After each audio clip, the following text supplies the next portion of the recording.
do this for you. Just give me a second because I got to find the setting. Just hang on.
Sorry about that.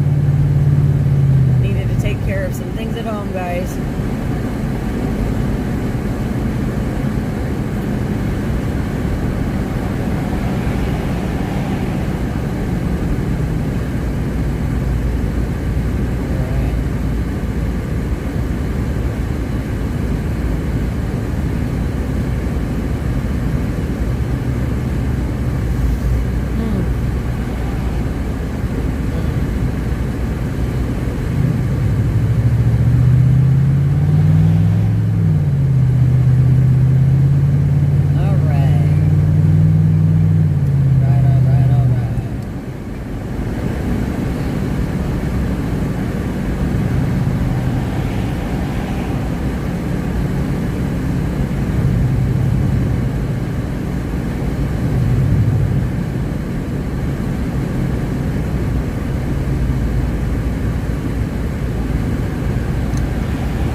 go visit the YouTube chat for me, please, and clean up all those comments, please. Good morning, Ed. Hey, Stitch.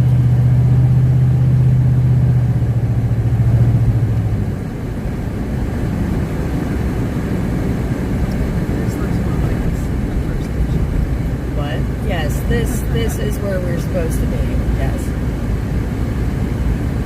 That's why I said when we got them like this is not right. This is not right.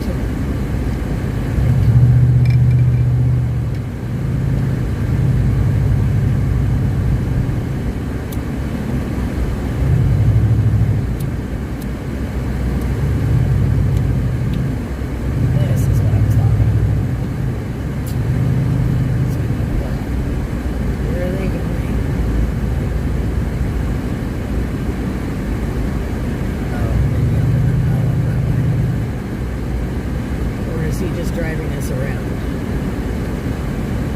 Okay.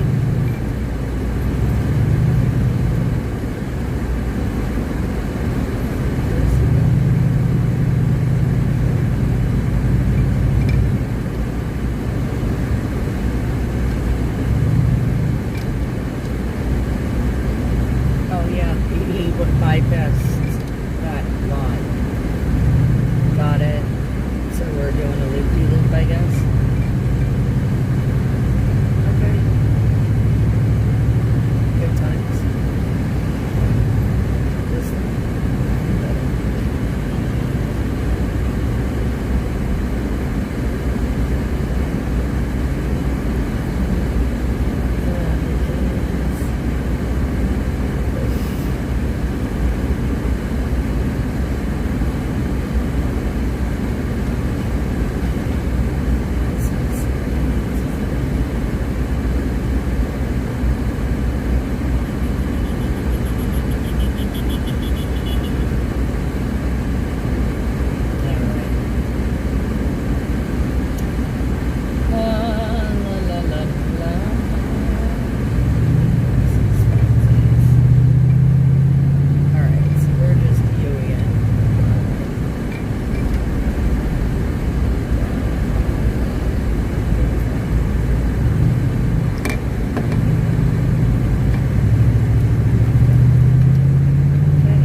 wishing I hadn't had so much coffee and orange juice.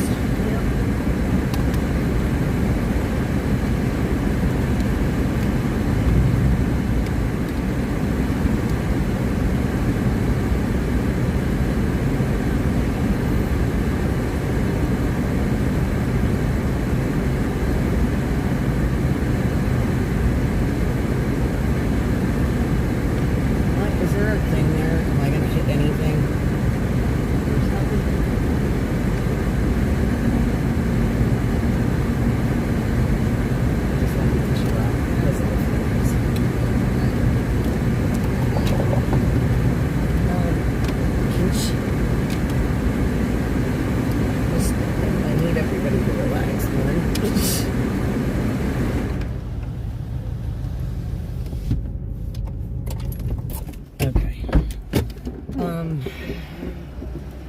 I gotta think. This has to stay here. This is going to stay here. The gimbal has to come with. That's secondary. Let me just see this. These are your banks. So I can try and see which one is going to work here the best. I'm going to have to try it out a second. So, let me see. Oh, I see. I get it. This one's like this. Okay, let me see what this one is. Sport wristband. This one might be better. I don't know. Let me look at it.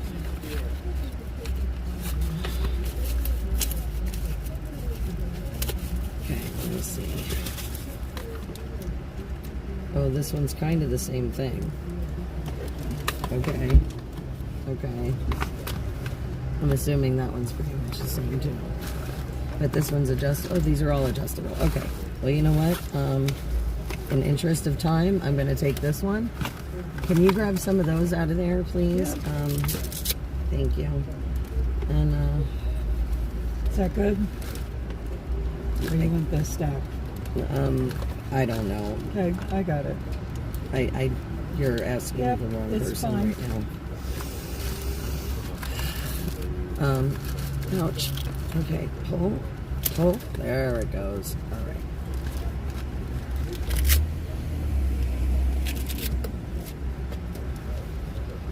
I guess that can work like that. This can maybe. Oh. How does this work?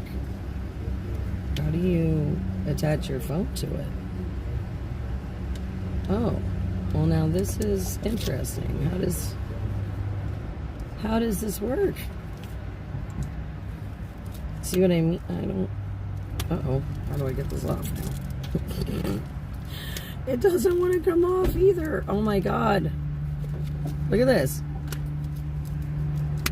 I don't know how to get the phone attached to this though. You see what I mean? Yeah. Like that's not helpful. This is another, I don't understand how it works without reading all these directions that I don't have time to read. Okay. Well, do we want to grab them and just do it on the mic? Yes, let's just do it on the, dump most of that bag out. Let's just throw some stuff in there because I'm going to need a bag. I can't do it without a bag. Yep. I can't get this thing off. Get off of me for a second, please. Off.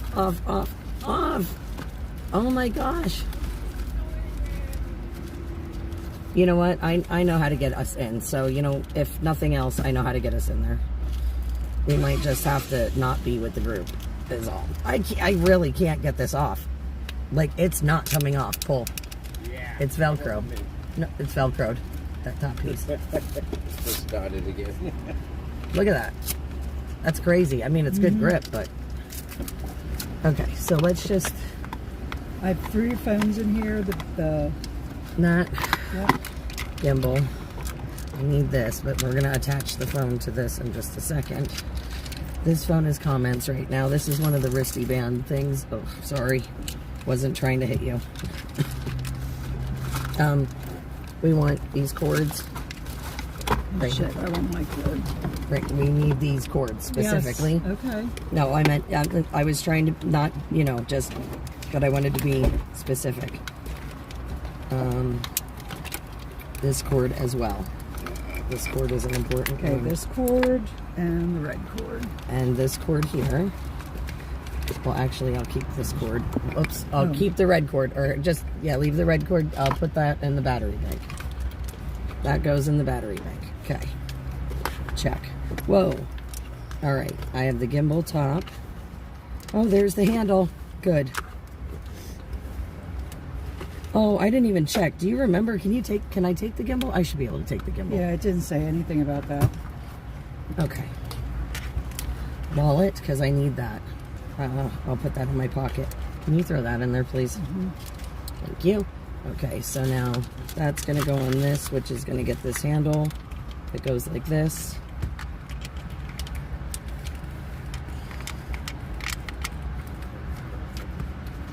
Okay. Battery bank here. This is this. This is this. Ooh. Okay. That's the top for that. And I love you, Charisse. I love you, Charisse. Okay. Which are these? You guys have a safe trip, okay? Safe. Enjoy it. I think most of them already went into the building. You know what? Yep. I know how to get into DC. I figured. Can you take Katrina? I think Katrina and Ethan already left. Yeah, at this point, yeah. Have a wonderful time. Enjoy your show. See, if you'd have been on the MAGA channel, we were given directions. I know. Well, Just I get saying. it. No, we've got to go to work in the morning. So my girlfriend flew in at 10 o'clock last night. She's at my house waiting for me. She flew in to see me, and I'm here. Is there anything we can do for you guys? I don't believe so. Just pray. Yeah, that I will be doing a lot of. Yes, please do. Prayers are always appreciated. Okay, Okay, so we've got a phone. Done. Get out of that. Okay, and then so one more phone here. You have which? You have I have both phones. what's? so you want an extra cash? Usually, thanks. Oh, so they tell me you don't have to pee already. I was going to three go in, and phones. then I thought, no, everybody's gone. I don't Three? think I'm going into the building. One, that phone and that phone. Okay. Okay. Oh. Mm. Yeah, I'm focusing on it. Okay. Do we have rain? Okay, good. Okay, guys.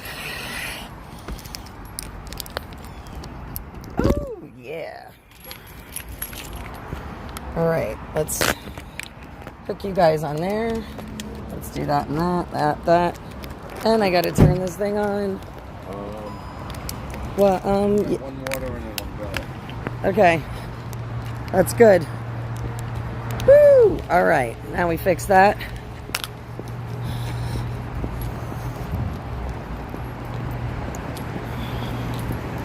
Yep, but we are going to go inside.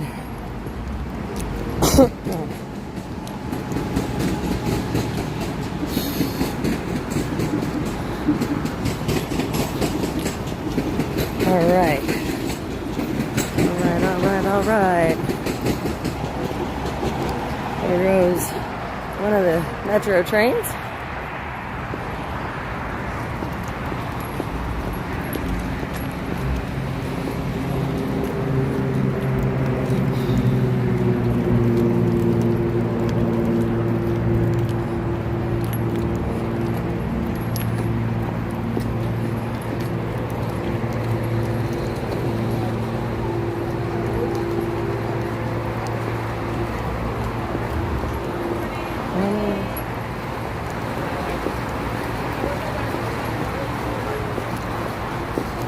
Good morning. All right. What? It's the public free back of the truck. Oh, yeah. Oh, no. Is it? I hope it's an El Cheapo. It's my Bic. Crap. Well, I guess I'm losing a Bic today. Remind me to buy lighters. Nope. That's the city. Yeah, well, not once you're inside the gates. Put it back in the truck. You can. I'm going to find a ladies' room. I want to find the ladies' room. So. What's the matter? What? No, look, we're going to show you how to get a card. Oh, I know how to get a card. I'm sorry, I a- forgot. Yeah, I need a restroom. It's not public, and they're so train leaves in 9 minutes, and they're letting people in one by one. So I don't know. Okay, well, I'm really hoping they'll let me in because I really need a restroom. So I know how to get them. It's fine. I can't even focus until I find my way into a restroom. Yeah. That's what she was saying. I'm that coffee is hitting me, and the orange juice is hitting me hard, and I'm just because I have to help Wayne get his, so it's fine. I know how. Yeah, the Metro and I are acquaintances. We're not friends, but we're acquaintances. We know each other fairly well. Me and the system. So yeah, this is the inside of a Metro station, guys. The big one. Oh. If somebody else needs to go. If you don't mind, can you take my live stream? Okay, no problem. You live stream. Yeah.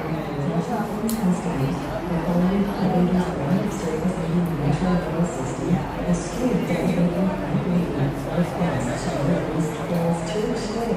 street elevator request shuttle of Crystal City. The street elevator U Street request shuttle of Columbia Hills. The platform elevator Silver Spring request shuttle of Forest Glen. And the platform elevator Rhode Island Avenue request shuttle of Brooklyn. Shuttle bus service is available upon request for senior citizens and persons with disabilities. To request a shuttle bus, please see a station manager or call 202-962-1825. So guys, the store will lock, so don't let it close. Right.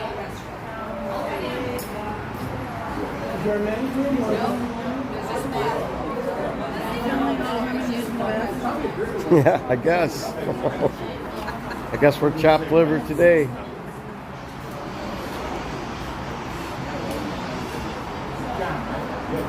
We're actually one of the gas stations yesterday. We were chopped liver yesterday too. I guess. I forget which one, but I watched somebody come out, so I knew it was safe. Hi, my name is Close the door.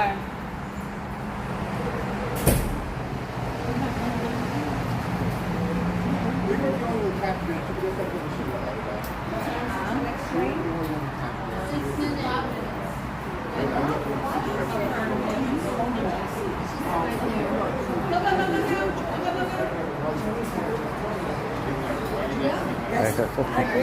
I told you 30 seconds ago, man. I'm not kidding.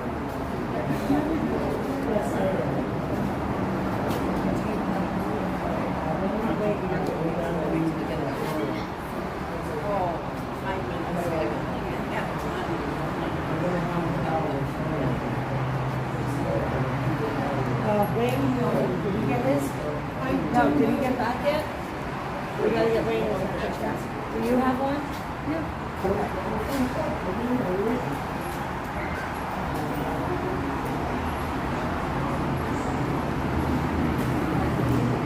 Right there to the left, Kim.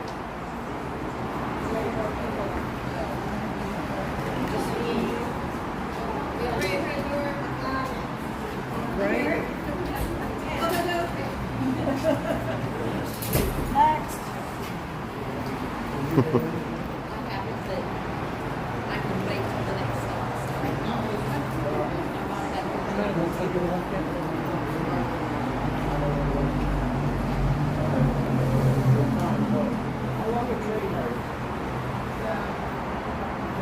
I don't know. I think it's pretty short. 30 to 45 minutes. We're not that far out. No. Well, it said 13 stops, so average between Oh. stops. I was You gonna didn't say, take that, okay, that mile. so it's about a half hour. I guess so. I rode the subways in New York. Subways there.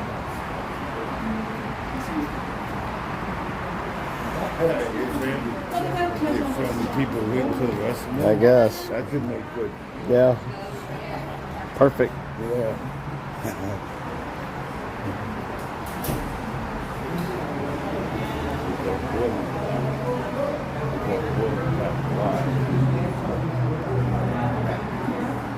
What the hell?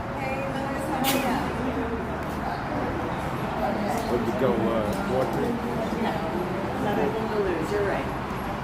You're awesome. Look at you go. Look at you being a Yeah. great cameraman. Holy cow. All right, so we got I Metro guess. cards. All right, hold on one second. Hold my pass. I'm going to put my other stuff back in my wallet so I can find it later when I need it. Ready for my close-up, Mr. DeMille. Oh, Randy, yes. I love it. Hi, Mom.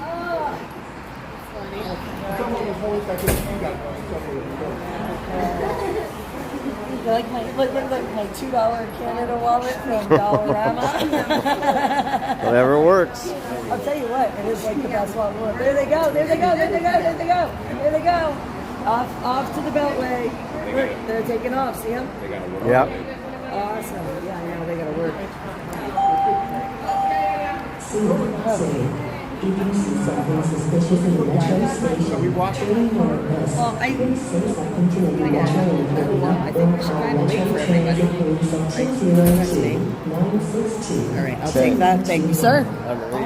You are relieved, yes. All right, Sheila, you have the bag with all the other stuff, including the comments phone. So, guys, I'm flying without comments at the moment. We are starting to make our way into the metro, though. What? You just... Yeah.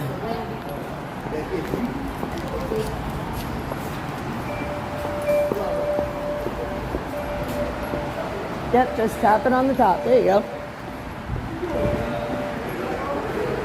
Easy peasy. Go, Randy, go. You're green. Randy. I love it.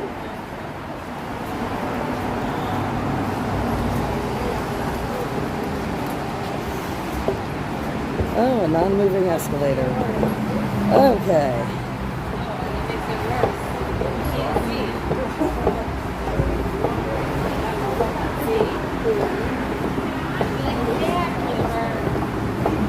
We should wait because we want to make sure we're all on the same car. Where's Kim? They're coming. Is Mike Bayer here? I don't know. I mean, I don't know if we have everybody, but they're getting ready to close these doors. Right here. I mean, We're gonna wait for the next train. We're gonna wait for the next train, guys. The trains come every couple of minutes. It's fine. We can get the next train. I promise. There's always another train. They run fairly quickly. It's not a big deal. We just wait for the next train. No problem.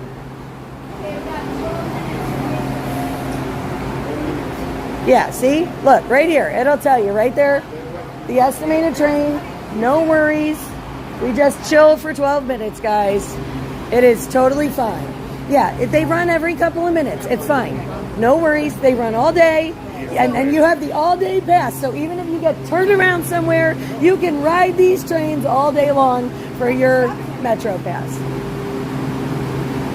So guys, my pass wasn't working. It wasn't working. All right, go. It was because it was my hotel pass. Go. Making sure we got them all. Move. Come on. Go. Step lively, folks. She's down for us. There you go. All right, look at that. So you guys, my pass wasn't working this morning. I couldn't get in. It was my hotel pass. Sheila, may I have the comments phone, please? If you can find it. So, guys, we made it on the Metro. We are here, DC Metro. Chilling, hanging out with everybody. Awesome. Okay, guys, I finally got the comments back. Good morning, everybody. And this is really cool. So we all made it on the Metro train. And we are going in. We're going in, guys. This is so exciting. And super cool that I got the comments back in my hands here. I'm actually going to change. I'm going to give you that phone. Just because. Oh, and can you take my wallet and put it in there now that I have the Metro card? I have my Metro card in my pocket. That way I can put the battery bank in my pocket. You know what I'm saying? I got to free up some room. Okay. So So yeah, we made it. We made it on the Metro, guys. How cool is that? Good morning, good morning, good morning. From the Metro train here in Washington, D.C. Guys, we are on our way into the National Mall. We are getting ready for today's Rescue the Republic rally. It is going to be absolutely amazing. There are so many amazing speakers lined up, guys. I cannot wait. We have RFK Jr., Tulsi Gabbard, Russell Brand, Charlie Kirk, Jordan Peterson, Dr. Corey, Dr. Alexander, Brandon Straka, just to name a few. Also, bands like Skillet and Sterling Jennings, another amazing entertainer, all going to be here on the National Mall today. Starts at noon, but we are heading in now.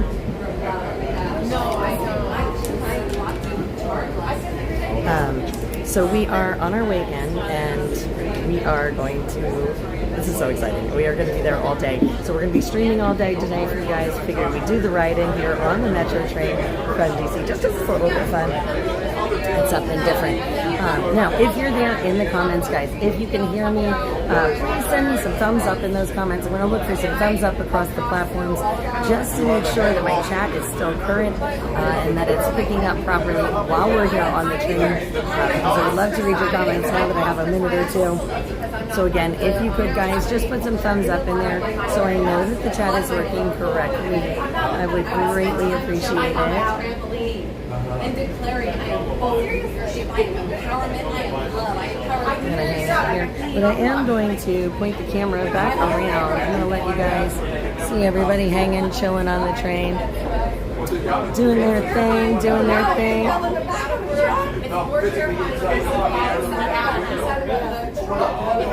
And passing all the traffic out there.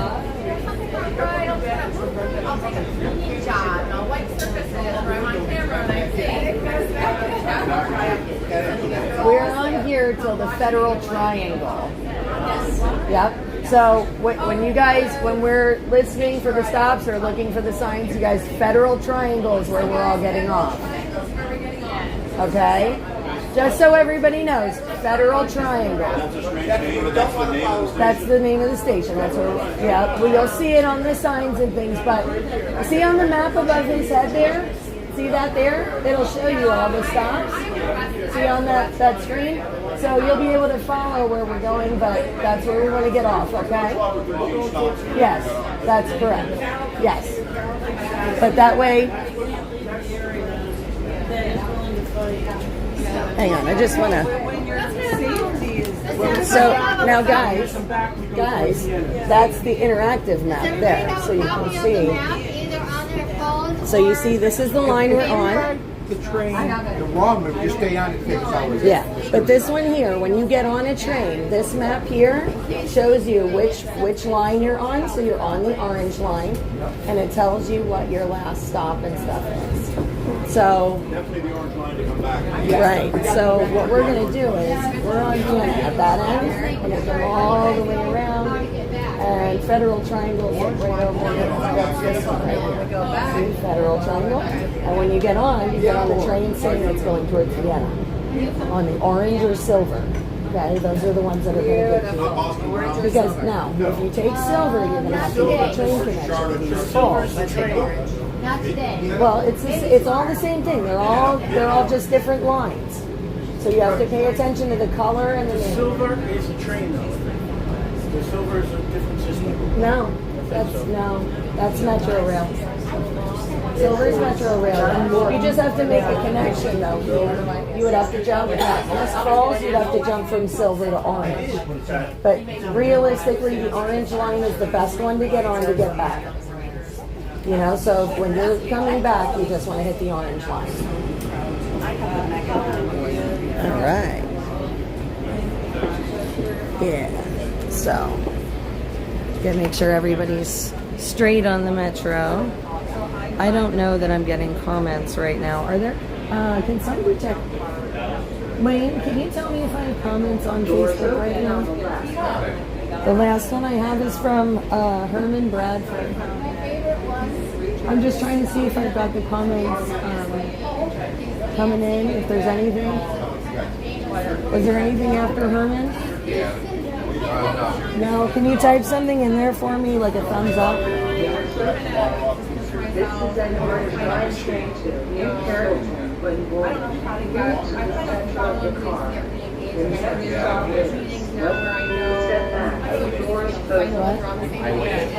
Okay, good. I got it. All right, so the chat is working. Beautiful. Beautiful, beautiful. Chilling here on the metro, guys.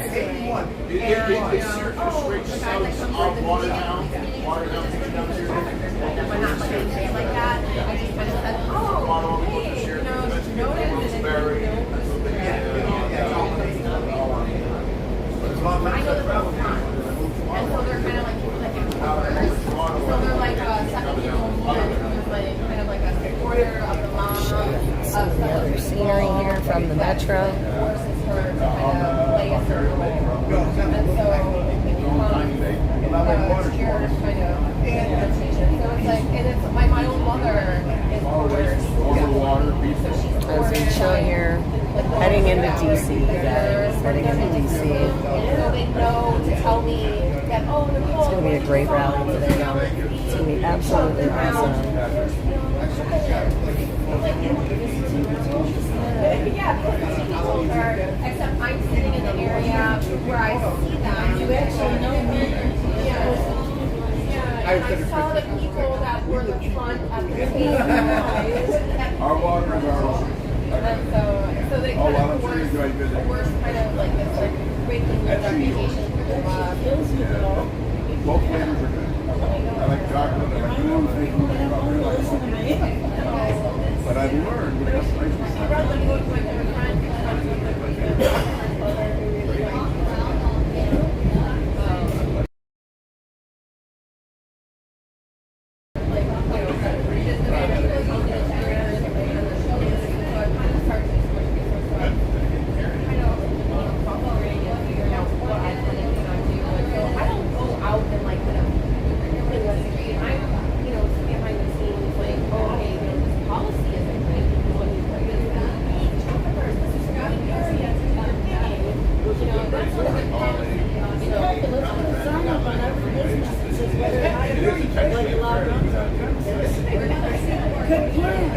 Yeah, West Falls.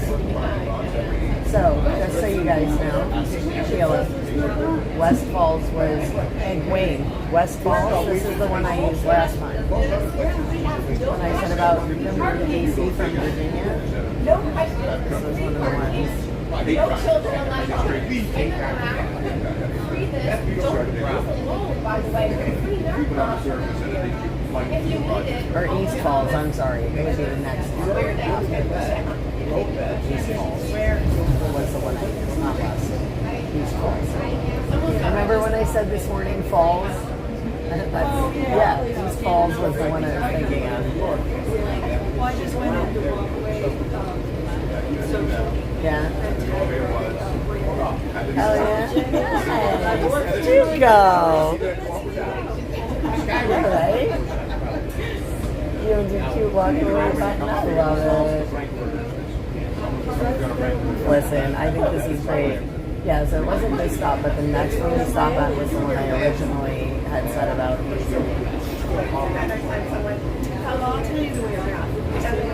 I go to Silver Springs.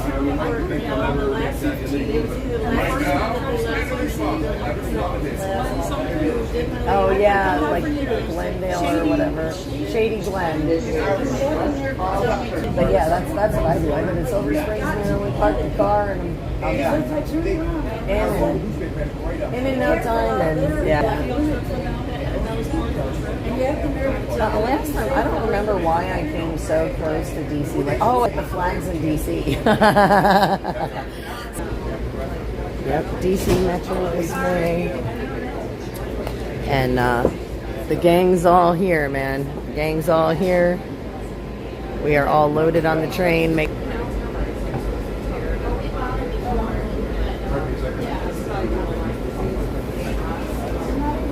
Making our way through.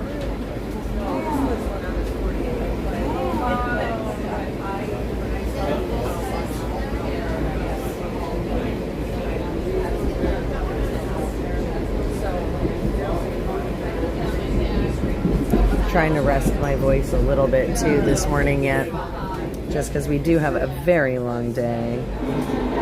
Good morning. Good morning.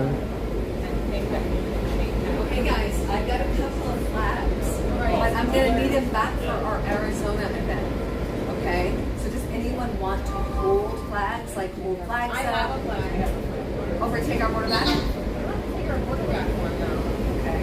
So it would just be to use for today. These will all go to Arizona for our next Arizona event. Oh, no, just take my flag now. Okay, fantastic. Does anybody else want to hold a flag? I got too much. Yuma. October 19th and 20th. And then we come over the border on the 20th. Yeah. Does anyone want to hold a flag at all today? Or partner up and hold a flag? Yeah? Okay. We have to take our border back, guys. I also have the Appeal to Heaven. I have the Appeal to Heaven flag. Wayne, you guys want to hold the flag up? Anyone down there? Not Okay. with the equipment, no. Where y'all from? Everywhere? Well, we're from all over. New York, California, we've got Tennessee, Michigan, Canada, Toronto, Canada. What was that? I saw them putting up all the porta cans. I didn't know what was going on. Yeah, there's a huge rally with a whole bunch of really big names today. I think they're expecting somewhere around 100,000, 150,000 people, is what they were saying. Yeah? All right. Hey, listen, I'll tell you what, the Smithsonian, if you haven't seen it, is amazing. There's something, make sure you go see the Air and Space Museum if you get a chance. Oh, okay. I was going to say, because that's pretty cool if you haven't seen it. That one's one of my favorites. Okay. Yeah, very cool. We got the space shuttle, SR-71. Yeah. Yeah, well, like, you're in for a treat if you haven't been there yet, because it's very cool. Oh, yes. That was when I put on my non-sequence. Oh. Oh, that's actually pretty cool. The Native American Museum is pretty awesome too. Yeah, I like that one a lot. I took my kids to that one. They had so much fun. Yeah, so. The Spy Museum? No, we didn't have a chance to do that one when we were down. But they wanted to see the Fine Arts Museum, so we went. I did one of those over in Houston. It's like, I was surprised that they wanted to go when, because I let them pick whatever they wanted to see, whatever they wanted to do. And yeah.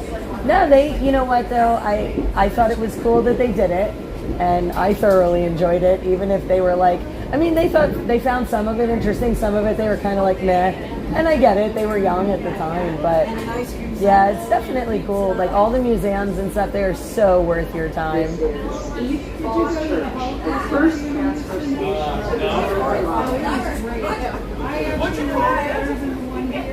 was smaller, but they did a guided tour. They're here in South Florida, but they were very knowledgeable and just things that you wouldn't have known had you not had a guide. I really like that. Were you dead? Doors opening on the left. Oh, the one is here. Here, oh yes. Yeah. Yeah, last time I was down in December, I think. We got passes to go there, and then they got more stuff. Hey, Wayne, does this one look familiar?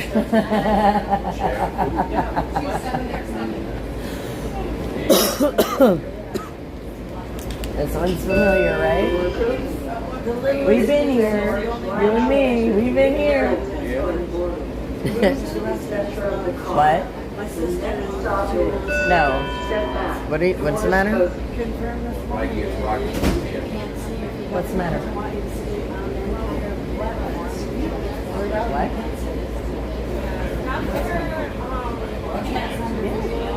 But it's not listed. That's why I was confused the other day. Yeah, absolutely.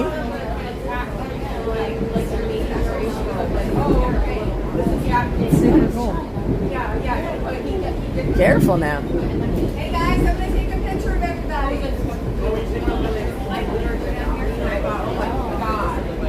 Randy, there's a bar to the side there if you want to grab it for stability. You guys ready?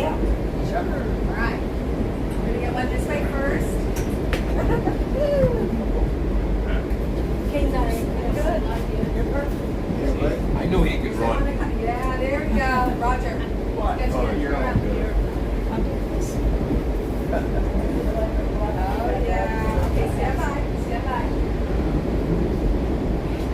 Wait your lens. It's like a giraffe playing football. That's right. Ready? 1, 2, 3. That's my That's awesome. Got us. Didn't mean to cut you out. Your blankets there. Here, yeah, just so nobody trips on it. That's all. There we go.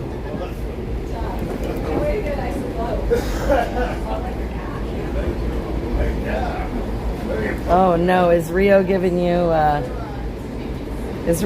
hard time?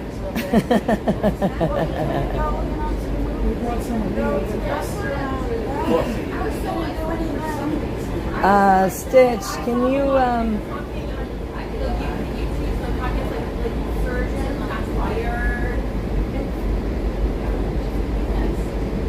scroll through the chats? Yes, darling. Hi. Yeah, everybody wave. You're on the caboose, right? You're watching everybody from the back, right? Yeah, absolutely.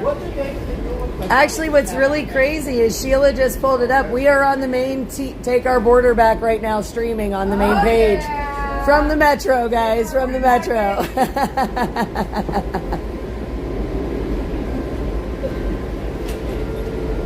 What's the date for the Yuma? My son's taxes right now. Say that again. What's the date for the Yuma? My son's taxes. October 19th and 20th. So the 20th, so the 19th in Yuma at Britain Farms. And then we have I'll get the flyer to you if you text me. And then the 20th, we convoy in the morning Aww. to Rio de Colorado, Mexico. So we go So south. Rio hears me on the TV. Aw, my boy puppers. He is a lucky pup, Denise. You're right. He's on a cool sleepover with his cousin Stumpy and his uncle Stitch. We're going to have a great time while we make our way in here to DC. But yeah, we are on the Metro this morning, guys. Heading in.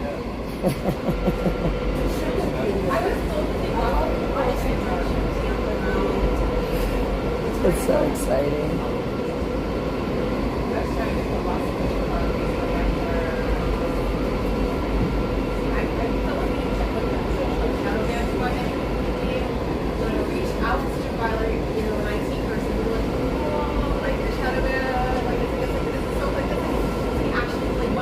Oh, this is going to be a great event today, guys.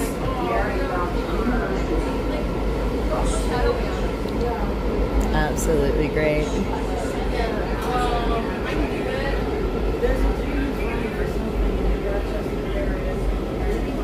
That's so crazy that you pulled that up and you're like, it's awesome. It is awesome for sure.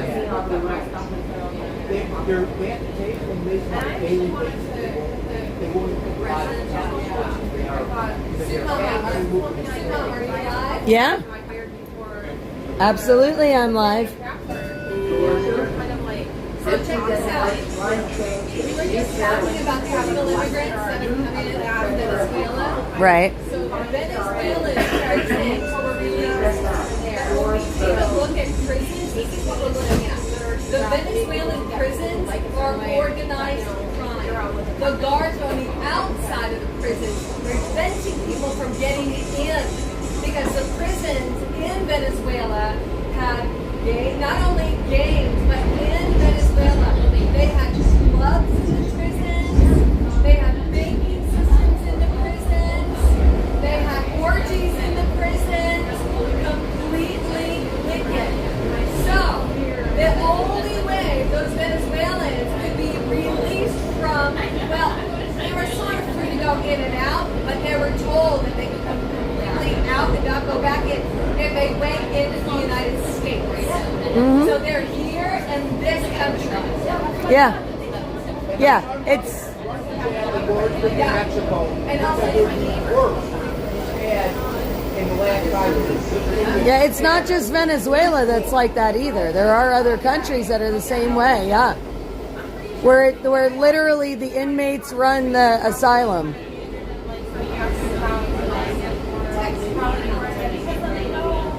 Alright, let's see where we We still got a little bit yet. Still have a little bit yet, guys. Making another stop here. This is Virginia Square.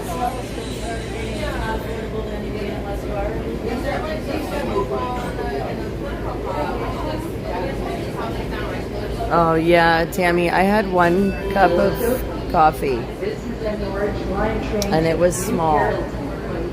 It was a small cup of coffee this morning that I had. I put coffee in my to-go cup and then forgot to drink it. I was in such a rush and I didn't want to bring it along because, well, I don't know what everything's going to look like down here and it's going to be a long day. So I did have a little bit of orange juice. I did have breakfast this morning. Made sure, we have all our good nutrition in. So I had some fruit and some yogurt, a few eggs and some bacon and an English muffin. It's very good.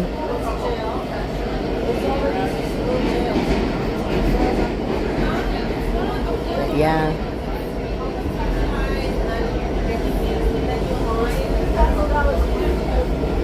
This is going to be awesome.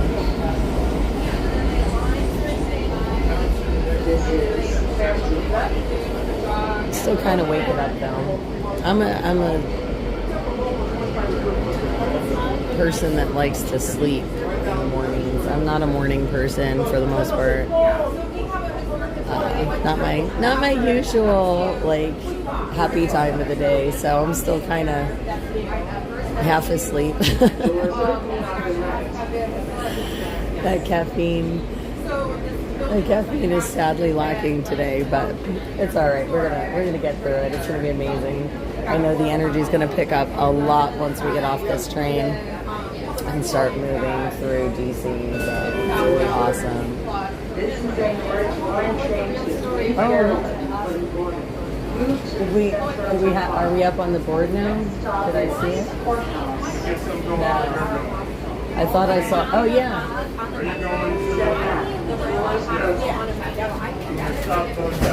Oh, didn't it come up then? Yeah, Federal Triangle. There it is. I can see it now. It blinks. It's on the second half. We still have a little bit, but our stop is now there.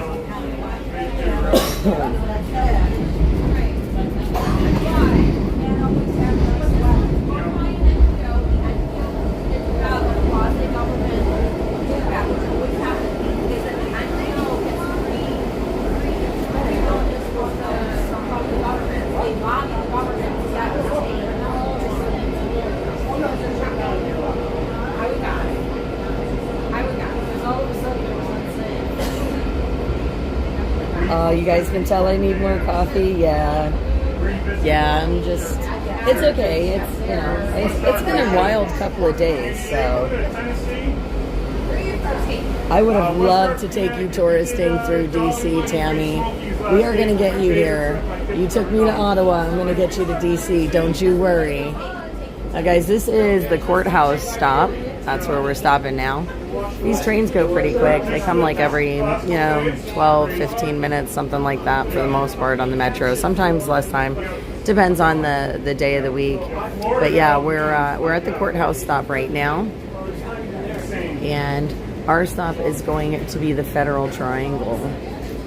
That's where we're getting off today.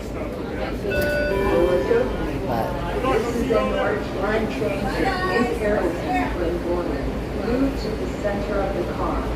The next stop is Roslyn. So yeah, we have a few more stops to go. Step back. Doors open. But yeah, I think we're all trying to conserve our energy. We got a long day today on the National Mall. Like I said, the rally starts at noon, goes till 7 p.m., guys, so we're going to be in D.C. all day long. It's going to be quite the adventure as we make our way.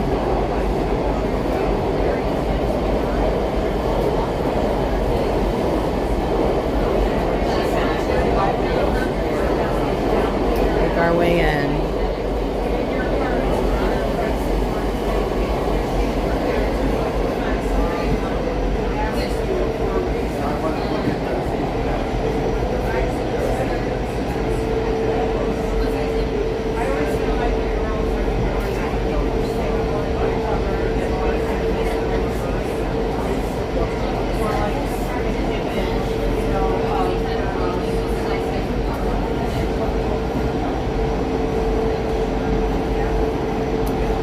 that's what they were saying. 100,000 is what they were expecting. But I don't know, guys. We'll see.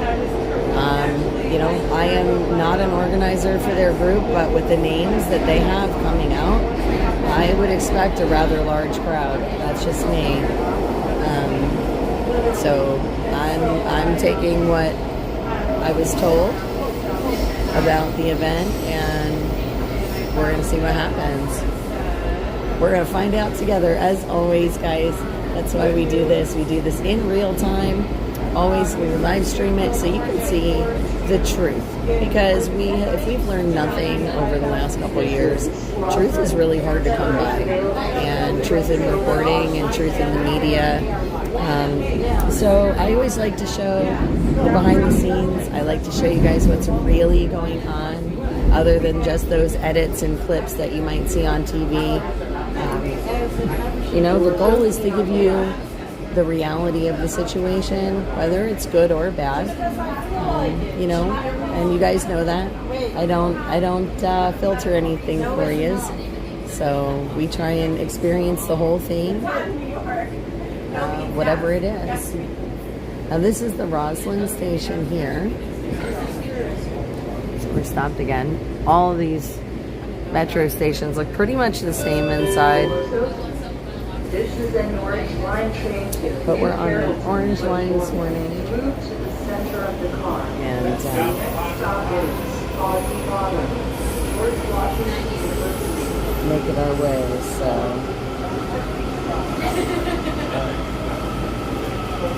yeah, I'm hoping they all show up. Hey, Tammy, can you bounce over into Kick for me, please? And make sure you post the chat rules in there for us. Let everybody know we are a family-friendly channel. We just want to remind everybody over there in the Kick chat, please.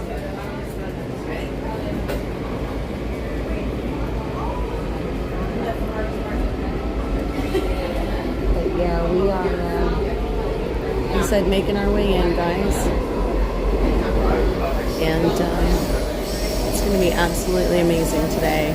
I think regardless of how many people show up, I think the speakers alone are absolutely worth the trip down here. I think this is going to be a phenomenal event to attend, no matter what, no matter how you look at it. There are so many people that are showing up here today that, you know, are a part of that wheel of information, right? Those people that have been fighting to make sure that we're informed about the things that are going on, whether it's medicine or politics or whatever their fields may be. And, you know, I think that it's important to showcase those voices.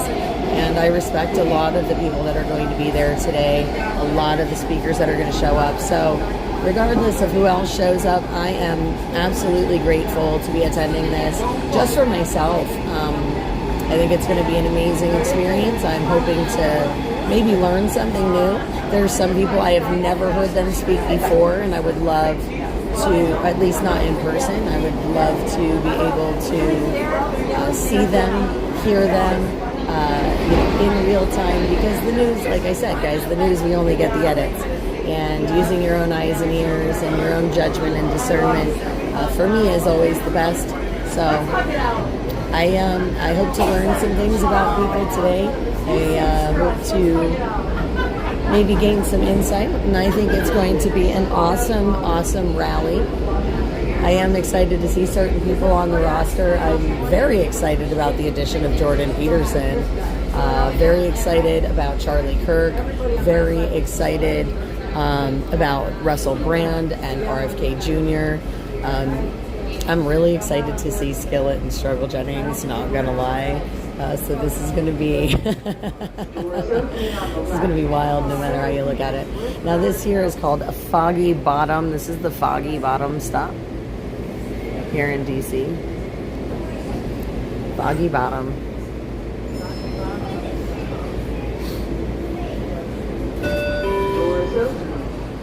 Okay. Yeah. Hey, Wayne, can you hold this a minute? Just turn it this way. Yes. Doors closed. Turn. Yep, that way.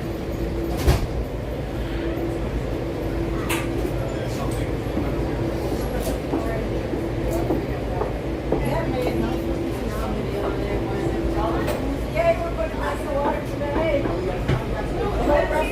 Whole rest of the company is trying to take it out, but Buffalo's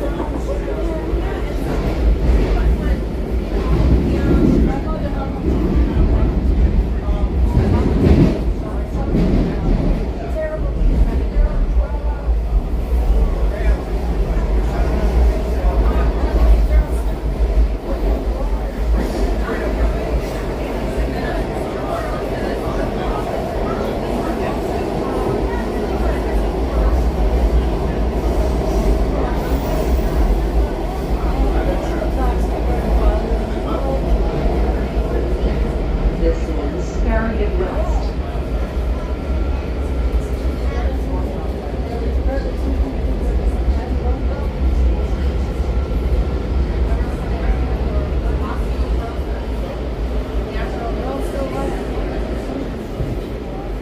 Doors opening on the right. What was on stop?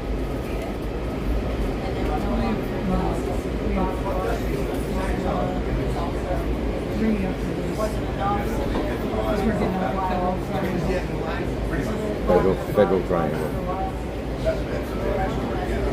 Yeah, we're almost there. This is an Orange Line train to Probably a good walk. Next stop is McPherson Square. Step back. Doors open.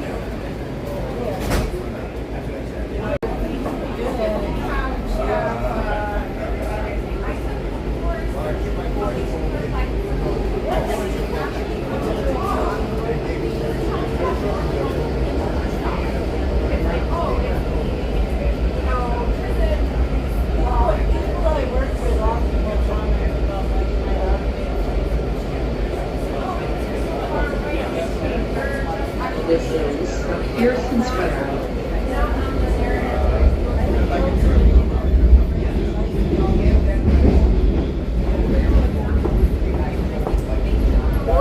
All right. Thank you. It just sank down for some reason. Oh, all right. I'll fix it. It's because you're pinching the cord, but I got it. We got it. We got it. Yeah, if you pull the cord, if your leg was pinching the cord, and then it pulls on the phone. Water off on hose. Kind of, yeah. Yeah. Kind of. All right.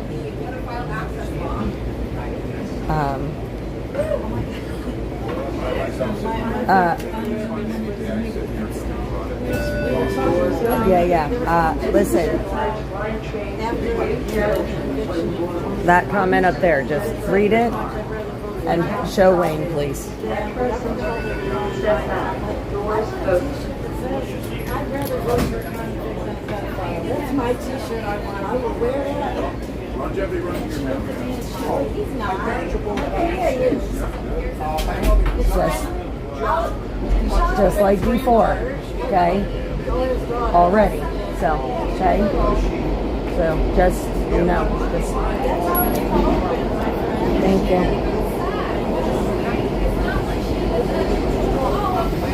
Thank you guys for the prayers. Thank you, Tammy. Thanks, Pam. I appreciate that. You guys are awesome. So they're actually talking about this on Fox News. They're talking about the rally, guys. How awesome. Hey, guys, did you hear that? They're talking about the rally today on Fox News. Yes. Anyone need a mount for the way home? Say mount. No, Orange Train Vienna. Yep, Orange Train Vienna. That's it. That's what you need. Orange Train Vienna.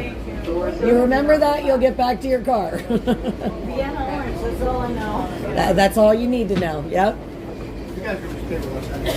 All right, so where are we at now? We are at the Metro Center stop now, guys. One more? What, you mean one more and then our stop? Or the next stop? Next stop? And I waited Okay. to be able to go to one. I want to make sure I have my Oh, we should have been trying out those wrist things. We'll do it when we're off the next train. I think we're the next stop, darling. I got these two.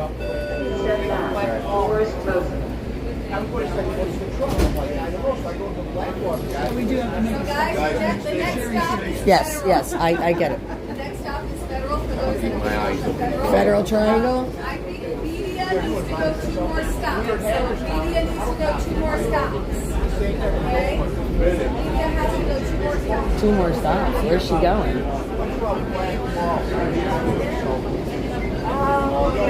That's why the freaking thing wouldn't work every time I just told you to get on whatever website. I couldn't figure out how they were doing it when I went to I could not figure out how they were doing it. Because it would never work till I got back to the hotel. Yeah, it should be Federal Triangle because that takes us right to the mall. I swear one of my favorite parts of that was the Tricia Lindsay I've been following her when she got up and read that letter that Tricia James on the left. She was on fire. I love that part. The store is right here.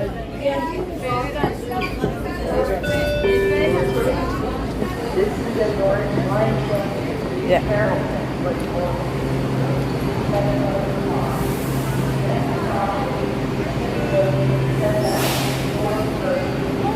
We're going to need to go up. And you're going to need your Metro pass to get out. Okay? Yeah, so you're going to need your pass to scan to get out. Okay?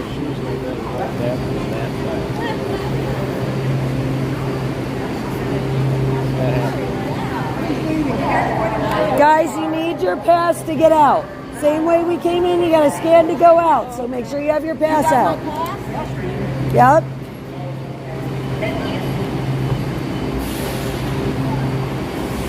Good.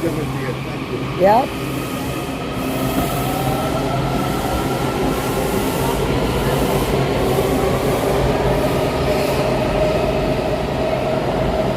There it goes, man. That's the Metro.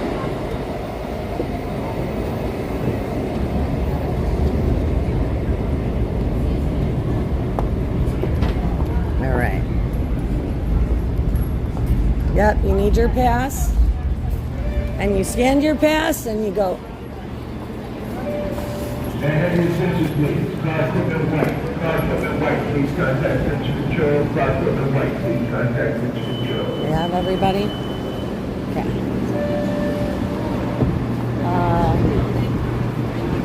I don't know, Sheila. They might be upstairs. That is why we didn't cancel school for me when I was younger. That damn thing, and nobody died. Because last year they canceled it, and kids only got to go to school for half a day because it was too hot. Okay. What kind of crap? Get that fan, it was fine. I worked in my dad's factory when it was hotter than school with that fan.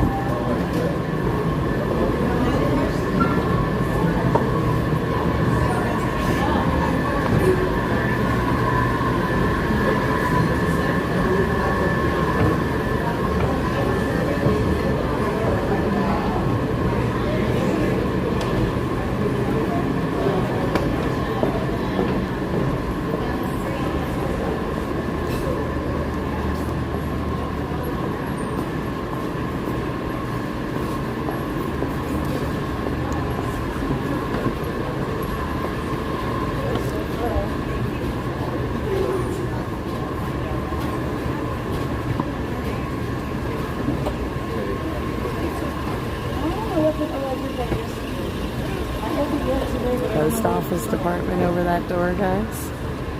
How cool is this? Coming up the Metro here. I said this is a Federal Triangle right here. So, fun things like, here you go. Check this out. United States EPA. Do you have one of my phones that I can use? Can you hand me one of the other phones that I can use for a camera in one?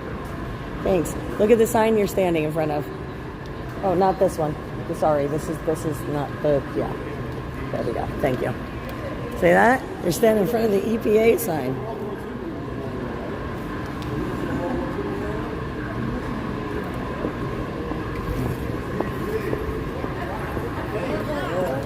Is it raining? No?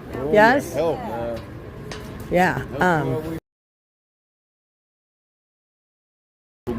So, offhand, no, but this is one of the closest to the National Mall. So, where's what? I can't remember how to get back. Yeah, I would suggest Use Waze. use your phone as a great it's a great GPS through the city. If you guys are walking somewhere, say you get lost, turned around, whatever, and you end up too far, there's Ubers and Lyfts that come in here all the time. So you can always get one of those if needed to get to a train station if it gets too much, because it's a lot of walking in DC. Now remember, you have an all-day Metro pass. So if you get turned around and you're close to a Metro station, you can always jump a train. Okay, but make sure you have your phone to use as a broader map. WMTA is for the Metro rails. That's where you find the maps for the Metro rails. So you can find any station. Okay, it's just super, super important. Okay, so let's do that. Let's go towards the restrooms in case anybody else needs to go. Kim, we're going to head towards the restrooms over this way. So if anybody needs to stop, like now, because we don't know, you know what I'm saying? We don't know how long it's going to be. But look here, guys, we got the post office department, all of this. Such an amazing stop.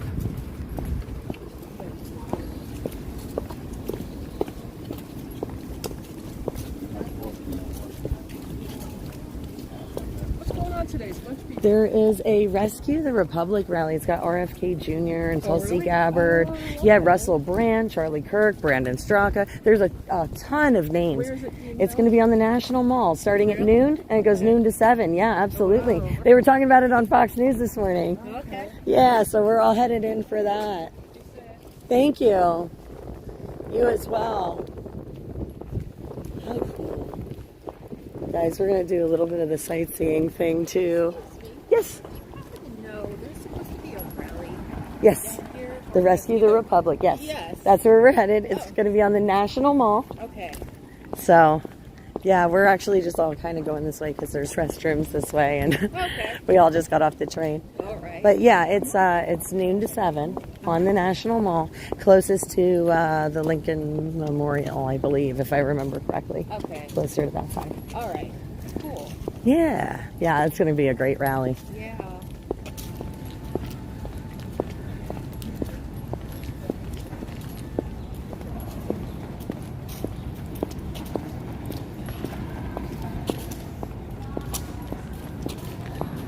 Oh man, it's been a long time since I've been here.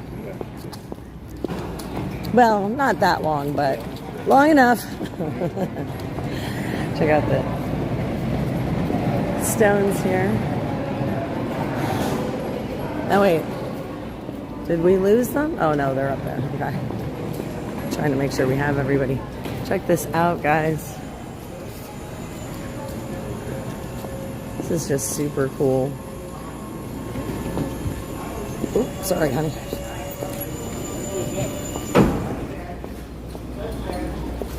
Looks like they're pulling some stuff out for a concert.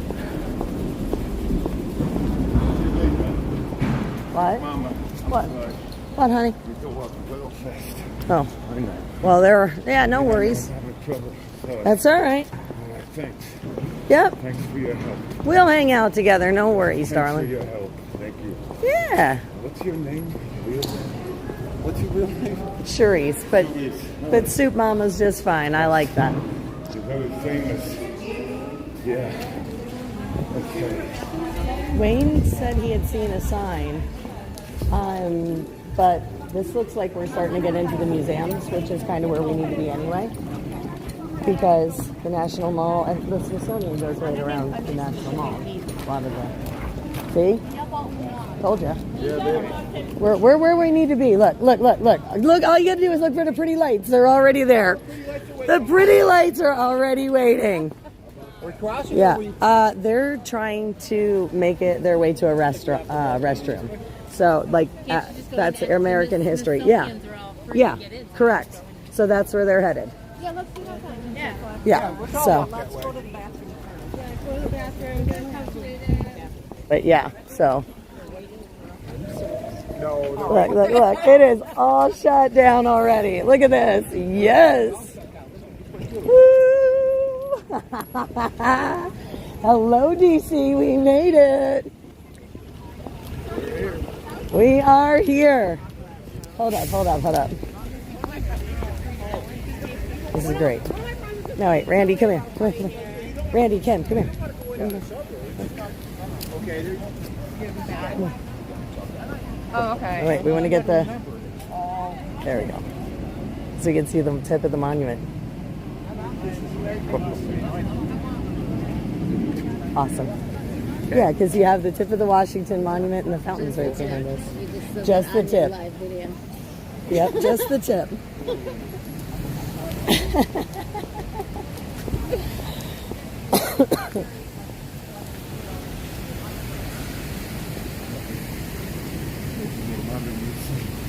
Yeah. How cool is this, right? I'm gonna...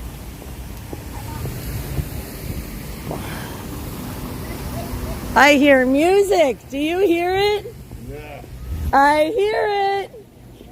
Hey. One more.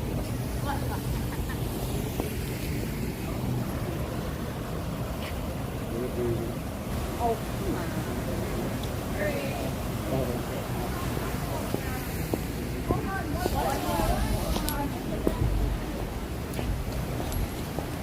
Guys, are you all? Your guys are all coming right back out, right? Yeah. Well, I thought we were all going in. Oh, well, I just didn't want to go through all the security detectors because I have all the cameras in my pockets. So I'll wait out here because I don't want to take all the cameras out. Sorry. Yeah. I'm waiting out here because you have to go through security, and I have all the cameras. I don't want to. Yeah, I'll wait. I'll wait for you. We'll just show you what's going on while we hang out here in downtown DC, guys. Thank you, Russell. Yeah, I'm glad we made it too. Yeah, I just don't want to go through all of that. So we are standing right in front of the National Museum of American History here, guys. Right here, the Smithsonian. And this is the beautiful fountain here. And again, Federal Triangle right over there. We've got all of the police out and about already. I'm actually gonna move down here and try and zoom you guys in to show you a little bit more of what's going on.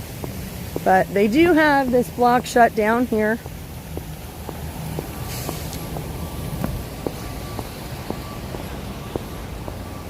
As you can see. Whoop. Here we go. And I'm going to go ahead and zoom in a little bit more for you guys. Whoop. And again, they have both blocks there. Both blocks already shut down that way. Morning. And over this way. So they are all ready. Like I said, I heard some music earlier. We are just on actually the rally is pretty much, I think, just on the other side here, pretty much of this building. So this is going to be absolutely awesome. Of course, lots of foot traffic here in DC. Usually is. It's definitely a little quieter today than what I expected, but I think it's just because it's raining outside a little bit and looking overcast and gloomy. But this is going to be an amazing day here in DC.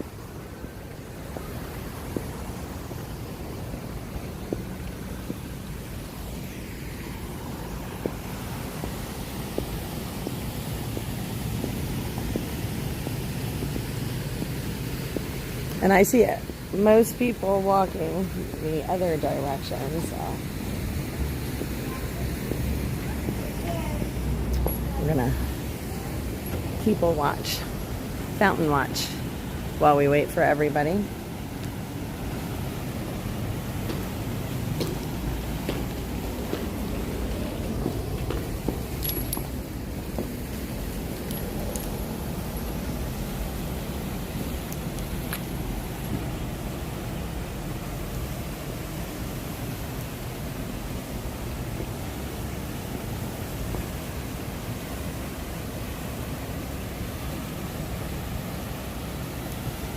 It's just kind of peaceful this morning already. Guess we'll see you later at the rally. And by the way, I run a nonprofit. It's called Soup Mama Official. Okay. I'd love for you to check it out. I go all over the country. I work internationally, and I cover all kinds of really cool events everywhere. Are you on YouTube? Or? Yeah, I'm on all the socials, so yeah. I'll check it out. It was a pleasure to meet you today. Likewise. Yeah, have a great time. Stay safe. She was so sweet, guys. So nice. I love meeting new people while we're here. So, Washington Monument's right there, so we're pretty much just on the other side here. You can see all the photograms and everything right there. I don't, yeah, I'm sure they have them. I just, well, and they were like, oh, we can go in here, but I'm like, I forgot. I looked and I'm like, oh, they have all the security screening, and I'm like, No, we walked right through. I should have buzzed everywhere. They never searched the back. oh, okay, well, listen, I didn't know. Can we try and dig one of those wrist things out so I can maybe play with it and see? Can you hold the live stream, Wayne? Maybe show them the cops that are running down the street there. And they're just zooming along down through that intersection. Sorry, I'm trying to hold it like where the, see them going through the intersection? They're all flying through. Beautiful. Yeah, let's see if we can't get one of these things. All right, let me see if we can. Yeah. Well, yeah, let me see that killer one. That was a good one. No. Oh, was it? Yeah. Yeah, because it was Yeah, like this big yeah, they're strap. not too bad. Let me see here. I think maybe, I'd like to know what kind of fault I they think we use have on to, Jefferson. yeah, man. So, This, okay, so what I'm thinking is, maybe we have to, how did Stitch, is this for a smaller phone, is my question. slide in.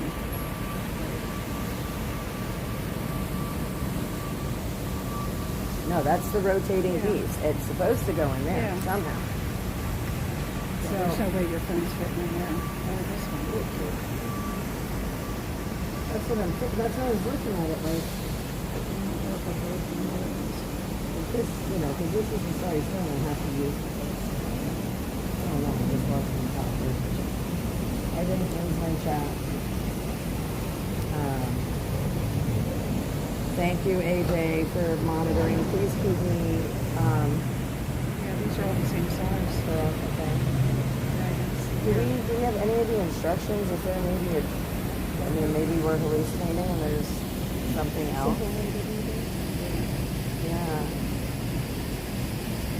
I mean, because I don't think this is going to work for any of the phones that I have. Like any one of these, if it is the size. Yeah, that's the biggest phone. That don't even worry about that one. I can't even. Oh, I just scared it. Yeah. Yeah, no, that one. And this one, that one's the same size, I think, as this one, isn't it? Yeah, they're the same size. So this is,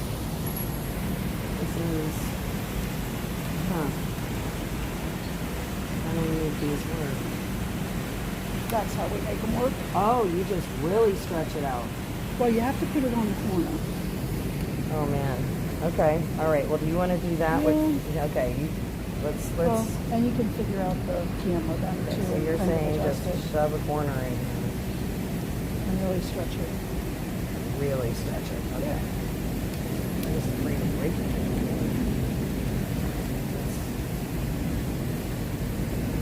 Oh my God! I do want to know what this Velcro is. Holy mackerel! I have never seen Velcro stick like this. Oh my gosh! I don't know if I can. Here, I got it. That's tough for my fingers. All right. Well, that one. Yeah. Well. Oh, just hold on to it. Yeah. Okay, so that's pretty wild though. Once that's in there, I don't think that's going anywhere.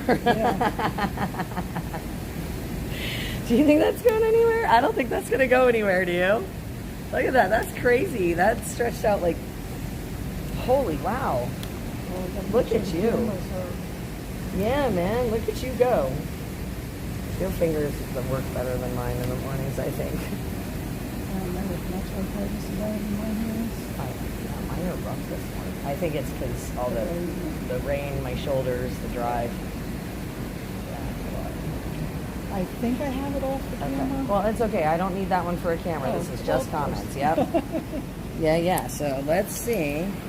Is this a camera? Can we make the... Oh, what happened there? Are you pinching now? Whoop. Go back this way. I'm on phone. Is this the... Oh, that's Am I pinching? Oh, hang on. Push. Give me this one. There we go. Just hold that for one more minute. Let me get the comments phone somehow on me here.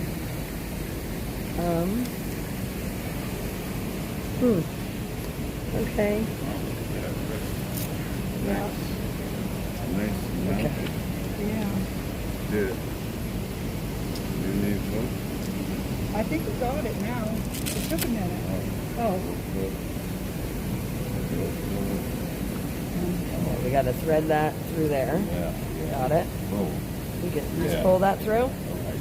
Beautiful. All right. Then we're going to tuck it through Yeah. this one. Can you pull that through again? Yeah. All right. There we go. Yeah, she is. There you go. Teamwork makes the dream work, man. Secret Service is going to be thinking you're part of them. Yeah. Oh, mackerel. Okay. All right. Look at that. Okay. So now we've got... Oh, and I can flip them. Okay, so you don't need this one. No, but I think I'm going to turn this to the inside of my arm. Oh my gosh, we're looking at the ceiling. I'm so sorry, guys. Is that your comment? You have the inside of the bottom. Yeah, I gotta, well, I just wanted to get this on first. Okay, Wayne, can you hold this again? One more minute, just hold it. Yep. I gotta turn this a little. So we're gonna loosen this, we're gonna turn this to the inside. Like this, I think.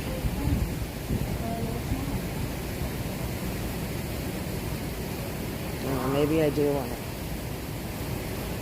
There we go. There we go. All right. So we are now strapped up with comments. We're going to see how this thing works today with the...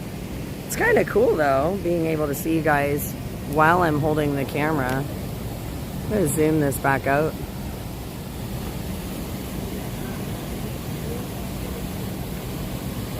But how glorious.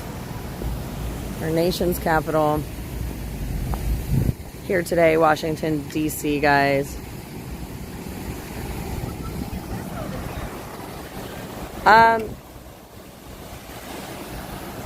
So this is where we came out of over here, that federal triangle. So on the wall, there was a sign for the EPA when we came out. So I took a picture of it. The Environmental Protection Agency, like East and West or whatever. So the section we came out of, I think that's where the EPA offices are, right in that spot. I don't know everything that's in this building, but it was an old post office at one point. That makes sense. That makes sense. Yeah, yeah. When we were walking out of the metro tunnels, if you looked above the one door, you could see where they had the post office and etching and engraving in it. Now, do we have everyone, or are we still waiting for some? We still have some? Oh, that's right. Randy and Kim are in there yet. Okay. All right. I just, sorry. Just trying to make sure we have most of our ducks in a row.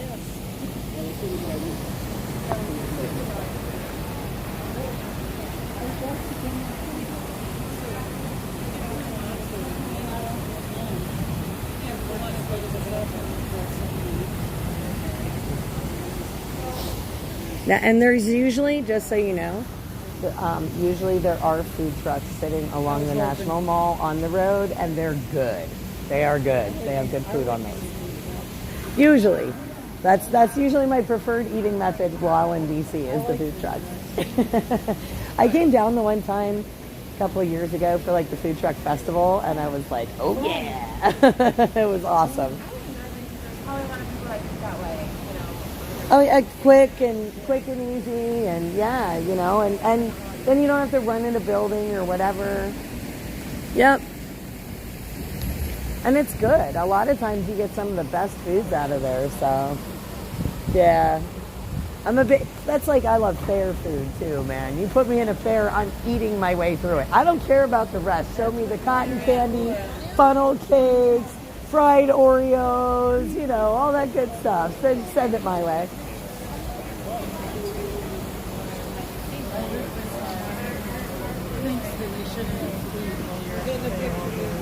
Oh no. Well, right, that's just sacrilegious. Yeah, right? I eat at all fairs. It's fair food. Yeah.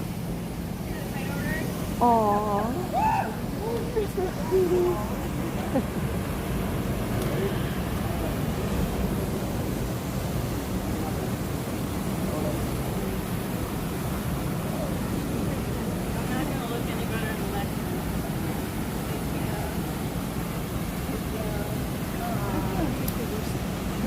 What? I don't think so. I did shout that I was waiting out here. Did I ever drive? I did. Please tell me I did. Hold on. Oh, it doesn't matter. I do. No. I have it already. I'm going to have to, I'm sure lose it. But we're not in. Yeah. I'm going to go walk down towards the street though, so I'm not at the entrance.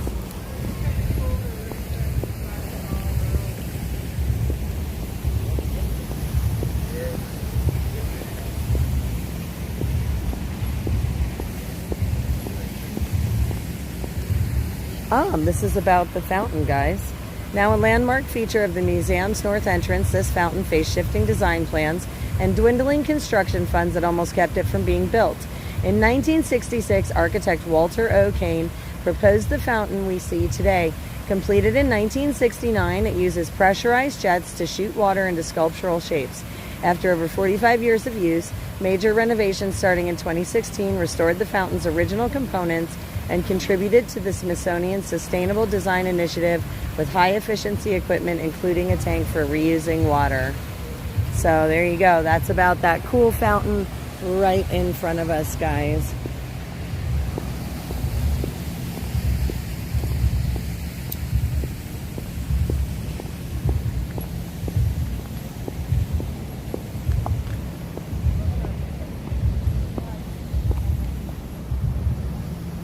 Just show you guys, wow, that is a huge line of porta-johns over there.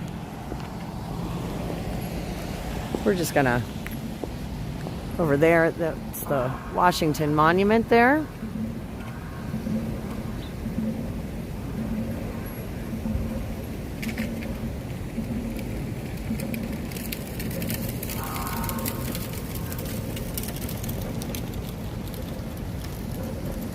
Let's see.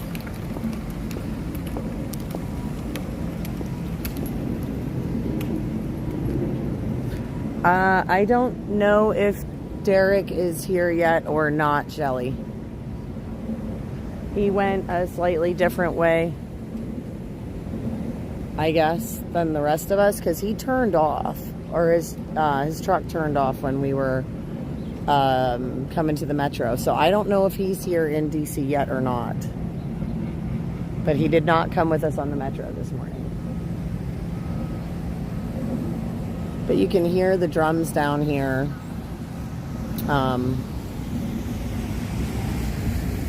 It looks like we've got a stand with Trump gear on the corner of the street.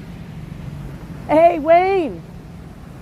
There's a Trump stand on the corner of the street up there. Oh, look, here the tow truck. Officer coming down through. I said there's a guy set up with a Trump stand down here on the corner. See? Look, all the Trump stuff. See it? Across the street on the corner. Nice. Yeah.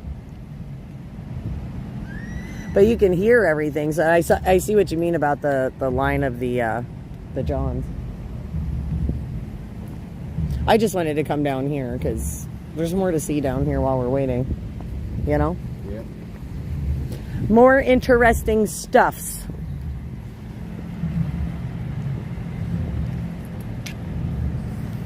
Zoom in on that Trump store for you guys right there. That is a little corner stand selling Trump gear right here, Washington, D.C. today. Pretty wild.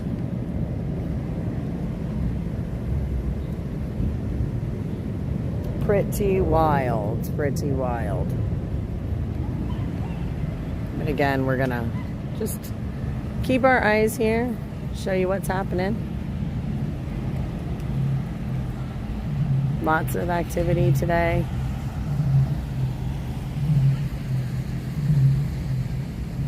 But yeah.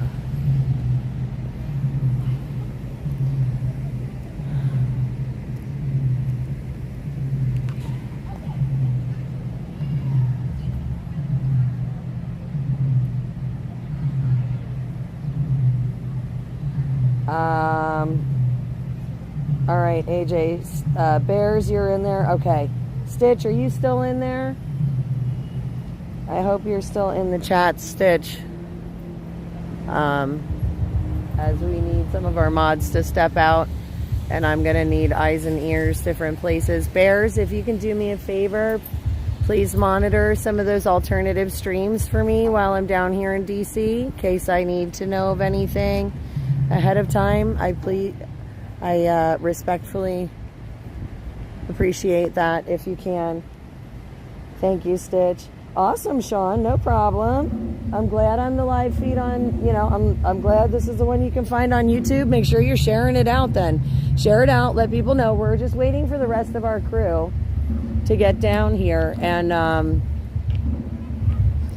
they're all using the restroom and stuff, so they're getting all ready for today.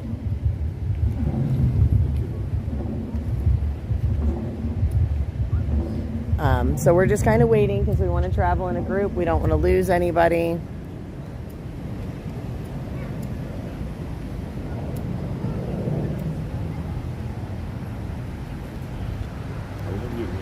Thank you. But yeah, we don't want to lose anyone today, so just kind of showing you what's happening on the street here while we're waiting.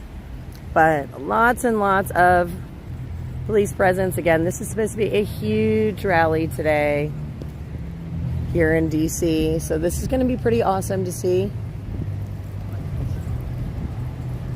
And yeah, I figured it out, Stitch. I figured it out. The logo's on the screen. Isn't that cool? I'm super excited. It took me a couple days to figure out what I was doing wrong, so we got it today though. It looks like the group is starting to make their way down, so we should be walking in just a second, guys.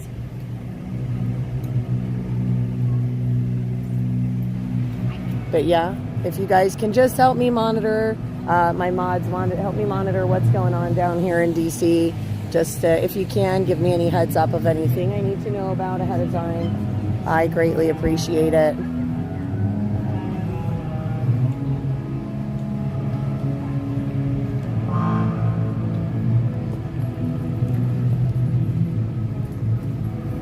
So, fun side note for our crew, if anybody wants Trump gear, there's a stand up there across the street that has all kinds of Trump gear on a side note. As I'm scoping it out for us. There's a guy selling Trump gear up on across the street on the right hand side. Trump gear and stuff like that. Right here in DC. So if you need anything throughout the day, there is a vendor. He's over there on the corner. Apparently, from what everybody's telling me in the chat, we're the only link anybody can find to a live stream right now in DC.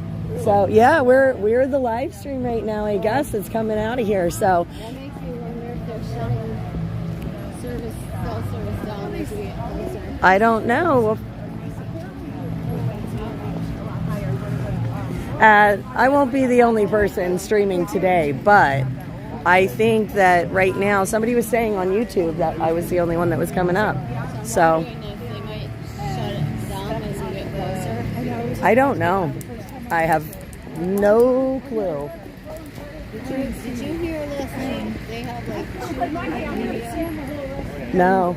that have media passes. No, I didn't hear that. Hey, hey, Ray in the house. Oh, Glory B's live too? All right, awesome. All right, so Glory B's live now too. All right, so we got 2 of us down here that are live. Beautiful.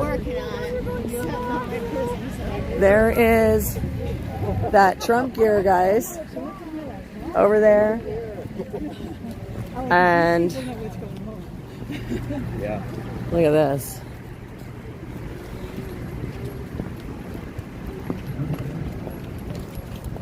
Hey, Wayne!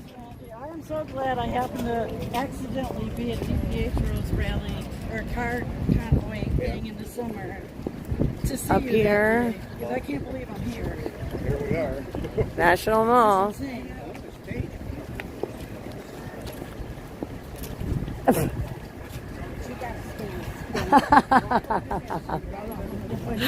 With some Trump signs.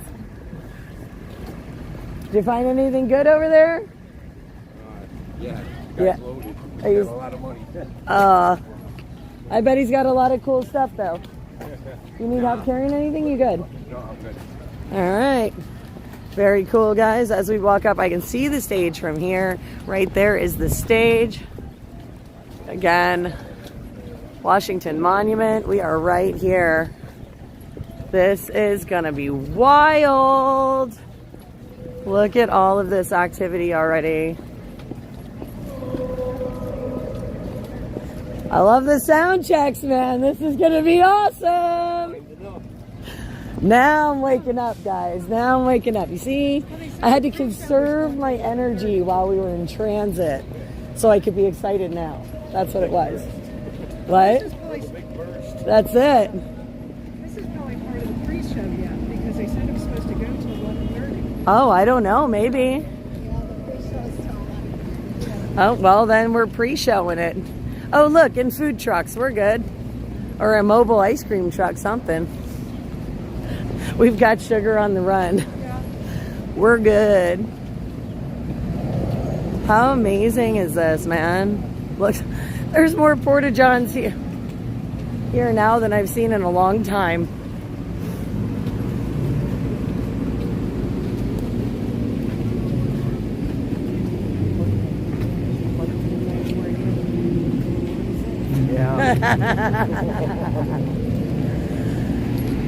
Just saying. Interesting to see, interesting to note.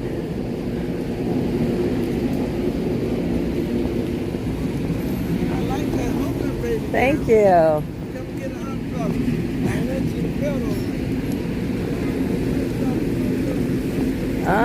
More Trump gear. Lots of Trump gear out today, guys. Vendors everywhere. Wow. Look at that. Look at that one. That is a pretty wild banner there, guys. Check out that banner. Right?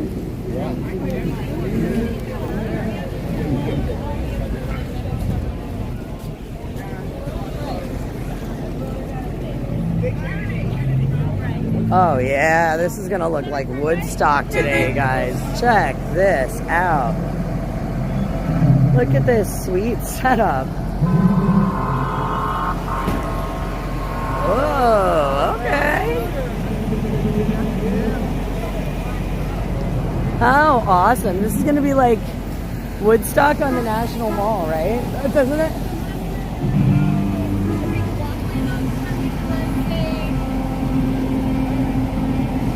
This is wild, right?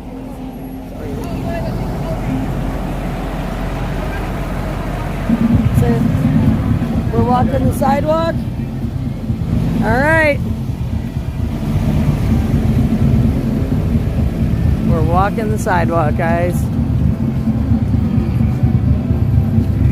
Holy mackerel, man. I guess they are getting ready for a huge crowd today. Yeah, man, like that's 2 walls of them. Good to know, though. Good to know. Rather have them than not, that's for sure. Wow.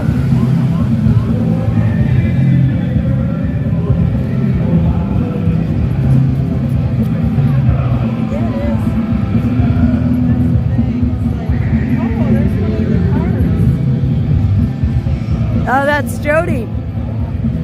Look at her. Right downtown, man.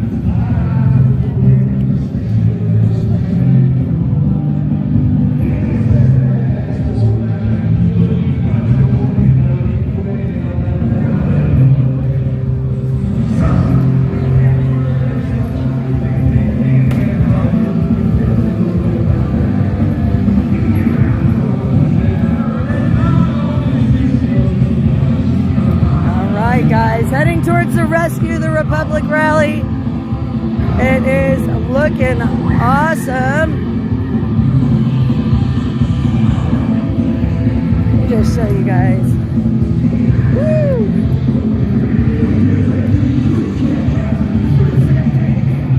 See, I'm not the only one that waited to get like bouncy and stuff.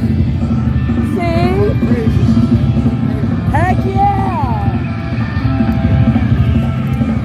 We're gonna bounce together, baby. Good thing we have the stabilizer. My chat would be like, what is happening? Look at this thing. Look at this cool camper here.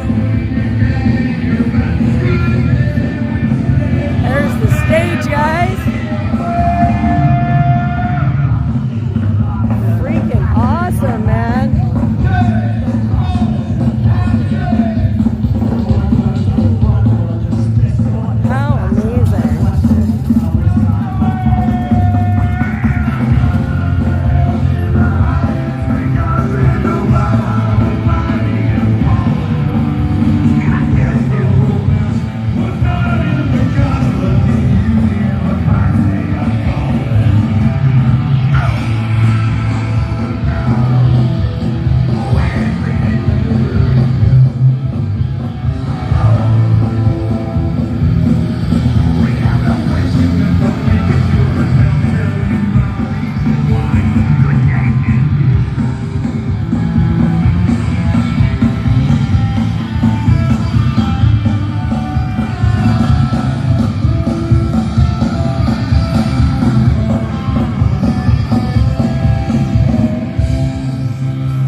Yep.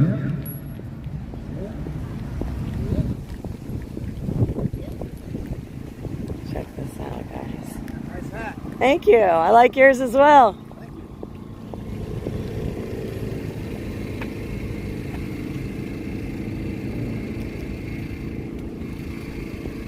Wow. Yeah, man. This is gonna be wild. This is all. No.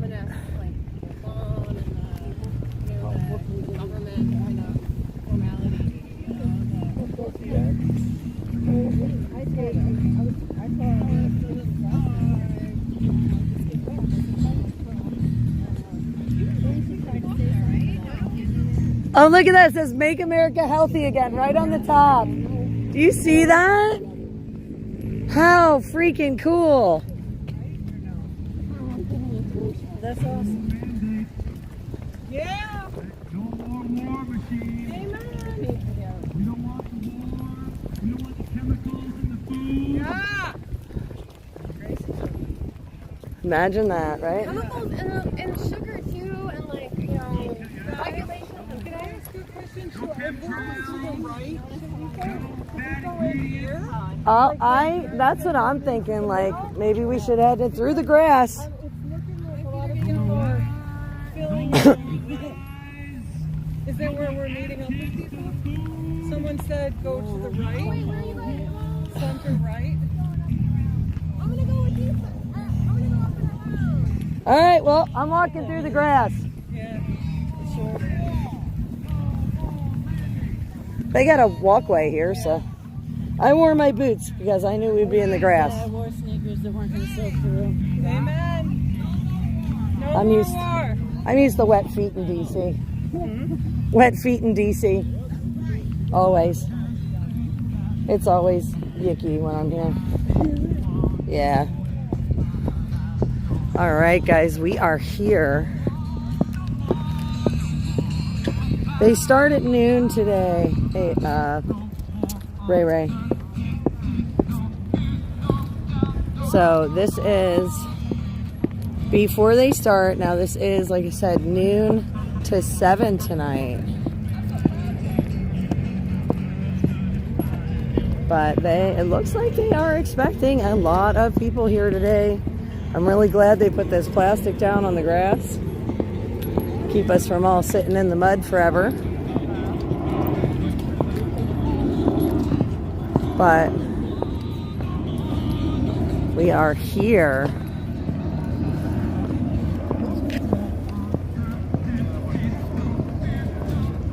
So there's a medical tent over there to our right. Hey guys! Hey, how are you? Imagine seeing you I know, here, right? Wow, this is exciting. I didn't get lost. I found the train station. I hopped on the first train. I was gone. I'm like, I'll see you in DC. Yeah. Yeah, no, we stopped so everybody could go to the restroom and things like that, you know. It's a little early, but look at this, man, already. I'm going to start smushing my way in. Sounds good. I'm going to start moving in and filtering, you know, let's find us a standing spot. Yeah. Yeah. Offhand, no. I'm not sure. Yeah. Oh, okay. Very cool. Oh, nice. How many people you have? So there were what, eight vehicles for the most part traveling down. Yeah. There were some more that met us down at the hotel. But we had, what was it, like 13 of us this morning? Yeah, roughly. About 13 that traveled into the metro, and then we all came in. Yeah, yeah, we came in that way. A couple of them took off though for the Beltway, and they're doing the Beltway loop. Yeah, they took off from the train station and they're doing the Beltway. Yeah. So we had a small breakaway group that couldn't stay all day, so they're doing that. We're here, and yeah. Oh, that's all right. I have the bank with me. I plugged it in ahead of time, so it saves me some life later.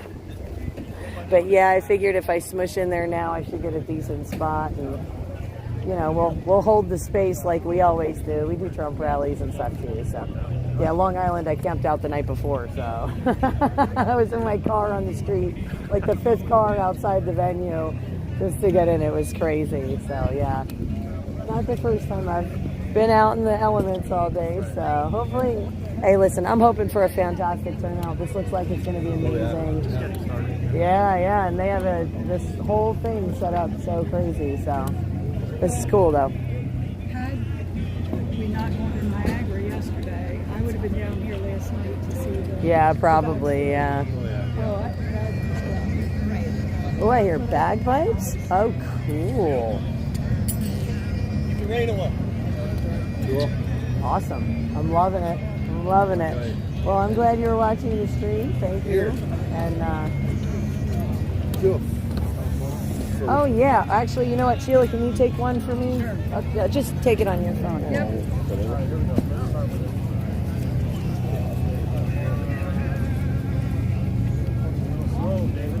What's that? Phone's a little slow. I'm sure it's full. You gotta zoom out. Like $6. Sounds good. Awesome. We'll see you throughout the day, guys. Stay safe. Okay,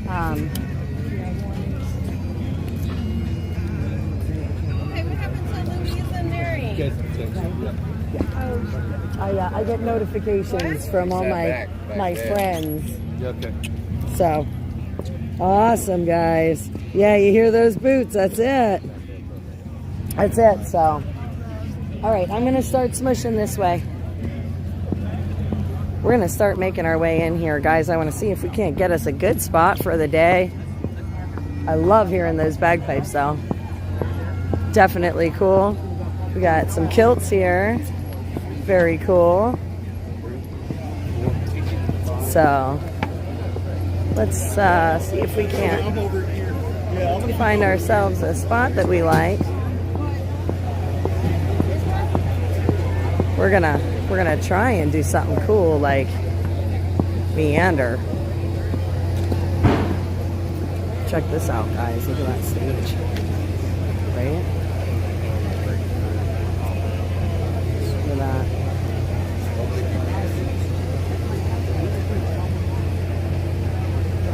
So, lots of security here. You can see them already.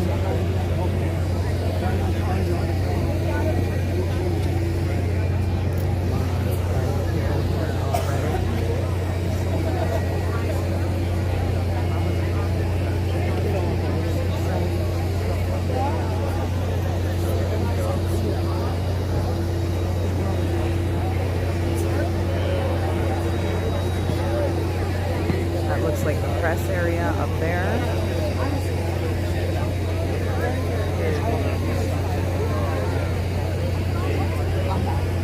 Yeah, you can also see it. Media over that way. Very cool. So long.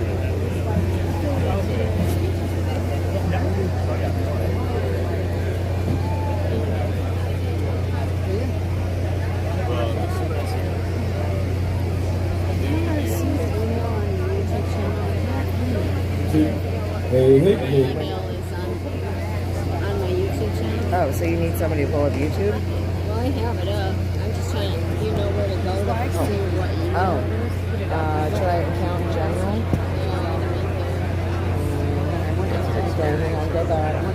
You might have to go into YouTube Studio. Do you have Studio?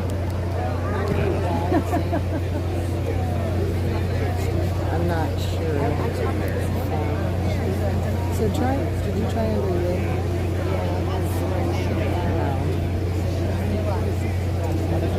That's the settings. That's where you were. I think it'd be under general.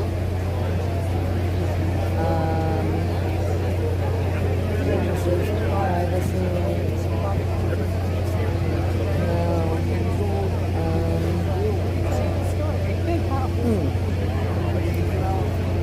Trying to remember. Yeah, I'm trying to remember. I think you can. I think you can do it with a. What do you need your email for that?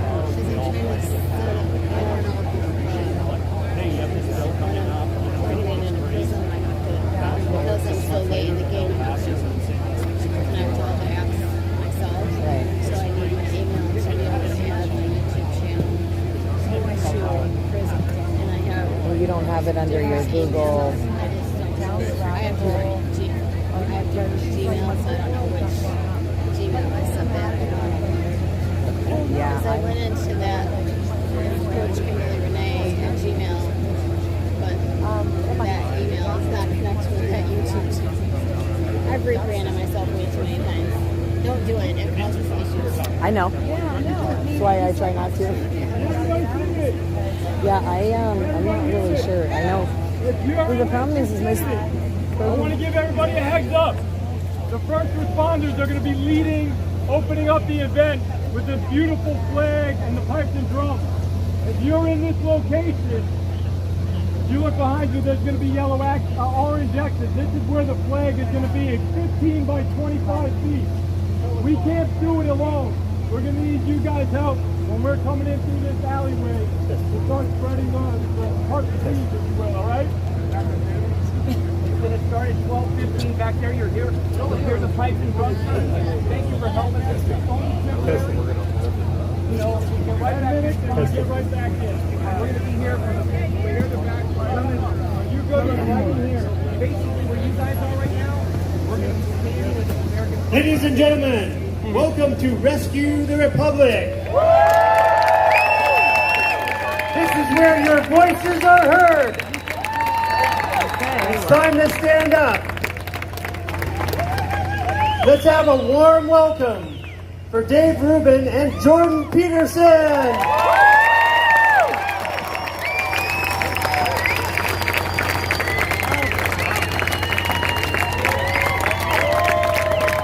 Hey, good morning, everybody. Thank you.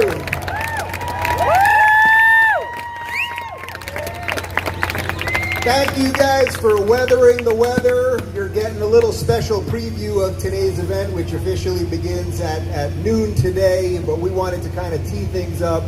You guys know the long list of incredible speakers that'll be out here today, including this guy, Jordan Peterson,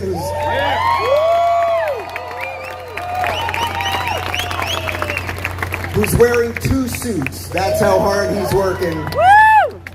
We've got Brett Weinstein and Heather Hying and Robert F. Kennedy Jr. and Tulsi Gabbard and Russell Brand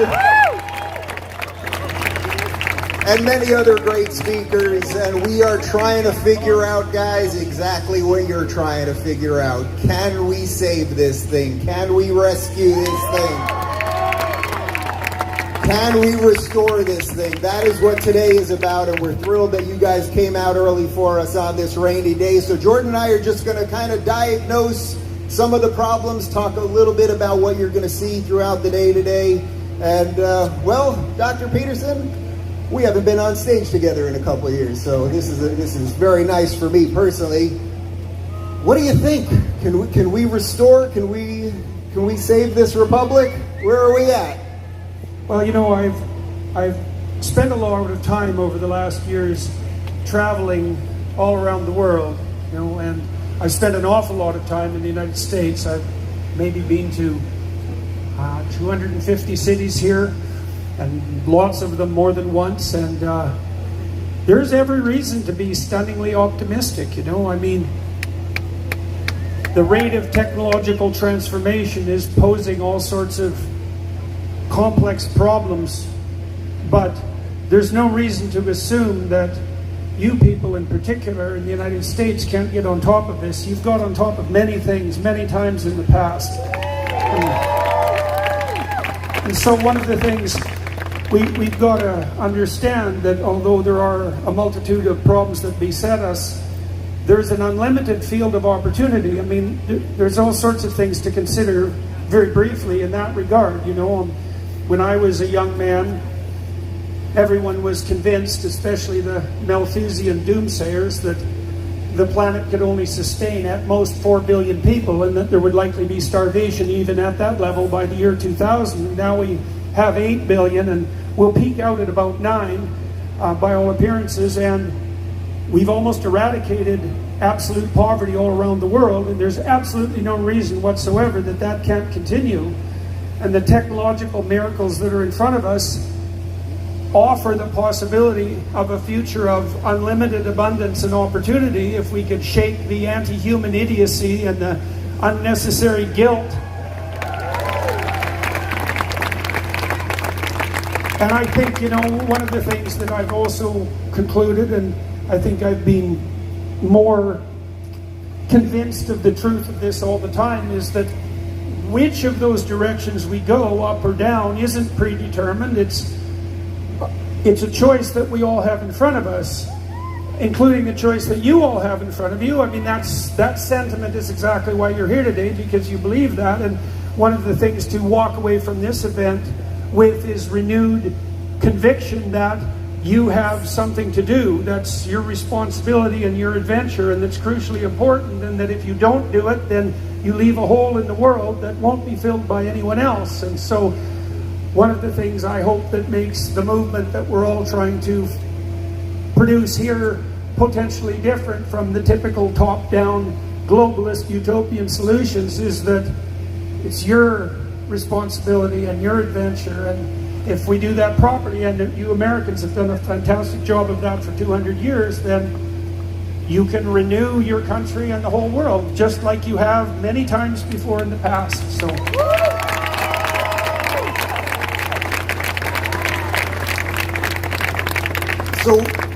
one of the things that I'm most excited about, and I suspect every single one of you is most excited about for being here, is that this alliance of people politically could have never happened 5 years ago.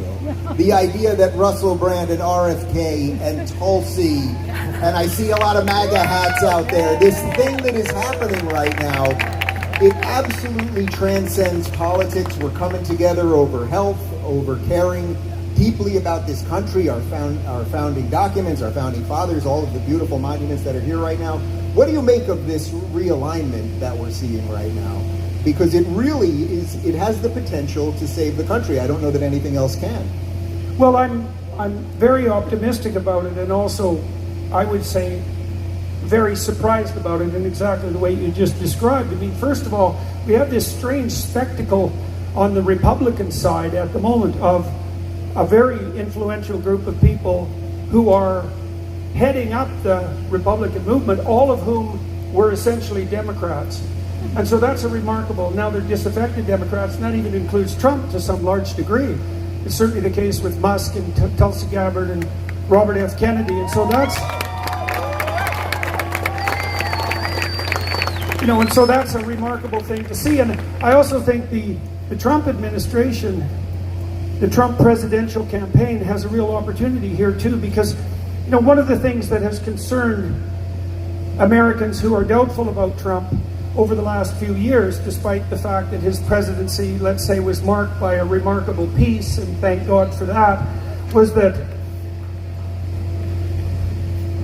was his capability, his capacity, let's say, to put together a stellar team and to be more than merely Trump himself. Not that he isn't a force to be reckoned with, and now he has aligned with him these people who are truly remarkable. Like, I can't imagine anything more revolutionary in the positive sense, for example, than a Department of Government Efficiency that was actually headed by Elon Musk. I mean, that's just one revolutionary possibility, which is a very, merely that is something of singular importance, but that's not all, because you have Kennedy, for example, already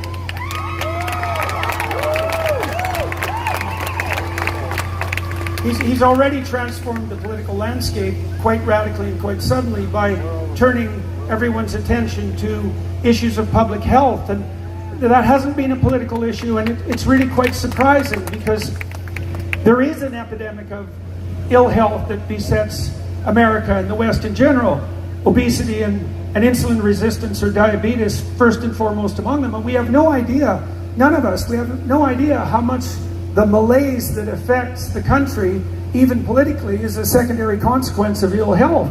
And the fact that that's at least become a political issue now is notable and also revolutionary. And then with Tulsi Gabbard, you have a woman who I would say is everything that the Democrats hoped Kamala Harris would be. And so that's also a remarkable thing to see.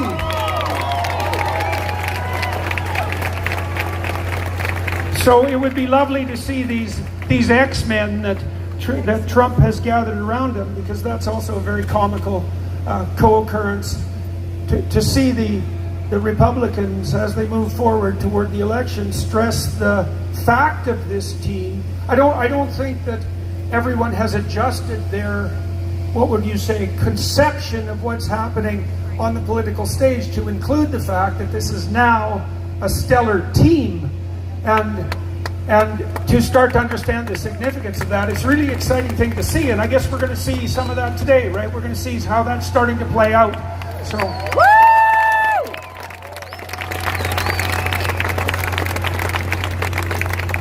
yeah, and we should note, just even relative to where we're standing right now with the Washington Memorial behind us and the Jefferson Memorial and the Lincoln Memorial, that this country was founded on the idea that we were going to be different. We were going to be different and think different things. And I guarantee you, if we polled every single one of you out here, this would probably be the widest tent of political thought in America today. That is rare.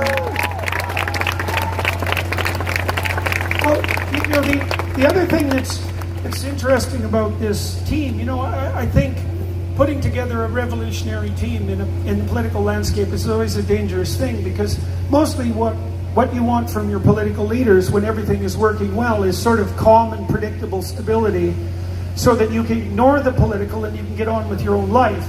And that'd be a lovely thing to see. And now you have in front of you a relatively revolutionary cabal of potential leaders, and there's peril in that. But one of the things that constrains that and hems that in the most appropriate possible way is the fact that all of the people who are putting themselves forward are patriots. They're American patriots. They're pro-human. And they're also very, very strong advocates for free speech. And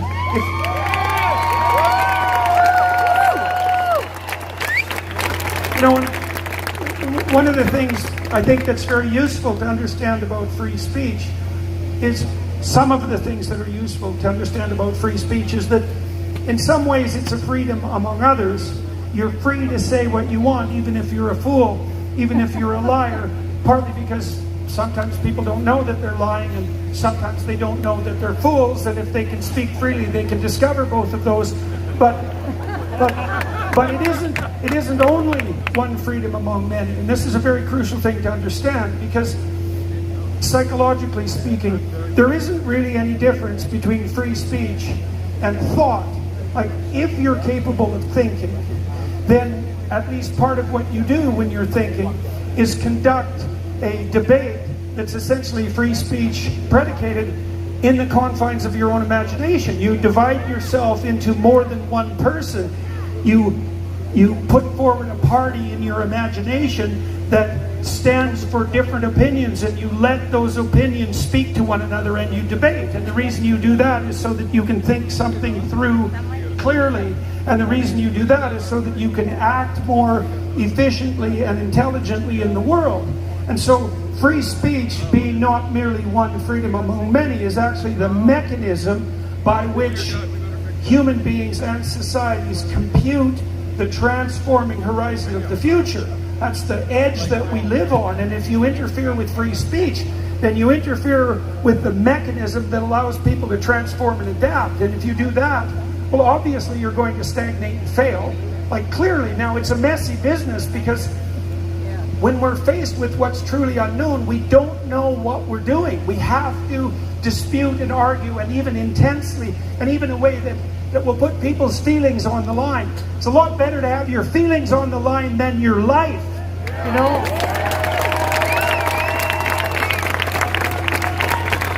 And if you adopt the responsibility of maintaining that commitment to free speech, you can organize yourself psychologically, you can organize your marriage and your family, you can organize your communities, you can revitalize them, and you have in this team that's generated itself around Trump very, very fervent advocates for free speech. And that's another thing that America has to offer the world in terms of model, because of all the countries there are in the world, including my own country, which is failing dismally on the free speech front, and the UK, which is also in the same boat.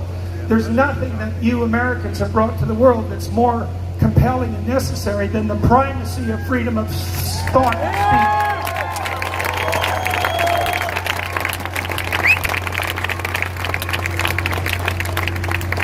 So why don't we see if we can put a little pressure on President Trump for a moment, because with this lineup and this group of people that you've just mentioned, maybe by round of applause we could see if we could fill some of those slots for him. So it sounds like Elon for governmental efficiency. We were down with that. That sounded right. He's already offered to do it for free, so that's pretty good. That's pretty efficient. How about, I don't know how much he's going to appreciate this, but we'll send RFK in to take out the CDC and the NIH.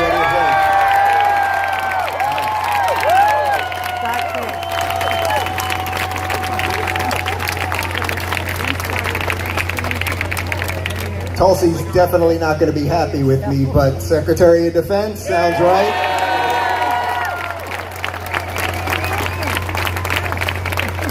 Now, you, my friend, you're not American, Got rumbled. But what are you going to do? What are you going to do?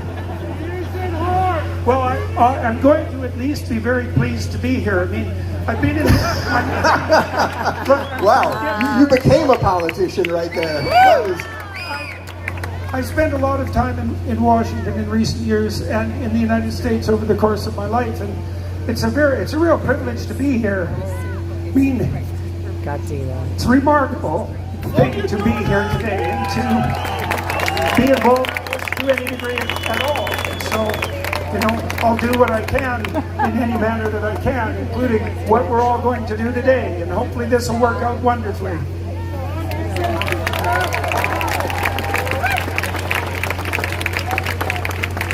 So I think since we're going to mostly talk about solutions today, it's going to be a day of solutions. It's going to be a day about how to restore this republic, how to get healthy, how to focus on free speech, all of these things. What do you see as beyond free speech, which you just illustrated, what do you see as something that we really could fix right now if we focused properly? If we got out of this partisan shenanigans and craziness that we could really fix if the country wanted to? Well, I think everything. I've been thinking this through in a broad way, partly with this Alliance for Responsible Citizenship that I've been involved in the UK, and we've been trying to bring centrist conservatives and classic liberals together, the people who occupy the 90% of the middle that defines the United States in the most positive way, but also the Western world in general. And you know, we thought of many things that seem relatively straightforward and obvious. I mean, one of the things you guys really have going for you is inexpensive energy. You know, the UK, people in the UK and in Germany now, they're spending 5 times as much per unit of energy as you are. And that's absolutely catastrophic on the economic side. And this is something that really annoys me about the leftists in particular, because expensive energy is absolutely devastating to the poor. And in principle, the progressive types are advocates for the poor and the dispossessed. But there isn't anything worse that you can do to the poor and dispossessed in the West and also in the world at large, particularly in places like Africa, than make energy expensive. And we have plentiful, the US, you guys have been so remarkable in this, with the fracking revolution in particular, producing this immense, vast storehouse of very, very inexpensive energy, in particular natural gas, that's also extremely clean, especially compared to the sorts of fuels that people burn alternatively, like coal or biofuels like dung in places like Africa, which are terribly polluting indoors in particular and kill many, many people. And so cheap energy, that's be a huge benefit. Cheap, expensive, plentiful, reliable energy from whatever sources we can derive it, nuclear, fossil fuel, and if the renewables can get themselves together without subsidy and start to play a contributing role, well, so much the better. But cheap energy is a big one. I think another thing that's very much worth concentrating on, this is something Musk has been trying to bring to the forefront of public attention. It's going to become a vast issue, is that the birth rate across the United States and the West in general is cataclysmically low. It's a terrible thing. And you know, many, many young people are without relationships, without intimate relationships, many without children, no multi-generational continuity, and no concentration on the family. And for the vast majority of people, especially sensible people, sensible, sane, hopeful, forward-looking people, there isn't anything more vital and meaningful and necessary than their family. And part of, you know, Dave was talking about the problems that beset us, and Musk has pointed this out too. There's a profoundly anti-human sentiment that drives the more pathological end, say, of the Green Movement. And there's reasons to be environmentally concerned, don't get me wrong, but telling people that you shouldn't have children because it's bad for the planet, I really can't think of anything more malevolent, almost nothing more malevolent than that. That's an appalling sentiment. And young people obviously are sufficiently demoralized so that they're not having relationships or children. And any society that doesn't put, let's say, mother and child first and foremost as something approximating a sacred image is doomed.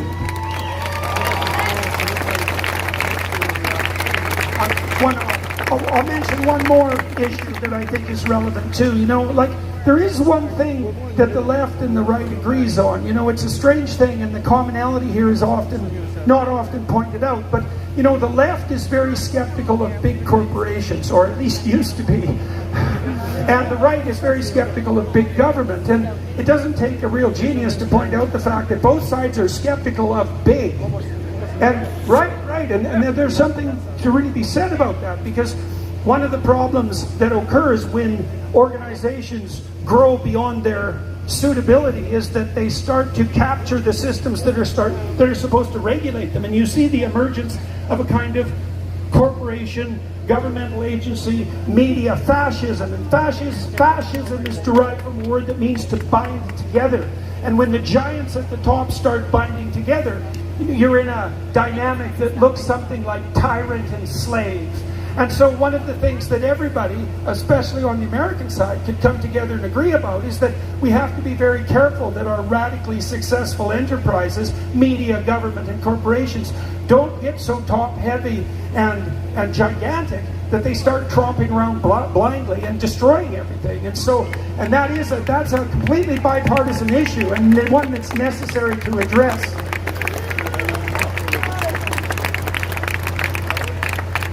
So we've got about 3 more minutes here, and then we're going to kick off the day. I just want to say one other thing, and then I'm going to give Jordan the last word, because that's what you do when you're on stage with Jordan Peterson. Which is that, you know, we've been in this game for quite some time, and we've seen these trends, and we've been calling out a lot of this early on. But I can feel something in this crowd right now, just with the diversity of hats and the way you guys have applauded and everything else, that I have not seen. You know, I did not vote for Donald Trump the first time around. I voted for the Libertarian candidate. I did vote, obviously, for Trump the second time around. And it was because I went to a rally in 2016. 2020.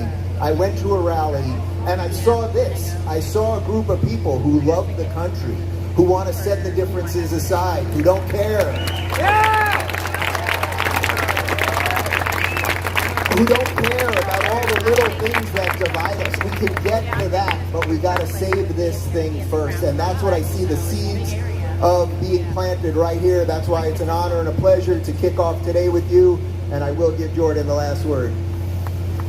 So the last word, all right. So, you know, it's as I said, it's a stellar opportunity and an honor for me to be in DC again and speaking in this platform and in this country. And, you know, maybe I have a viewpoint of the United States that's useful, just as a bit of an outsider. You know, there's so many things that you people speaking generally got right, and there's a real pervasive doubt in the West. You know, I see people in the UK, for example, right now debating whether or not Great Britain has a culture, which is, and I saw the same thing, for example, in the Netherlands, and these stellar countries that have these deep, abiding, profound traditions, many of which affected the manner in which your own country developed, you know, and I see this pervasive doubt in the West about the validity of our own foundations, and I've investigated that psychologically for a very long time, and I do believe that there's many things that we got profoundly right that can't be abandoned. The notion that each person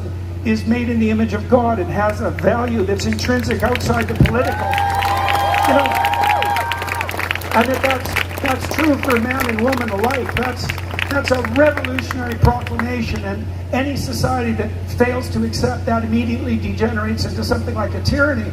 So we got that right.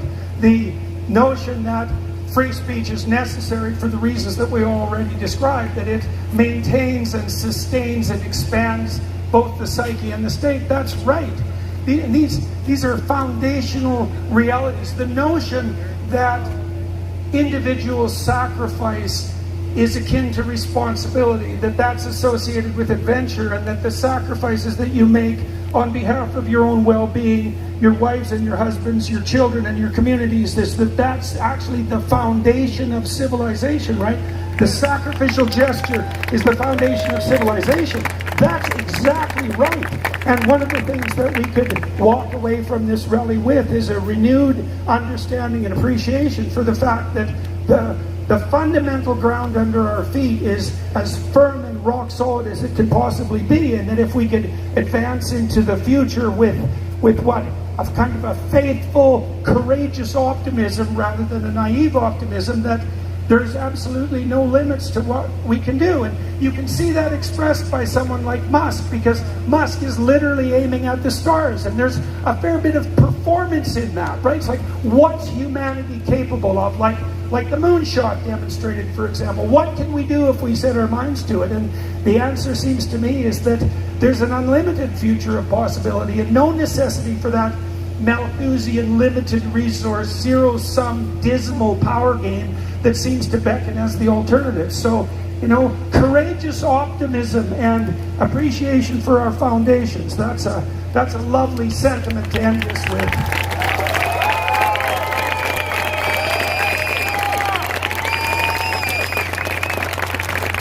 It's really great. Just as Jordan was saying that, I don't know if you guys can see it behind the stage here, but somebody unfurled a giant half Canadian, half American flag. And I think that's their way of saying you're welcome. You're welcome here, my friend. Guys, thank you very much for coming out. This is just the beginning of what's going to be a great time. That's my friend. That's my friend,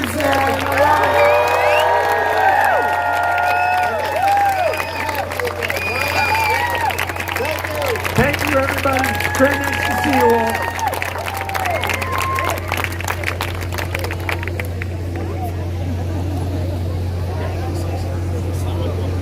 But if not,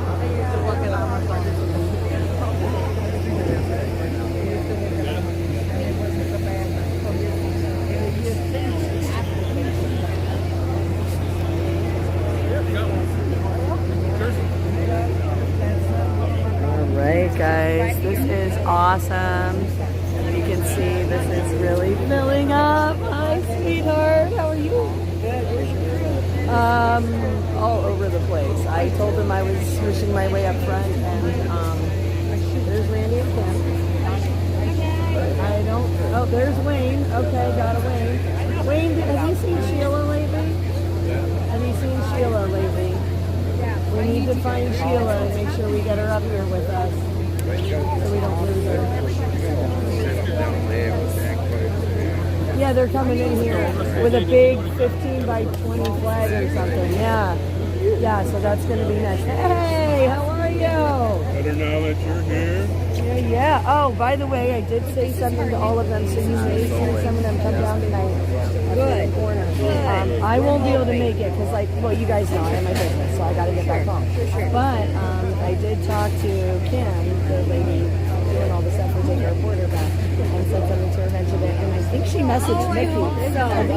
Mickey late last night. So just look out. Okay, you are here. Okay, beautiful. I just. Yeah, I just wanted to make sure when you had... Kentucky's with you guys, right? I did not see Kentucky this morning. Did Kim ever get back? Where in Pennsylvania? What?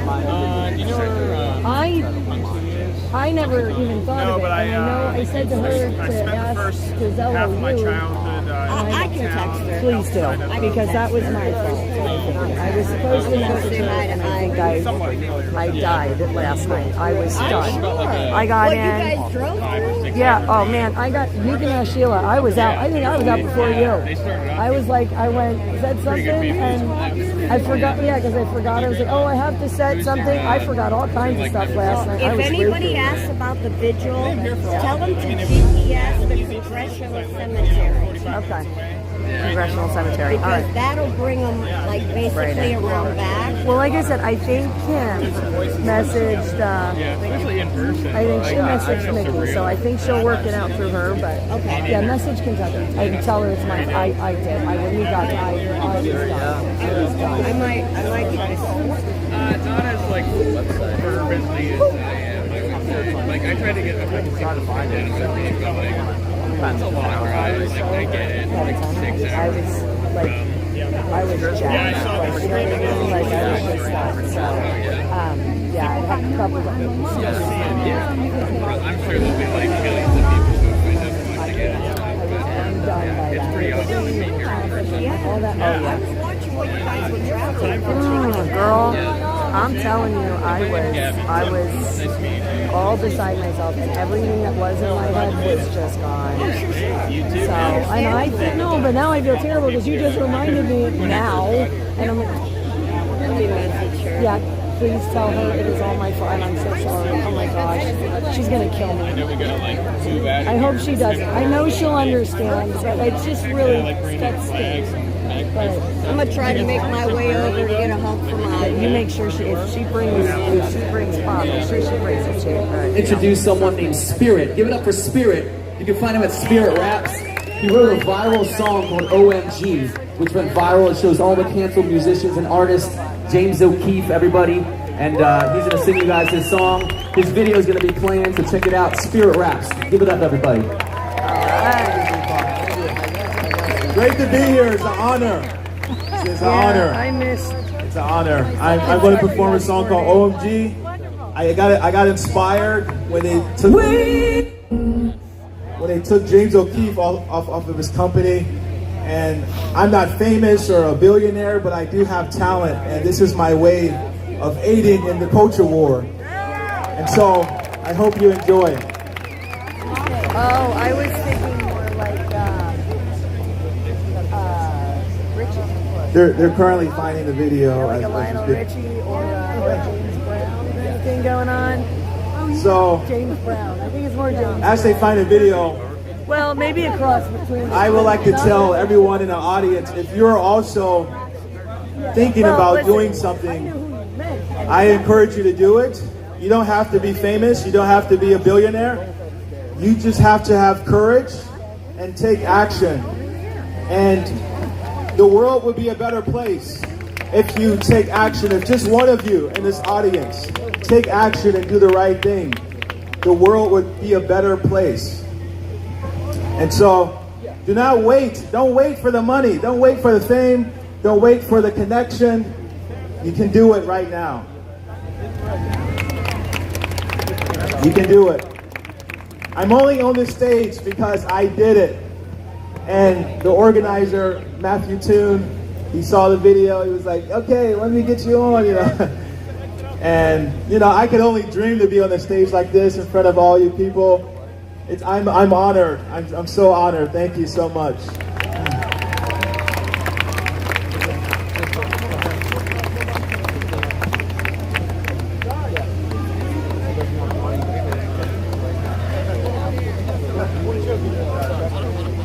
They got it. They found the video. That's good.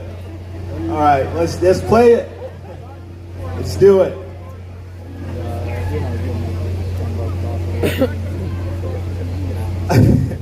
I'm from a different time period, so that's where am I from?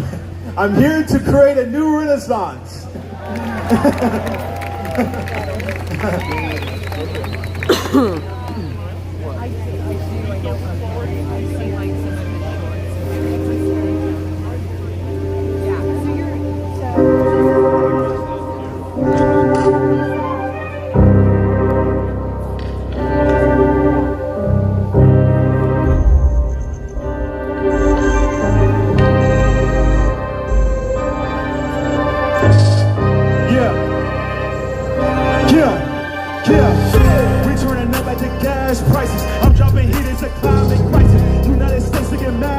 So I'm spreading love just like a virus. I'm in that lab like a mad scientist. I follow money, they follow the science. Feel like I'm David, I'm slaying the giants. We need a moment of silence. I make them OMG like my name was James O'Keefe. Tell Dr. Fauci that I'm built differently. I survived the pandemic. I ain't need no vaccine. I'm a crash the ball. See, I'm talking about the CCP. I'm the other side's worst case scenario. Yeah, I'm that situation y'all wasn't ready for. Yeah, this too controversial for the radio. Yeah, yeah, for this ratio. Yeah, I'm the other side's worst case scenario. Yeah, I'm that situation y'all wasn't ready for. Yeah, this too controversial for the radio. Yeah, yeah, for this ratio. CCP step down.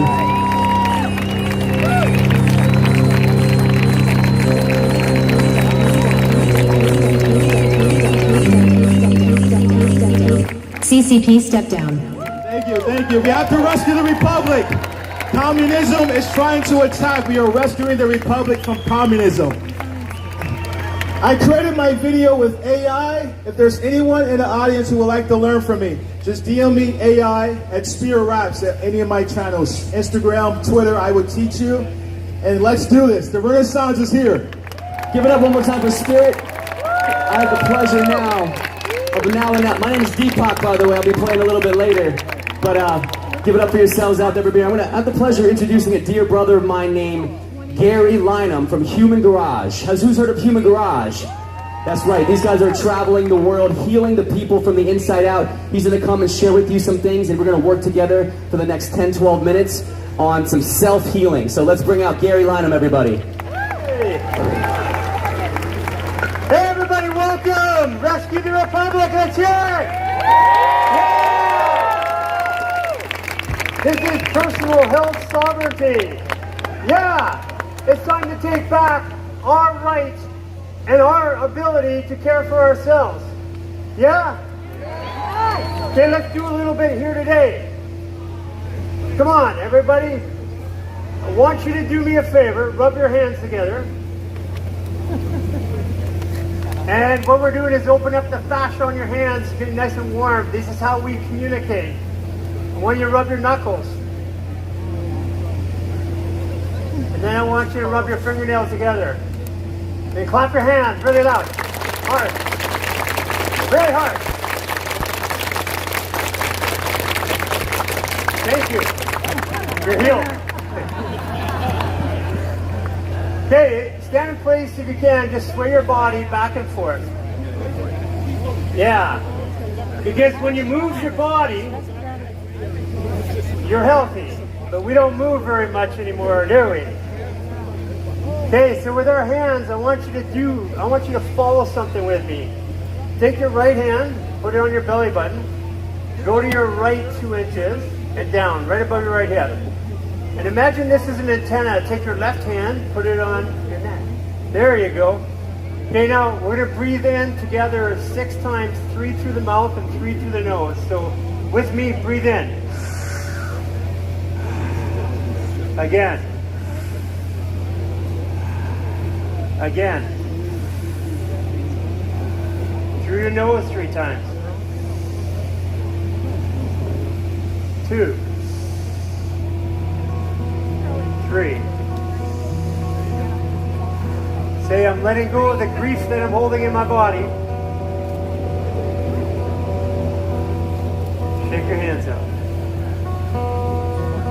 You guys are awesome. You guys all care about yourselves, right? Yeah, this is a movement of self-caring.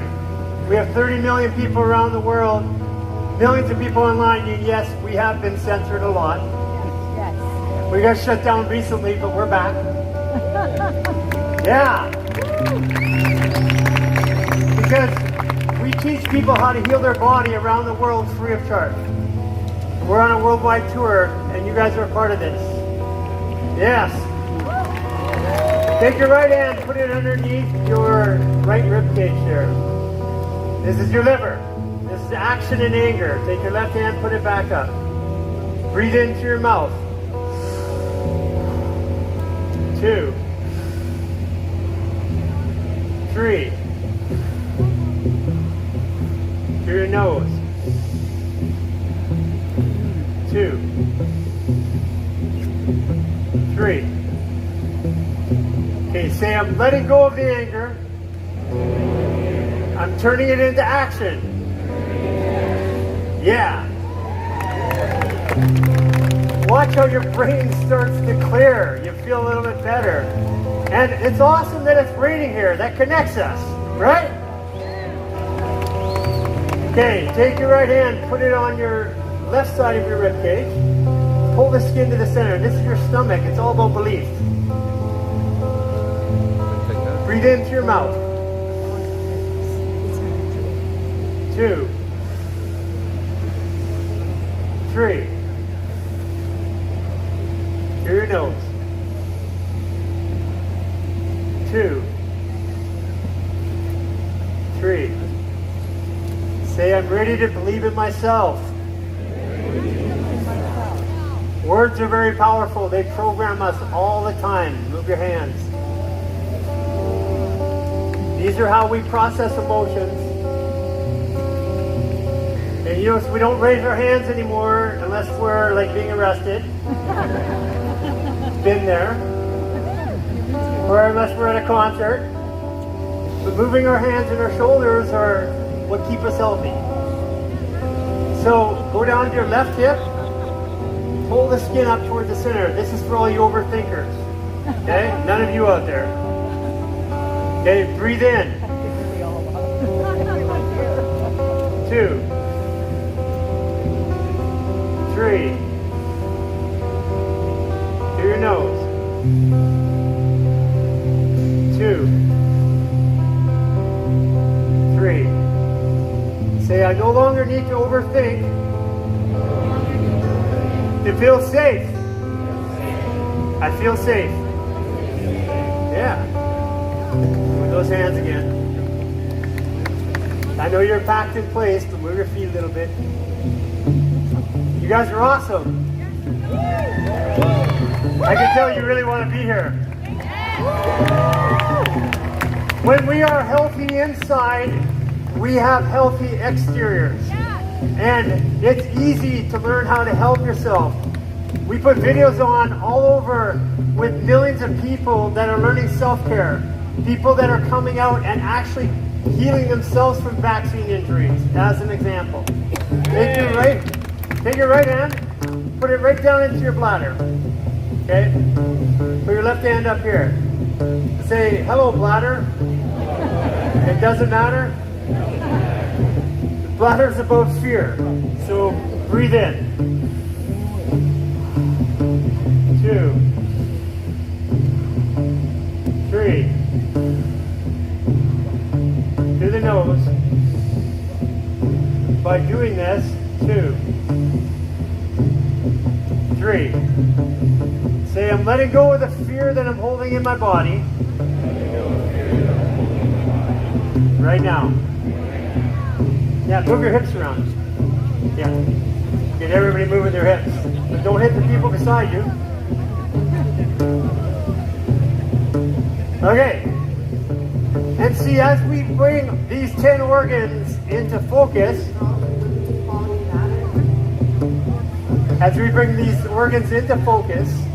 then you'll start to clear your head. Everybody feel a little clearer right now? Yeah? Let me hear it. Okay. Take your right hand, put it on your right rib cage. Okay, this is your kidney. Say hello, kidney. Okay, take your left hand, reach over, lean over to your left. Turn your head to the right. Take 3 short breaths, go. Now take 6 breaths. 2, 3. Through your nose. 2, 3. Come on up. Feel the right side of your body compared to the left. Okay. Take your left hand. Put it on your left side. Throw that over, pull down, lean over to your right, turn your head to the left. And breathe in. 2, 3. Through your nose. 2, 3. Okay. Take your left hand, put it right on your spine, your thumb there. That's for your spleen. That's all about worry. Take your right hand here, put your chin to your chest, and lean on your right foot. That's your spleen. Say, hello, spleen. I know what you mean. Breathe in through your mouth.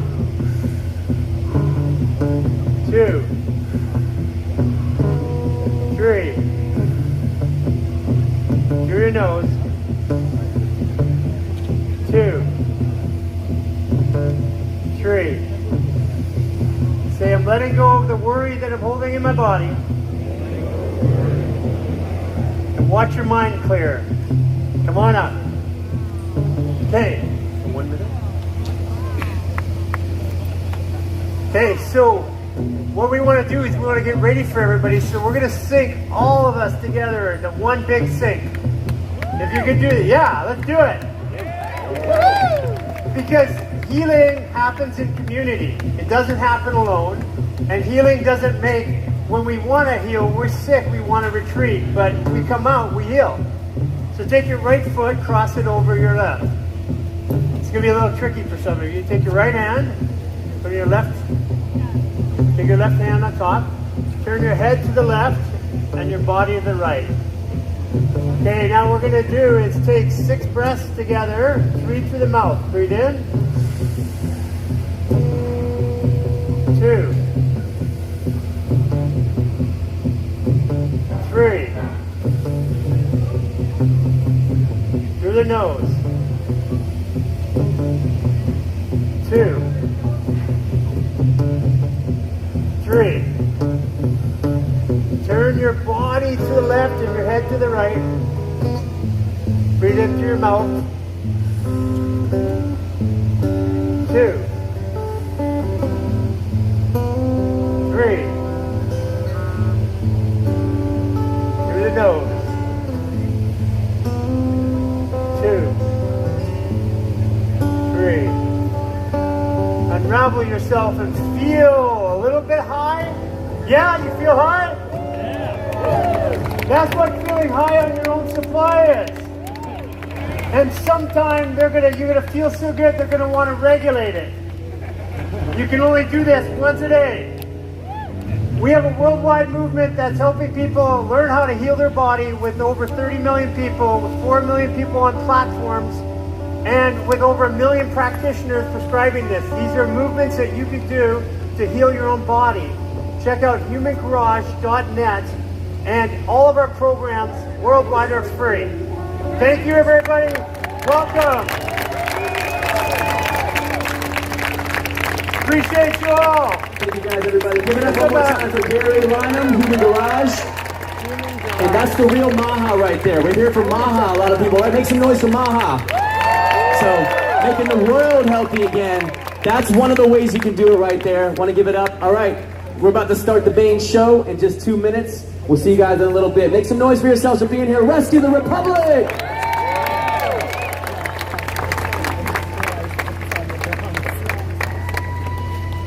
Right, ladies and gentlemen. Hello, freedom fighters. You can do it. Make America healthy again. We have quite the lineup for us today, and it's going to be great. I mean, I just got back from an LGBTQ plus rally for Hezbollah. It was on the roof, and let that sink in for a second. We're going to have a great day for you. There's going to be a lot of impressive speakers. We're going to ask everybody to... You guys are fantastic. We're going to ask you, through you, you will be our ambassadors to open up people's hearts and their minds. To what? To protect what this is and this hallowed ground that we stand upon. The freest, greatest experiment in freedom in the history of the world. And it does require our eternal vigilance now more than ever. But I am not worried. I know that God has given us this great opportunity to recharge ourselves, to ask us what we want as a nation, as a community, as a family, and as individuals. We want to continue this for the next generation and for our grandchildren. And that decisions that we make this November are going to help continue this freedom moving forward.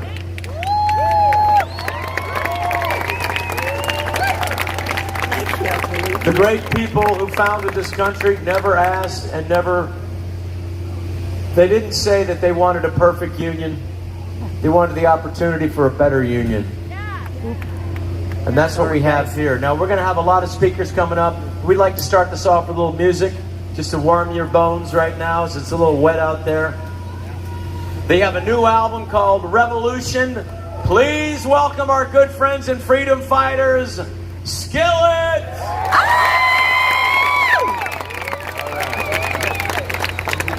No way!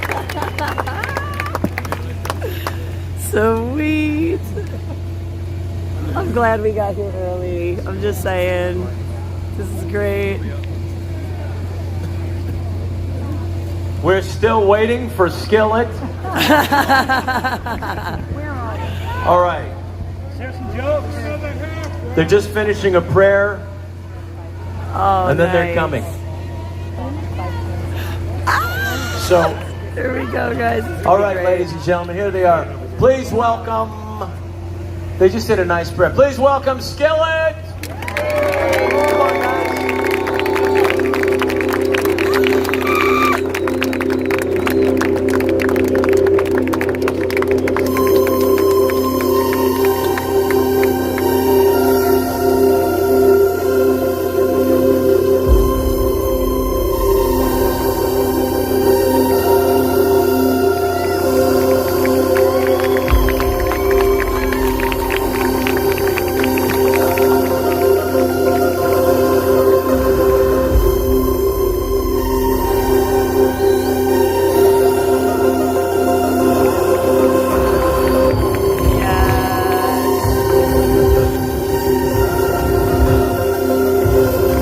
How you guys doing today? Oh, it is good to be here. Let's get this thing started.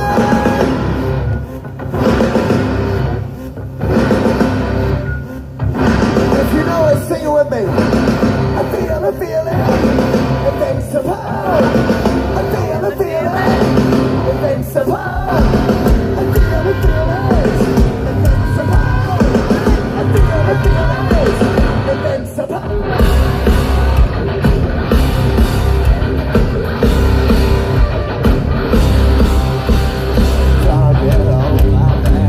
Survive the last.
I feel it, come on. I feel it, invincible.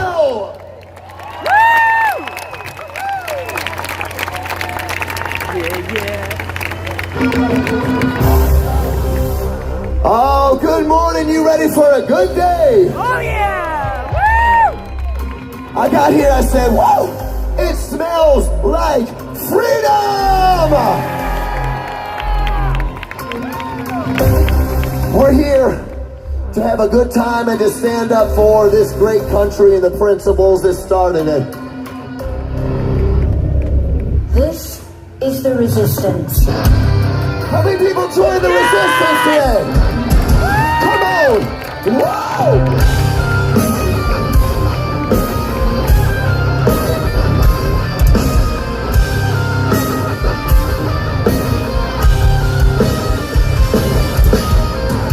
Nation and a million faces from together made for elevation. I'm a soldier, I won't surrender. Faith is like a father, never pursue embers. Who's gonna stand up, who's gonna fight? Voice of the unheard. Who's gonna break these chains of lies? Love is the answer. I gotta speak it, believe it, that's how I feel inside. I can't sit here quiet. We can take my mind, we can take my breath. When you cry, I put my cold that chest. This is how we rise up. Heavy as a hurricane, louder than a quake. This is how we rise up. Heart is beating faster, feels like thunder. Magic spinning, holding up the man.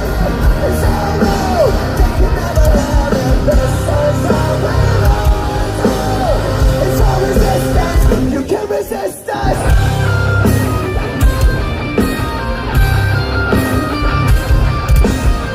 Can you hear me? Are you listening? Sleeping in the shadows could be making history. Through the firewall, come the water. Used to be a slave, but now you are a conqueror. They can take my heart, they can take my breath. They can cut it from my cold chest. This is how we rise up. Heavy as a hurricane, louder than a quake. This is how we rise up. Heart is beating faster, it feels like thunder. Magic spinning, holding up the night. It's all new, they can never have it. This is how we rise up. It's all resistance.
What, these?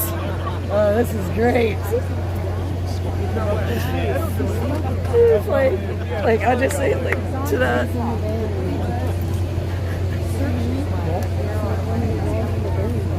Oh man. Well, that too. Yeah, man. You know, no problem there. Let me tell you.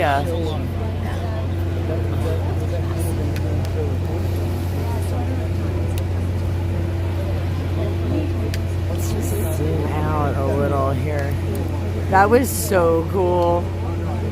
Like some of my favorite people to start the day, like Jordan Peterson right at first thing, and now we got Skillet. Like, I don't even know what to do with myself right now.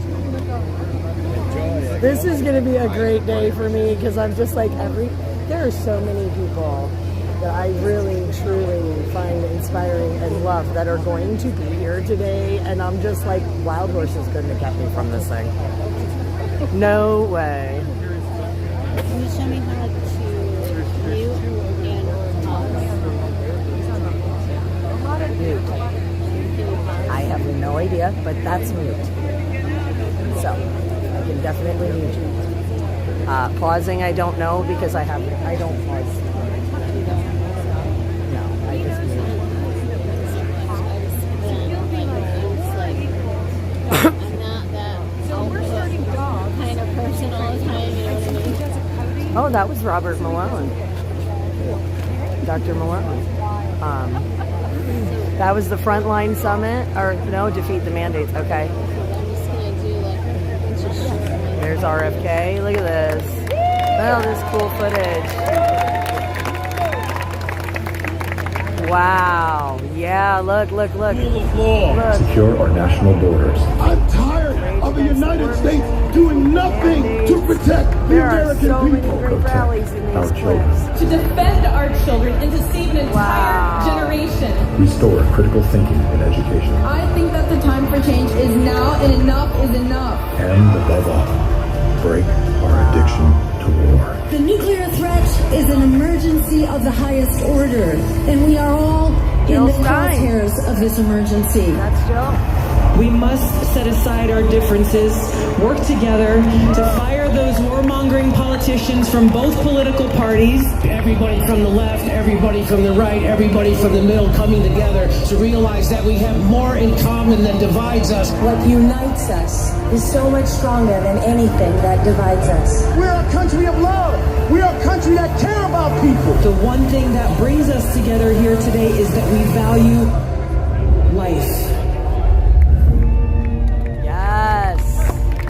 First Amendment, look how beautiful. Every single principle on which the West is based is under simultaneous threat. We must defend the West. Wow. Yeah! Wow, 2020 is the code for healthy vision. It is also the year we were given the eyes to see. Today, the curtain has been pulled back to reveal the liars at the levers. They are masters of deception, hell-bent to divide and conquer. Some radicals on the far right. It's not just the far left wackos. Like magicians, they use the art of redirection to keep us distracted as they trick us. Nearly every war we have fought was initiated by their propaganda. Iraq's weapons of mass destruction are controlled by a murderous tyrant.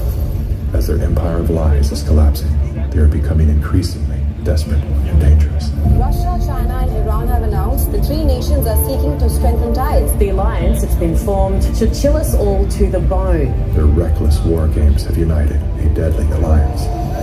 Everything we have fought for, everything we've earned, and everything we love is under attack. Terror suspects at the southern borders. At what point do we say, enough is enough?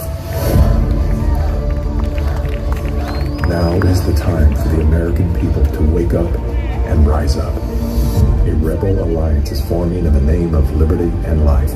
People of every color, culture, creed, and ideology are putting politics aside to secure the 8 pillars of peace and freedom. End the weaponization of science and medicine. If there is risk There must be choice. Cease the expansion of surveillance and propaganda. They are killing us with censorship and propaganda. Stop central bank digital currencies. That will allow them to punish us from a distance and cut off our food supply. Prevent political abuse of our judicial system. What we are demanding is, in fact, the restoration of the rule of law. Secure our national borders. I'm tired of the United States doing nothing to protect the American people. Protect our children. Oh, guys, I'm glad you're enjoying the stream so far. Restore I was going to thinking restart it before this started, but we did not have enough time. and above all, So we're just rolling with it today, guys. The nuclear threat is an emergency of the highest order, and we are all in the crosshairs of this emergency. We must set aside our differences, work together to fire those warmongering politicians from both political parties. Everybody from the left, everybody from the right, everybody from the middle coming together to realize that we have more in common than divides us. What unites us is so much stronger than anything that divides us. We're a country of love. We're a country that care about people. The one thing that brings us together here today is that we value life.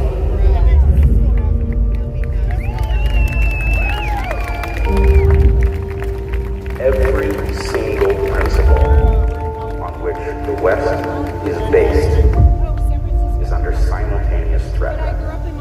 We must defend the West. The West.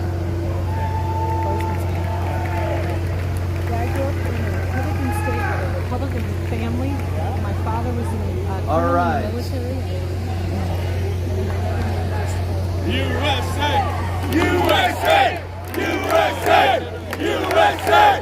USA! USA! Hey. All right, that's great. That's okay. I don't need no stinking bulletproof glass because I'm a midget. All right. It's great to see such a wonderful sea of people out here. A great mix of people. Medical freedom fighters. Champions of free speech. MAGA people. Make America healthy again people. It's great to see Joe Biden walking by in his pajamas. And of course also mingling amongst us in the crowd today, FBI agents dressed up as white supremacists, neo-Nazi, Trump-voting anti-vaxxers.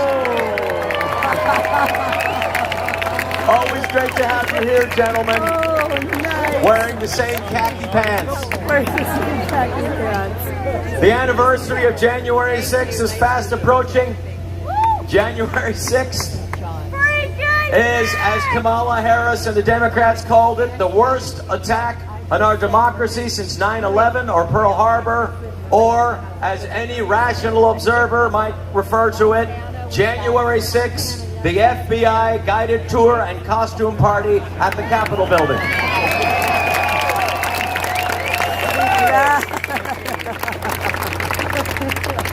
Now the woke Democrats want to attack us, confuse us, call us systematically racist because of the color of our skin, flood our cities with migrants to drain our resources, and try to bully us into repeating robotically repeated phrases like trans women are women. You can call yourself a trans woman all you want. It doesn't matter, because when you turn 50, someone is still going to have to check your prostate. 50-year-old trans woman, you're still going to get the finger. Children cannot consent to puberty blockers.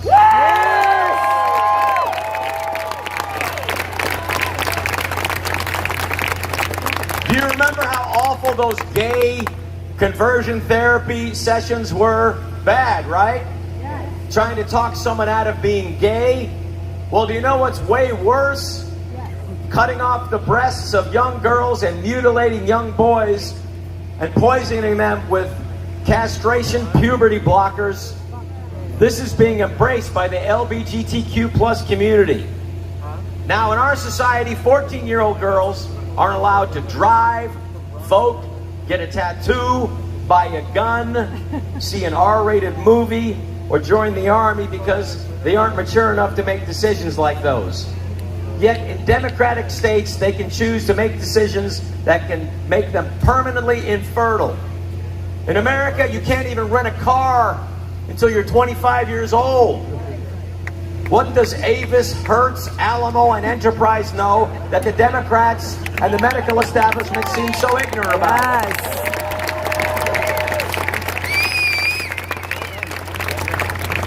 Now, whether Republican or Democrat wins this November, it'll mean nothing if we don't get Americans healthy again. Hell yeah! But I must admit, if you're going to be fat in America. Because in America, no matter how fat you are, you can always feel good about yourself. Oh, man. Because in America, if you're fat, all you have to do is wait 4 minutes, 5 tops, before you see somebody that's way fatter than you are.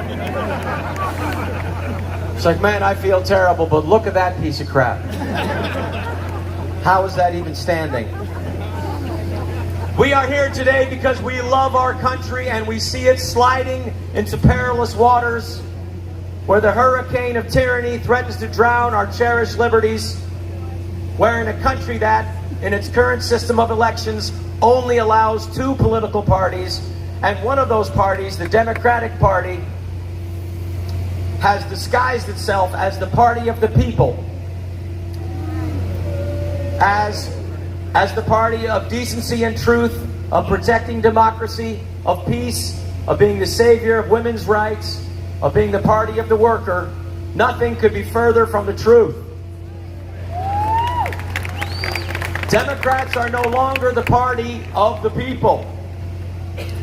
They no longer represent the working class, they represent the moneyed class, the new aristocracy, the expert class with the 3 letters next to their names, PhD.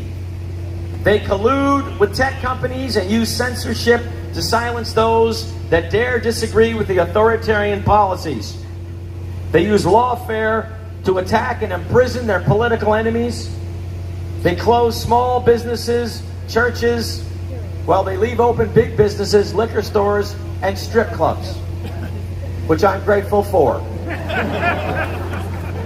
They fire soldiers, frontline doctors, and nurses for refusing to take a universal gene therapy, and they no longer use the term "my body, my choice," do they? Because it isn't. They consider it your body is their choice.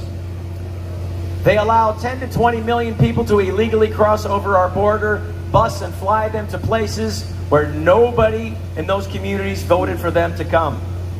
Instead of protecting women, they allow narcissistic men to invade their safe spaces like bathrooms, locker rooms, prisons.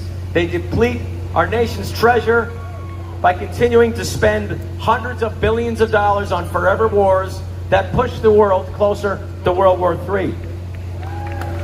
It's the closest to World War III since John F. Kennedy was president.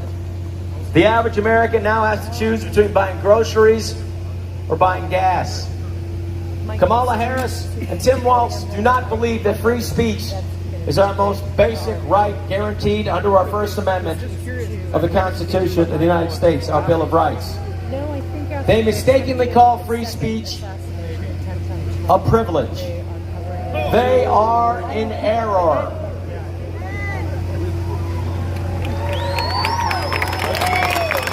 To quote my friend Andrew Doyle, free speech is the marrow of democracy. Without it, no other liberties exist. It is detested by tyrants because it empowers their captive subjects. It is mistrusted by Puritans because it is the wellspring of subversion. Unless we are able to speak our minds, we cannot innovate or even begin to make sense of the world. It is important that we reach out to people beyond our political affiliation to save our country. It is not about party, it is about nation. And I will leave you with this story. For people who want to divide us into Democrat and Republican, it's one snake with two heads. Now, all you need to know about America and the character of America is when you see disasters like just happened this week in Florida. During the floods, when people are standing on top of their roofs to be rescued, and the people in boats are coming by to rescue those people standing on the roofs. Here's what the people in the boats are not saying. Are you a Democrat or Republican up there? A Republican? Oh, well, a Democrat. Well, this is a Republican boat. Yeah, the Democrat boat should be coming pretty quickly. Good luck with that. It's a kayak. It's better for the environment. All right, thank you for being here. Ladies and gentlemen, let's keep this going now. I'm honored to be with you. Now, let us welcome to the stage a first responder, Steve Slepcevic. He is CEO of SRP 24 and Sabre Security. 35 years of responding to some of America's greatest disasters. As a matter of fact, he just got back this morning from Florida, where his first responders and security teams are working tirelessly to help those in need and keeping us here safe today. Please welcome Steve Slepcevic.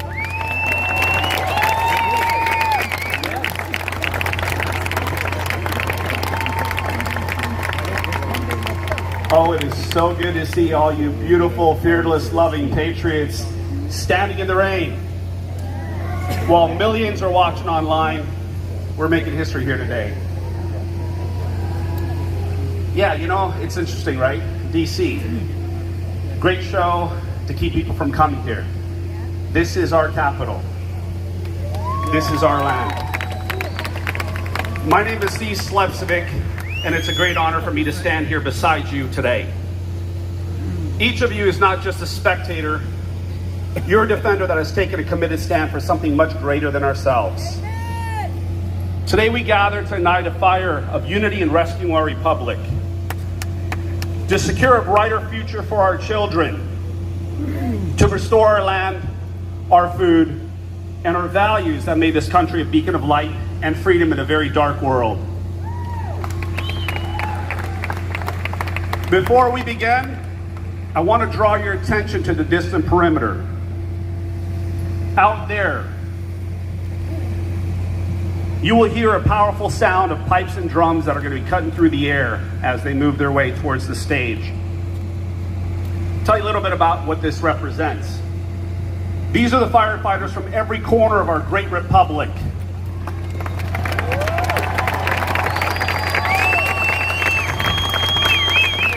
Some have come from the streets of Los Angeles, other from the city that never sleeps, New York. From Kentucky to North Carolina, from Florida to Maryland, and yes, some from right here in our nation's capital. Yeah, they're going to come right up through behind us. Yeah, behind us. They've traveled here at their own expense, but more importantly, they're here to remind us of something we seem to have forgotten. The power of standing together in unity for freedom. Push the button twice. Push the button. Okay, is that among these ranks, firefighters, doctors, parents, advocates, and many Americans who've lost almost everything. Okay. Careers, medical licenses, life savings, friends and family. Because they refuse to submit to mandates that violated their principles and their bodily autonomy. Some even carrying the flag that were pressured into taking a failed government experiment that has left them severely injured, forced into medical retirement. They are you. These courageous men and women stood on the front lines during the pandemic, risking their lives to save others, and yet were cast aside when they defended their freedoms. Folks, silence is compliance. They were not silent, and they never will be. They continue to fight, standing before you as living testaments to the resilience and an unbreakable spirit.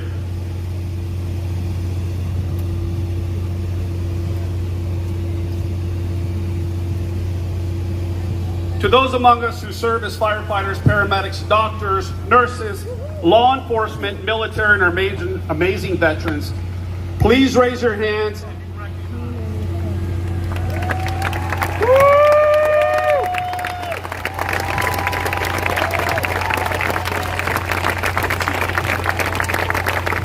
You stood in the gap for us. You put your lives on the line to protect the American people every hour of every day. And a new day may be coming that we're going to count on each and every one of you to tune in and listen to your Holy Spirit that's within you. You are the reason we sleep peacefully at night. And for that, we thank you. Let us give these bravest of souls the deepest appreciation they deserve.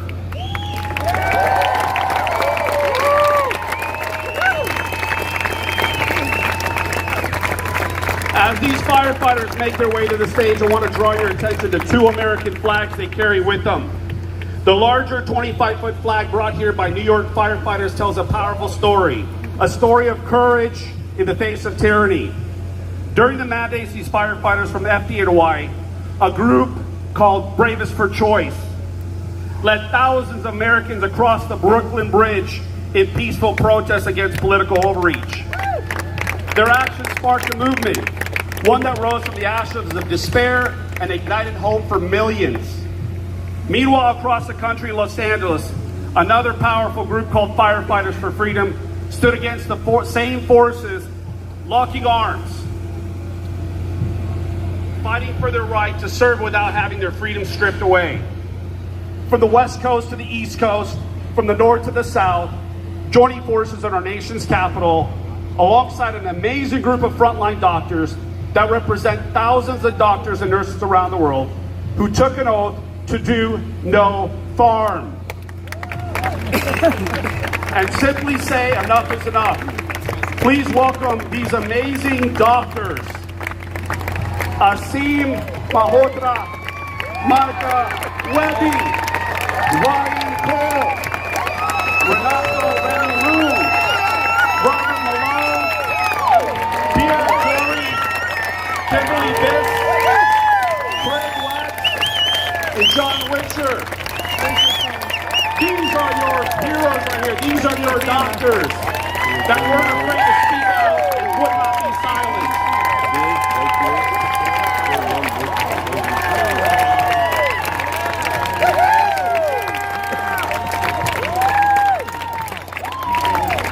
I'm going to bring your attention back towards the firefighters this moment. The massive flag you see before you has flown over many battles for liberty. Today it resembles and symbolizes the reason we are gathered here to rescue a republic.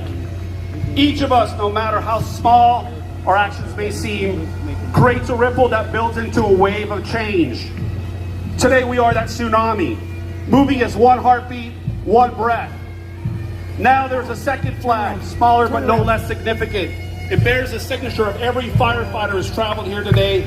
Leading this flag is a fire axe, a custom piece dedicated to the memory of fallen Fire Chief Corey Compatero of Pennsylvania. Chief Compatero gave his life protecting his family during the failed assassination attempt on President Donald J. Trump on July 13th, 2024.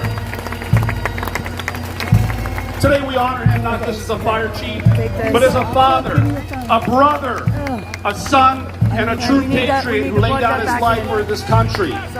This flag, along with the memorial axe, will soon be presented to his family, and we are privileged to witness the first steps of this solemn journey here today. Patriots, our republic is under attack, but not from external enemies. The greatest dangers lie within, by those who seek to divide us, control us, and silence us. We are one. We are God's children.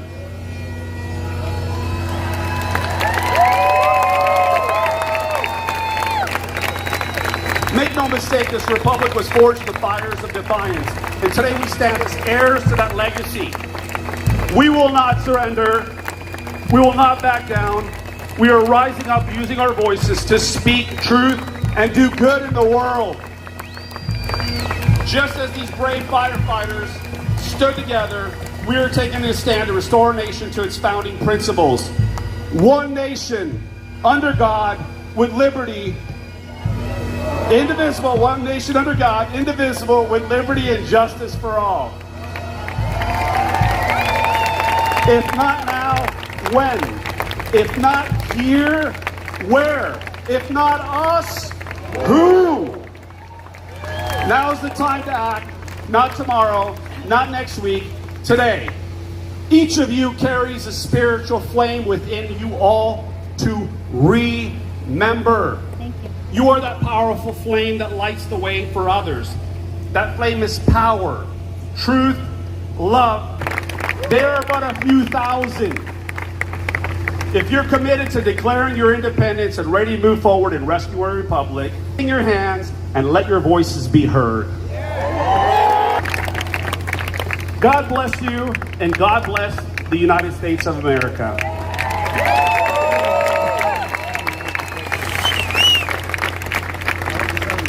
At this moment, I would like to take a moment of silence for Fire Chief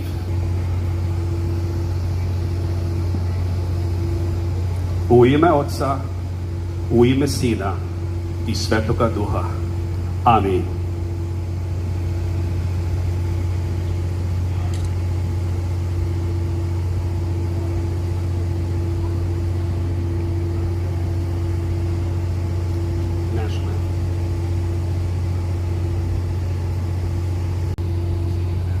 Thank you very much. Okay, please, ladies and gentlemen, for the national anthem, please welcome Caitlin Curtis and Deepak. Oh no. Wow.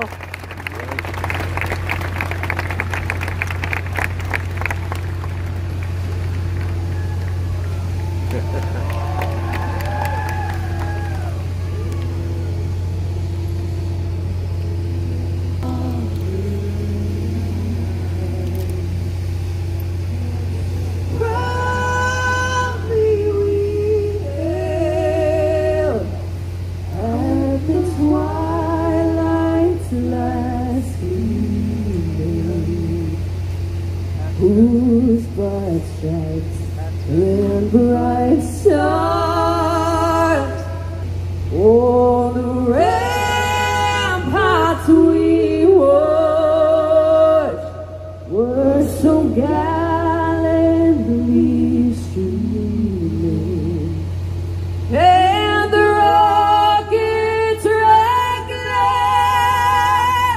the bombs bursting in there, came proof through the night that our flag was still there.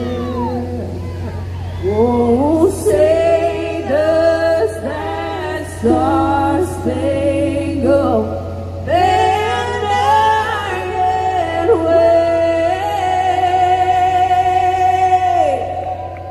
o'er the land of the free and the home of the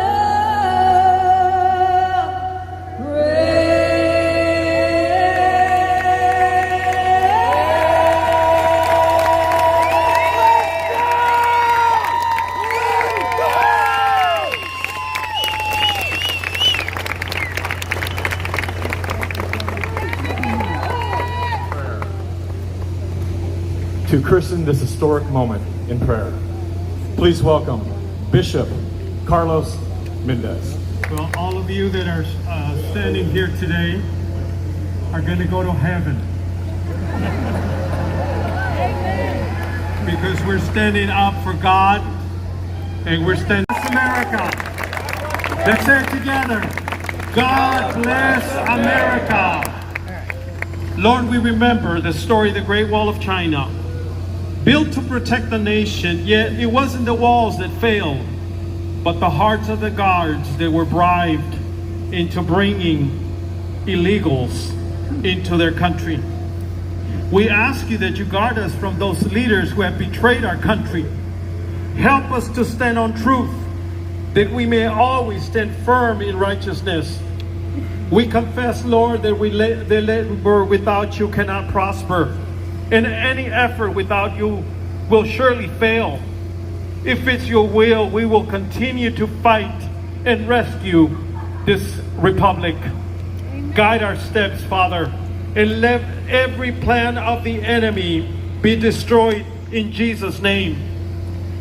Father, we remember the words that your Son said, apart from me, you can do nothing. We acknowledge this truth and invite you to be the center of all that we do. May this republic not rely on our own understanding, but on divine wisdom and guidance. We pray for unity among all Americans, for healing where there is division, and for peace where there is conflict.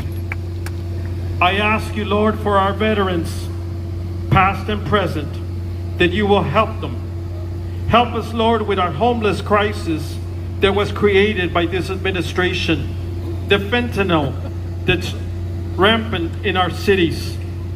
Father, we remember the words that you said, do not be anxious about anything, but in every situation, by prayer and petition, with thanksgiving, presented to God. And the peace of God, which transcends all understanding, will guard our hearts and minds in Christ Jesus. We choose to lay down our anxieties and trust. You guide us through every challenge. We lift up this prayer. Rescue the republic, trusting in your power, sovereignty. May you continue to bless and guide the United States of America. And may we as people always seek your face and follow your ways. In your holy name we pray. Amen. Thank you, Bishop. I've never met a bishop. That was quite an honor. Academia, as we know now, has been captured. They are no longer teaching our young adults how to think critically. They're simply churning out advocates for a partisan ideology that is illiberal. If you have kids in college at this point, take them out. Take the money that you were going to spend on their education and buy stupid shit. And when they come home, because their credit cards no longer work, you say, Dad, what is that speedboat? You tell them that is your third year at Harvard. Now, coming to the stage now, an academic who they tried to cancel, but unfortunately for the woke, which is nothing more than Marxism dressed up as manners, this man could not be canceled. He's a man whose wit, he's a man whose wit, intellectual brilliance, courage, and most importantly, his love of country would not allow him to be canceled. He is a champion of freedom. Please welcome the sexiest biologist alive, Brett Weinstein!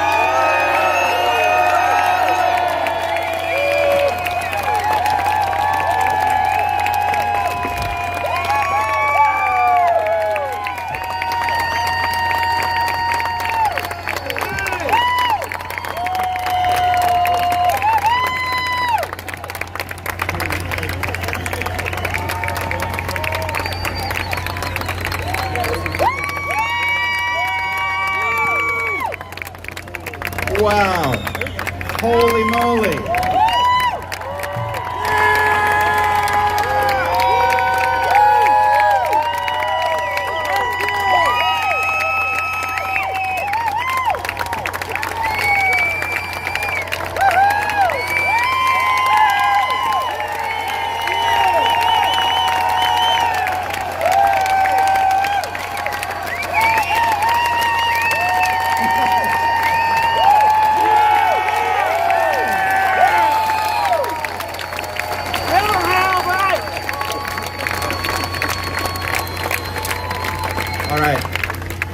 If it's okay with you guys, I'm going to claim I had the crowd on its feet from the beginning.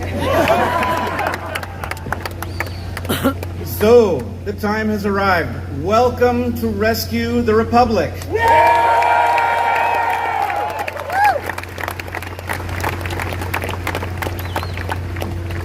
Over the course of the next 6 hours or so, you're going to hear from some of the clearest minds on Earth.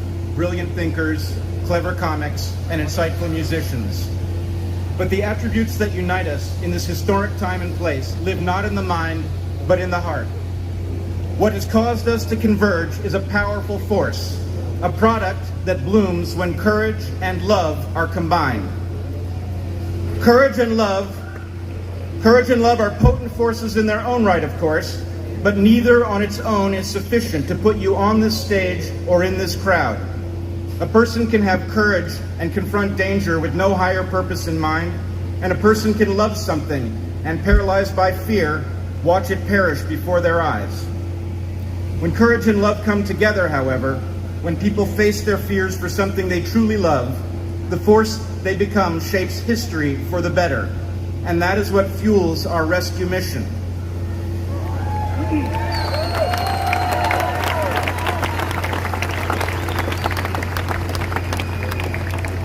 This is not a political exercise. We are nonpartisan and brought together across ideological lines to right the ship of state and put her back on course toward an objective spelled out but not fully achieved by the American founders.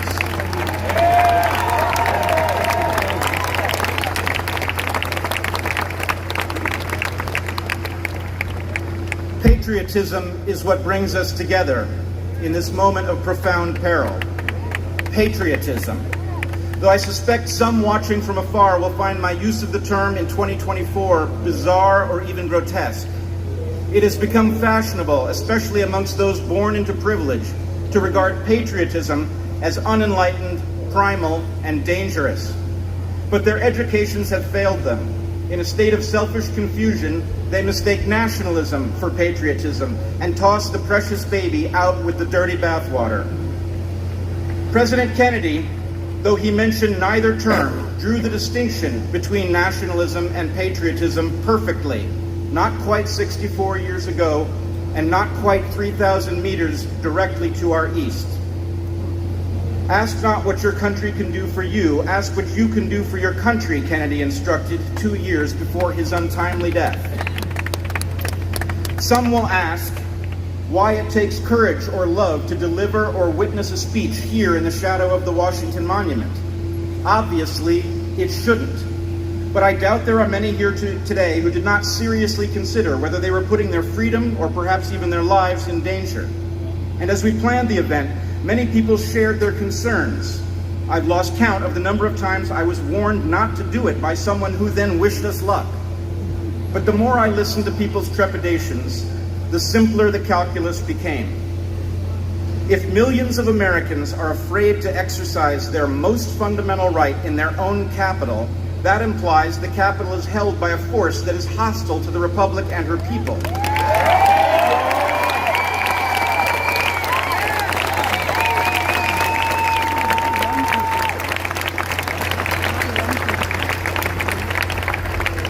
Speech is our right and our duty. It is the alternative to violence, coercion, and tyranny. And whether the force that presently intimidates us is foreign, domestic, or some hybrid of the two, we are duty-bound to confront it, to peaceably assemble, to speak without hesitation about our grievances. I say the calculus is clear because the targeting of our civil liberties tells us where we are headed. If we don't stand up now, the slight relief we feel in the present will be replaced in short order by the suffering and horror experienced by those who face a historic atrocity.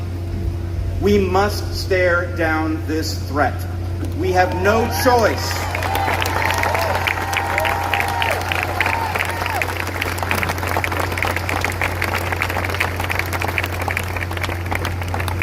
We must speak out loud about our doubts and fears, as that old song would have it.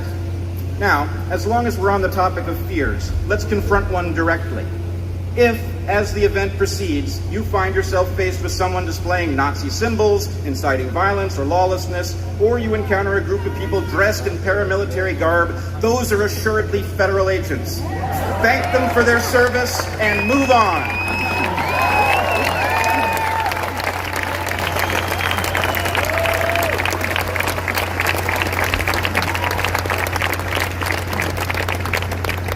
Now, some of you are no doubt thinking there's something odd about a mission to rescue the Republic that includes many speakers from abroad. But this is actually a testament to the achievements of the founding generation. Our founding fathers almost accidentally invented the modern West. They did it because they had to balance the tensions between the various colonies in order to persuade them to confederate. The careful job that they did, balancing the various concerns, created a prototype for a world that was not rigged in anybody's direction. Obviously, they didn't complete the job.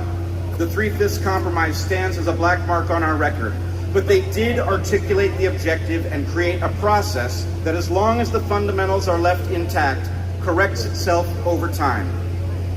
The founders innovated a system that was effectively a commitment to a level playing field, a complete departure from the world that preceded it, a world dominated by lineage against lineage conflict navigated by threats and force.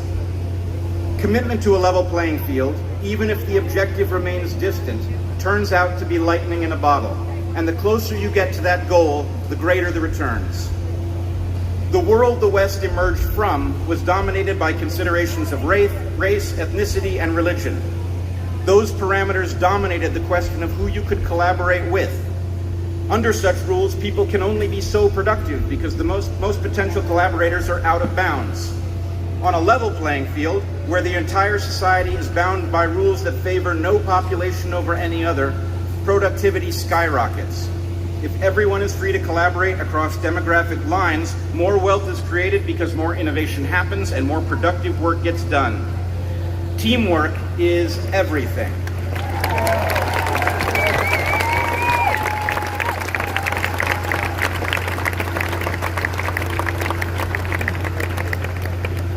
The more choices you have when assembling your team, the greater the heights you can achieve. It is also true that it's simply a more meaningful and rewarding life when you abandon bigotry. It's like giving your entire civilization a massive raise in the currency of brotherhood.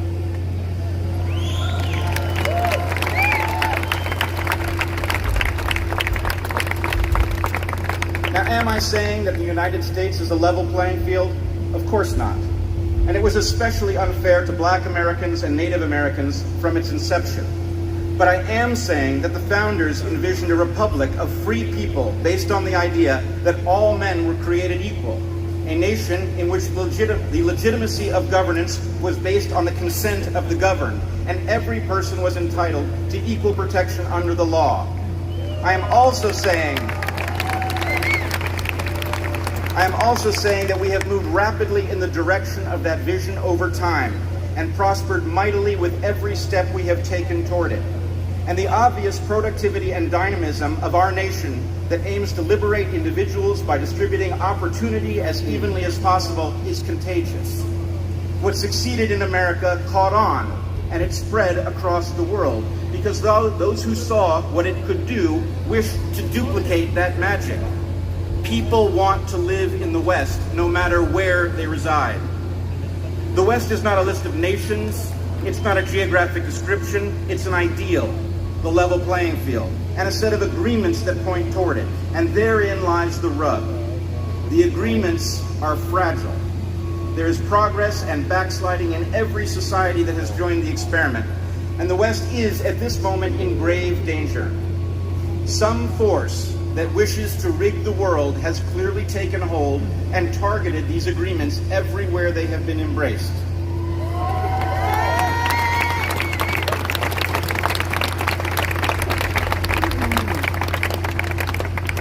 In societies with weak constitutions, civil liberties have already given way. In the United States, we have one of the strongest constitutions anywhere, and so our descent into tyranny is slower, but there is no time to lose. We have to regain control of our system and return to the founders' vision, or we will soon find the opportunity has slipped away. We must rescue the Republic to save the West.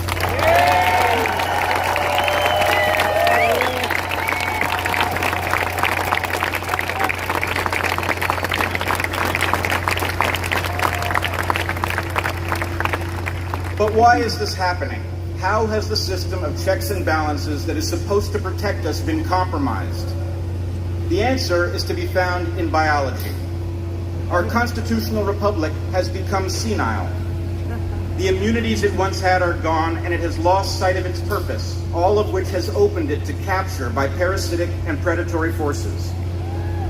That may seem like an extreme claim, but I believe this is much more than an analogy. Creatures get old because evolution has favored numerous characteristics that make them strong when they are young at almost any price, so long as it is delayed. So we grow old and die because all of the delayed costs eventually catch up to us. Unfortunately, civilizations have exactly the same defect, and those based on free markets in which leaders are elected are likely to be particularly susceptible. Politicians and profiteers benefit from thinking on short time horizons, and they generally lose when they think over too long a term. All of this short-term problem solving and kicking the cost can down the road has produced an inevitable crisis. The most powerful society the world has ever known is angry and hopelessly confused. It is, in short, demented. We are facing the destruction of the West, and we cannot afford to return to the dark world that would certainly replace it. So how does nature address senility? Beautifully. It has the perfect remedy at its disposal. As we begin to age, we produce offspring. Our kids learn that fraction of what we know that still has some use, and they abandon the rest. That pattern of never-ending renewal is the essence of what it means to be human. And at first, it leaves us little reason for hope with respect to the failure of the West, because the West is not a creature, and it cannot nurture a child. So what are we to do? When children absorb the content of their culture, it isn't just facts and skills. The most important things we pass between generations are myths, stories that are so powerfully important they are encoded in a special sacred layer. And in our case, the myth we need comes to us from the Greeks, the founders of the ancient West, the one from which the modern West ultimately emerged. It is the story of the phoenix, a mystical bird that instead of making chicks, lights its nest ablaze and raises anew from the ashes. Watching the modern West burn, I believe it is no accident that this story points us to a hidden solution, a remedy for which we just so happen to have the ingredients. One of our explicit purposes in this gathering was to galvanize the unity movement, bringing representatives together from across the global West. And if you will allow me to draw on another myth, I believe our mission will become clear. I call the thing that has captured our system Goliath. It is the force that prevents all meaningful change. In the biblical story, Goliath is a giant, a man, a large man, but a man all the same. In our time, Goliath, like everything else, has scaled way up. The force that wants us to be terrified to exercise our First Amendment rights in our own capital, that's Goliath. Now look around you. You all see what I see? David has scaled up. We are David. We are mighty, and our God is called.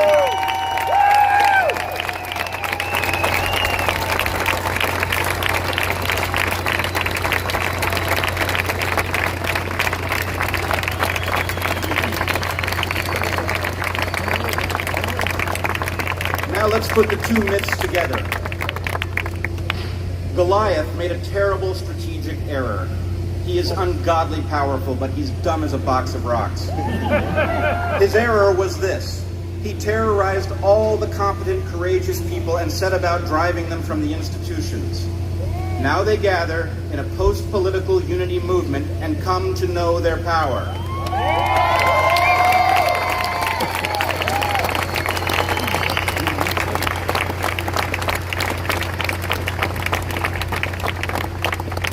We have every single person you could possibly want on our side.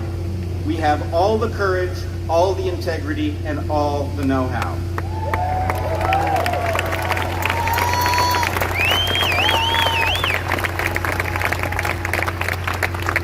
The question is how to drive Goliath out and infuse all that talent and insight back into the system so it can be renewed. In 1787, Ben Franklin was asked if the Constitutional Convention had produced a monarchy or a republic, and Franklin famously replied, "A republic, if you can keep it." Today, David and the Unity Movement face a similar question. What we must deliver is a republic, if we can phoenix it. I have learned from decades of study of human nature that important concepts emerge independently again and again. And so, in closing, I ask you to think about the job we must do to phoenix our republic, the daunting obstacle in our path, Goliath, and the unity movement we bring to the battle, David. It is for such moments that the Hopi elders tell us, we are the ones we've been waiting for.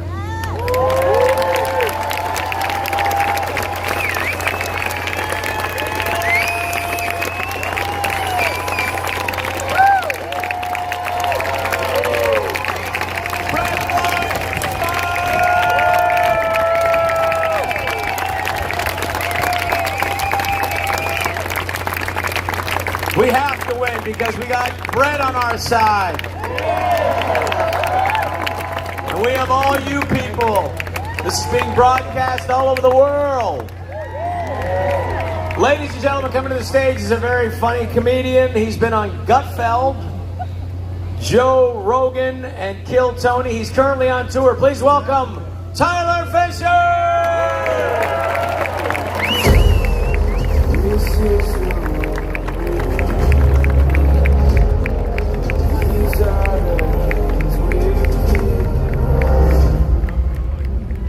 Can you guys hear me? Yeah.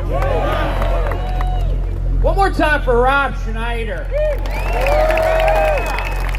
Did you think anyone would be tinier than Rob Schneider? I look like if Rob Schneider and David Spade had a baby, don't I?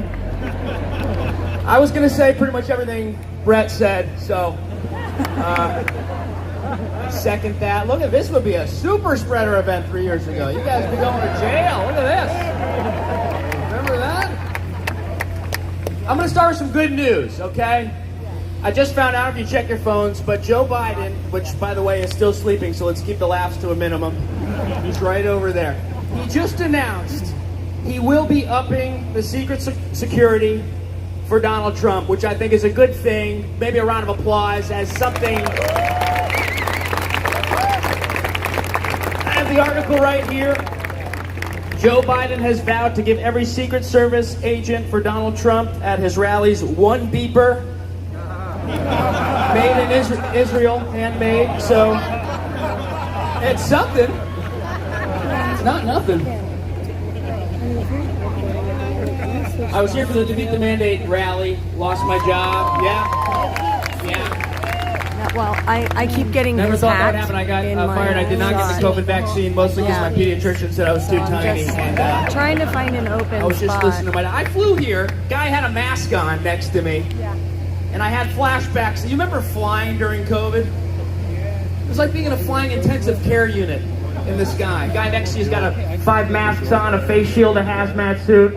Other guy on a ventilator staring at you. Then everybody taking everything off to eat peanuts for 45 minutes.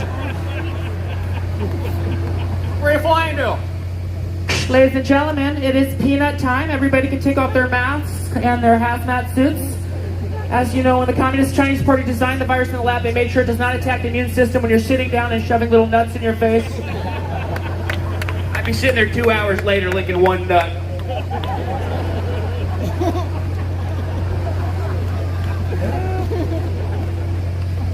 Unbelievable. Well, we got the election coming up. Quite a coalition that Donald Trump is building. Tulsi Gabbard, Elon Musk.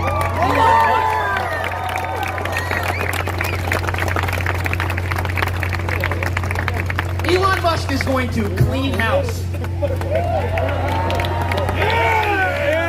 He might go too far. I think day one we're going to see him on TV. Sure. I fired 99.9% of the government.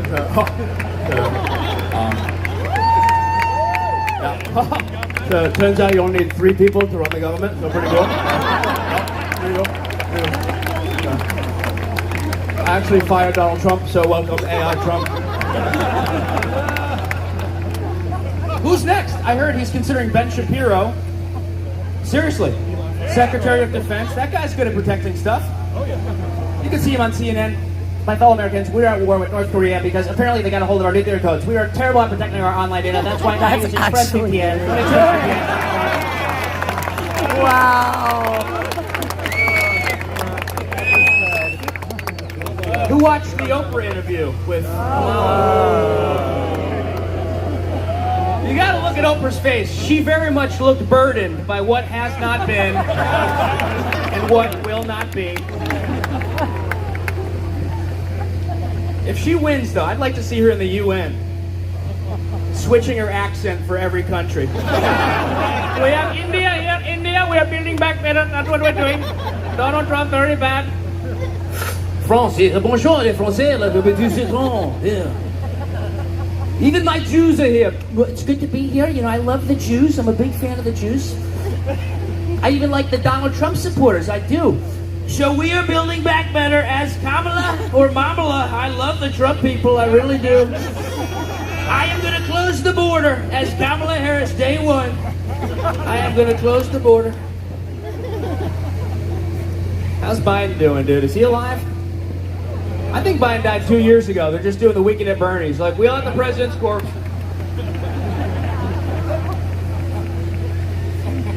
He's not speaking English. We have a president who cannot speak.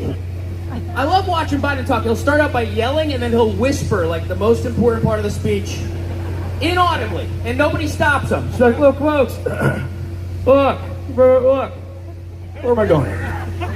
Look, we're building back better, not a joke. Not a joke. First, we're going to stop. We're going to stop. Systematic racism. Not a joke. Where am I going? Not a joke.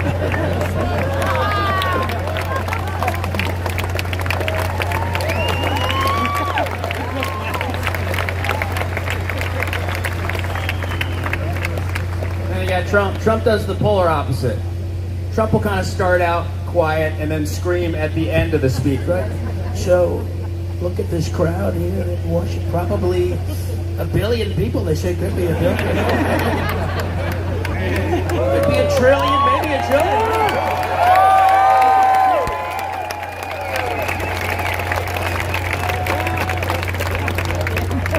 But the Democrats, let me tell you something about the Democrats. They're the far left. They're rapists. They're murderers, right?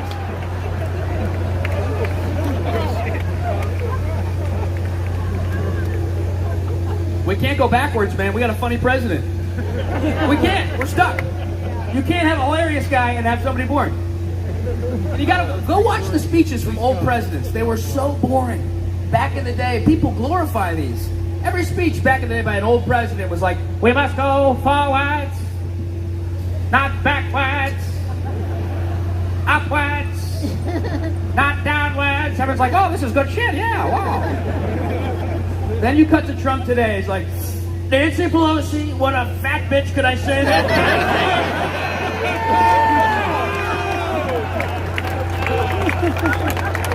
You guys are amazing. Thanks for coming out today, huh?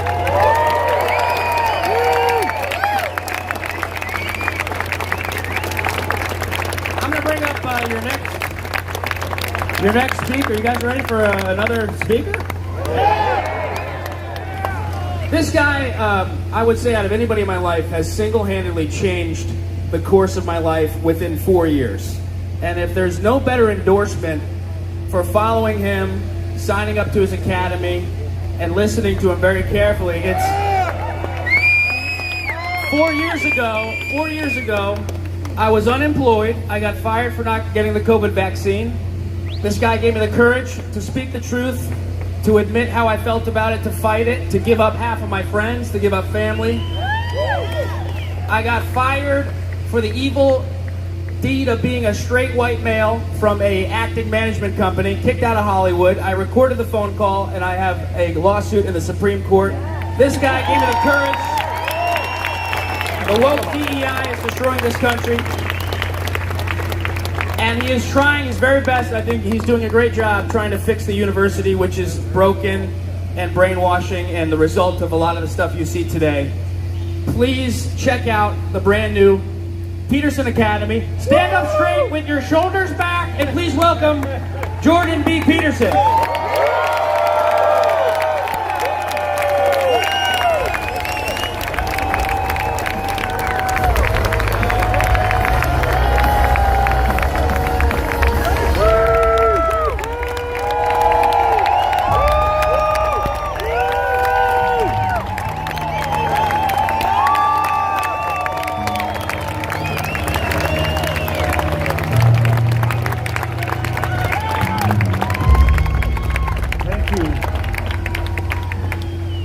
Thank you all. Well, it's quite a sight to see all you arrayed against the monument back there. Yeah, well, thanks very much for coming. So I've got 20 minutes to explain to you what happened to your august institutions of higher learning.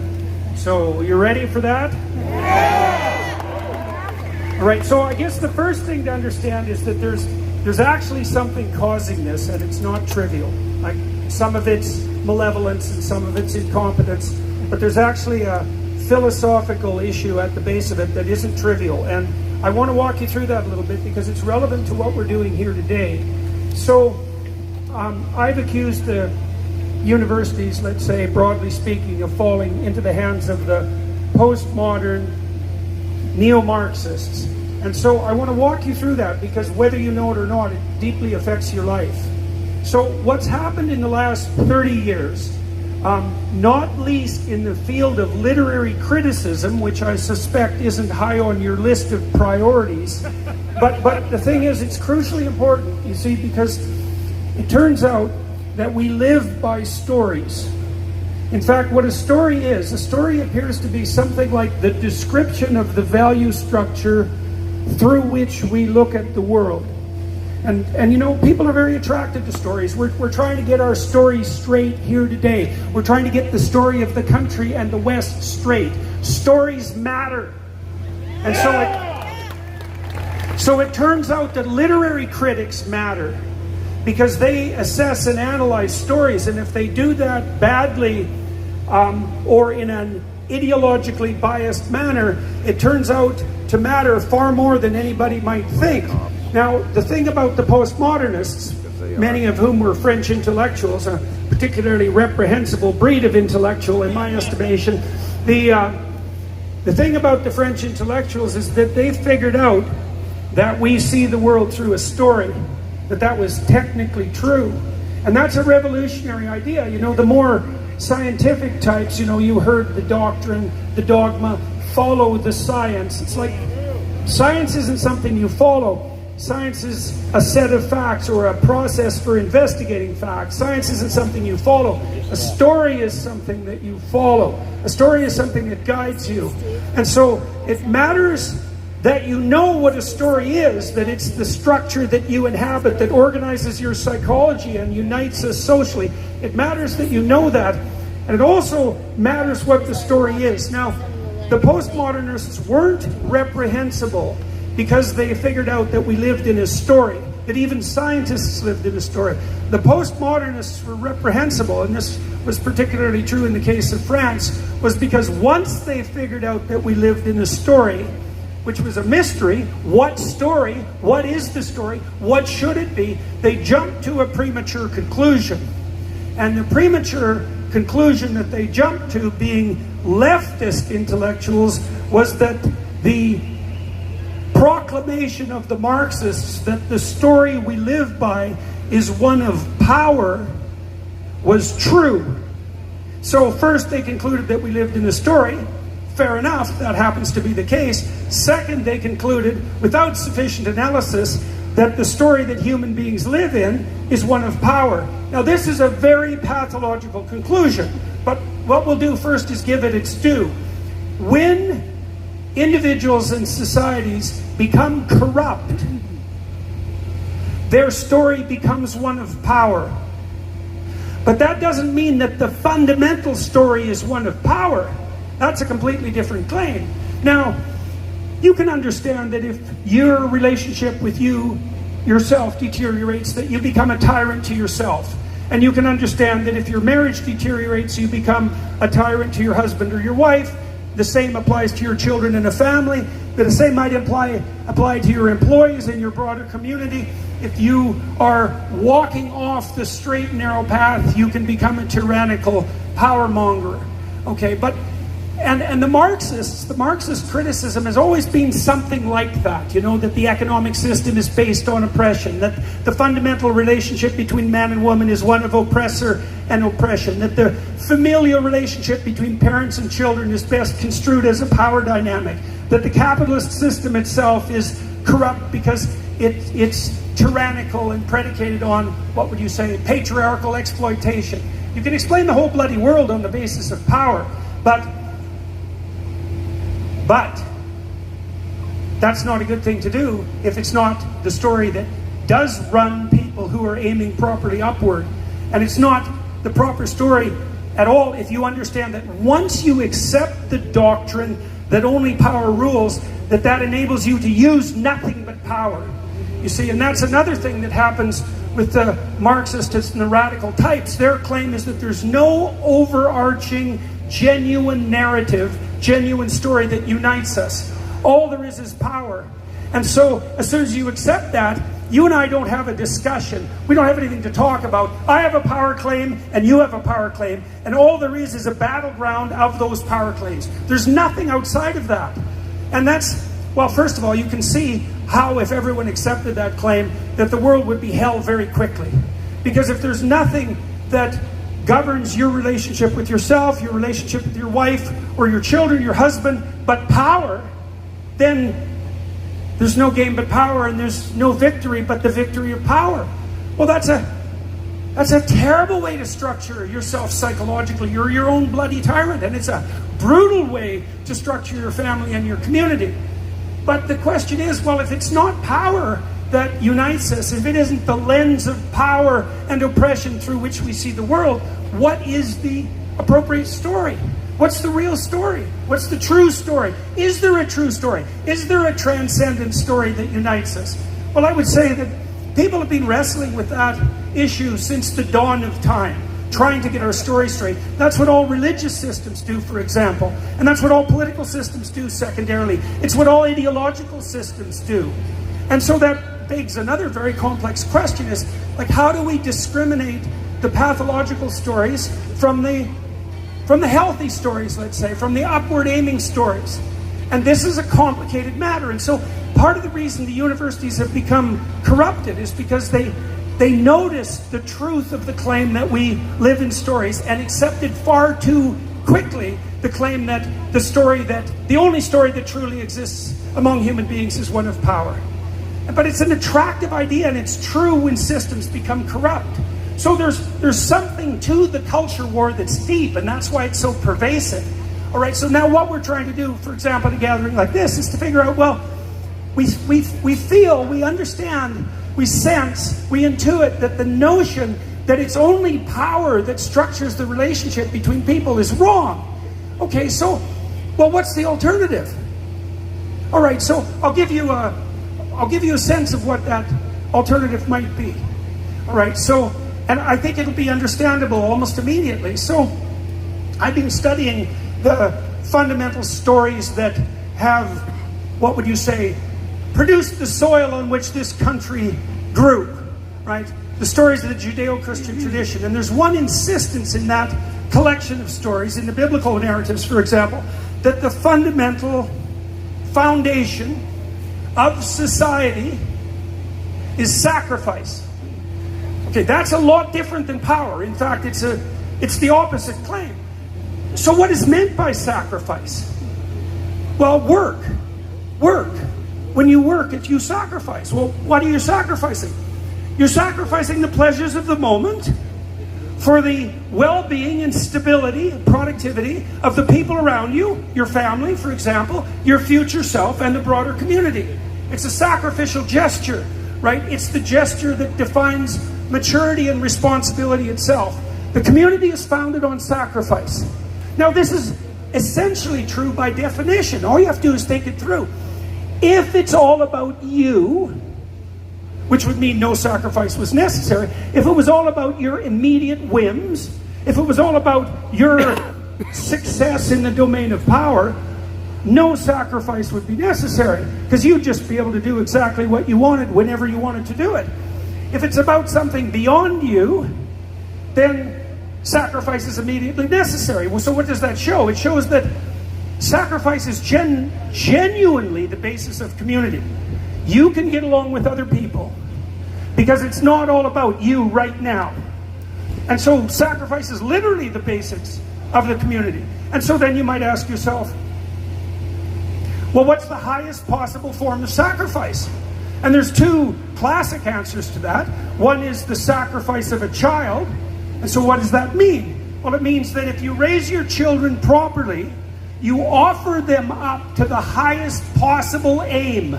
Now you know that because that's what you're trying to do when you teach your children to take turns, to be good to other people, to act reciprocally, to be courageous, to be, what would you say, to contend with the difficulties of the world in a responsible manner. Right? That's what you're doing, is you're...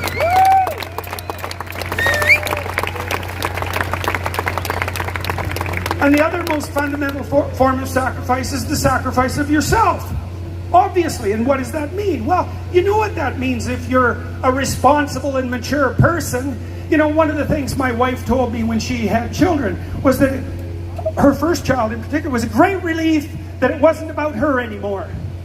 Right? She really appreciated that someone now was more important than she was existentially. That she had something genuine and deep to serve, to sacrifice herself to. Sacrifice is the basis of community. Okay, we got that right in the West. Like the crucifixion itself is a symbol of ultimate sacrifice. Right? And okay, so the idea that sacrifice is the basis of community, that's a way different claim than the idea that power is the basis of the community. In fact, it's the opposite claim, is that the highest form of service that you can manage as an individual is the full expression of yourself in service to what's highest about you, what stabilizes the future, and it is what is beneficial to your family and the broader community.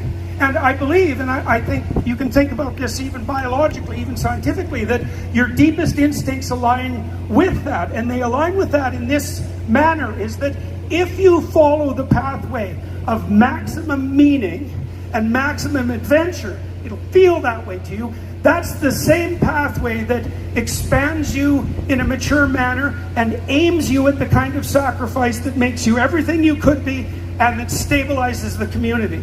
And that's a great thing.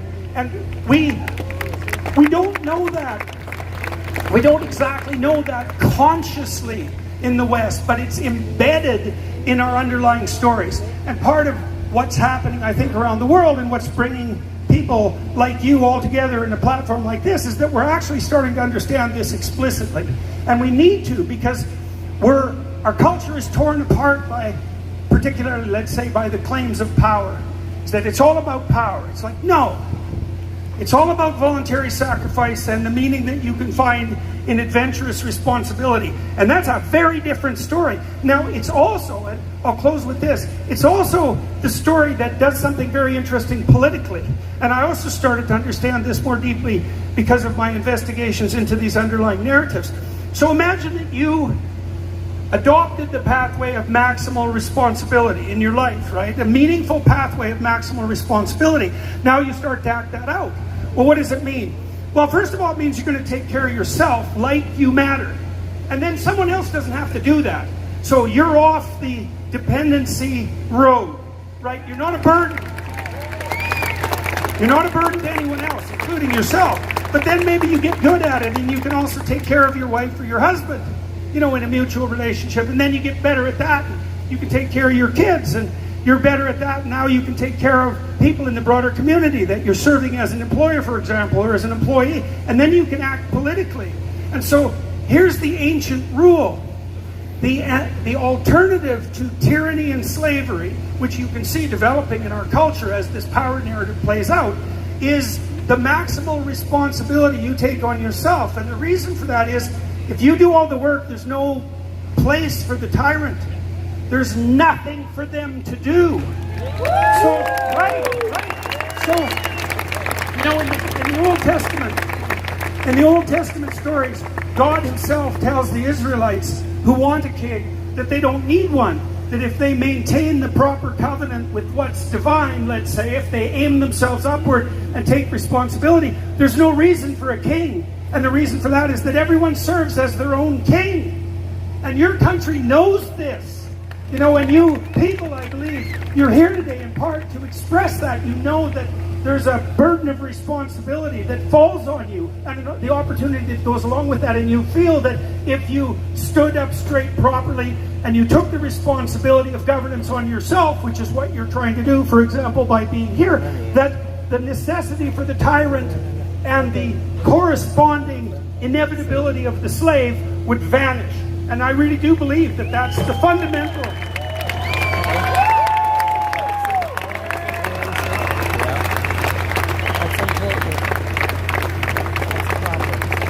I do believe that that's the fundamental promise of the free West, and more particularly that that's exemplified by your country.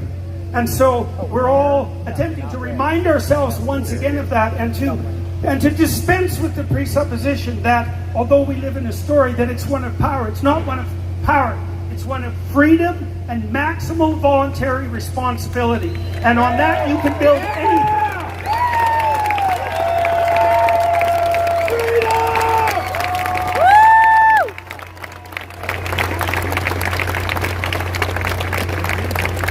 So you remember when you walk away from this event that it's not what the problem is, precisely that's the issue. It's what you specifically could and should do about the problem, in the realization that if you took that burden onto yourself, the burden of dealing with what bothers you, let's say politically, the burden of dealing with that directly, that you would also have the responsible adventure of your life, and you would fight against the forces of tyranny and slavery in the most possibly effective manner.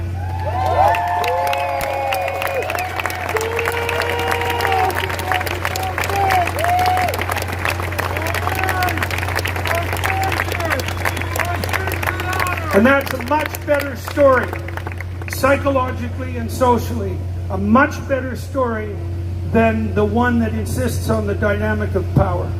And so it's a story we can understand, and it's a story we can act out, and it's a story that'd be beneficial to us spiritually and in our families and our community, and it's a story that we could spread widely and properly embody. And if everyone did that, then everyone would have the romantic adventure of their life, and we could take advantage, maximal advantage, of the outstanding field of opportunity that always presents itself to us and which is still making itself manifest today.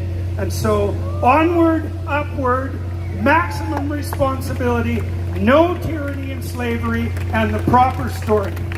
Thank you very much.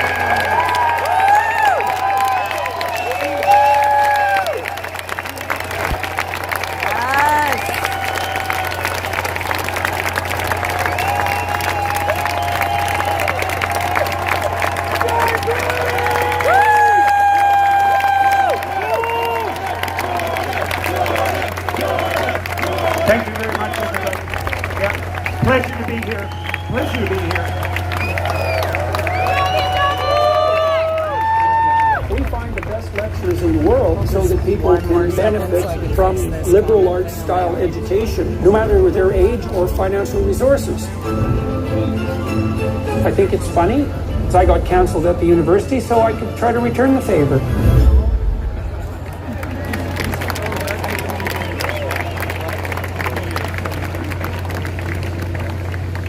Right. One more time for the great Jordan Peterson.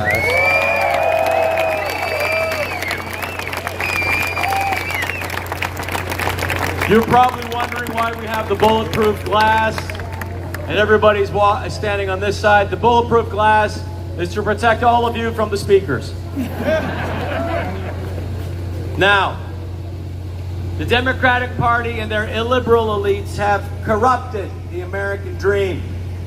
The American dream used to be the hope to one day be able to own your own home. Now the dream is to be so rich that you are not affected by democratic policies. If you are Oprah, the new corrupt American dream has come true. But for all of us, the dream has not come true. And that's why we need to bring the dream back and elect Donald J. Trump for President of the United States. The Democratic blue machine is not for anything. They're against everything. They are against any limits to abortion. And they're against Donald J. Trump and hoping, beyond hope, the blue monster hopes that you will hate Donald J. Trump more than you love your freedoms and more than you love your country. That hope will be extinguished November 5th.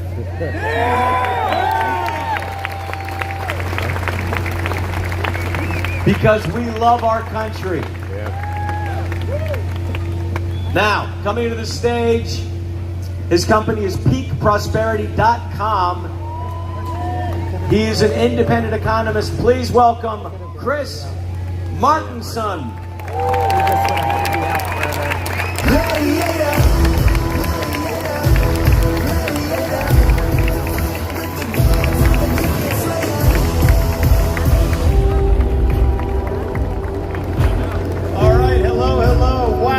Wow, it is such an honor to be here, and thank you everybody for coming out, and thank you for being part of this. If this is the punch bowl, I'm the guy with the turds, okay? So I have to talk about the financial industrial complex here. How many people here share the belief that I have that maybe our country's in a little bit of a financial predicament? Amen. Yeah, who's heard of the Great Reset? Yeah, I love this crowd. So here's where we're at. You know, about a year ago, Evie and I were at lunch, and we were invited to a private lunch with RFK Jr., and I had a chance to ask a question. I said, hey, I got all familiar. I don't usually get starstruck, but man, he has some charisma. You know, he really does. And I said, hey, Bobby, can I say that? Mr. Kennedy, if you had one platform you could run on, just one plank, what would it be? And he said, CBDCs, central bank digital currencies. And I asked why, and of course he had this big, beautiful, long, involved thing that started with free market capitalism and came forward with this idea that once we have CBDCs, we are entirely out of our freedom. Amen. It's gone. And our country is gone. Yep. So I want to spell that out a little bit. So how do these things connect? One of my favorite quotes is from Leonardo da Vinci, who said, learn how to see and realize that everything connects to everything else. So that's what I do. I covered COVID, I've covered the Trump assassination, I mostly cover a lot of financial things in my job. So here's where we're at. First thing I'm going to leave you with, I'll leave you with three things. First is, right now, our country is insolvent. That's just the truth. 35 trillion in debt. We added $1 trillion of debt in 100 days. What does that even mean? Like, these are numbers that are so fantastically big, nobody knows what they mean. What's a trillion? Well, if I gave you a $1,000 bill and you had 4 inches of those in a stack, you'd be a millionaire. If I said you're a billionaire, you have a stack of $1,000 bills, a stack that's as tall as that monument back there. Why am I? But what would it mean if you were a trillionaire? How big is your stack? It's 68 miles high. You'd be floating around with the Starlink satellites looking down on this whole thing. That's 1 trillion. Can I have that battery back? We have 35 of those trillion, and they're piling up like crazy. If I showed you a picture of the debt of the United States in a chart, it would start out nice and slow, and it would do that. It's almost vertical at this point. So when I said $1 trillion of new debt in 100 days, let me put it in context. It took the country 220 years to accumulate its first 11 trillion in debt. 220 years. 2 world wars fought, a civil war, every bridge built, universities, everything ever conducted by the government for the first 220 years to accumulate that first 11 trillion in debt. We've piled on 11 trillion in debt in the past 4 years. What? 220 years? Like, what? And what did we spend that on? That's a beautiful monument. This is a beautiful memorial behind us over here. There's beautiful buildings. What did we spend that 11 trillion on in the last 4 years? Does anybody know? I mean, can you point to something? War. That's right. We just frittered it away, you know? And that's a shame, but it's also a demonstration of what we're up against. That we have a group of people in power right now who think nothing of spending money they don't have, expecting your children and grandchildren to pay for it, and nothing to show for it. And this is wrong. It doesn't have to be this way. In fact, it shouldn't be this way.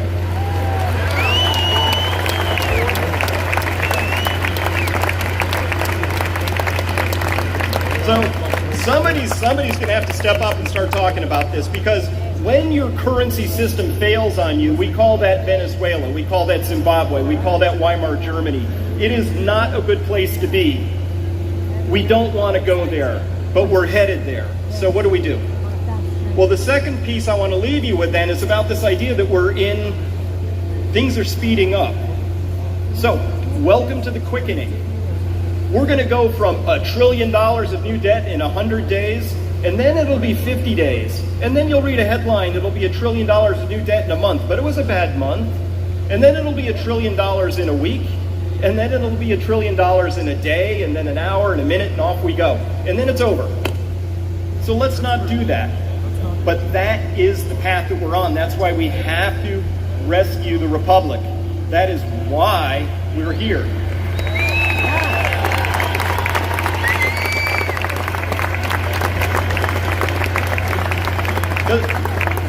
Let me be totally blunt about this. If you didn't like the 99.95% survival rate of COVID, you're going to hate a currency crisis.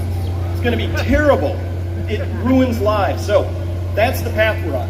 So the third thing is, and here's how it ties in with the Great Reset. There's going to have to be, it's just a math problem. We have a math problem right now. And so here's the one thing you have to resolve when you get into insolvency. There's only one question. Not who do you elect. I don't do left-right. I do up-down. You either have integrity or you don't. You believe in freedom.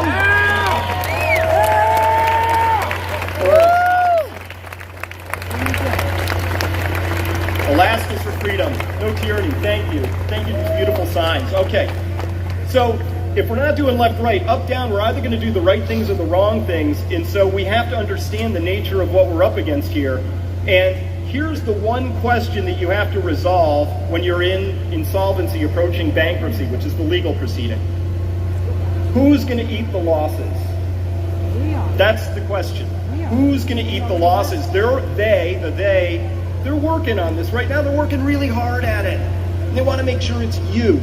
And they don't want to eat any of the losses. So that brings us to the Great Reset. And the central bank digital currencies is their answer to having really overspent and done terrible things and not been responsible adults.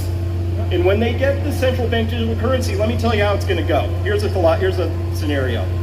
Oh no, markets are down, huge. Oh no, we had to close the stock market for 48 hours. Actually, we meant 72. Sorry, it's going to be closed this week. So, all your stuff went away, but good news, we have a central bank that loves you, and it's going to make you whole. Your entire portfolio is now these central bank digital currencies, except this or a zero. What do you want? A lot of people will go to zero, and what happens when you have a programmable currency? You no longer have freedom of spending. I like freedom of speech, huge fan, but we need freedom of spending. Anybody remember the Canadian truckers? Yes! Yeah, let's not become Canadian truckers. That's where they're heading us towards. So, what do? Here's my request. Every single person, it's great that you're here, but when you go home, man, we got work to do. We're going to have to rebuild our local communities. We're going to have to figure out how we actually operate, even if our currency breaks. We're going to need things like silver and gold and gardens and each other and friends and love and God. And that's what it's going to take. Because it's already happened. Not wrong. He is not wrong. So let's not let the central bank digital currencies come if we can help it. When we get under that, we've lost everything. And Bobby Kennedy was right. He said, when we lose that, if we lose our freedom to spend along with our freedom of speech, and when I say freedom to spend, right, oh, you put out a bad, mean tweet, so your money is no longer any good 5 clicks away from your house, and you have to pay a different rate to get on an airplane because you said some mean things, right? And it goes on and it creeps from there. But that's it. They want control, total control, and that's not how our country got prosperous. So, I didn't start this fight, but we're going to finish it.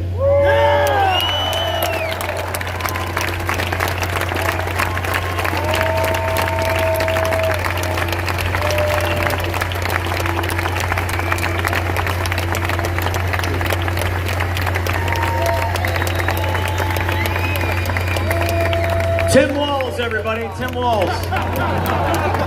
Chris Martinson, everybody. Sorry. They told us to stay behind the glass, not because of COVID. They said to stay behind the glass. All right, ladies and gentlemen, we're going to keep the...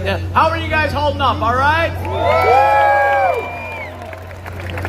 All right, stay damp, everybody. All right, coming up right now is a terrific musician. Please welcome Tennessee Jet.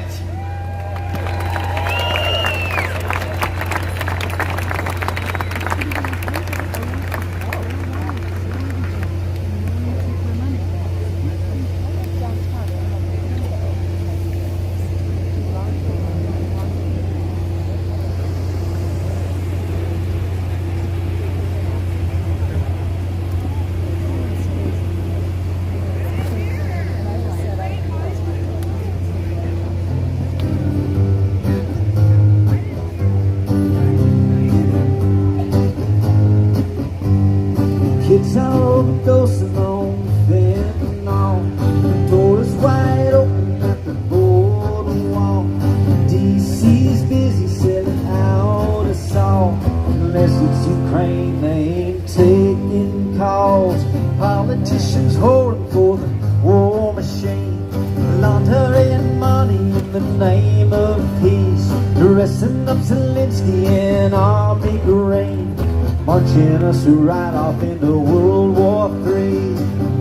How dare you dare to mention? How dare you believe your eyes? How dare you even question 2 + 2 is 5? You bust your ass, you can barely afford Popeye's chicken for a family of 4. You thought for a country you don't know anymore. Build back better, more like build back poor. They don't give a damn once they get your vote. Now he's on fire and Biden's cracking jokes. What used to be parody is now the status quo. We're living in a South Park episode. How dare you dare to mention? How dare you believe your eyes? How dare you even question 2 + 2 is 5? That's right.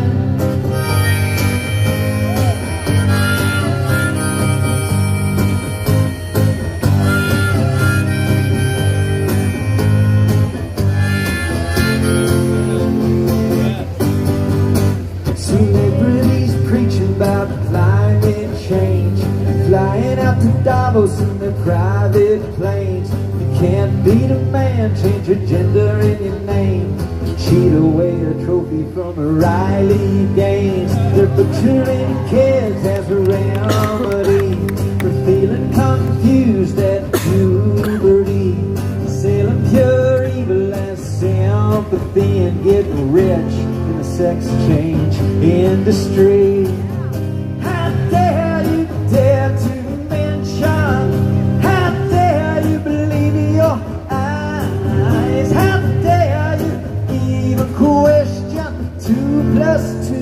is fine. They bully and harass you with your covered face, burn down your business if they don't get their way. Those communists and pedophiles, bait and race. Antifa's just a rich man's KKK. Woke is their religion and they've hijacked pride. The straight white male is their antichrist. Yesterday's a liberals, today's all the right. They're sexualizing kids and everybody's playing nice. Yeah. They're sexualizing kids, We're why looking the him up fuck later. we playing nice?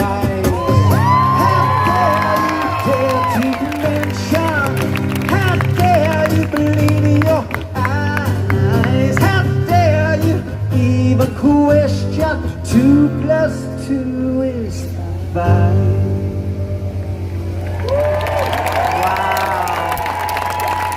Wow. Just wow. How about another hand for Brett Weinstein for putting this thing on here?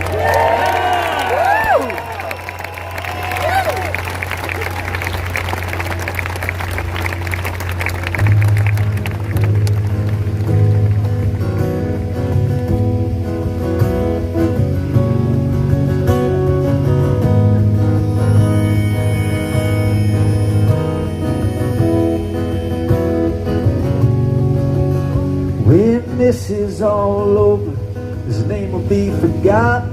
A blood stain on the sidewalk, a man in a coffin. Justice may be blind, but the apple's still rotten. They'll wipe the slate clean till it's pure white as cotton.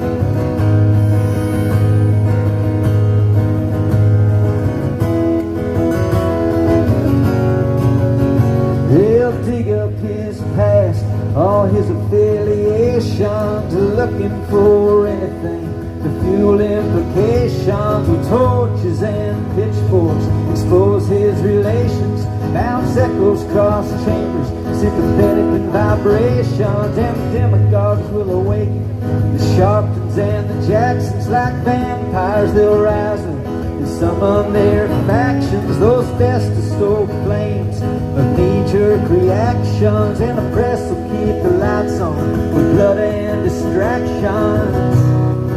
Oh, my mind just gets numb.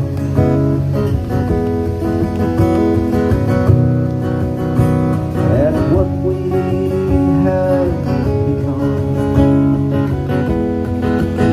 We'll argue and pass judgment, and I'm sure inspection. Well, our socials give nutrition to our angriest intentions, and the foreign powers infiltrate our bodies like infections, to gaslight dark fears and aim to sway elections. We'll go so damn far, we'll lose our directions. Lives will be destroyed for accused imperfections, found guilty without trial by hashtag selection. In the name of a reckoning, we'll make overcorrections. Oh, my mind just gets numb.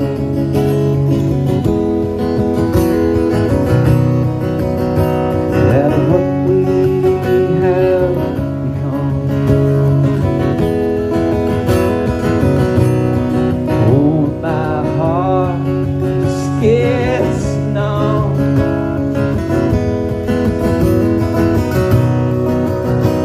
At what we have become.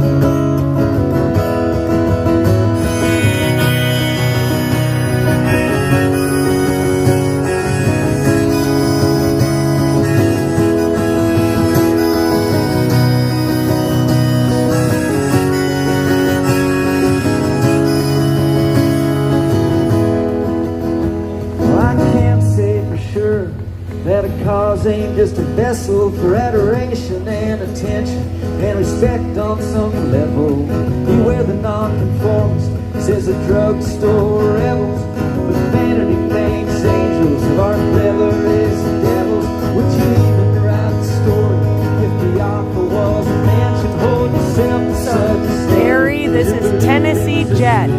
Make something good come, no matter our intentions. God save us from ourselves We're in need of intervention. God bless y'all. Tennessee Jet. This guy's pretty good. We're gonna have to look him up. Now y'all gotta be watching for my hat today. I am right. My name is here Matt by the Toon, stage. and I'm one of the 3 co-founders, along with Brett Weinstein and Angela McCardle. I'm here because we need help. We've got a few $100,000 left to make our goal to make this thing happen. So I'm telling you guys right now, do you see it on the screen? Do you see our QR code? Bring up the QR code, please. We've got a QR code for Give, Send, Go.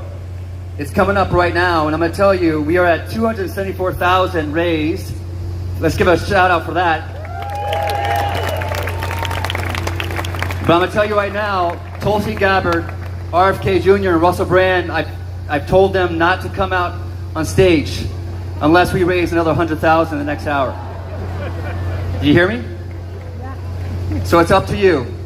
Bonnaroo, South by Southwest, Lollapalooza, how much would you pay to go to a festival, right? And today you've got the greatest music acts, you've got comedy, and you've got the leaders of our movement all on one stage. So I'm asking, take out your phones right now. Whatever you can do, this will help us keep this show on the road and keep it going, all right? If you don't give now, they ain't coming up. Let me hear one thing. Freedom! Ain't free. Freedom takes sacrifice. Freedom ain't free. Freedom takes sacrifice. Thank you for your sacrifice. God bless. Putin issues a statement saying that President Harris never picked up our call. They sent her to negotiate peace before this war started.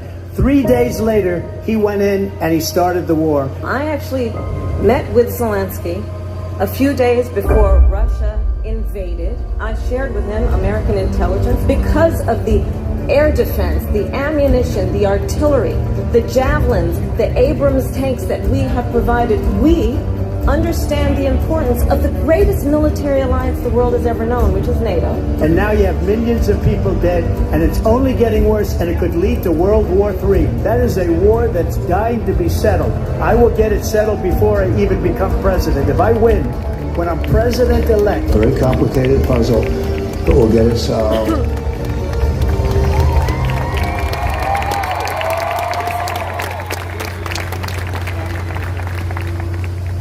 Now, we have had presidents that have stood up for freedom and have said, like Harry Truman said, once a government is committed to the principle of silencing the voice of opposition, it has only one way to go, and that is down the path of increasingly repressive measures until it becomes a source of terror to all its citizens and creates a country where everyone lives in fear. Bill Clinton famously said, that depends on what the definition of the word is. Oh, yeah. President Joe Biden said famously, I can sum up America in one word, flism fladiza kalbifizahaza. I think we are all better Americans for it. All right. Coming to the stage now is a decorated combat veteran. He wants to stop our forever wars. Do you want to stop our forever wars? Please welcome the CEO of Our Country, Our Choice, Colonel Douglas McGregor.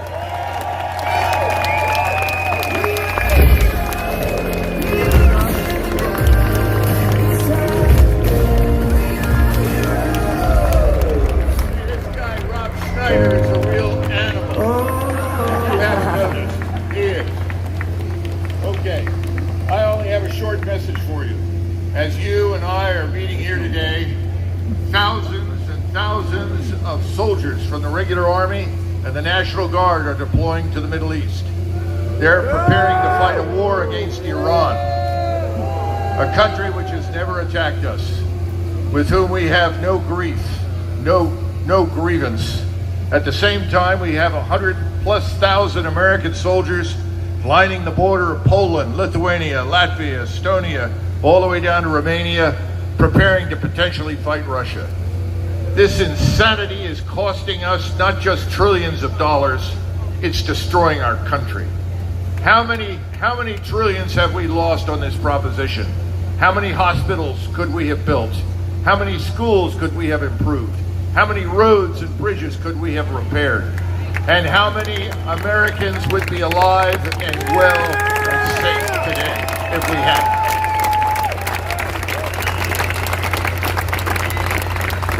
So what I want you to remember is a very simple formula. War breeds tyranny, corruption, and destruction. Peace is the foundation for prosperity and goodwill around the world. That's what we need. No more war.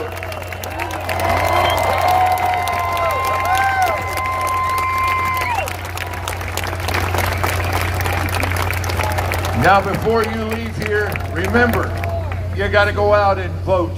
And you need to vote for peace, not war, for prosperity, not poverty. Remember, the people that have put us into debt, they're not the ones who bear the burden. We are. The people that have put us into debt are fat and rich and corrupt. We got to get rid of them. You've got to do that. Thank you.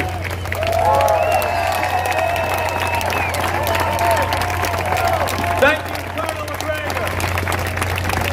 Thank you for your service.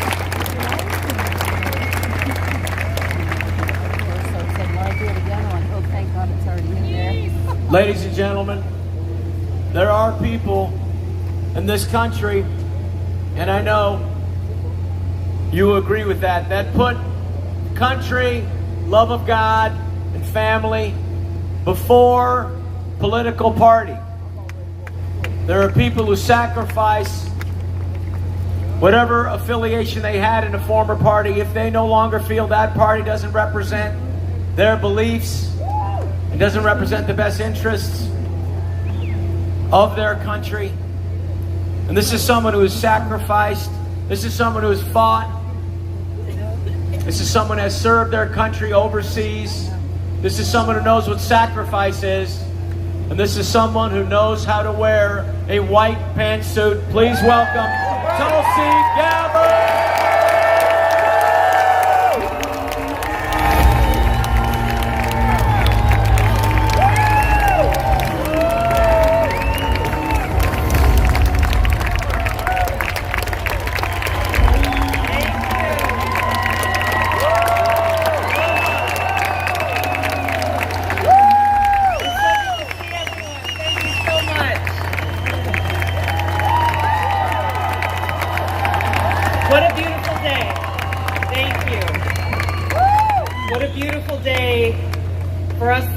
Here in our nation's capital with this important mission before us to rescue our republic. To me, this is exactly what our founders had in mind and what they envisioned for us as a country when they said we must have a government of, by, and for the people. When they made that promise to us of our right to life, liberty, and the pursuit of happiness. These are things, as we gather here, we have the state capitol in the background, the White House just down the street, and many monuments paying homage to those who have sacrificed before us, only to be struck in the face with the reality that unfortunately our leaders in office today are not committed to our lives, our safety, or our liberty. Now is the time, though, to not be disheartened by that reality, but rather to be hopeful. As you look around you in this crowd, as you know, there are many hundreds of thousands or millions of people who are watching at home here in America and around the world, We find hope in our solidarity together as Americans, gathering from all walks of life, different political affiliations, but gathering together with optimism in the power of our voices in this election that happens in 38 days. This is our opportunity.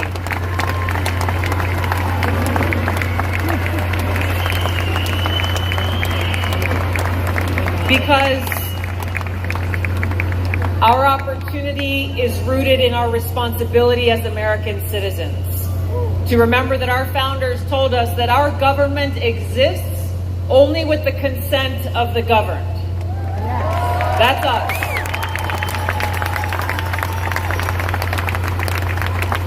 Everything that we are seeing happening now, the weaponization of government entities, the censorship of free speech, the political retaliation against those who have the audacity to criticize those in power.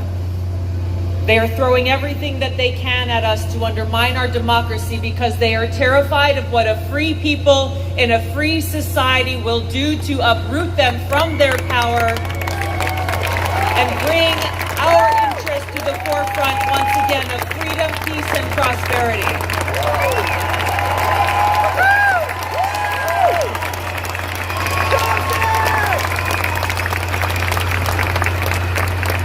So I hope you feel hopeful as I do, that as we are surrounded by hate, we confront hate with love.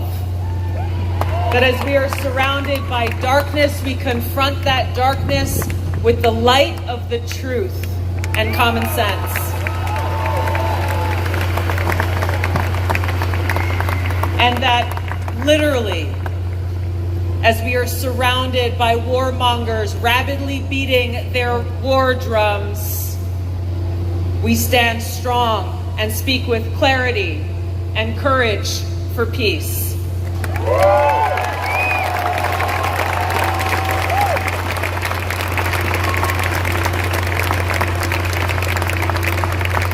Now, as you know, I've served in the Army now for over 21 years.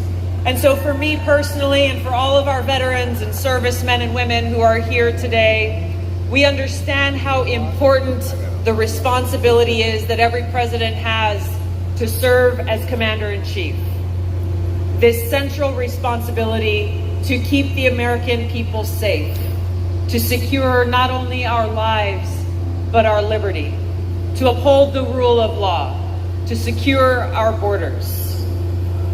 And so I'll start here with the unfortunate failures and exploitations that are occurring at our borders.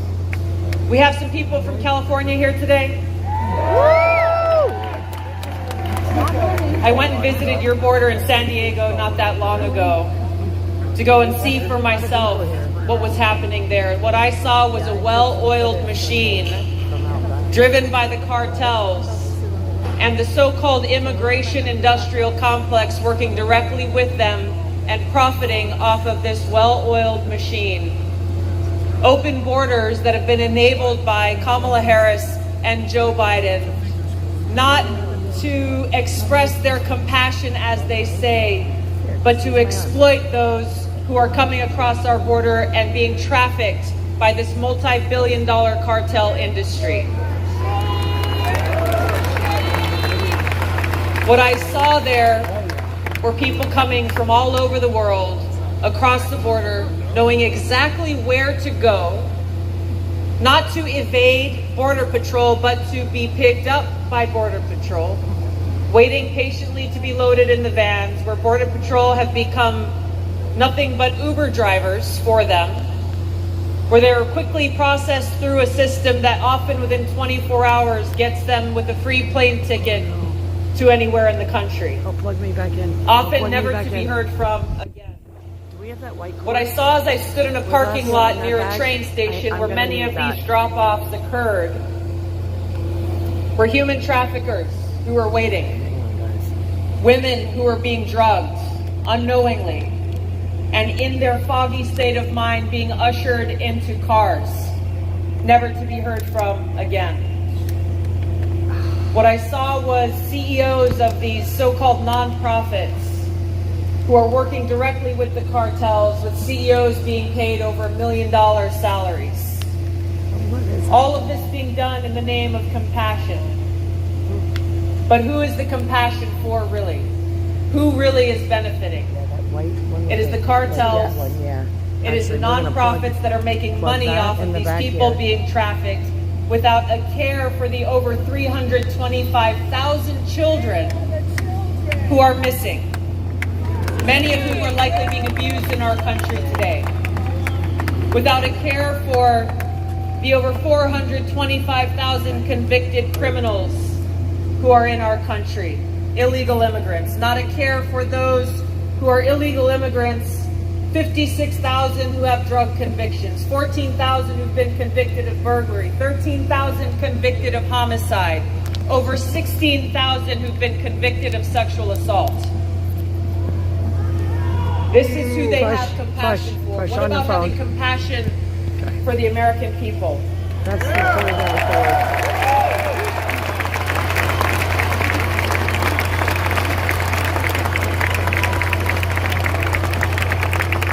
for the communities not only in our border states, but in every town and every city across the country that is being confronted with challenges, with increased crime, with less security, with social safety nets being stressed beyond their capacity. When I saw that Vice President Harris went to go visit the border on Friday, we all saw it for what it was. 38 days from Election Day. It's not okay to say better late than never. She doesn't get a pass on this one. But when I saw her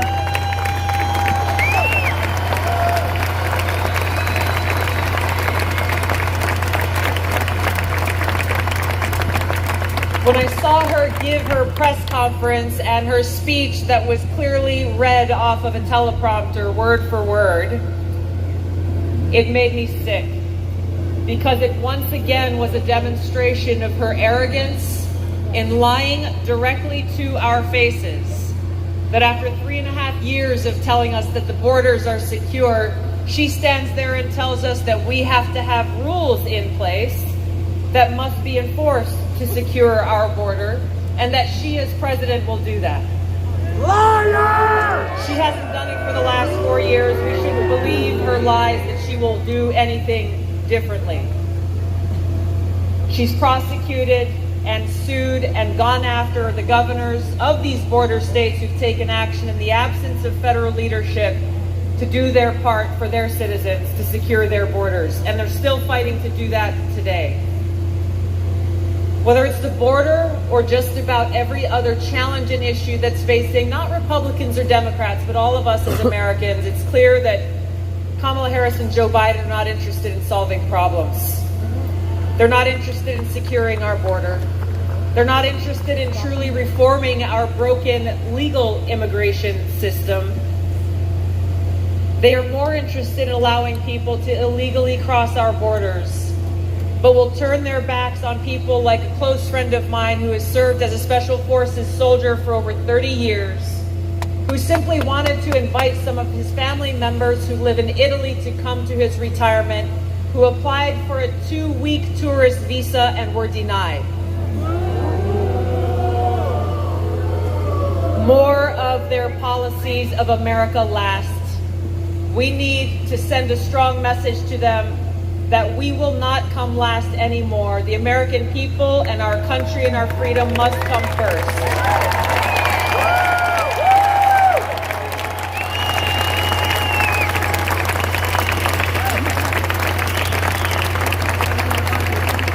Who we choose to be our president and commander-in-chief is a critical decision. It always is, but it is especially critical now. We sit closer to the brink of World War III than ever before. We sit closer to the brink of nuclear war. According to the Bulletin of Atomic Scientists, their doomsday clock is set to 90 seconds before midnight. We are one spark away from our demise directly because of the policies coming from the Harris-Biden administration. So it matters very much who we choose as our commander-in-chief. Amen. Now, President Eisenhower warned us in his farewell address about the military-industrial complex and their cozy relationship with members of Congress and how they are ruining our country and our future. Unfortunately, and I can speak from firsthand experience, that relationship is more cozy now than ever before. The brazenness of members of Congress conducting insider trading, investing in these very big defense contractors just before they send out another $8 or $10 billion to Ukraine. Just the other day, we had the Pennsylvania governor, Shapiro, who flew in President Zelensky on a U.S. military plane. Not so that they could stand together and call for an end to the war. No. They instead went to a factory that makes bombs where Governor Shapiro, with a grin on his face, signed one of those bombs. How sick of a state are we as a country when our elected leaders celebrate death, war, and destruction? Ain't that the truth? And sell it to us, the American people, as an American jobs and economic plan. This is Kamala Harris's opportunity economy. Yeah. More war, more money for the military-industrial complex. My first deployment to Iraq was in 2005. I was serving in the state legislature at the time. I stepped down from that seat and volunteered to deploy in a medical unit, where every day I was confronted with the high human cost of war. It was the first time in my life that I had experienced and seen firsthand the war profiteering that goes on. For those of you who served in Iraq at that time, and I hear it's still going on in Europe today, KBR Halliburton remains one of the biggest defense contractors profiting off of war. We had KBR Halliburton logos on our porta potties, on our tents, and on our trash cans. A friend of mine who was deployed to Poland recently said, nothing has changed. Now, who was one of the people that profited off of this? Dick Cheney. Where is Dick Cheney today? Dick Cheney is standing proudly with Kamala Harris, who has said that she is proud and honored to have his endorsement and his support. Now, for the young ones who may not remember, Dick Cheney was the architect of the entire disaster that has been created with all of the problems that we're seeing play out in the Middle East today and other parts of the world. He was the architect of the lie about the weapons of mass destruction in Iraq. He was the architect behind the regime change war and the destabilization in Iraq that caused such chaos and loss of life and destruction that created the fertile ground for the rise of ISIS. That is the Dick Cheney who Kamala Harris is honored to have his support. So for those of you who may be at home watching, or for those of you who have friends who are still not quite sure who to vote for in this election, I'll make it very simple. A vote for Kamala Harris is a vote for Dick Cheney. A vote for Kamala Harris is a vote for the neocon warmongers. A vote for Kamala Harris is a vote for the military-industrial complex. A vote for Kamala Harris is a vote for nuclear war.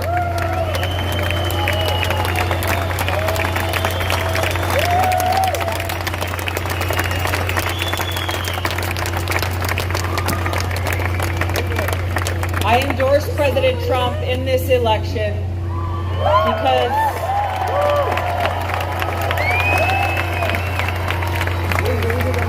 to me, as an American, as a soldier, as a veteran, there is only one choice that is our best hope to walk us back from the brink of World War III and nuclear war, to get us back on that path where we can stand with hope as Americans for a future of peace, prosperity, and freedom. And that choice is Donald J. Trump.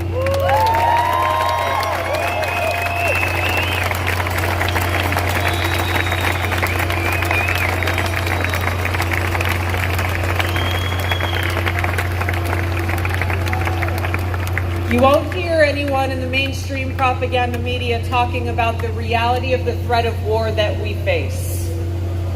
A war that threatens not only our physical safety, but our liberty and our freedom.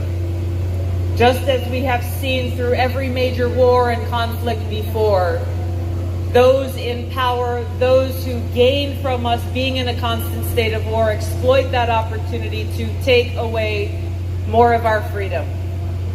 And as you know, once it's gone, we never get it back. The Patriot Act was shoved through and rushed through Congress in the days after the terrorist attack on 9/11, passing all of these egregious overreaches into our privacy and our civil liberties, violating the Fourth Amendment, not because they were truly needed because of 9/11, but the national security state saw an opportunity and they took it. And they said to anyone who opposed the Patriot Act, you are a traitor to America if you vote no. Taking advantage of the fear and concern that the American people had during that time of tragedy and grief, here we are over 20 years later.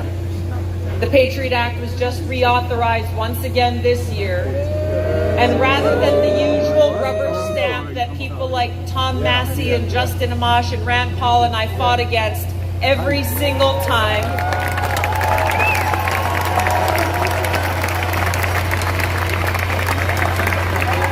they took what was an already egregious abuse of our constitutional rights and freedoms and fomented fear yet again of foreign threats to our democracy and our freedom, to take an already bad Patriot Act even worse, to take away even more of our rights and freedoms, and both Democrats and Republicans voted for this.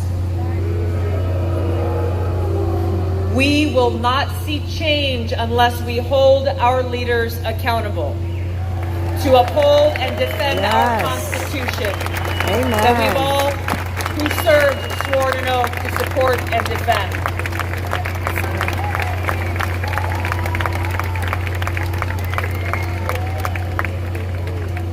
The fear-mongering will continue.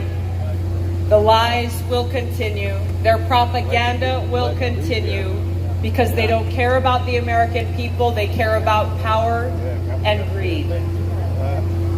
Our opportunity is to recognize and acknowledge and speak proudly and truthfully that it does not have to be this way. This is not a foregone conclusion. The purpose for our gathering here today and across the country is to recognize that we have a no-fail mission before us. And it is an urgent mission.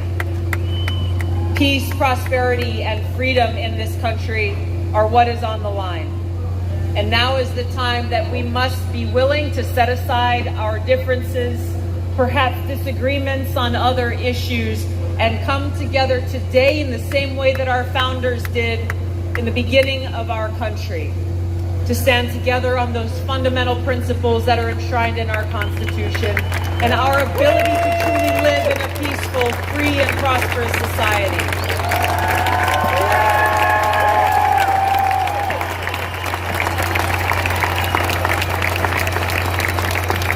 We must send a powerful and boisterous message, loud and clear, to the warmongers in Washington that we will not allow you to destroy our families. We will not allow you to destroy our loved ones, our communities. We will not allow you to destroy our planet, because we love this country and we love each other. And we want to make sure that we've got a future that we can live in and leave behind. I think we may have some. Do we have water? If we stand together on no other issue but this, then we can wrestle power away from the military-industrial complex, break through the gridlock that they have created, close the revolving doors that allow them to exploit their power, and put we, the people, back in charge.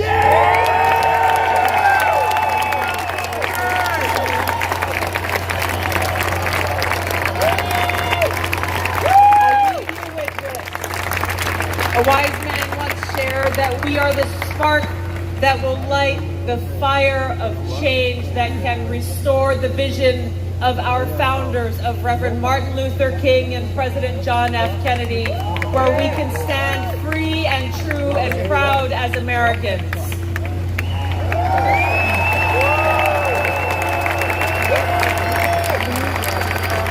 The source of that light, the source of that courage that we will need in this fight comes from love. God's unconditional love, our love for each other, and our love for this country and our future. Thank you for standing with us today.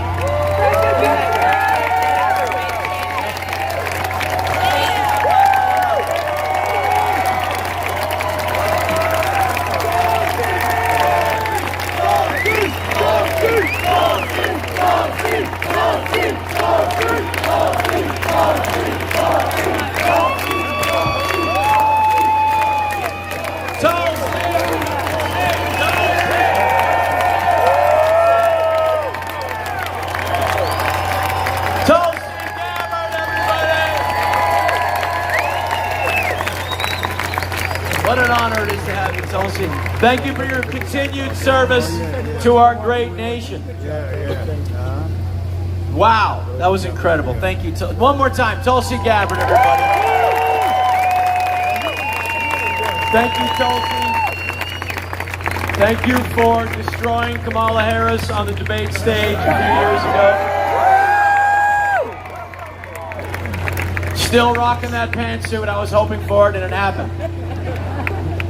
All right, ladies and gentlemen, here to perform for you right now. He's a very talented artist. He's a rapper. He's an author. And he's a terrific musician. He's at zubymusic.com. Please welcome our another champion of freedom, Zuby! 1 2 1 2 1 2. Washington DC, what's going on? This is freaking beautiful. Let's go. Track number 1. Let's go.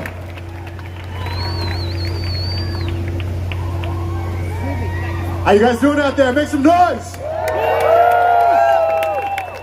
DJ, let's go. Okay, Washington DC, I need to put your hands up in the air where I can see it. Let's go. Let's rock with me. We got Zuby in the building right now. Let's go. This is how we're gonna do it. Keep those hands up in the air. Yo, yo, to the left, and to the right, and to the left, and to the right, and to the left, and to the right, and to the left. We're coming at you. I want 1 billion fans, so I need 1 million first. I'ma gain another 1,000 to stop the sickness of this verse. Even when I'm smiling sweetly, look at Zuby as a threat. You'll get on before you see me like a noob in FPS. No button combination lets you cheat the game of life. Rappers looking in my pad, they think I'm cheating on the mic. But this girl's my one and only. She never leaves me lonely. When I wanna beat it down, she's always waiting to bestow me. I spread the love like bigamy, so passionate with metrics. Bars cannot belittle me, their style is anorexic. That means they think they're big, hear them talking all aggressive. But they bark and never bite, so your mark is unimpressive. My vision's not a dream, I'm motivated to achieve it. You want a food for thought and I'm providing it, so eat it. I wrote this in my sleep, I mean it, no exaggeration. Even scheming when I'm dreaming, I don't waste imagination. Coming at ya. Yeah! First to the Republic, what's going on? Let's get those hands up. And to the left, and to the right, and to the left, and to the right, and to the left, and to the right, and to the left. Check it, yo. Show love when I come through, I get respect cause I'm million. And the ladies love me too, like they love sex in the city.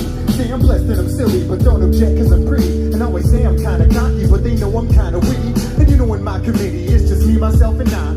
3 of my favorite rappers and a little book of rhymes. I got a lot of hustle, but ain't got a lot of time. Money's got a lot of muscle, so it's all about the grind.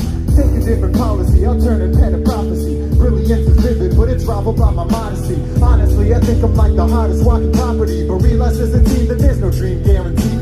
So awkwardly I started out my music hustle properly, and still I had the brains to get an Oxford degree. So think before you talk to me, you're tripping if you walk to me. I'm moving twice as fast like rolling doubles in Monopoly. Yeah. Woo! You guys feeling good out there today, yeah?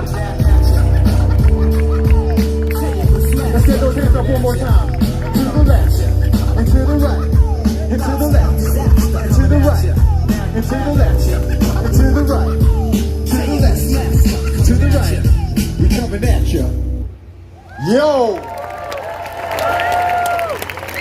Man, it feels so good to be up here today. I come all the way from the UK, so it's beautiful to be here with my American cousins today. You guys love freedom? When I say freedom, you say freedom. Freedom! Freedom! Amazing. This next track I'm gonna do is called Okay Dude. And when I go like this with the microphone, I need you guys to just say, okay, dude. So let me make sure you got this, all right? When I say, okay, dude. Okay, dude. Yo, this is a good crowd. They're lit. Are you guys ready for this one? Let's do this. This is crazy. Zuby is a musician. He's a rapper. Shout out to Joe Rogan. Who's been on the podcast. He doesn't even swear. And someone said, I bet I sleep with more women than you do. To which he writes, you guys ready? Okay, dude. And they decided by him saying, okay, dude. Okay, DC, let's do this. Rescue the Republic. Okay. This track's called Okay, dude. Yo. Oh, you don't like my style? Okay, dude. Oh, you don't like my lyrics? Okay, dude.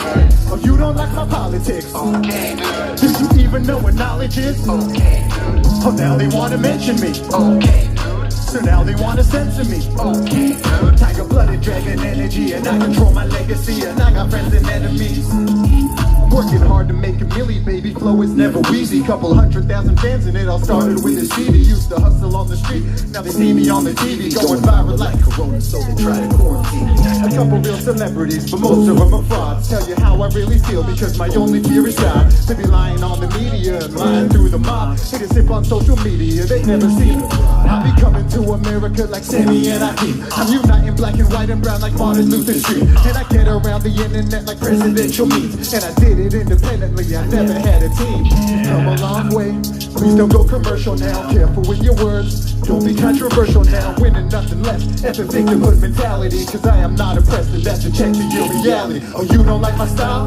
Okay, dude. Oh, you don't like my lyrics? Okay, dude. Oh, you don't like my politics? Okay, dude. Do you even know what knowledge is? Okay, dude. Oh, now they want to mention me? Okay, dude. So now they want to censor me? Okay, dude. Tiger-blooded dragon energy, and I control my legacy, and I got friends and enemies, yo. They say be open-minded, but they tell you how to live. That's how you ended up with drag queens reading to your kids. My soul cannot be bought, what I'm speaking is the truth. I won't silence every thought while they indoctrinate the youth. I think socialism sucks and every government is shady. I'm not down with open borders, I'm not cool with killing babies. They're on infinite genders and a man can't be a lady. And you know that it's the truth, so why you looking at me crazy? I'm tired of your isms, I'm bored of all your phobias. I am not a bigot just cause I don't smoke with smoking ya. Shame and calling names the only thing you can invoke. We can talk about the system if you really think you're woke. Sell them murder, sell them dope, all the things that keep them broke. But you'll label me a sellout if I try to give them hope. I don't care, my vision's bigger, Asian kids stop pulling triggers. You're a smart black man, so why you call yourself a... Oh, you don't like my style? Okay, dude. Oh, you don't like my lyrics? Okay, dude. Oh, you don't like my politics? Okay, dude. Do you even know what knowledge is? Okay, dude. Oh, now they want to mention me? Okay, dude. So now they want to censor me? Okay, dude. Tiger-blooded dragon energy, and I control my legacy, and I got friends and enemies. Okay, dude. Yeah. Thank you, Washington, D.C. My name is Zuby. Rescue the Republic. I love you guys. Thank you.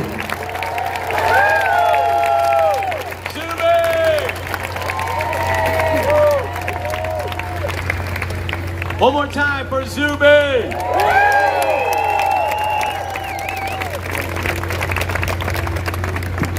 As you know, during COVID tyranny, people were silenced. The Biden-Harris administration colluded, the real collusion, with tech companies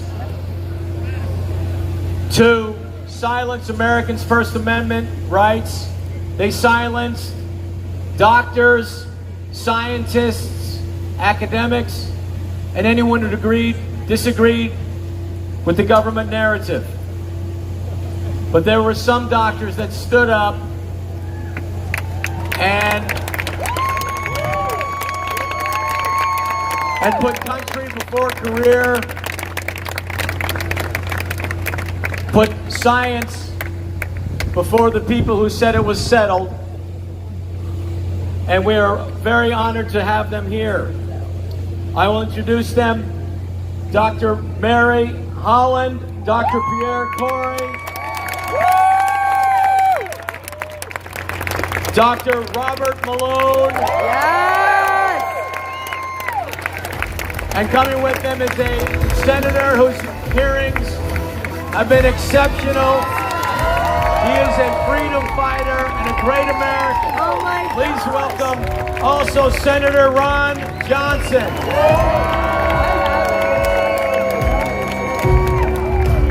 How cool is that?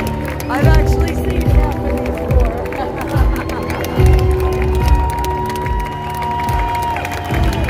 How amazing.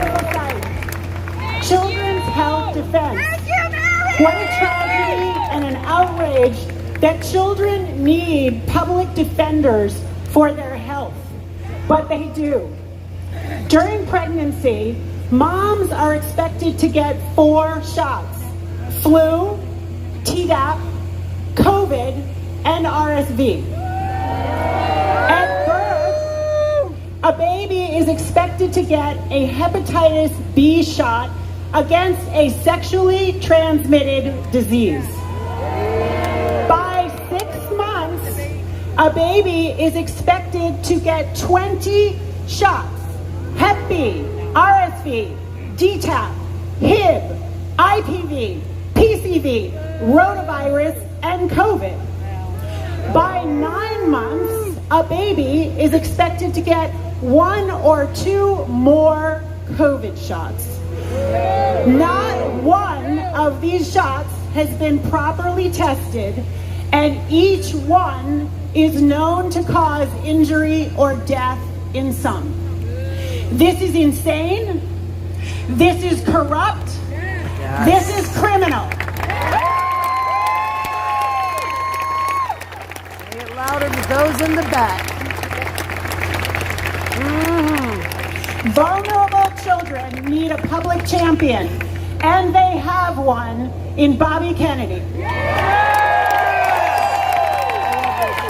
He is not only defending children, he is committed to making them healthy again. Let us make children healthy again. Amen. And it's now my pleasure to introduce Dr. Pierre Corey.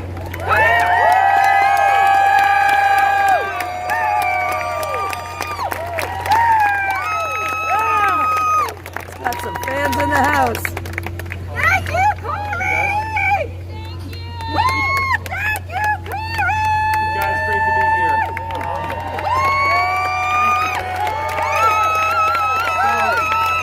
You know, some of you know my story, but I'm going to tell it. About 5 years ago, I started on a journey. And where that journey led is to an unfortunate realization, or maybe it is actually fortunate, but I discovered that the world I thought I lived in did not exist. It was a fake world, but it was a world that I believed in. You know, it's embarrassing to say this in front of this crowd, but at that time, I trusted in the institutions of society. I read the New York Times religiously. I venerated the medical journals and listened to whatever they said. I trusted the public health agencies. Man, I literally thought Fauci was a sympathetic guy in a tough spot with a lot of critics. Wow. That's how brainwashed I was. And then what happened is COVID came along.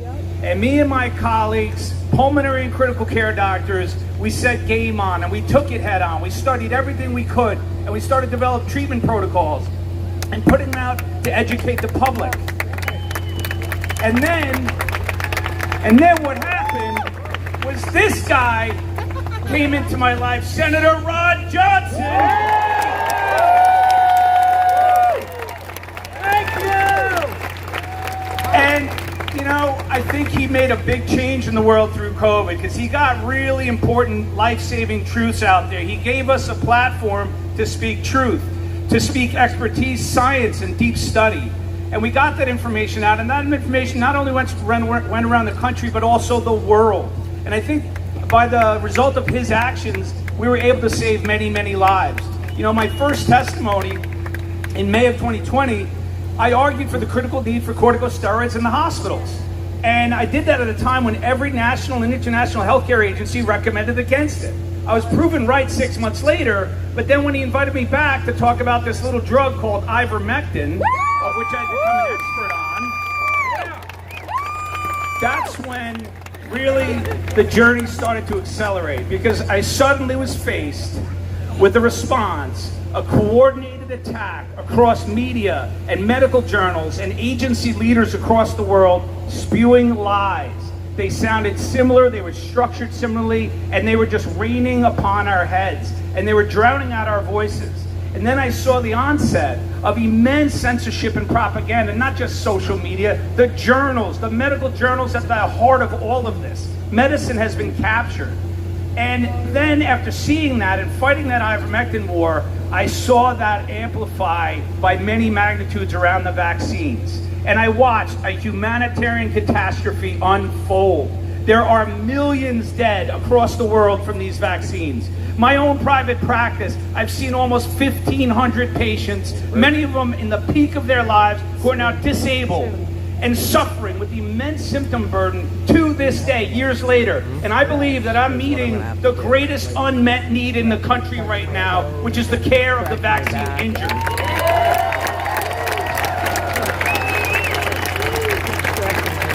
And, you know, ultimately through this journey and why I'm here is I've come to believe that our government has been fully captured by corporations and these industrial complexes.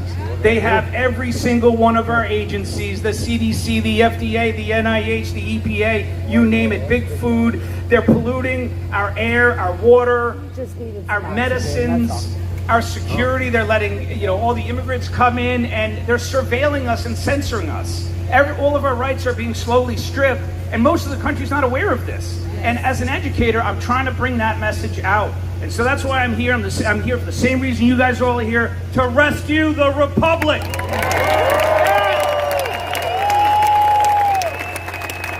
Pierre Corey, give him a hand. A great American, a great patriot, a great physician. He'll go down in history. My name is Robert Malone. I've just come back from Tokyo. I want to talk to you about what you've been subjected to over the last 4 years. Our theme here is the medical industrial complex. It's in the weaponization of science and medicine. That's what we're focused on. Over the last 4 years, you have been subjected to psychological bioterrorism. You have been systematically subjected to psychological warfare intended to train you to have fear, to respond to the fear of weaponized infectious disease in order to control you. This is psychological warfare. This is psychological bioterrorism. It must stop. The people that do this must stop. I'm going to read you a little quote from John Kerry recently speaking at the World Economic Forum. Okay, here's what John has to say about the world. Our First Amendment stands as a major block to the ability to be able to hammer disinformation out of existence. Cowards! This is why he's so focused on the next U.S. election. What does he have to say about that?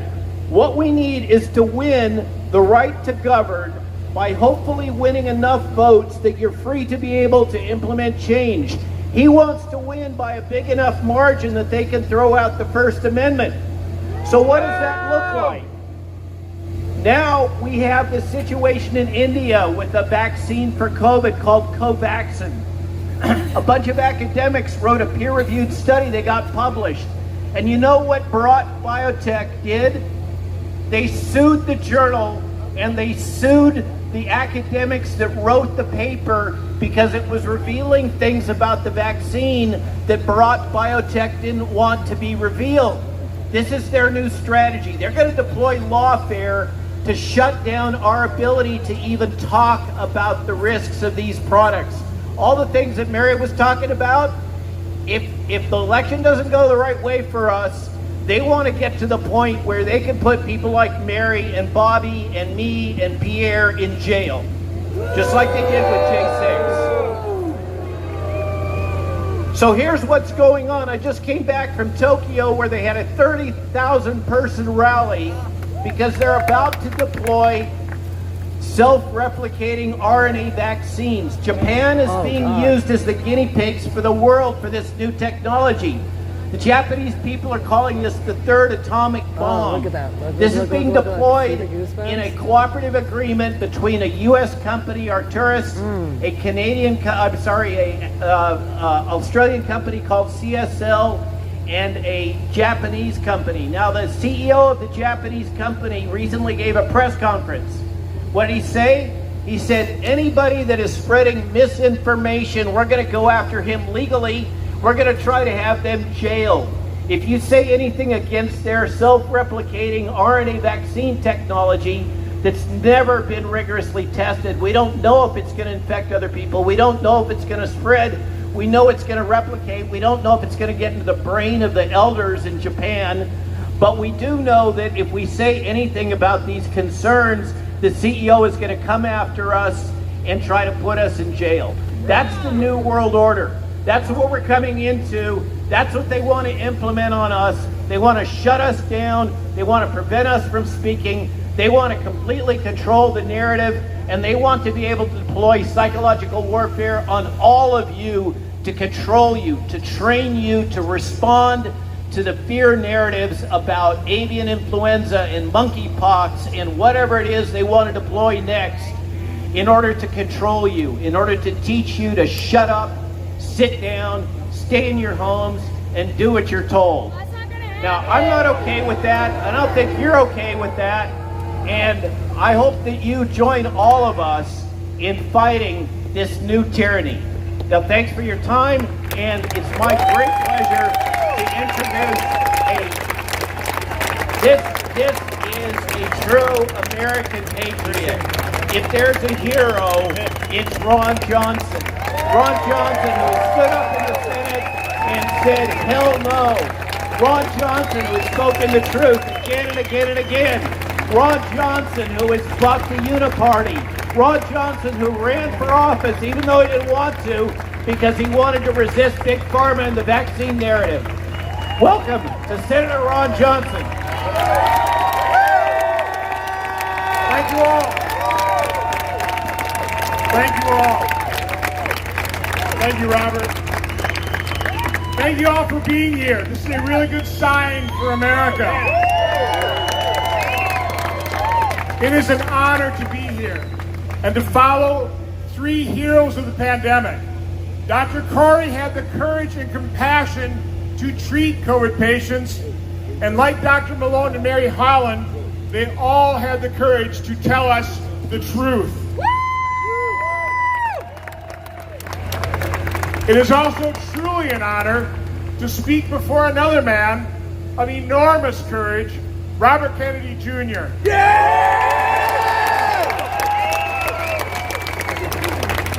The fact that Bobby made the painful decision to put political differences aside and focus on an area of agreement, addressing chronic illness, is a powerful example of how to heal and unify a very divided nation.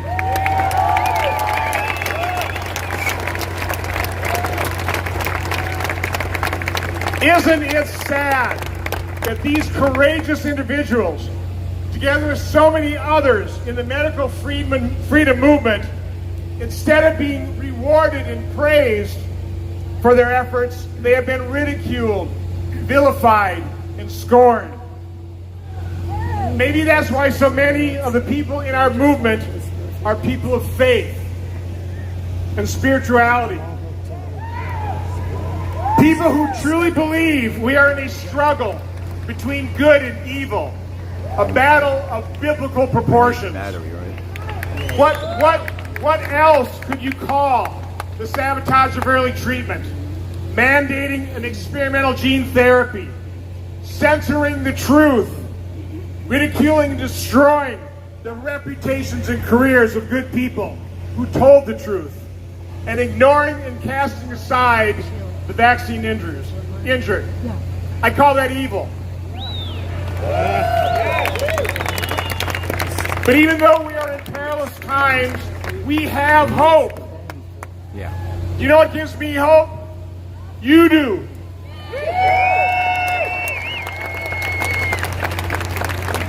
Together with the medical freedom warriors, the Canadian truckers,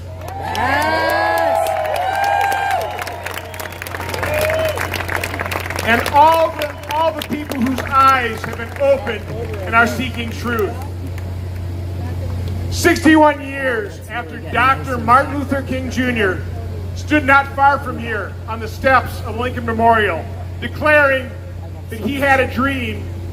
We all have a dream. We have a dream that billions of eyes will be opened, that wrong will fail and right will prevail, that truth will conquer evil, and that freedom and peace will endure. That is why we are assembled here. That is what must be rescued. It is our mission, it is our quest. In the end, this is a fight for freedom and for truth. It's not somebody else's fight. This is our fight. And it is a fight that we absolutely must win.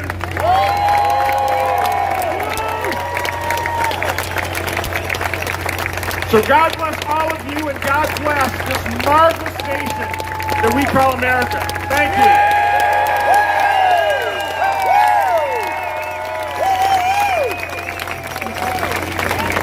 She hasn't been sleeping well at night. We've started to use formula. Can I really trust what's in the powder? I mean, it's probably fine. I can't imagine a company would cut corners if it meant harming babies. Right. Manufacturers selling baby food with high levels of toxic heavy Life metals. expectancy dropped for the second year in a row. Microplastic has been found in almost every organ in the body. Americans are dying younger. Why is this happening? Well, the short answer is we don't know. One man insisted, we're talking about this.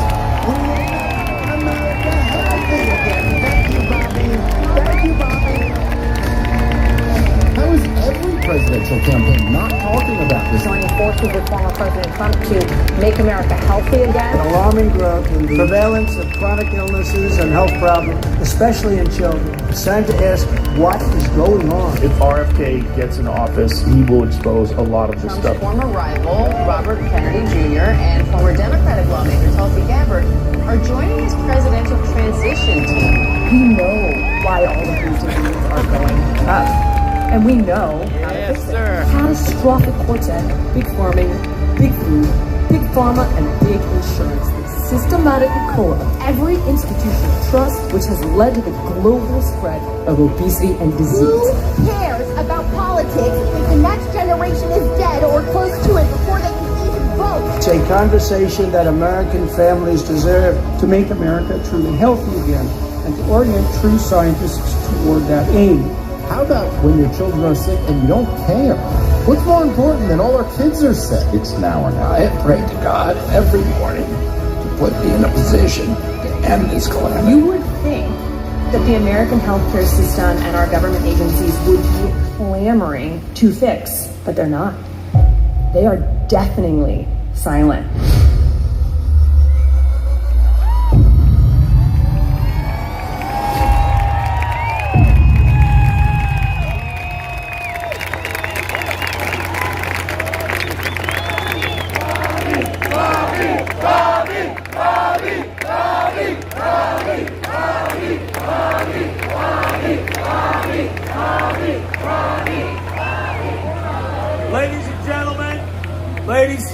Ladies and gentlemen, Donald Trump has been sued 7 times and gone after him by the Democratic Party. I'd like to introduce a brother who's been sued 9 times by the Democratic Party. A person who has sacrifices we all know, a person whose integrity, and a person whose honor, and a person who puts country first. A courageous man. It is an honor to call him our friend. Please welcome Robert Here we go. Kennedy Jr.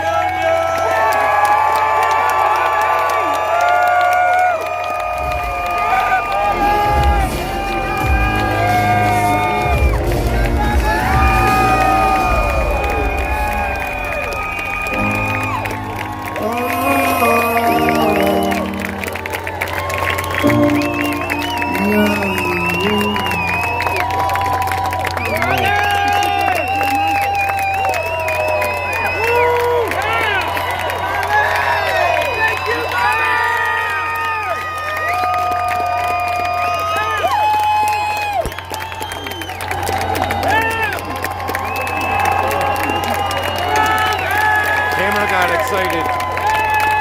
Hello, everybody. Don't you want a president who will make America healthy? Bobby. A president who's going to protect our freedom. During COVID, we saw the greatest attack on America's liberties and our constitutional right and at any time in American history. We saw by February of 2020, they were already censoring doctors, scientists, individuals, anybody who questioned the government orthodoxy.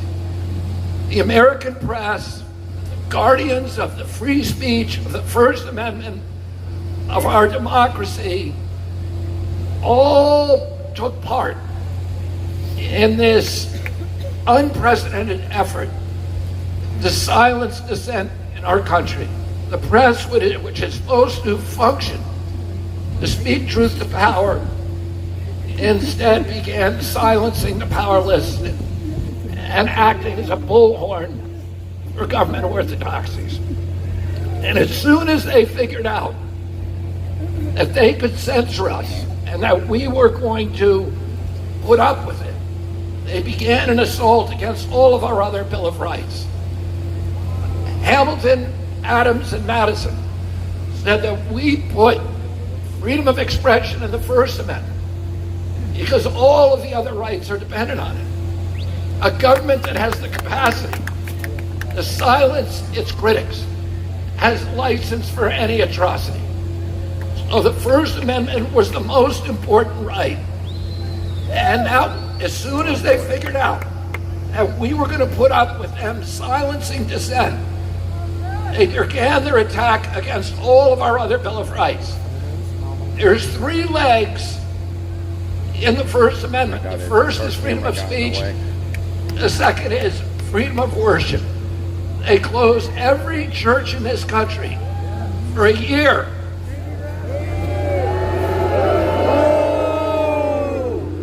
With no scientific citation, no public hearing, no notice and comment rulemaking, no environmental impact statement, all of the protections and the safeguards of democracy that I've been litigating for 40 years against companies and governments when they try to skirt those requirements.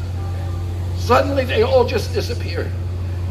And one bureaucrat who'd been there for 50 years, you know who I'm talking about?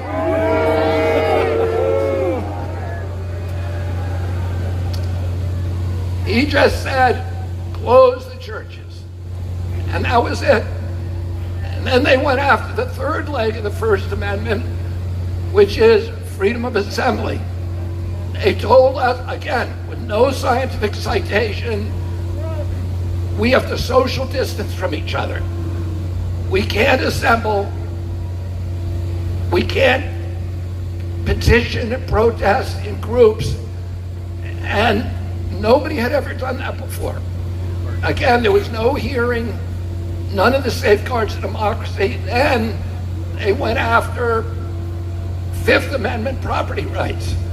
They closed 3.3 million businesses in this country with no due process and no just compensation. And the businesses that were left, they closed all the churches, but they left the liquor stores open. They closed the little businesses, but they left Walmart open, and Facebook and Amazon and all the big tech companies that were profiting from the pandemic and from all these closures. They then went after the Fourth Amendment prohibitions against unwarranted searches and seizures.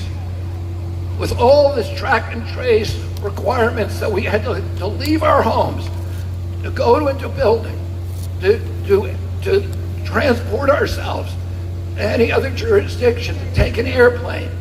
We had to show our private medical records. They waived HIPAA. They made us disclose our private medical records to virtually anybody who asked. They turned us into a tyranny. They told us to strap on masks, again, with no science behind it. And that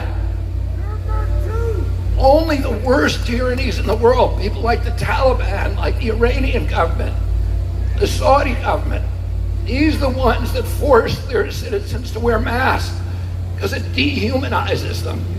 It turns them from spiritual, creative, independent human beings into a faceless mask of compliance and obedience.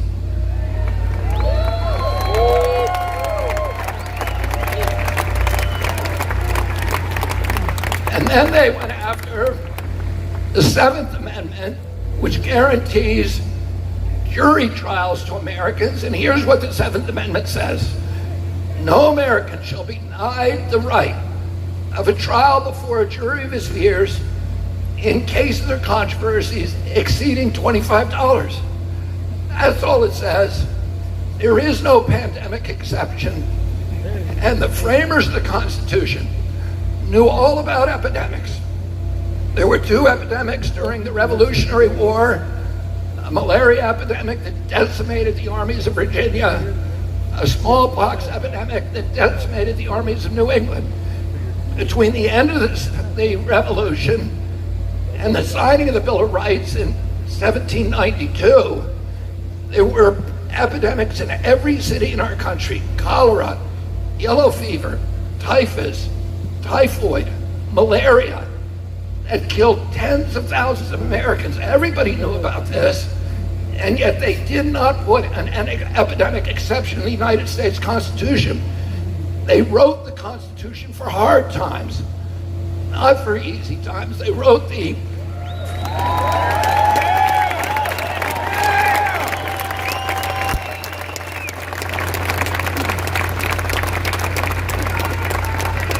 the First Amendment not to protect the kind of speech that everybody wants to hear that doesn't offend anybody.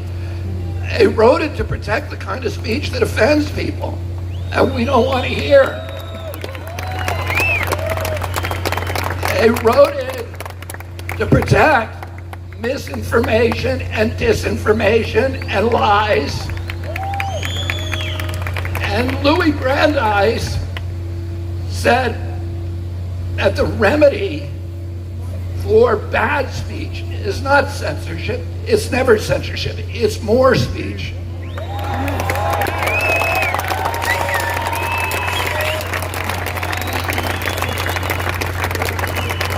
In America, our whole system of government, which is rooted in the First Amendment, is based on this confidence. He has a battery. And when ideas are allowed to triumph in the marketplace of debate, and we will have a better country, we will have more freedom, and we will have a better government in the long run.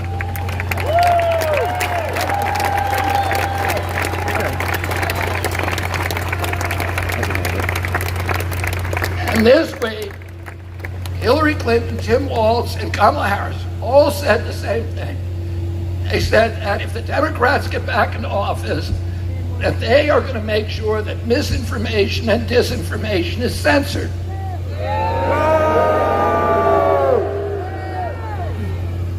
They said that the First Amendment, or they were specifically talking about Elon Musk, and they said that they were going to teach him that the First Amendment is a privilege, not a right.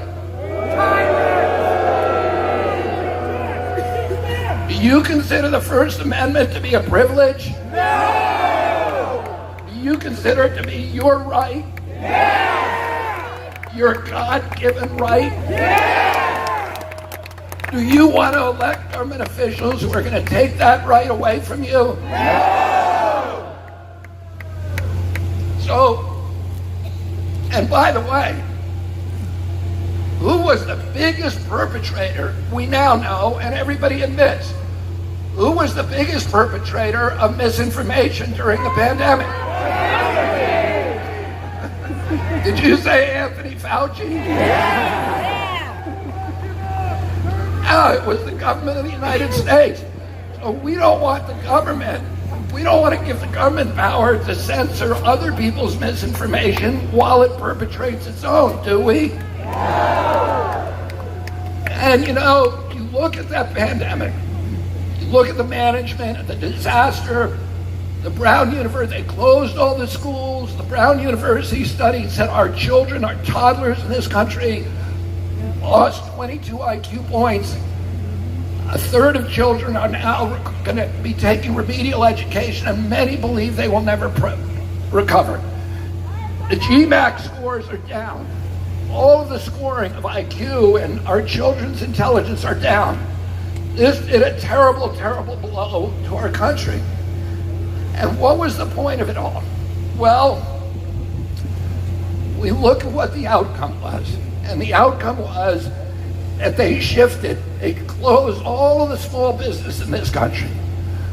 41% of black-owned businesses will never reopen.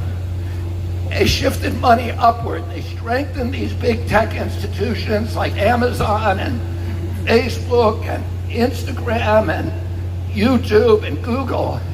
And they weakened Main Street and small business and the American worker, and they shifted $4.3 trillion from the American middle class to this new oligarchy of billionaires, which is the biggest outcome, the biggest shift in world history of wealth. And they shifted power. We gave our government all these new powers. And I want you all to remember 3 things. 3 rules. One is that when you give a government a power, it will never voluntarily relinquish it. Yep. Second rule, that if you give a government a power, it will ultimately abuse that power to the maximum extent possible. And the third rule is that nobody ever complied their way out of totalitarianism.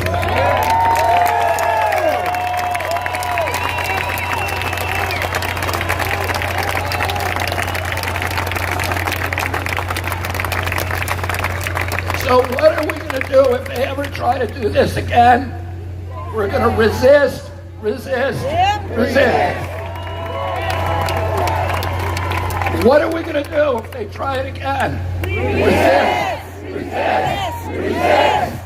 What are we going to do? Resist, resist, resist. And we enrich all of these corporations and their captive agencies, and now want to go and commoditize all of the things we value in our lives. They're commoditized the Constitution. They have turned the courts into servants for authority instead of the servants of the people. They've commoditized the press and turned the press away from the First Amendment and into propagandists. They're commoditizing our landscapes. They're commoditizing our health.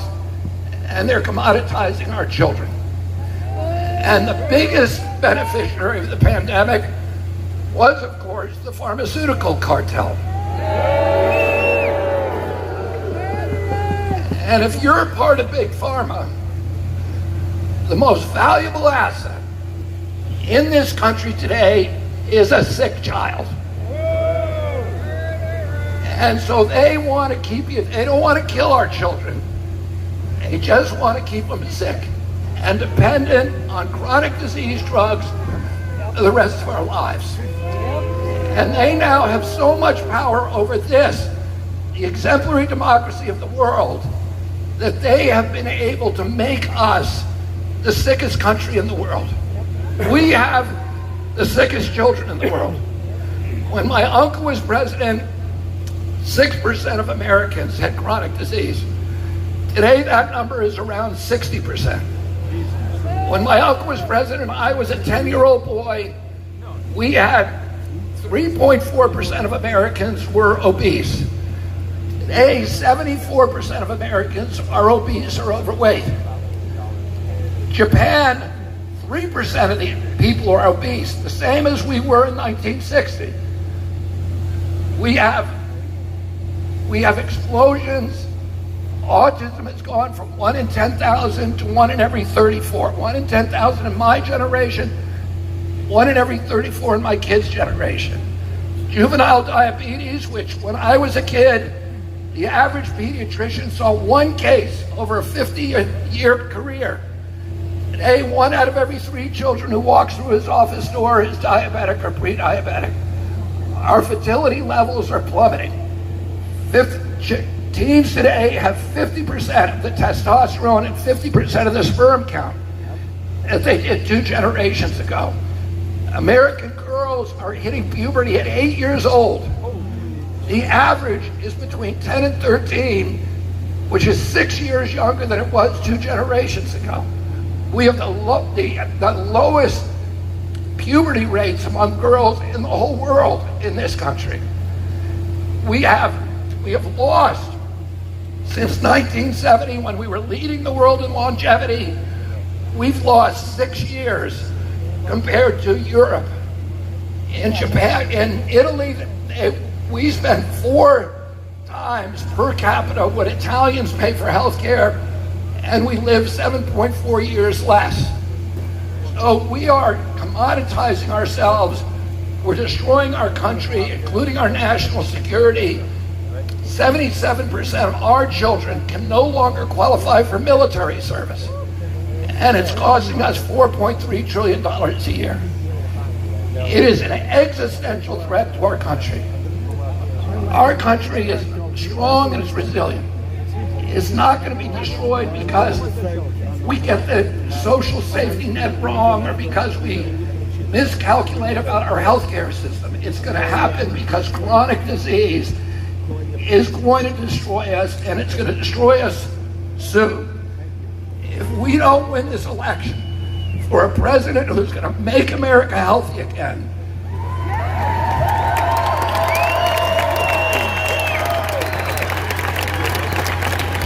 who will bring me into Washington, D.C.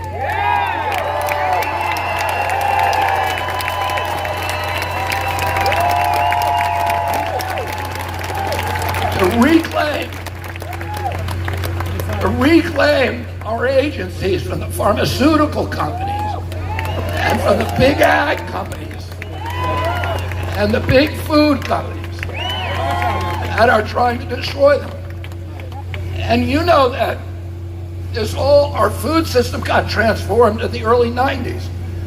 The tobacco companies were loaded with money, but they were under attack from lawsuits and from scientific revelations and government hostility that was eroding their consumer base. So they began using their excess cash to buy all the food companies in our country. By the end of the 1990s, the 2 biggest food companies in the world were Philip Morris and R.J. Reynolds. They took all of their scientists that they were using to make tobacco more addictive, and they brought them over to the food industry to find ways to make food addictive. And they invented all these new chemicals in laboratories that were not the product of nature. And they put it in our food, and our bodies do not have the capacity to process those materials. They wouldn't let them do this in Europe. We have 1,000 ingredients in our foods because of the capture of these agencies that are illegal in Europe. So they're making the kids sick, and they're making money on it by addicting them to poisonous food. Now, I'm not even going to say food-like substances.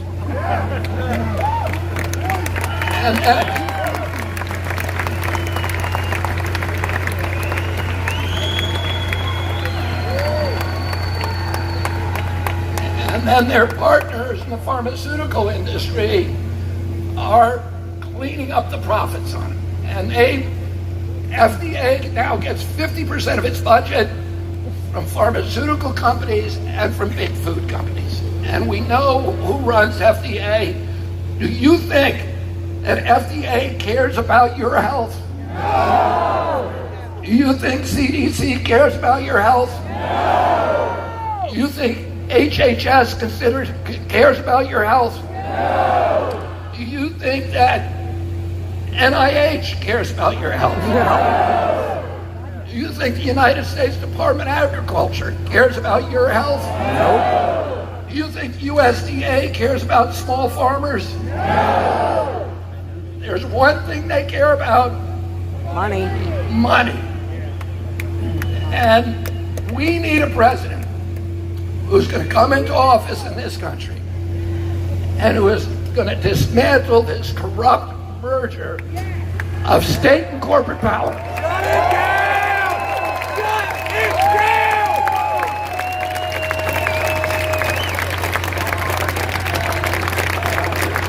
Thank you,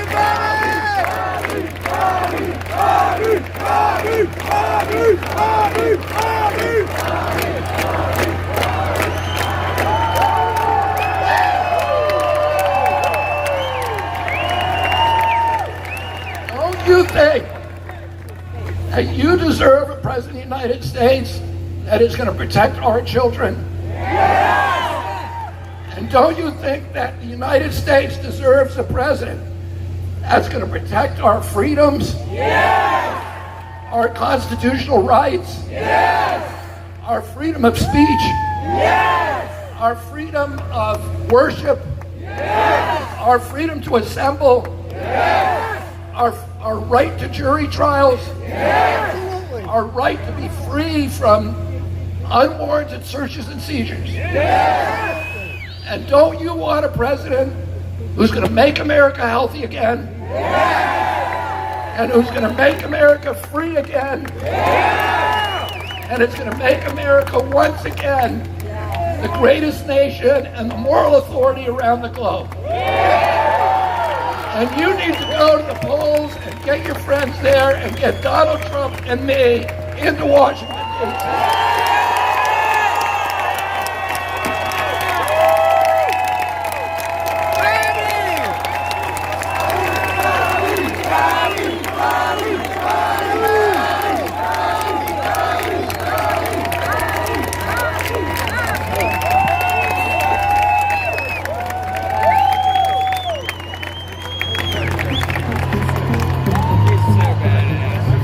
Fellow Americans, our nation, our republic is at a crossroads. And our system is broken. We are no longer a government by the people and for the people. We're something else now.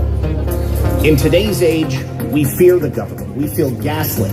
We feel controlled. Free speech has been censored. Our faith is attacked. And lies are spread far and wide. This is why Republic was created, to restore the tools that have been lost. To inform, organize, and act. But it's all up to you. Not others. You. Only you. It's time to take back our republic, one town at a time. As a nation, we don't always agree on everything, but we do agree on one thing. Freedom. Freedom. Freedom. Freedom. Freedom. Freedom. Every American who cares about the truth needs to join Republic. This is our moment. This is our stand. This is how we will build, rekindle, and restore our republic.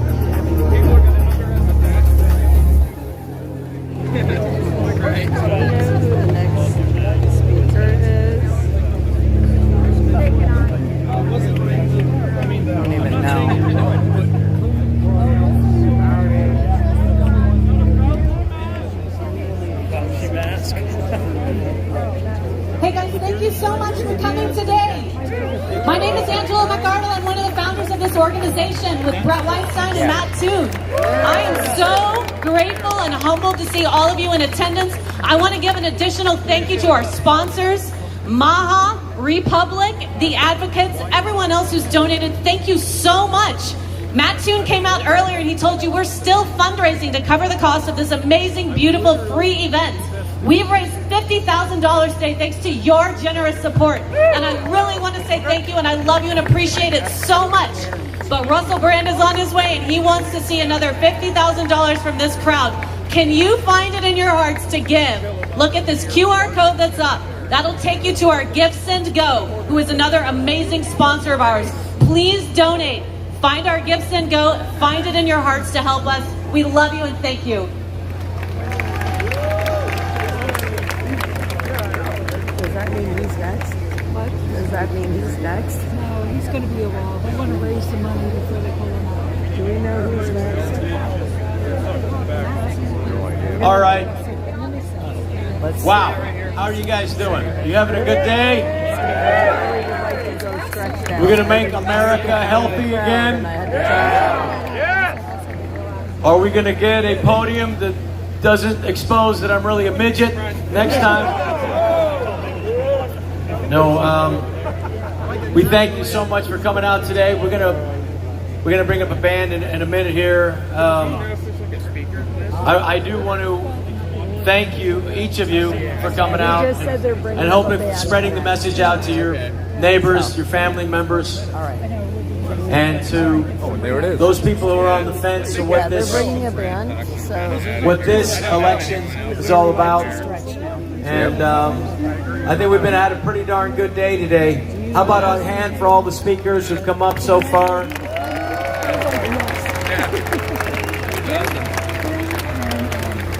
And all of a nice round of applause for all the people working backstage and set all this up. They have big hearts. They're away from their families, and we all want the same thing. We want to continue these liberties for our children and for ourselves. Now, how you guys doing? All right? Okay. They're almost set here. They couldn't do this when Bobby was on stage, obviously. All right.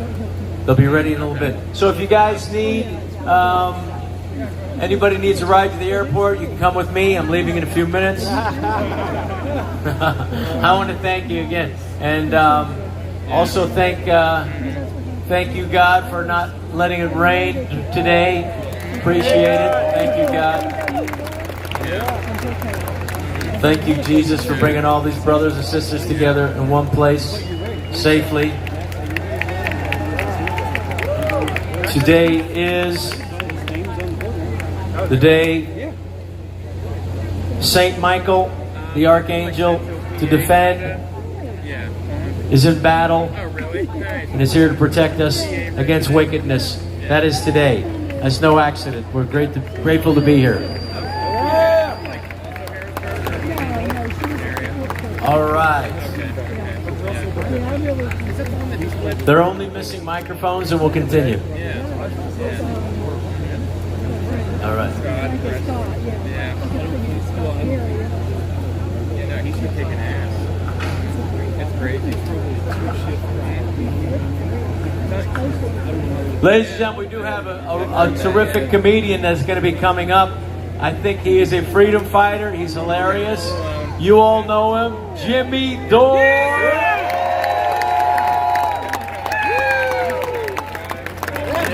Let me see if I can get him up here. Bring up Jimmy.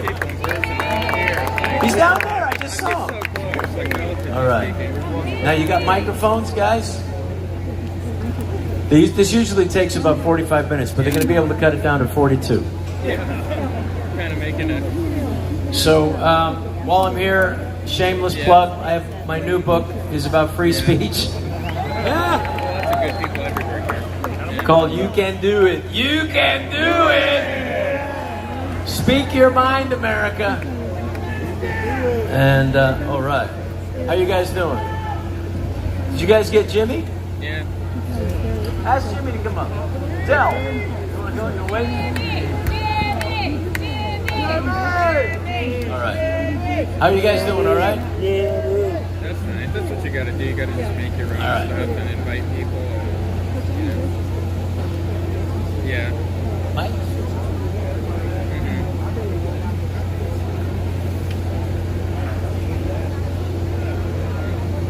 What's that?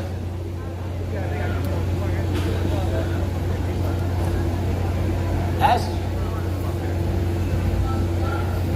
He come on now. All right. All right, here we go. I see a microphone. I hear a guitar. Yeah, they got a good mix of people. It's probably good that you don't know everybody, because then you get to listen to maybe some new people. Come out here. If you think girls and women's equality matter, stand up. If girls and women's sports matter, and you want your daughters to have the same opportunity you had, Stand up if you know that it isn't fair or safe to allow males to compete in girls' sports because it's, well, obvious. Stand up. Don't be cowed by people who call you a bigot. You're not a bigot. Don't let men tell us how to be good girls. Don't let others tell you just need to be quiet. Sit down. Be nice. It's not nice to further a lie. It's not neat to believe in women's equality. We deserve our own sports, privacy, safety. We deserve a chance to compete and win. So don't be nice. Don't be careful. Be honest. Be brave. Fight for women. We've come too far to give up now. And if you agree with that, stand up and stand with us.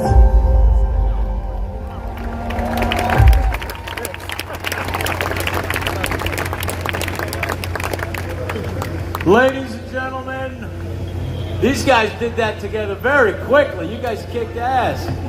Please welcome. Hello, everybody. Defiance. We are the Defiance. We're very happy to be here today. Thank you, everybody, for coming to this event. Thank you to everybody who put it on. And this song is called "Where Did Lady Liberty Go?"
What's your plan? Oh, you coward inside. Take back the power.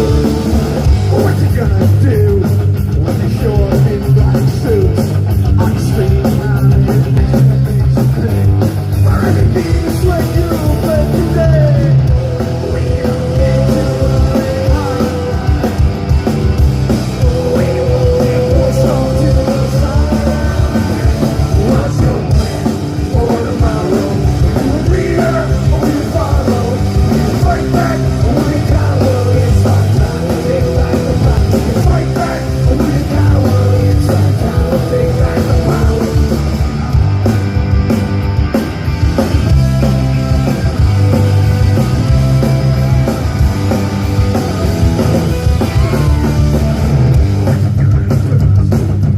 You're so unjust, and the jury must still follow. You leader or you follow? You fight back or you cower? It's our time to take back the power. What's your game for tomorrow? You leader or you follow? You fight back or you cower? Thank you for being here today. Enjoy the rest of the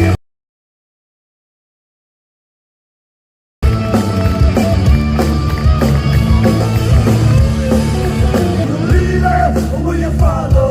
Will you fight back, or will you cower? It's our time to take back the power. It's our time to take back the power. It's our time to take back the power. It's our time.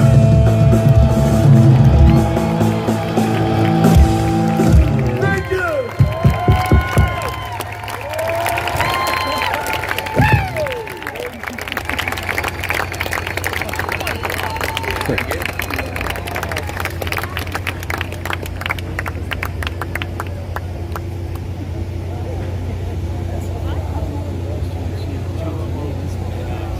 That was remarkable. Very similar. Like the get up and the. Really. Ladies and gentlemen, please welcome our next MC, war correspondent, veteran journalist, Lara Logan. Hello, everybody.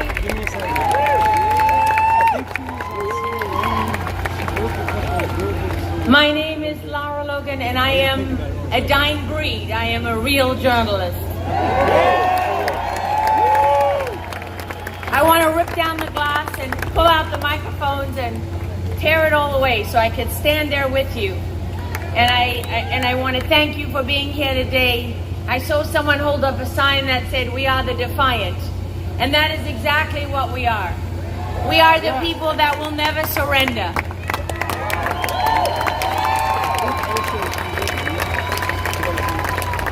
When the founding fathers wrote that this is a government of the people and for the people and by the people, it was not a bumper sticker.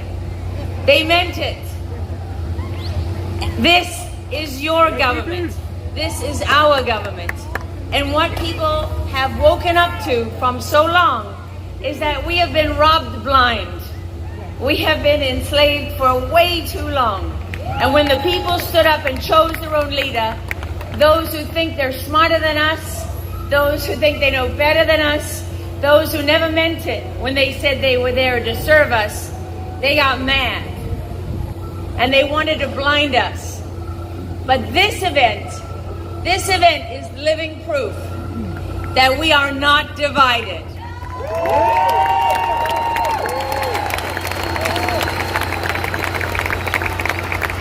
Almost everybody here today on this stage, and probably many of you in the crowd, has been targeted and punished for telling the truth.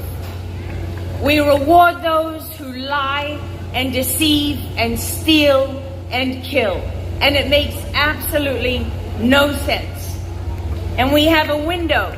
You can all see it. This is a window. If you don't like war and you don't want to go to war, well, then you sure as hell better get off your butt and do something in the next few weeks.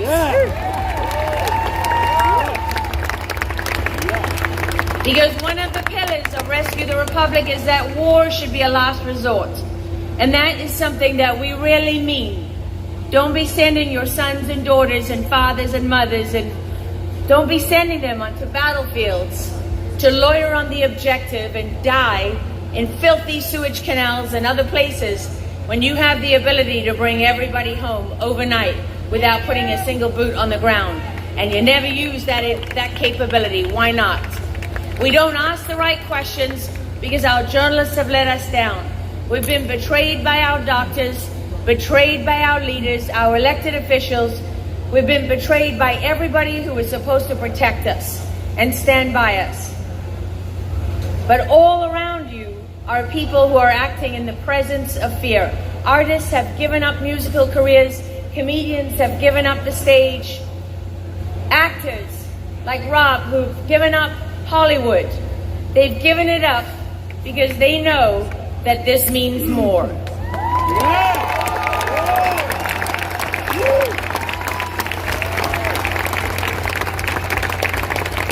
You don't need to hear more from me because the next person on this stage is much more entertaining and much funnier.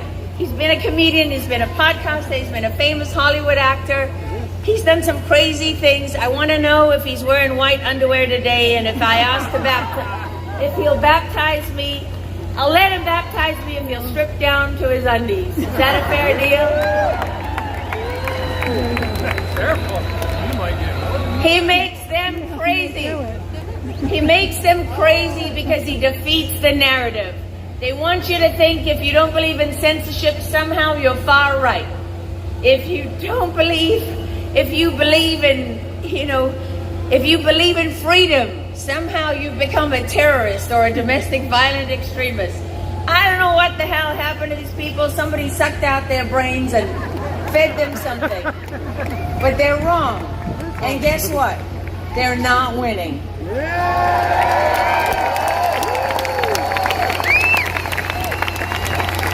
Every time they try to kill the orange Jesus, they bring more people to the fold. Oh my goodness. This, as you all know, is a revolution. One of peace, one of love, and one that brings God back to the center of this land.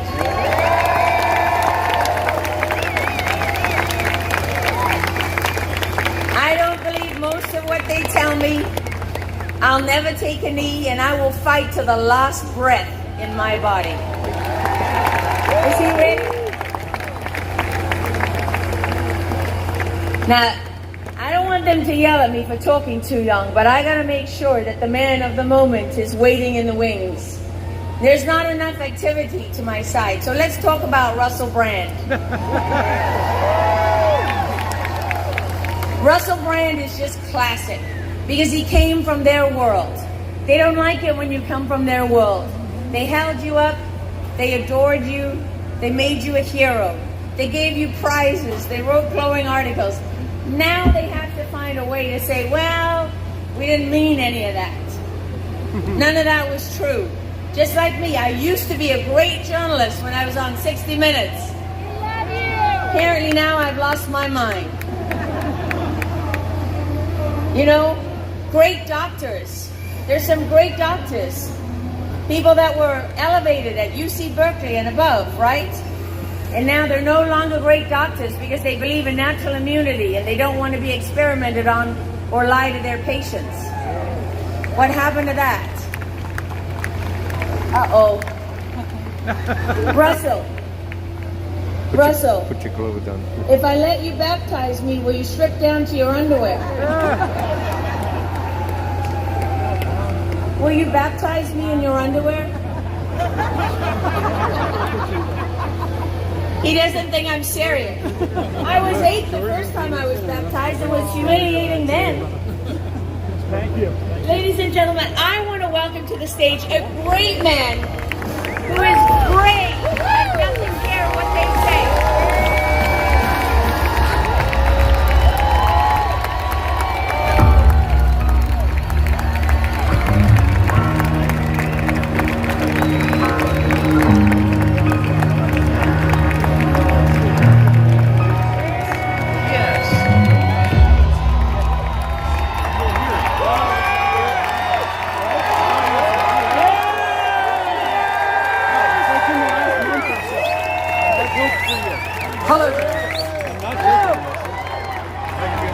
My fellow Americans, it's so lovely to be part of a double act that would have seemed somewhat unlikely just a short decade ago with my esteemed colleague and fellow clinical psychologist, Dr. Jordan Peterson, everyone.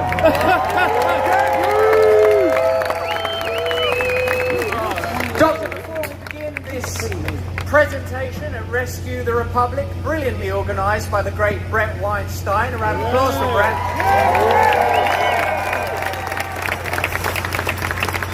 I'd like to allude to the fact that it can't have been easy for him to get licensing and permit for this event, when surely at some point he'd have had to have explained what its purpose was, its proximity and its location. Other than holding the event on January the 6th, I don't know what he could have done to have made it more administratively challenging for himself. So once again, Brett Weinstein, thanks for holding this event.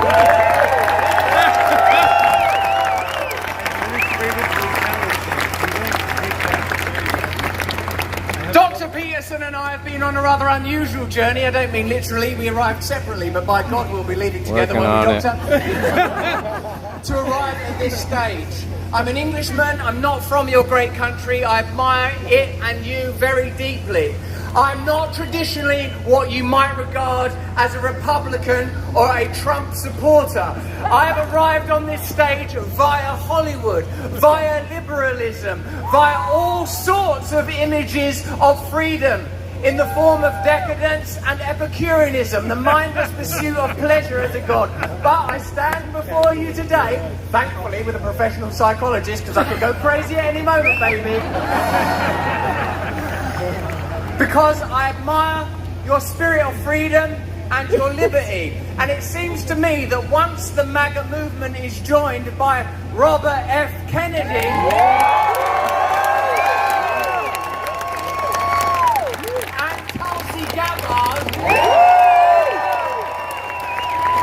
it becomes plain where the true anti-establishment sentiment lies, and it is not with the current incumbents of the White House who, for all their rhetoric, advocate for further and deeper and more expensive wars, who seem keen to lubricate the pathway to authoritarianism and totalitarianism with talk of protecting the vulnerable.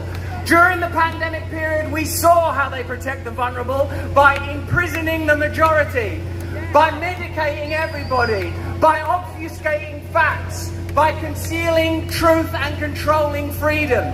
I, like many of the organisers of this event, believe that this is a critical moment for us. Not just the ordinary rank and file supporters of the Trump and MAGA movement, although to you, of course, I am open-hearted and full of deep and Christian love.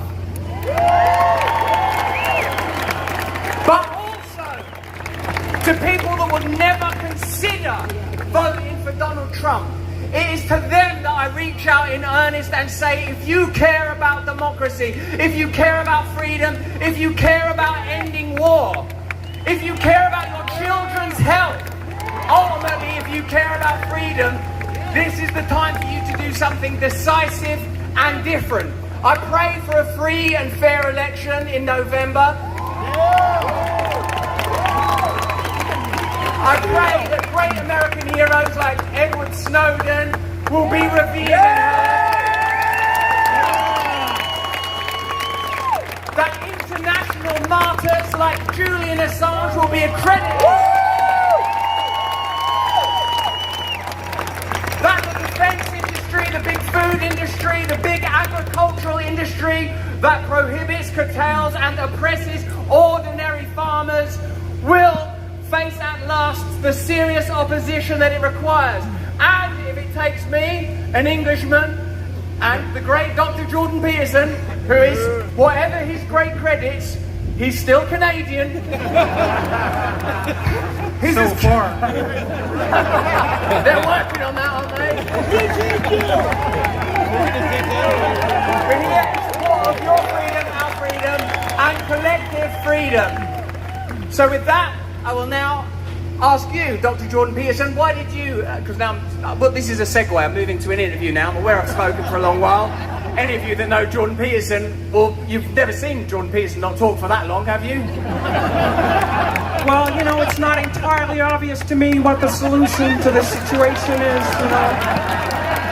It's pretty plain. I know you've got a microphone, and I've seen you defend yourself against English broadcasters extremely well.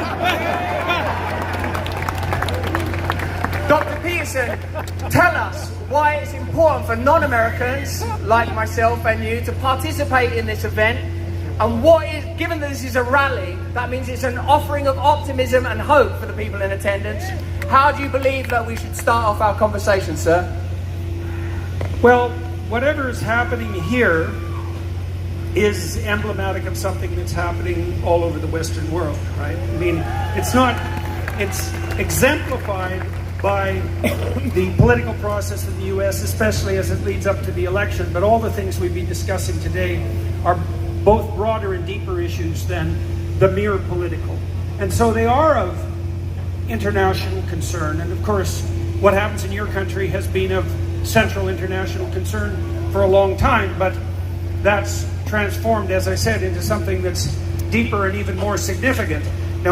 I made allusion this morning to the fact that we're trying to get our story straight. We're trying to understand what is the foundation on which we all stand that allows us to maintain the freedoms that ennoble us and give us an unlimited horizon of opportunity. What are they in the United States? What are they in the Western world in general? How are they related to, let's say, the Judeo-Christian enterprise as a whole? And what is it that should bring us together as avatars of the freedom-loving democracies across the world? So what's happening here is of immense international significance, as you know from watching how people around the world are, what would you say, looking to the United States in particularly to defend free speech, because if it's ever defeated here, it's gone everywhere, and that would be a terrible thing. And make no mistake, it's under true assault.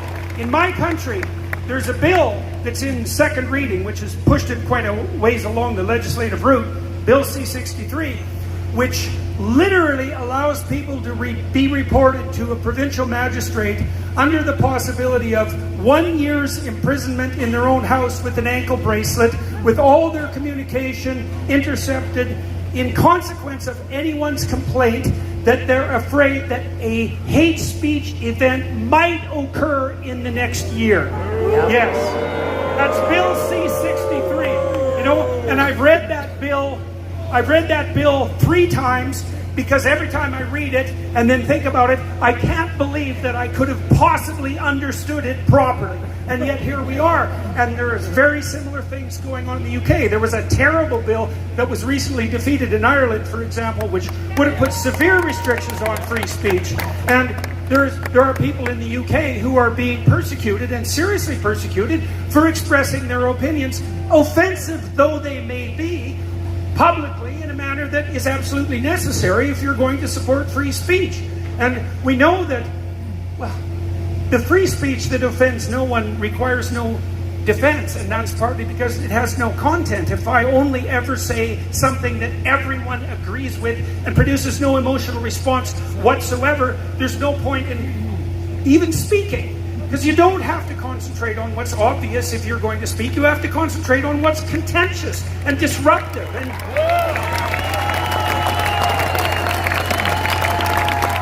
And there isn't anywhere on earth, and this certainly includes my home country, where the protections for that vital right are more thoroughly enshrined and deeply entrenched than they are in the United States. And seriously, thank God for that. It's so vital. It's so important. So, and so good on you for managing to maintain it, and don't be taking it for granted, because it could disappear at any time, as Robert Kennedy pointed out earlier. So,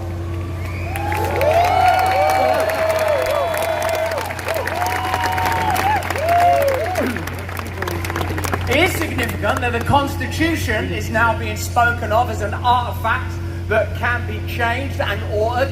The New York Times recently said that it might be problematic, and when sacred documents, yes, I mean, you're right, it's definitely a negative thing. There's no question about it. Because I suppose, yes, when the principle of free speech itself is under threat, then all other values, as you've explained many times to me, fall away in its wake. One thing that struck me, Dr. Peterson, when you were speaking just then, is the banalization of our culture. That means making it ordinary and sterile and lacking in glory and lacking in valor. The desacralization, that means the taking away of God from all things. It seems that there is a globalist and totalitarian scheme to replace God fundamentally, to remove God from the conversation, in order that the globalist state may lay claim to the edicts that we would previously have afforded our Lord and Saviour, the one true living God.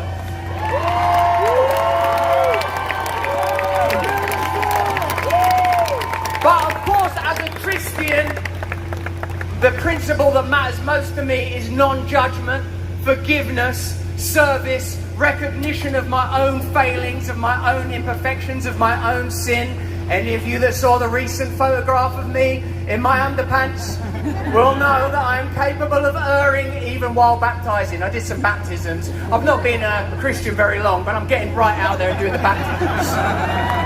The apostles were doing it on day one. That's what I heard. There's no point us coming out here and having just a cozy conversation.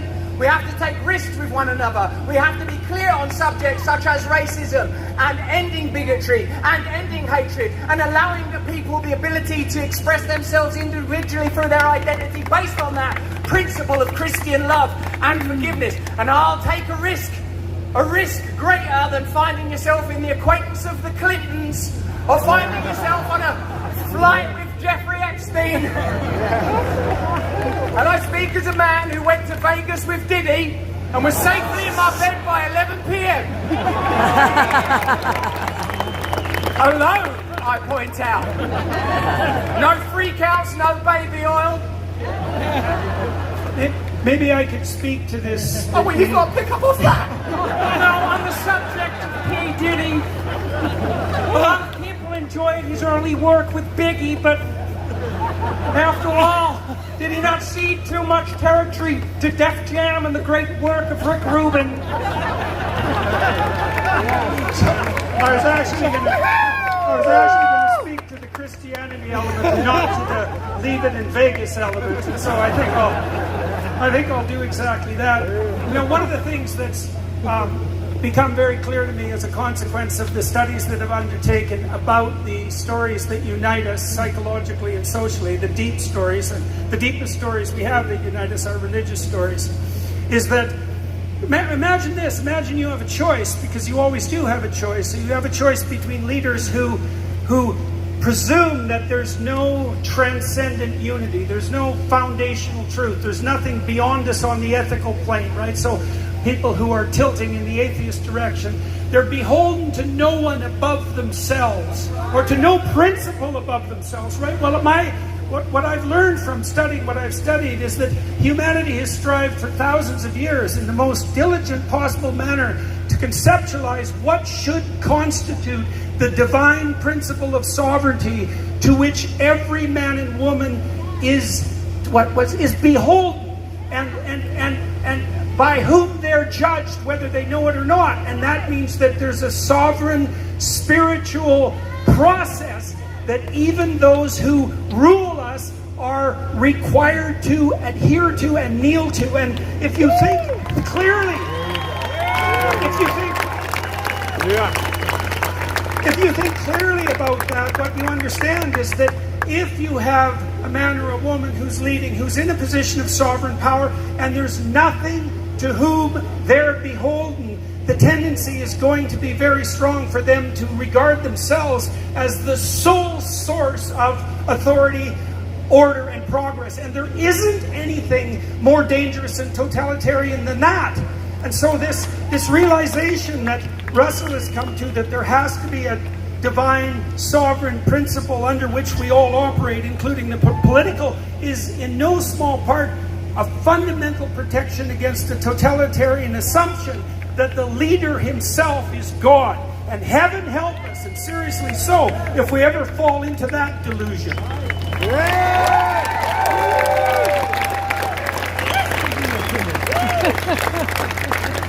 Take that.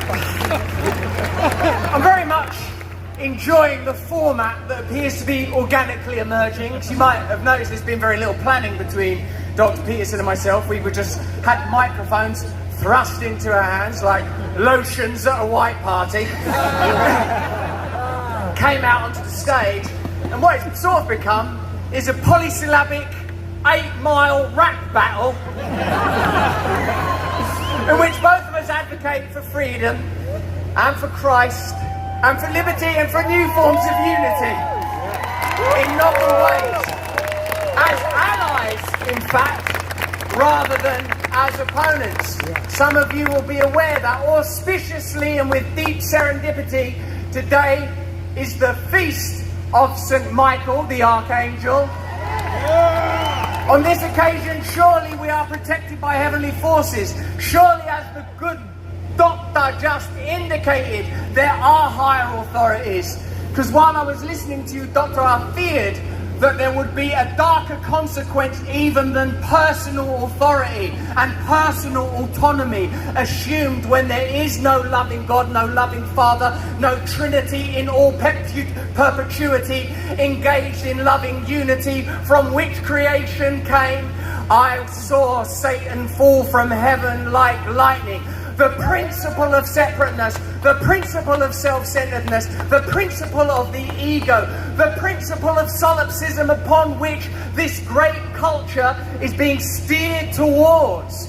Not community and congregation, subsidiarity and individual authority, no, but some kind of Goliath, some beast slouches from Bethlehem to be born. Some centralized creature that claims that it cares for you so much that it wants to protect your health, cares for you so much it wants you locked in your home, cares for you so much it wants you injected with medications that haven't endured proper or ethical experimentation, cares for you so much that it wants your children to eat addictive and addicting foods, cares for you so much it sees you as little more than larvae on a conveyor belt, leading you to a life of sickness and deception, surrounded by a 360 sphere of illusion, augured by those great investors in media. You'll note that George Soros just bought 300 radio stations.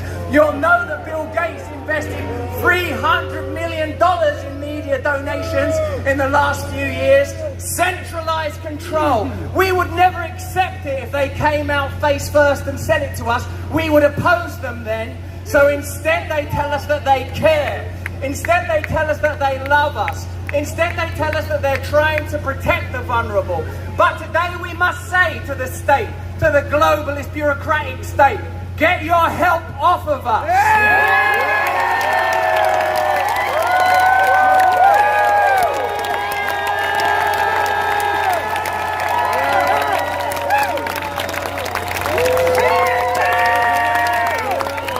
I gotta say, he's a hard man to talk. I think what I'll attempt to do is to weave together one of the themes that I developed earlier today, and that's the theme of self-sacrifice. One of the things we talked about was the notion that the antithesis of the power that the radical utopians insist lies at the basis of all human relationships is something like voluntary self-sacrifice. Now, in the fundamental traditions that guide our culture, we're enjoined to, what would you say, to place ourselves at the service of the divine logos, right? That's a classical Western conceptualization that's derived from both Greece and Jerusalem. And to put yourself at the service of the divine logos is to allow your speech and your actions to be guided not by your own narrow and hedonistic immature self-will, but by the aim of your soul towards the highest possible good. That's expressed.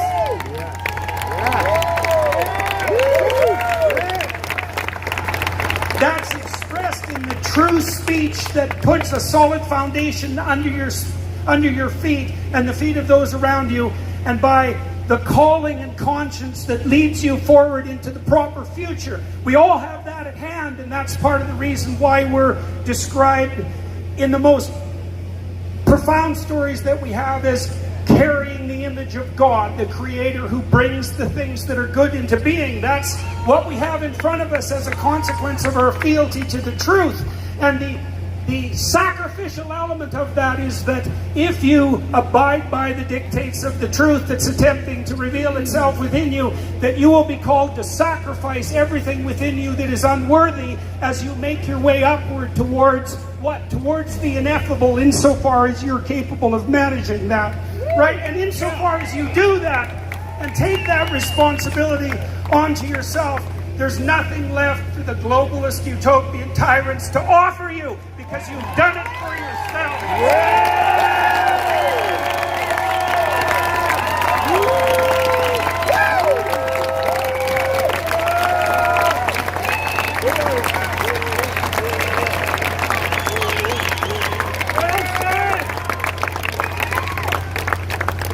No wonder you were fired from that Canadian university.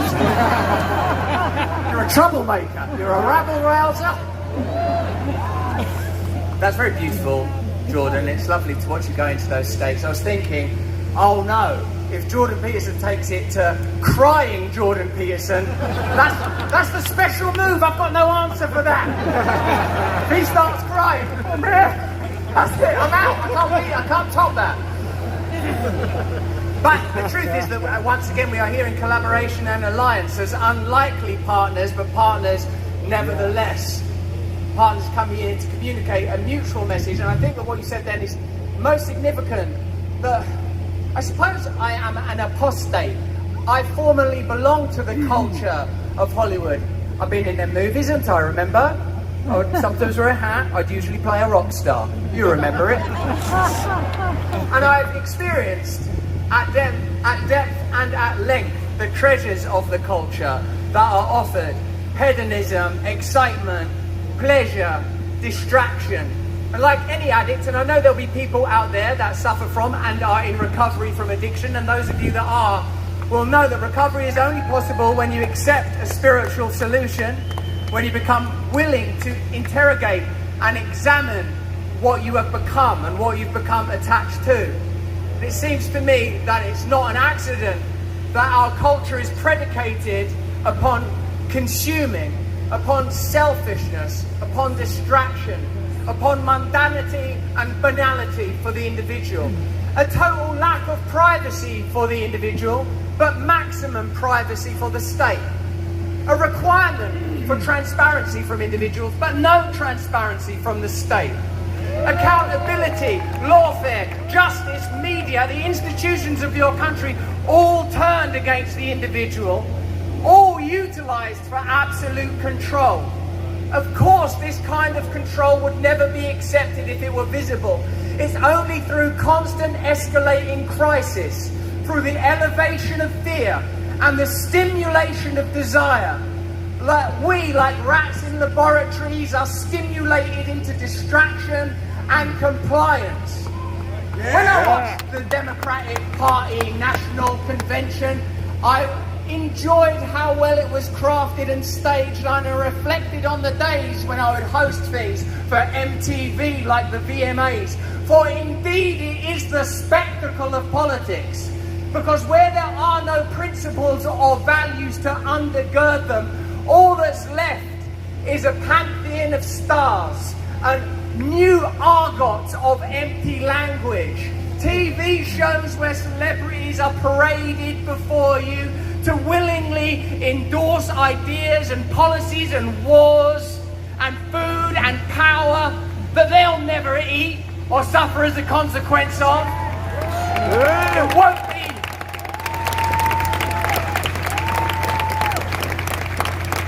I think we generally know it's not their children that die beneath the flags.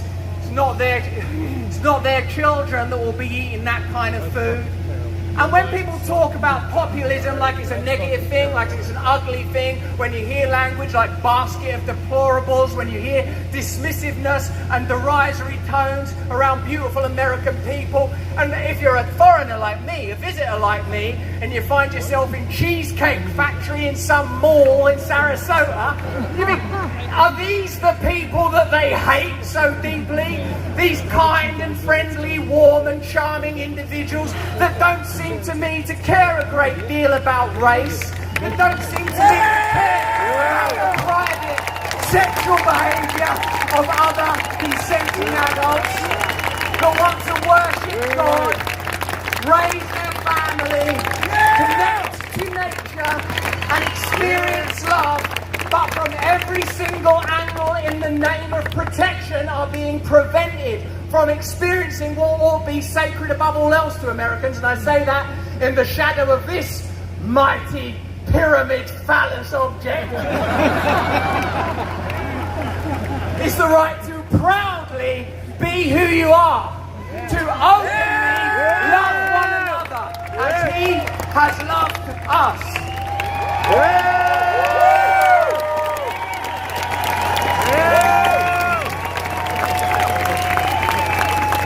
So maybe I'll close with this. It's said that by their fruits you will know them. So we could assess that notion momentarily, riffing off what Russell just laid out.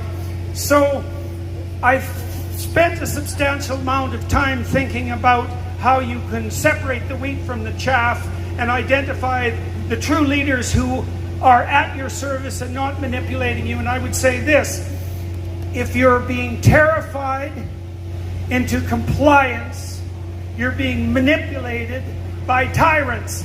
Tyrants use fear. They use fear and they use force. And what you want instead from your leaders is an invitational welcome, right? And that's why this today is a celebration. We're happy you're here. We're hoping for your help because your help is necessary. This isn't about formulating a vision for you. It's about inviting you to bear the responsibility for your life.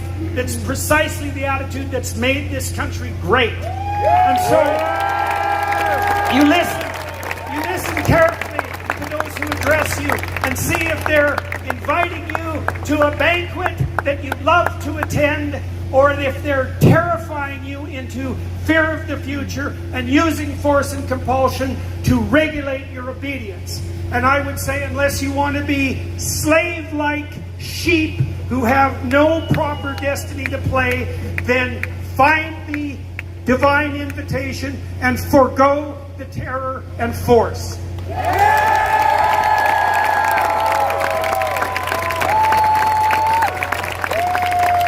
Ladies and gentlemen, I happily concede this unofficial debate rap battle to the great Jordan Peterson.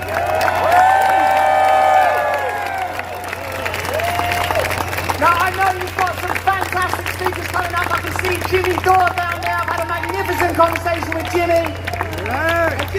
And above all else, when I speak to Jimmy Dore, he impresses upon me the necessity for unity, the necessity to remain vigilant, the opportunity to find alliance between one another, to focus on the issues: health, ending war, free speech, not personalities. And if I have your permission, I would like to end in a short prayer on this holy and auspicious day.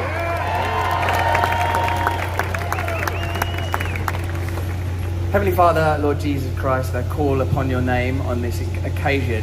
May it augment an era of peace. May we reach out our hands in friendship, in particular to those that we might imagine we would oppose. May these institutions that were once regarded sacred, so sacred in fact that any incursion upon them, as on January 6th, was regarded as a kind of heresy. May the values that warrant these buildings, these institutions, that flag, this nation, being regarded as one nation under God, return to the forefront.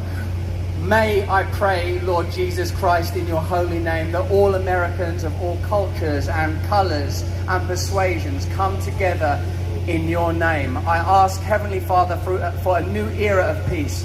that Satan be cast out in your name in all his forms, but in particular in the bizarre, Kafkaesque, Huxley-esque, late Orwellian form of totalitarianism, bureaucracy in the name of care. Lord, I ask for true republicanism and true democracy, that every individual may feel their freedom to open-heartedly engage in discourse and conversation with one another in good faith. An end to the deception, the lies, and the censorship and the control.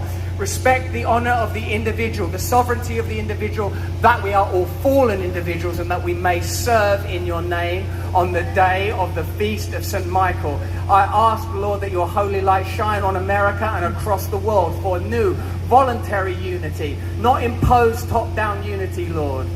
Lord, I ask that we be brought together in these principles under your name. I pray for America, and if I have your permission, ladies and gentlemen, we'll end with the Lord's Prayer. Just do the version that you know. Our Father, who art in heaven, hallowed be thy name. Thy kingdom come, thy will be done, on earth as it is in heaven. Give us this day our daily bread, and forgive us our trespasses, as we forgive those who trespass against us. And lead us not into temptation, but deliver us from evil. For thine is the kingdom, the power, and the glory, forever and ever. Amen. Hallelujah!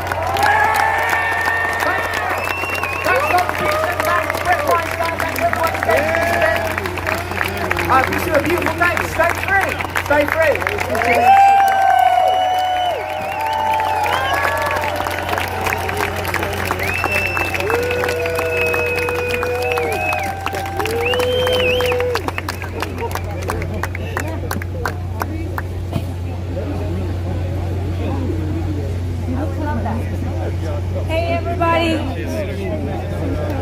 Hey everybody, you want to stand up, stretch, do whatever you need to do, get ready, because the gentleman who is about to take the stage has done us one of the greatest services for any of us in living memory, because he is one of the journalists who exposed the Twitter files.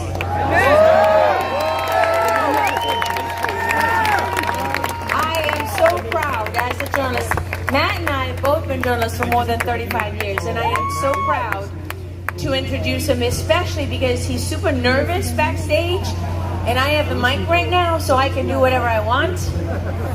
And he should be nervous. No, I'm just kidding. Yeah, I'm just kidding. This is a great moment for me, because Matt and I have been to war when he was at Rolling Stones, and I have so much respect for him. He is a man who stood up to being canceled. He stood up to being targeted. Yes, he stood by the truth no matter what. He really did. And you know what? You need fighters like that, because we're not afraid to take a hit. And you can keep coming, and you can keep coming, but it doesn't matter. So the old tactics, they don't work. What they want is to keep us isolated in our little bubbles, our feedback loops, where they feed you what you want to hear. And Matt Taibbi has a voice that reaches beyond the feedback loop. It breaks through the information dominance, and it's very, very important. So I want to ask him to come out on stage. Where is he? Where's Matt? Matt Taibbi, we need you.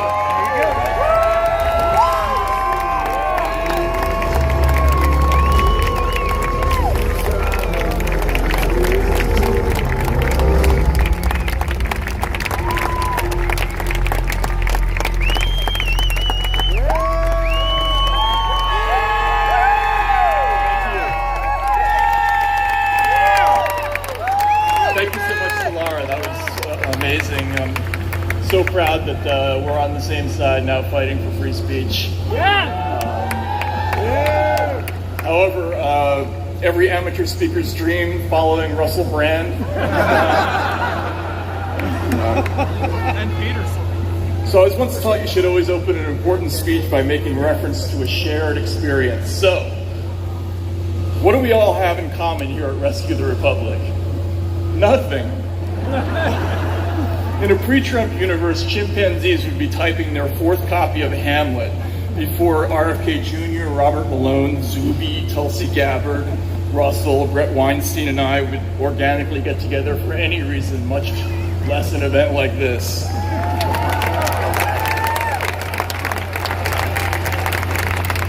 One thing we all have in common, or most of us have in common, is that most everybody here has been censored. Now, the issues were all different, but pretty much everybody here disagreed with authoritative voices about something.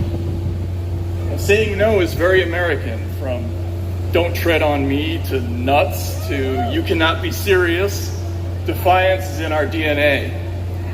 Now, disagreement is seen as a threat and must be hammered out of existence, according to John Kerry, the former presidential candidate. Just the other day, you heard about this?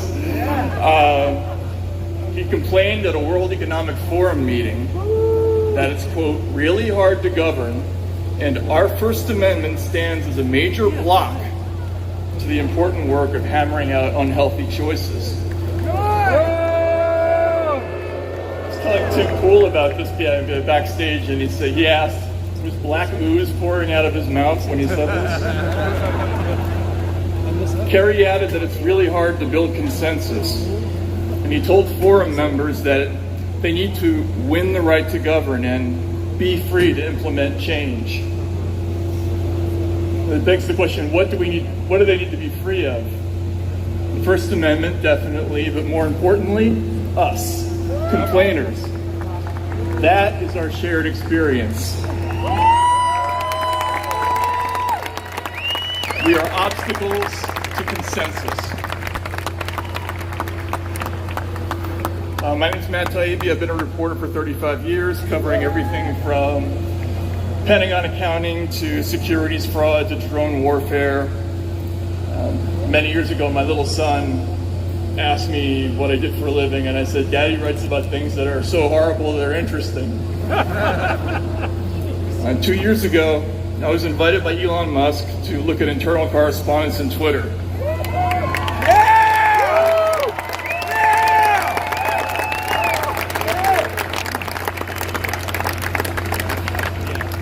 And this led to a series of stories called the Twitter Files, whose main revelation was a broad government effort to suppress speech.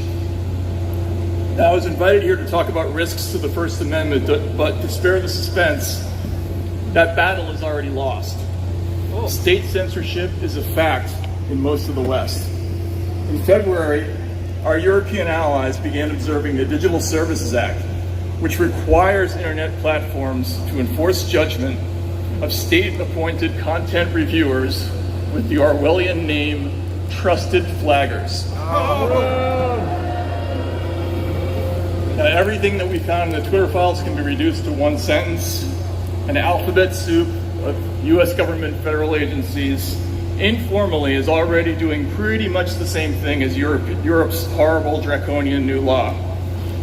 Is it against the law when a White House official calls Facebook, and this happened, and asked to ban a journalist for writing that the COVID vaccine doesn't stop infection or transmission? I think hell yes. It certainly violates the spirit of the First Amendment, even if you can find judges who will say it doesn't violate the letter. But this is post 9/11 America. Whether it's about surveillance or torture or habeas corpus or secret prisons or rendition or any of a dozen other things, we ignore laws. Institutional impunity is the chief characteristic of our current form of government. We have concepts like illegal but necessary. The government can torture, of course the public can't, that's probably good. The state can intercept phone calls, you can't. The state can search without warrants. They can assassinate, snatch your geolocations from your cell phone. You get the idea. These concepts require that officials have special permission to ignore laws when they feel like it. 10 years ago, we were caught spying on 3 different French presidents, as well as companies like BNP Paribas, Crédit Agricole, Peugeot, Renault, and Total. Barack Obama called the French to apologize, but did we stop? No. But we did indict the person who released the news, Julian Assange.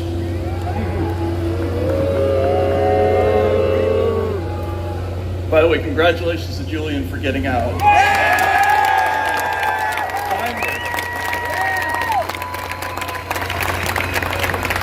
shame on every journalist who didn't call for his release.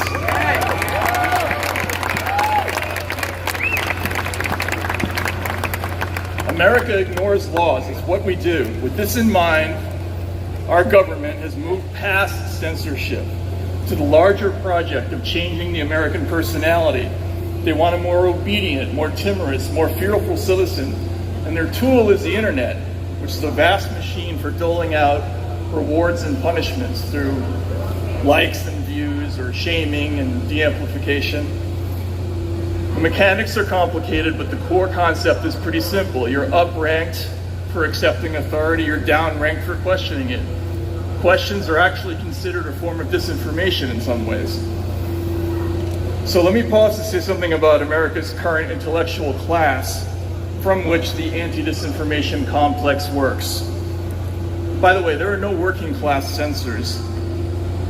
The dirty secret of content moderation all over the world is that it's a tiny sliver of educated rich correcting everybody else. It's telling people what fork to use, but you can get a degree in it, basically. The problem is, America has the most useless aristocrats in history.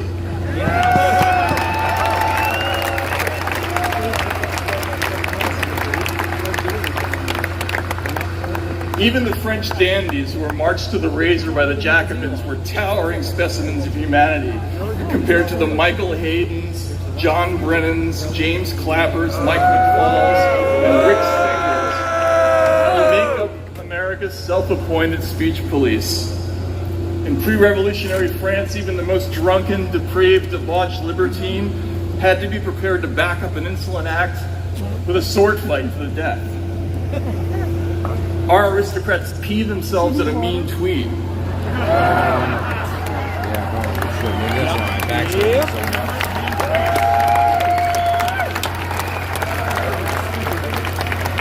These people have no honor, no belief, no poetry, no art, no humor, no patriotism, which is unique to them, no loyalty, no dreams, and no accomplishments.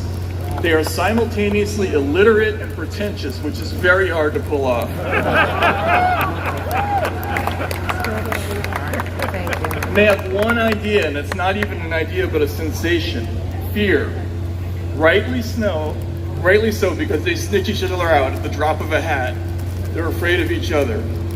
But they're also terrified of everyone outside their social set, and they live in near constant dread of being caught with even one original opinion. Now, freedom of speech is a beautiful phrase. It's strong, it's optimistic, it has a ring to it, right? But it's being replaced in the discourse by misinformation and disinformation. And these words aren't beautiful at all, but they're full of the small, petty-fogging bureaucratic anxiety of a familiar American villain, the busybody, the prohibitionist, the nosy Parker, the snoop. H.L. Mencken defined Puritanism as the haunting fear that somebody somewhere is happy. That streak of our early European settlers survives in us and surfaces periodically through moral panics. 400 years ago it was witches, then it was Catholic immigrants, then it was the devil's music, then it was comic books, then it was booze, then it was communists, and now it's information.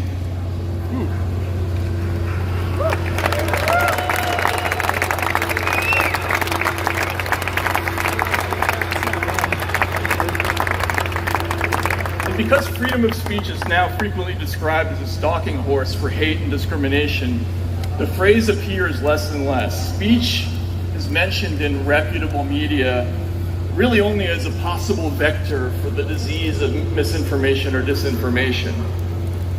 And for most people, the only thing that will remain of this issue soon is a little flutter of nerves reminding them not to think about it.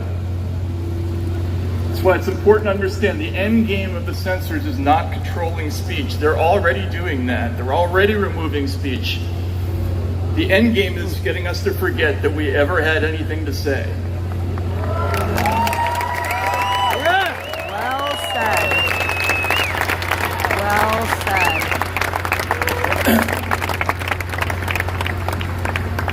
Yeah, that was the bummer part of the speech. To To small thinkers, speech is just a wilderness of threats. The people who look outside the window and they see nothing but ticks and bugs and germs and bats. The people who built this country, whatever else you can say about them, they weren't small thinkers. They were big thinkers. And by that I mean not just intellect, but arrogance, gall, brass, audacity. Kurt Vonnegut, oh, sorry. There we go. Kurt Vonnegut called the Founding Fathers sea pirates, and he wasn't far off. These guys stole a continent from the King of England and got away with it.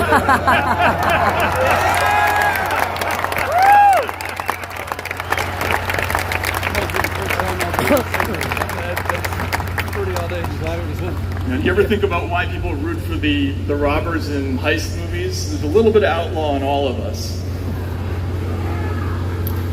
Eminem said there ain't no such thing as halfway crooks, and there was nothing halfway about the writers of the Constitution. James Madison, the author of the First Amendment, foresaw this exact situation of a government that ignores laws.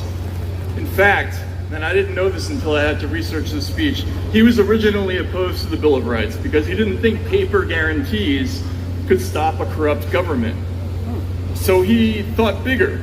He put together a document that was designed to inspire a certain personality type that would resist efforts to undo the experiment. And here a very important quality came into play. James Madison was a great writer. The 44 words of the First Amendment were composed with extraordinary subtlety. Congress shall make no law respecting an establishment of religion, or prohibiting the free exercise thereof, or abridging the freedom of speech, and here's the alliterative part, or of the press, or of the right of the people peaceably to assemble and to petition the government for a redress of grievances.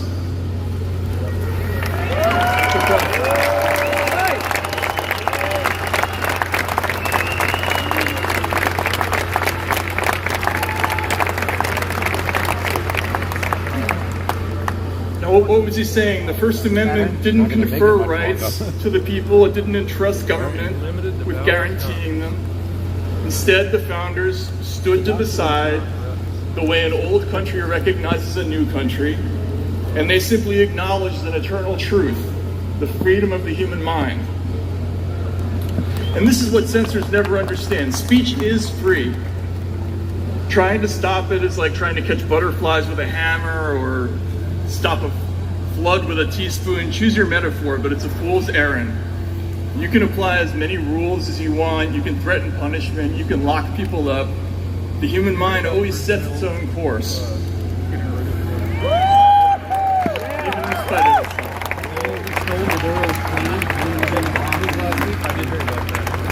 The poet William Ernest Henley explained about a century after the Constitution was written. He said, remember, it matters not how straight the gate, how charged with punishment the scroll. I am the master of my fate. I am the captain of my soul.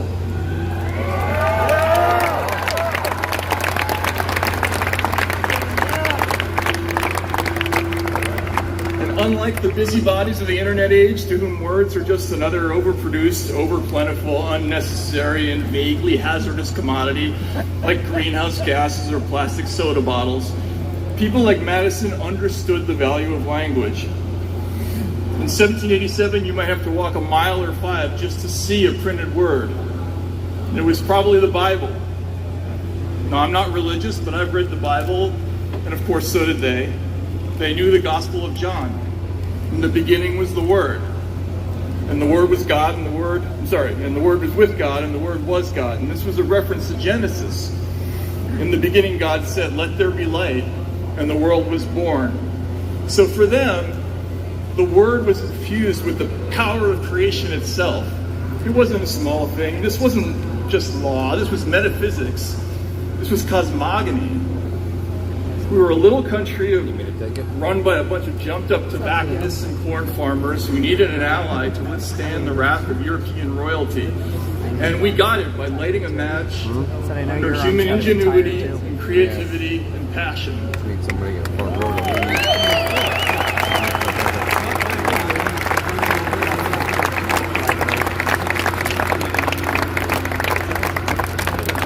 Now, what was the American personality? Madison said he hoped to strengthen the will of the community, but other revolutionaries weren't quite so polite. Thomas Paine's central message was that compared to even the humblest farmer was a towering moral giant compared to the invertebrate scum who wore crowns and lived in British castles.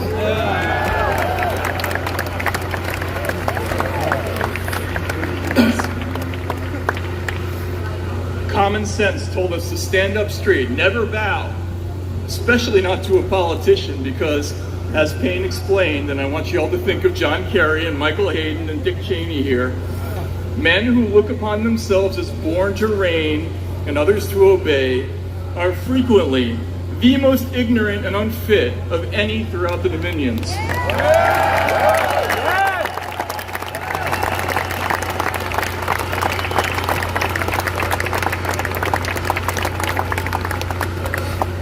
Oscar Wilde noted ours is the only country in the world where being a kook is respectable.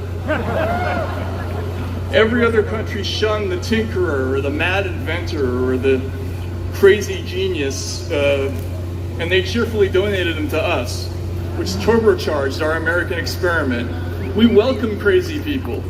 And the world has light bulbs, the telephone, movies, airplanes, submarines, the internet, false teeth, the Colt 45, rock and roll, and monster dunks as a result.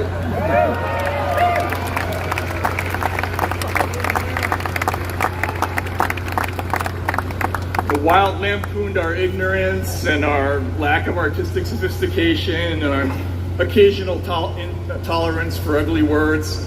Hilariously, he refused to speak at a town that named himself Griggsville. He didn't want to encourage them. But his final observation about us was a supreme compliment. He said, "The Americans are the best politically educated people in the world. It is well worth one's while to go to a country which can teach us the beauty of the word freedom and the value of the thing, liberty." In my 20s,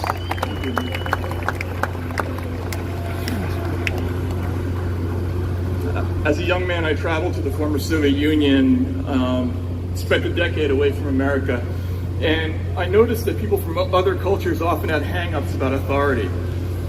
The men from autocratic countries in the Middle East, they were always seemed to be coming up to me sideways and whispering as though they were afraid someone would hear, even if it was something meaningless.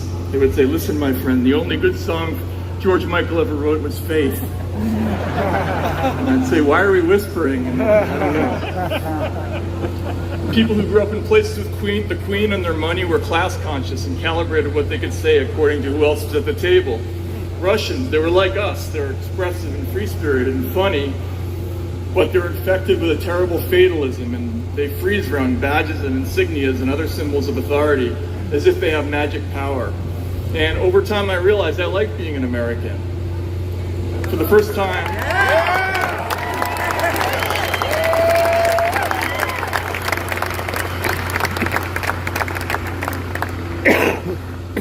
it's really something to see the American experience through the eyes of foreigners. I did an interview once at a restaurant in Moscow called Scandinavia, and a group of European diplomats was having a conference, and they were complaining about a table of loud Americans, the typical ugly Americans, and they sent a young Swedish waiter over to deal with them. And this poor young man, he leaned over to the biggest and loudest of these finance bros who reminded me of guys who dumped my books in high school, so I wasn't sympathetic. But he leaned over and he said, "If you could keep your voice down, sir." And the American turned and said, "Is that a question?" He said, "You mean be quiet, right?" And the kid said, "Yeah." And so he stood up and he said, "Look, you're over here because a bunch of Belgians over there are too afraid to come over here themselves. You're carrying that like the weight of the world. I can see it. Let it go, man." And now even the diplomats grew spines. They said, "Hey, we're not Belgians." The American said, "You're Belgians." And he gave the floor to the kid who said, "Please be quiet." And they gave him a $100 tip, and the kid walked around the rest of the night like he owned the place, and he probably went on to, I don't know. But I realized at that moment there's a little bit of asshole in every American. It's a good thing.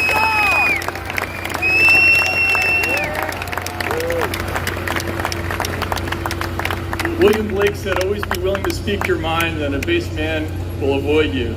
And people from other countries have trouble with that concept, but Americans, we're born with it. And by the way, propaganda is the same trick. It's always the same thing as what happened in that restaurant. It's always someone else trying to make you feel bad for their mistakes, for their weakness. Don't go for it. Don't be ground down by it. Our tradition says stand up and give it back, which is why I say that Kerry, Hayden, Cheney, Adam Schiff, Craig Newmark, Reid Hoffman, Pierre Omidyar, Leon Panetta, and especially that Time editor turned self-appointed censor, Rick Stengel, should be packed into a rocket and launched into the fucking sun.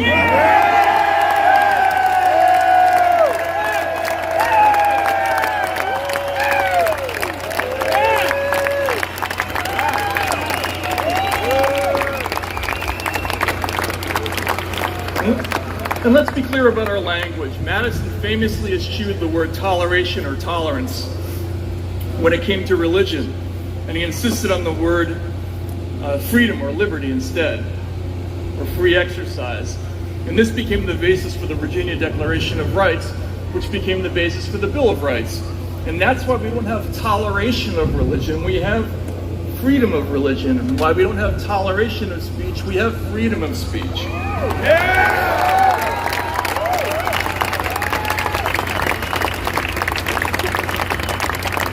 That's using the right word at the right time. So to the people who are suggesting that there are voices who should be ignored, or people who are suggesting that I'm saying that I'm encouraging mistrust or skepticism or of authority, or that I'm obstructing consensus, I'm not encouraging you to be skeptical of authority. I'm encouraging you to defy authority. Yeah!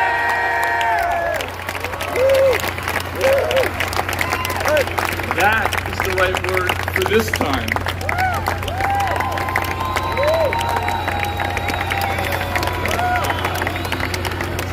And to all those snoops and nosy Parkers sitting in their Homeland Security funded centers of excellence, telling us day after day we must think as they say and vote as they say, or else we're traitorous, Putin-loving fascists and enablers of dangerous disinformation. Motherfucker, I'm an American.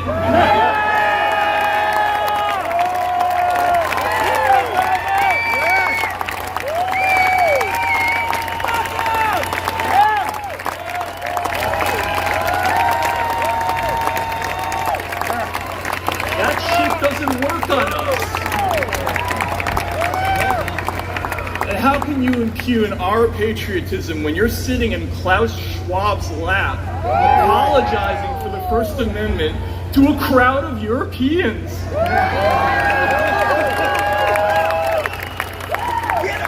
Look in the mirror. We're not the problem. You're the problem. You suck. Thank you.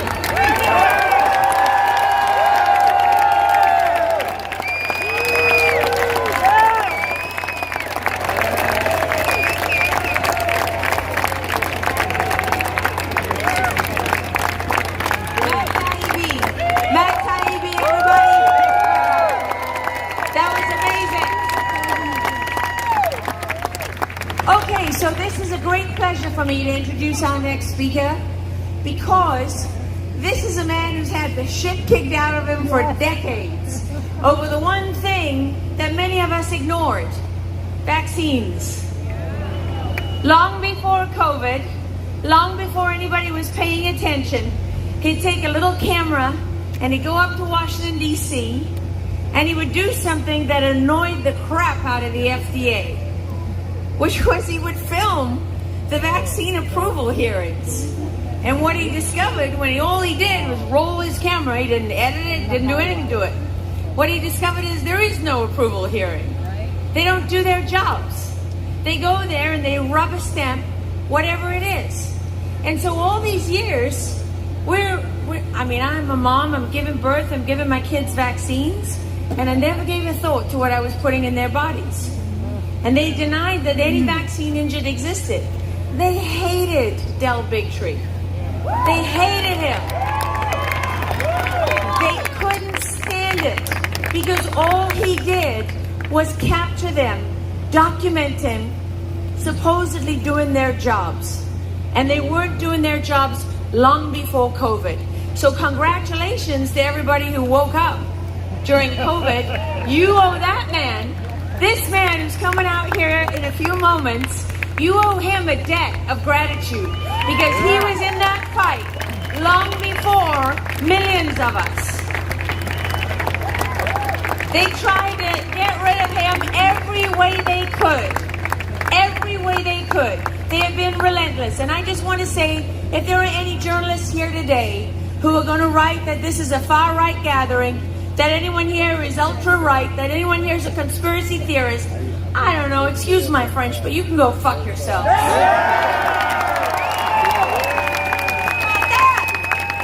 Okay. Ladies and gentlemen, I want you to welcome to the stage a man who has a very special place in my heart. He is a funny. When you get him on a roll, let me tell you, you want Del Bigtree on a roll because he is as smart and funny as he is brave. And I hope he's ready. Where are you? Del Bigtree, come on out yet. Del Bigtree!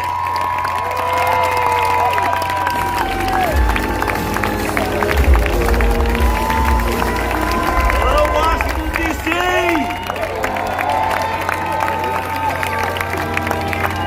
We are so close.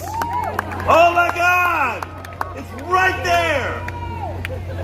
You know, when I made Vax, which put me in the middle of this entire crazy experience, a lot of people will credit Vax with having ignited this health movement, medical freedom movement. But the truth is there have been many movies before about vaccines. There have been a lot of doctors talking about it. But every one of them would interview Dr. Andrew Wakefield, and then they would take him out of the movie because he was too controversial. He had dared to question whether the MMR vaccine was somehow connected to autism. And for that, he needed to be censored permanently forever. But I decided when I got involved with that film that he was in the middle of making, Andy, we're not going to hide you. I'm going to put you in the film. It's going to be directed by you. And I'll oversee it. And we'll do what Hollywood does. And we will rock the world. But here's what I knew. I knew they were going to attack us. I knew they were going to censor us.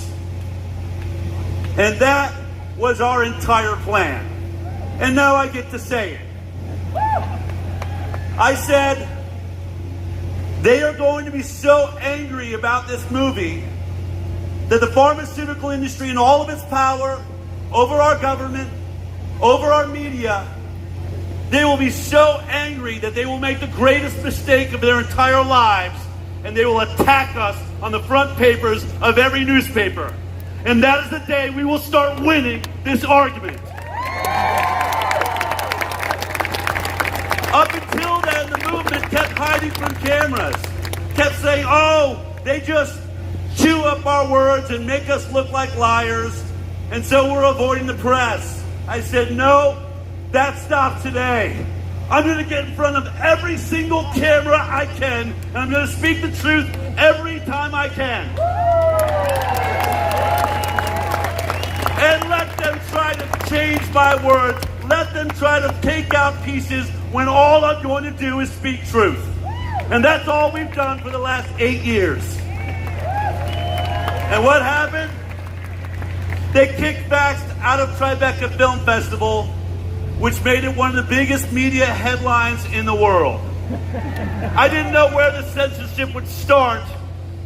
I kind of hoped I would get to win an award before it happened. But in the end, they kicked us out of Tribeca, and every headline said baby killers. Oh my God, this movie must be stopped. Nobody should see it. And of course, for an entire year after that moment, every single theater we went to had a line down the block of people asking, what the hell's going on here? Because in America, when you try to censor a story, we get fucking curious.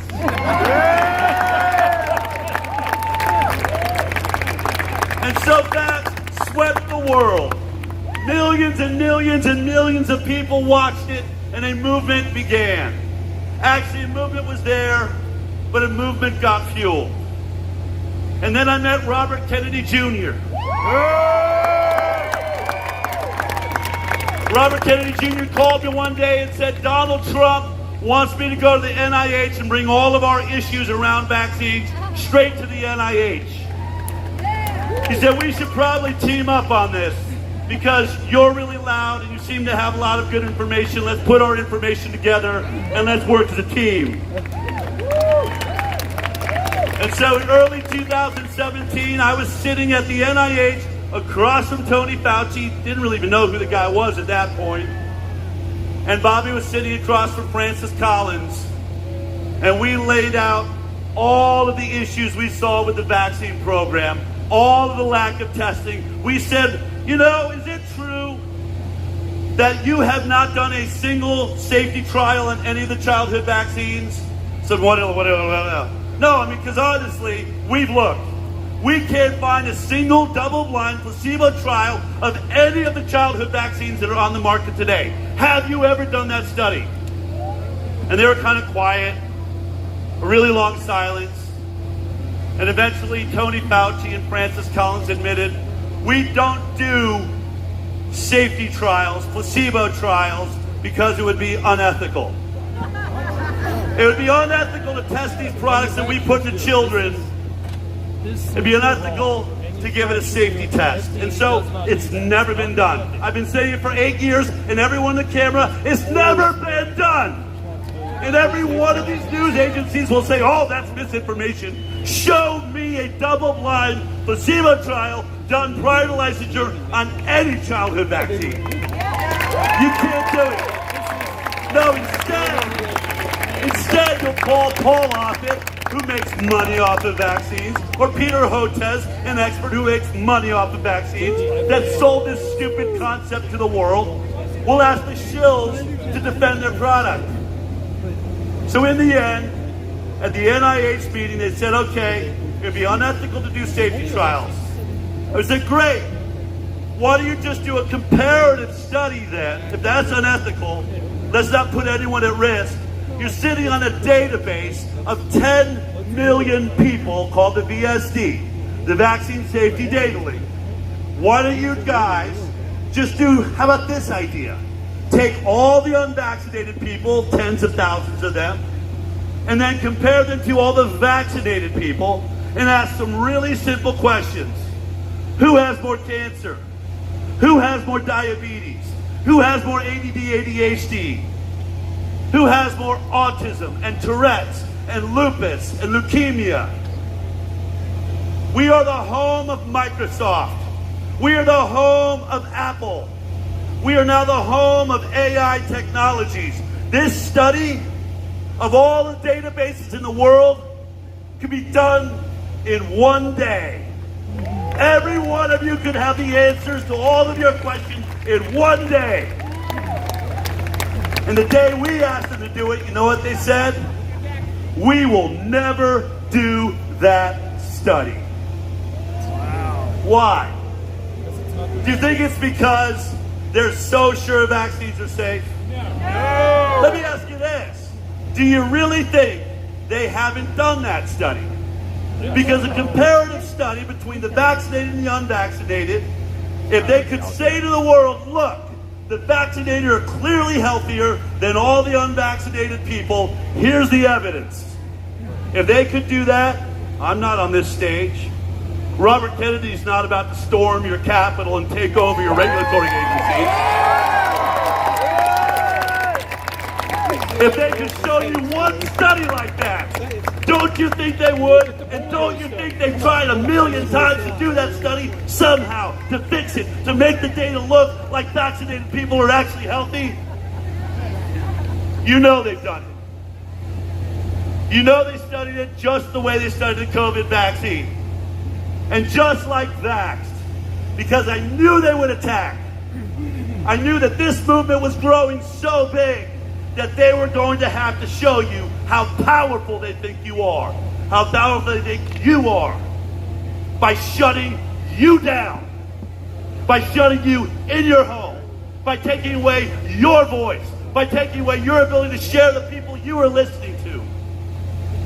They decided to turn into an authoritarian government, to force a vaccine that you watched never get properly safety tested. We knew it was going to happen at the high wire. I knew how they did this game. But then the entire country and the entire world watched the biggest fraud in history happen to them personally.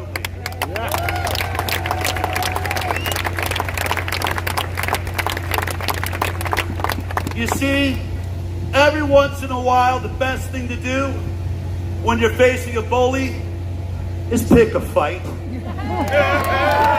Pick a fight. Get them swinging like lunatics so they make the biggest mistakes they've ever made in their lives, and that's what they've done. They have turned you and millions of people across this country and across the world into an army of truth seekers and truth tellers.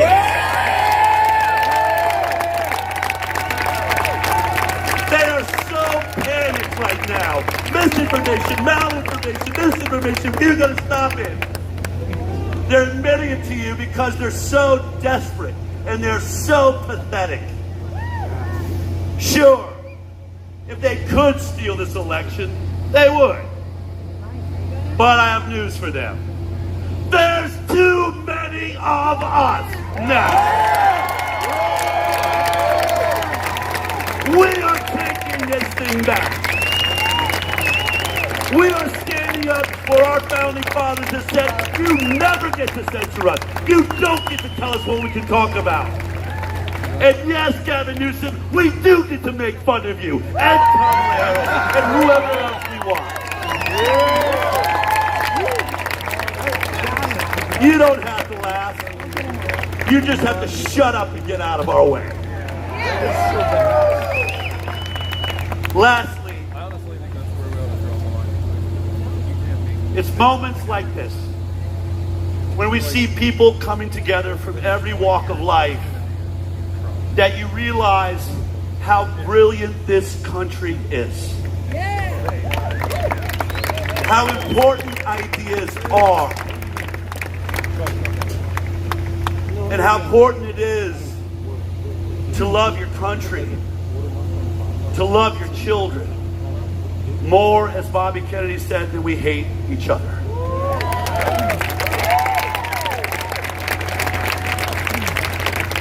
I was honored for the last 18 months to be the communications director for Robert Kennedy Jr. on his campaign.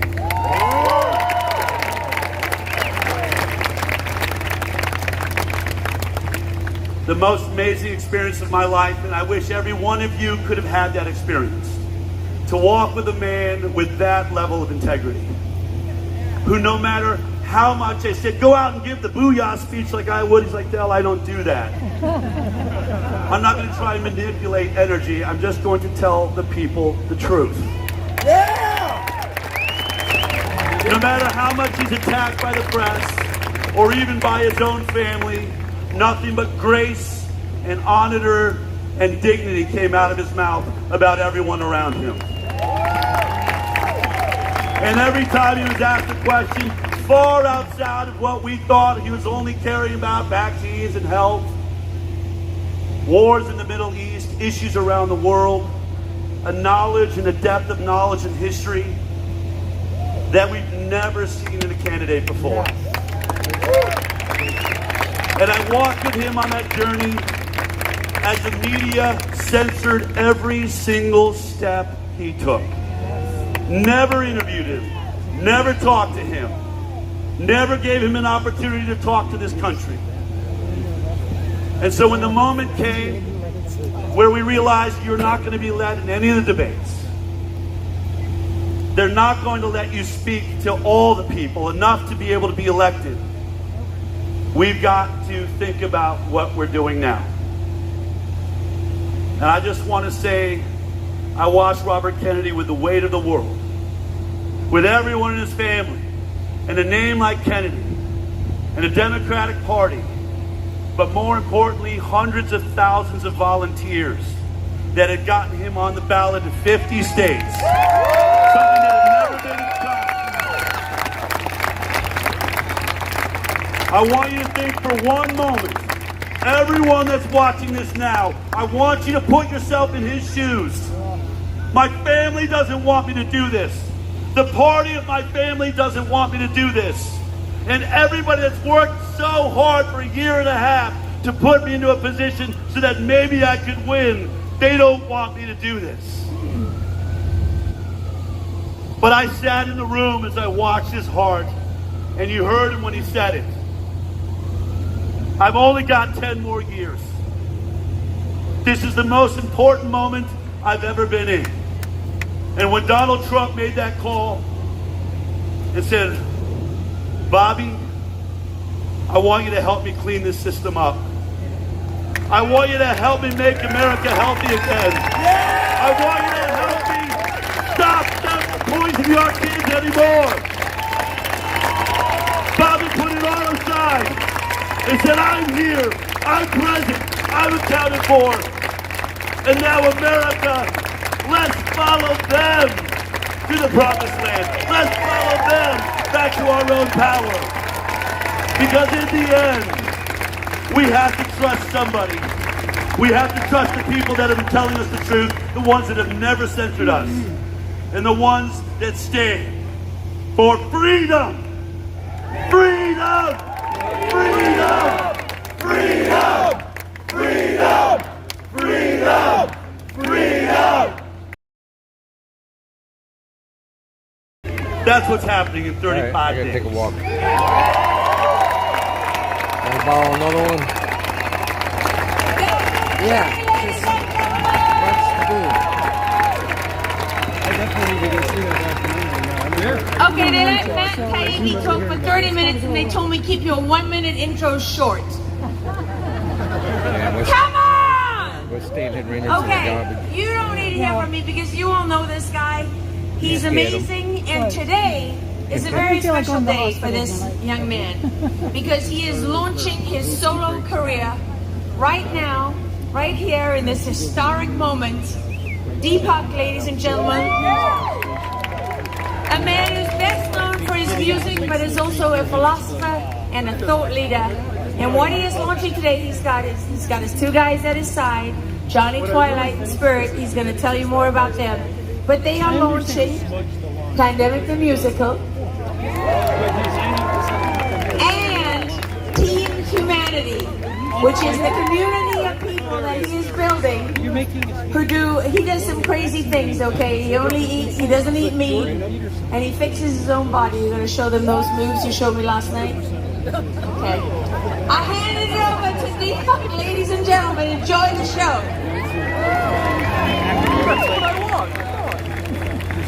How you guys doing out there? Make some noise. Rescue the Republic for being here. That's right. Been behind the scenes for a minute, making music stuff for Disney, did Rihanna, performed all over the world, had a couple record deals with bands. But then I realized the calling is here. The calling is deep to step up, to step beyond, to get it going. Is there some kind of buzz going on right now? Hold on one second. There's a bit of a noise here. Is it all good? Okay, cool. It's in my headphones. Anyway, I just want to let you know that I'm glad to be here. I'm launching my solo career officially today as Deepak, D-P-A-K, Deepak World. In front of you all, we got teamhumanity.world. We're going to sing you some songs, and let's take it from there. Let's go. Thank you.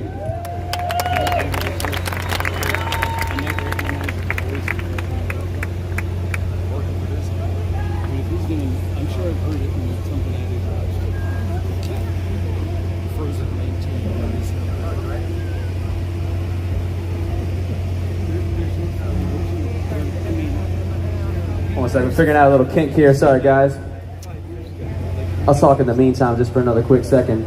So, yeah, that's right. I want to quickly announce, so we got Plandemic the Musical coming out, by the way, on October 10th. Plandemicthemusical.com. You can sign up, find out where it's screening. There's a world There's a world premiere happening, Plandemic.com. It's going to be on London Reel on 10/10. Massive watch party. Spread the word. It's going to be happening. Mickey Willis, my hero, my musical the director of the film, and we all worked together and we made this awesome film. It's so exciting. I wanted to share that with you. And while we're on everything, I wanted to talk just for a quick second while they're fixing this tech thing, and then we'll get these songs popping up for you guys. So the main message I wanted to share with you while we're solving this is about self-empowerment. You know, we've got a whole thing happening right now, and the only reason that we're in this place, in this world right now, is because a lot of us as a people have been outsourcing our power to other individuals, to other systems that don't have our best interests at heart. So we can wait all day for the system to heal us. We can wait all day for the system to make us get healthy. But if we're waiting, we're gonna be waiting a long time. It's really up to us to make a decision right here, right now. Like, we can be healthy. You guys realize we can be healthy right now, right? We can choose what we eat. We can choose what we buy, what we vote for with our dollar. We have the empowerment. We have the choice to do that right now. So we got to recognize that the only thing that can hurt us is stress. And we can reduce our stress also right now. Reduce our cortisol, which is actually creating disease in our body, creating acidosis. We can raise our cortisol, we can lower our cortisol and raise our serotonin and increase the infinite possibilities of our lives, literally with basic things like breath work, meditation, learning all about... All good? Yeah, sorry. We can learn so much just about what we can do on our own, and learn how to literally step up our game, step up our power, and be united as one people. You guys all feel that? Okay, awesome. Just working out a little kink here. I got funny things going on in my headphones, so sorry about that. Yeah. Just out. Okay. So I wanted to say a couple more quick things.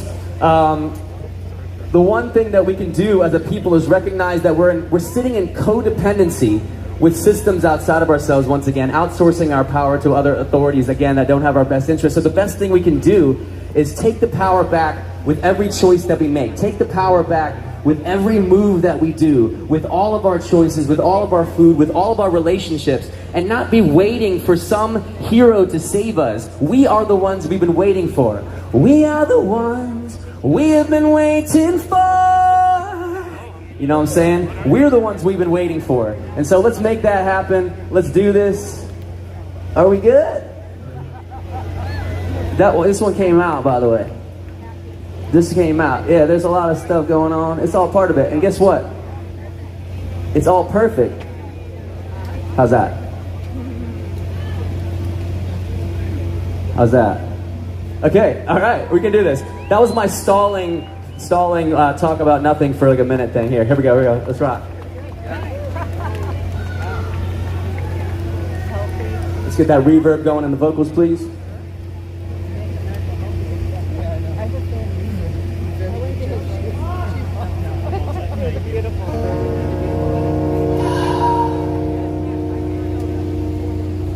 We can all see you bleeding for freedom.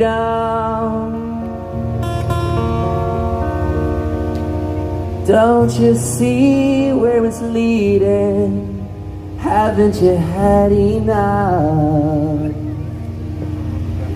Don't wanna see another battlefield for a chosen side, another bed of ashes for the missing ones who came to God's corner with a loaded gun. Was it for nothing? And now it's up to you to tame my wild heart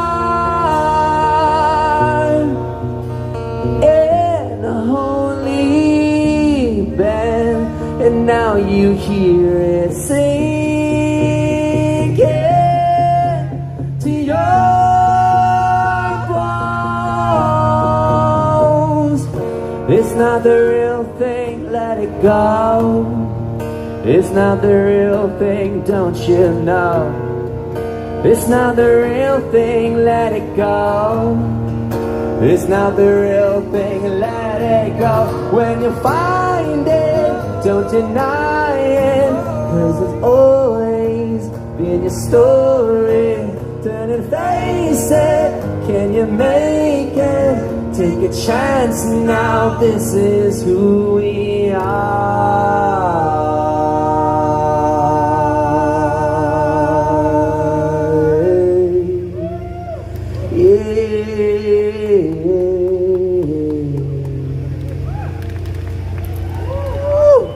Get that track back there. This is who we are.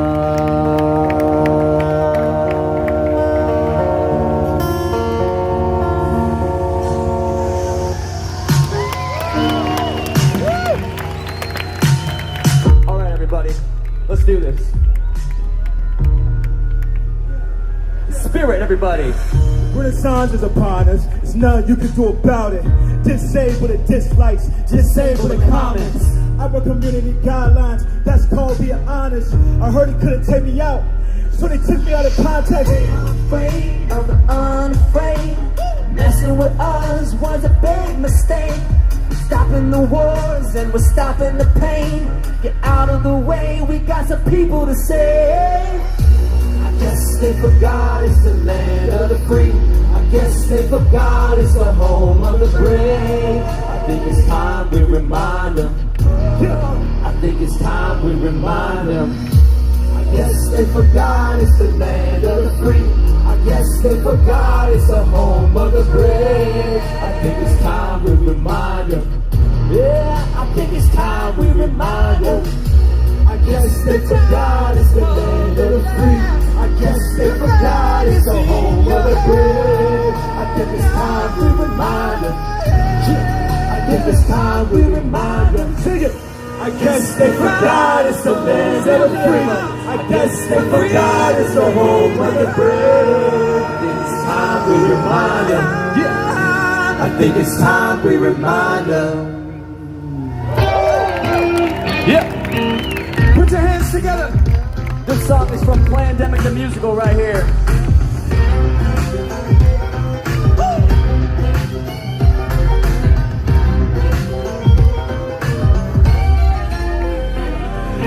Now we know we've always been free. Love each other even if we disagree. It's all inside, shine the light and sing. Let the freedom ring. Now we know we've always been free. Love each other even if we disagree. It's all inside, shine a light and sing. Let the freedom ring.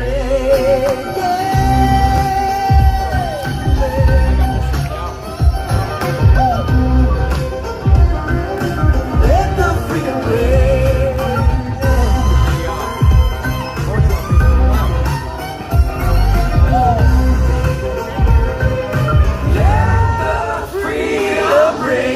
Let that freedom ring. Gonna let that freedom ring. Everybody. Gonna let that freedom ring. Let the freedom ring. Gonna let that freedom ring. Gonna let that freedom ring. Gonna let that freedom ring. Let the freedom ring. Gonna let that freedom ring. Gonna let that freedom ring. Gonna let that freedom ring.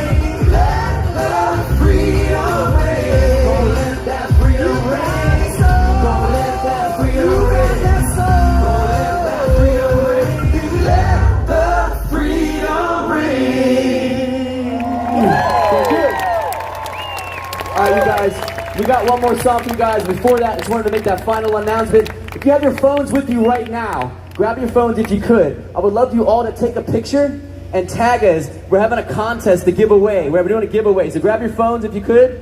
Take a picture of everything and tag us anywhere you can find us on Deepak World on social media. You can do it on Instagram, do it on X. I'll let you guys. This is the last song right here. We're going to do it right now. Here we go. Together we rise. Pop the track, let's go. Listen, all I'm saying is if there's money involved, the kitchen gets... This song's coming out on October 17th. TeamHumanity.world. Rise up from the ashes. Rise up from the flames. See through the lies that feed the fires that we create. Come out from the shadows. Come out in plain sight. Nothing to lose, it's time to move into the light. Together united, denying, or fighting, no more hiding anymore. The story, we write it or lose it, we can't keep quiet anymore. 'Cause together we will rise up, together we will rise up, together we will rise. Can't wait any longer, it's our time, yeah, 'cause it's our time. Together we will rise up, together we will rise up, together we will rise. Can't wait any longer, it's our time, yeah, 'cause it's our time. Thank you all so much, everybody. Now we're fighting for the lives of our sons and daughters. It's a war we're gonna lose if we divide ourselves apart. Yeah, it's time to rip the veil that covers everything. The talking heads are gonna make us blind. And when we strike back, we shoot love into the sky. Together, united, denying, we're fighting, no more hiding anymore. Our story, we write it or lose it, we can't keep quiet anymore. 'Cause together we will rise up, together we will rise up, together we will rise. Can't wait any longer, it's our time, yeah, 'cause it's our time. Together we will rise up, together we will rise up, together we will rise. Can't wait any longer, it's our time, yeah, 'cause it's our time. Woo!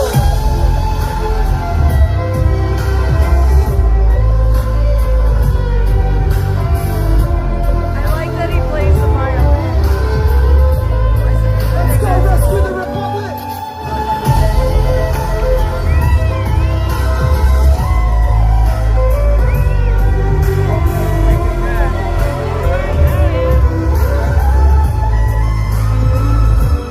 Together we will rise up, together we will rise up, together we will rise. Can't wait any longer, it's our time, yeah, 'cause it's our time. In the sky. Together we will rise up, together we will rise up, together we will rise. Can't wait any longer, it's our time, yeah, 'cause it's our time. Thank you all so much, everybody. Appreciate you. Check out teamhumanity.world to find that song. Thank you. Love you guys so much. Peace.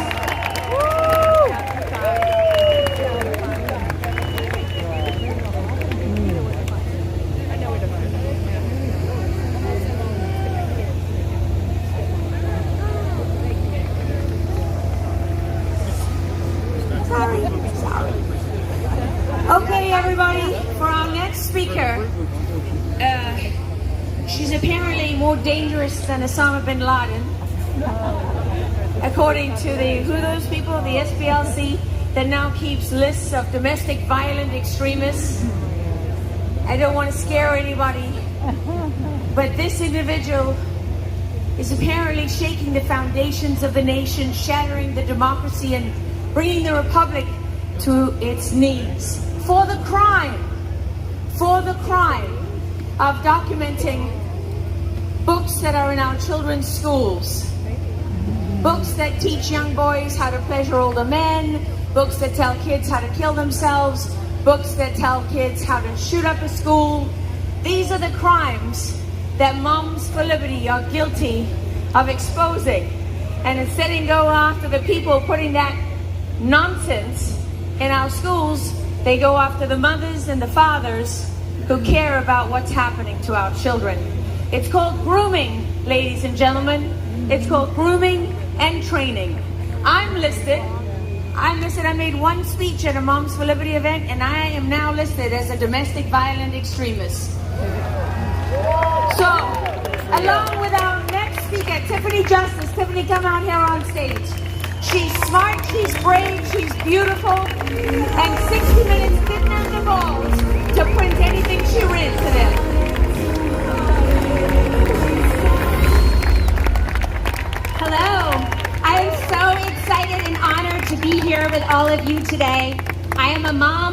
2004 and in 2016, I decided that I was going to run for school board in my local community. And I saw behind the education curtain, and then COVID happened, and everyone saw behind the education curtain.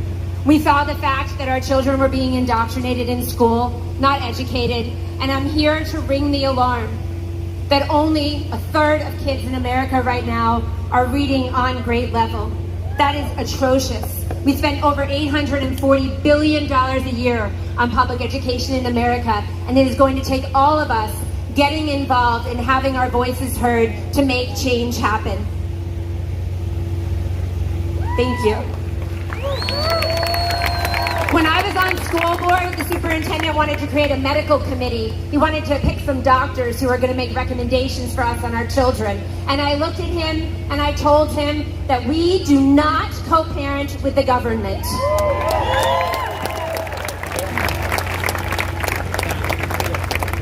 In the busiest time of our lives, moms and dads didn't realize that we were going to have to get involved in our government. It was somebody else that ran for office. But we saw during COVID that politics matter because policies matter because people matter. And there were really bad policies that were hurting our families. And so we had to get involved.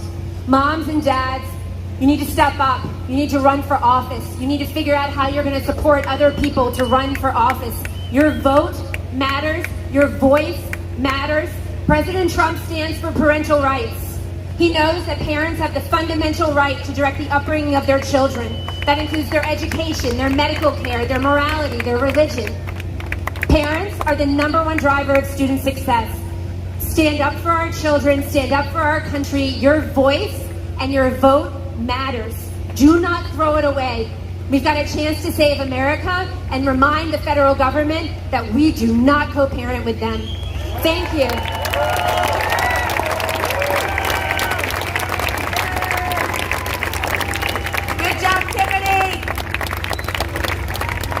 Okay, ladies and gentlemen, our next speaker is truly a lovely woman.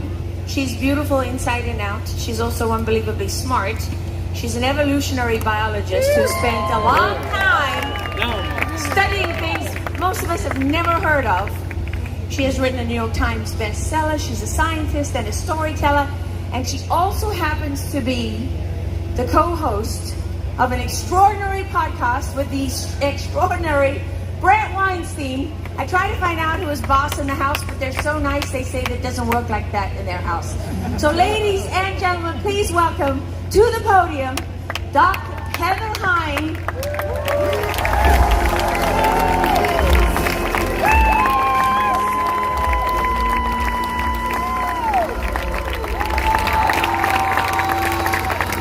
Thank you. Thank you all for being here today. Here. You are here. Born in remarkable times in a remarkable country. This is the time and place where you exist, and it is your sacred duty to embrace reality and choose between application of your rights and duties and engagement. And you have chosen engagement. You are here. Each of you an improbable creature on an improbable planet in an improbable cosmos. We humans have the longest childhoods on the planet. And this is not happenstance, it is not luck. Dragonflies don't have childhoods, they have nothing to learn. It's all hardwired in. Mice have a little bit to learn, but not that much. Crows though, crows and elephants and great apes like us and dolphins and wolves, we have a lot to learn. We all need to learn to be what we're going to be, humans most of all. Born utterly helpless, human babies are all potential and opportunity, so many years of opportunity ahead of them, during which to explore, imagine, create, play, experiment, make mistakes, and learn. We are improbable and marvelous and utterly human, and we are right here.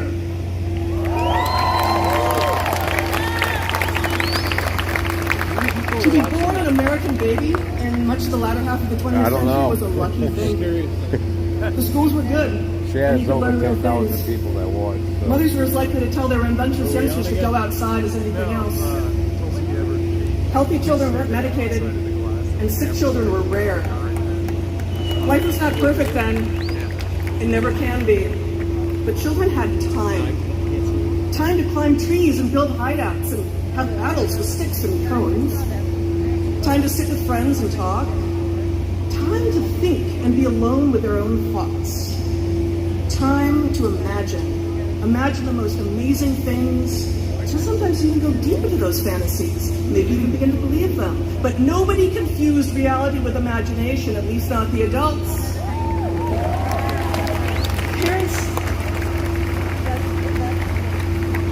Parents understood that it was their job to provide a structure with honorable rules within which their children could explore and take risks, and parents had the full authority to do their job.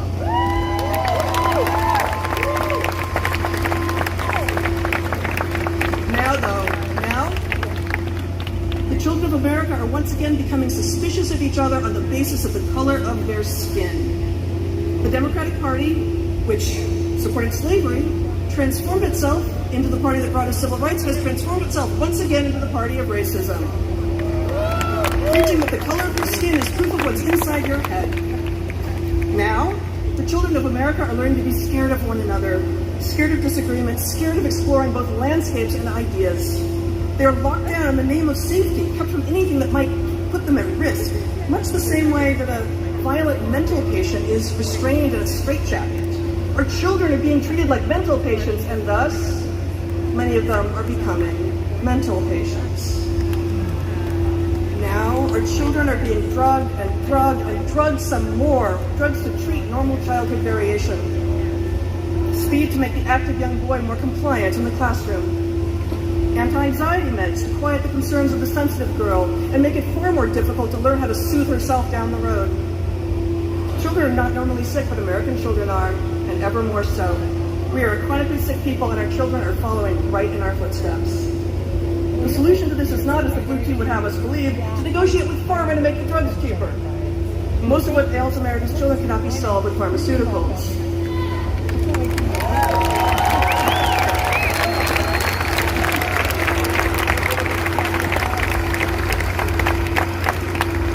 President Biden claimed this summer that, quote, we have finally beaten pharma after all these years. Hardly. What the Biden-Harris administration did with their Inflation Reduction Act was to lower prices for prescription drugs, okay, instead of asking why so many children and their parents and almost all Americans are on so many pharmaceuticals in the first place. It is unprecedented. We must and we can make America healthy again.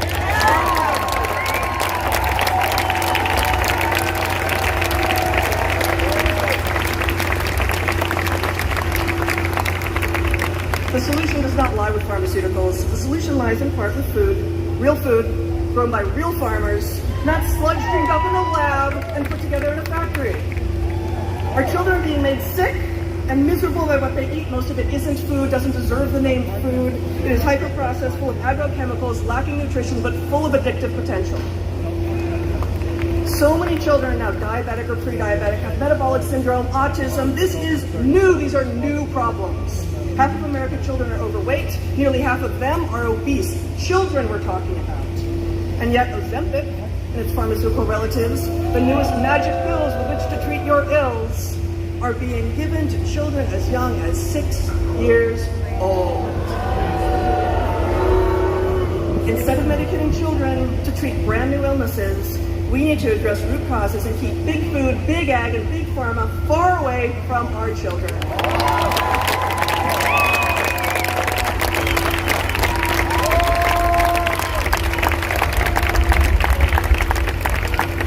Corporations are being allowed to contaminate our children's bodies and get access to their brains by advertising to them. Meanwhile, the schools are indoctrinating them. Our children are being indoctrinated into a new religion, a religion called the science. The new religion called the science has no bearing on actual science, but because it comes wrapped up in a thing with a nice name and a nice package, the new religion is trusted and believed. The science teaches fantasy. Fantasy like girls can become boys and boys can become girls. The new religion called the science teaches fantasy like frosted mini-wheats are healthier than eggs. And the new religion called the science teaches fantasy like the only way to be healthy in the face of a novel pathogen is to submit to the authorities, comply with their orders, and take into yourself brand new technology that we are now well aware is neither safe nor effective.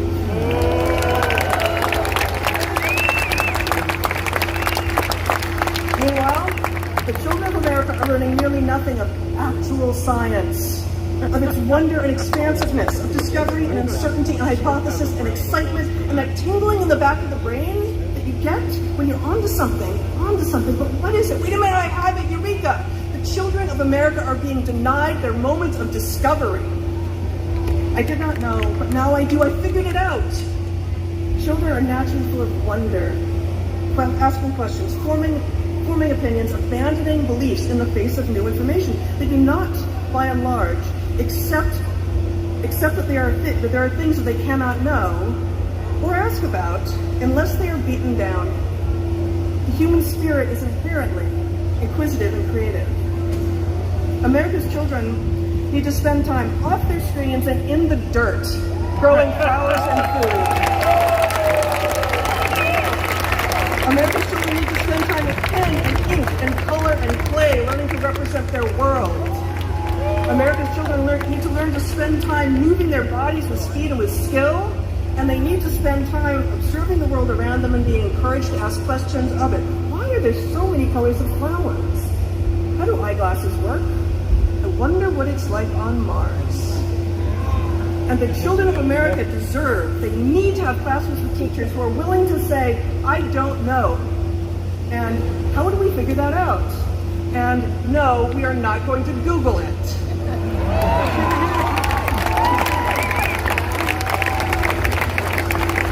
Gardens and art and sport and actual science, these are some of what the children of America need, and which precious few are getting. Instead of gardens and art and sport and actual science, our children are getting gold stars for everyone, preferred pronouns, rainbow flags, and a pathological focus on diversity, equity, and inclusion.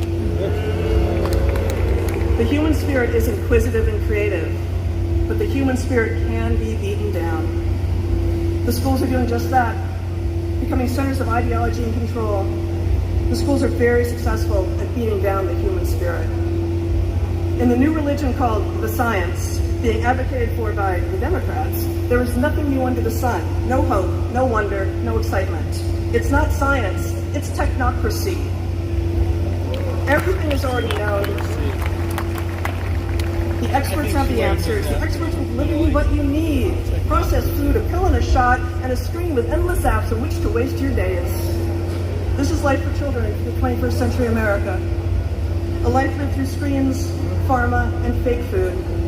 Instead of one lived through creativity, exploration, and the fruit of the land.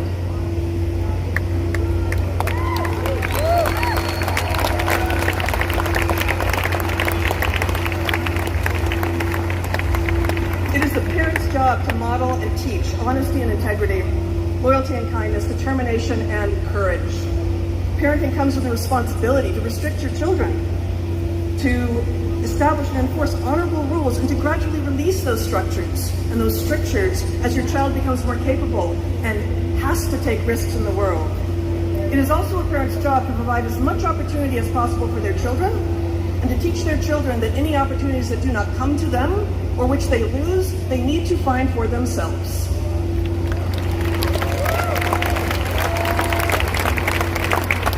But parents aren't being allowed to parent. Parental rights are being taken away.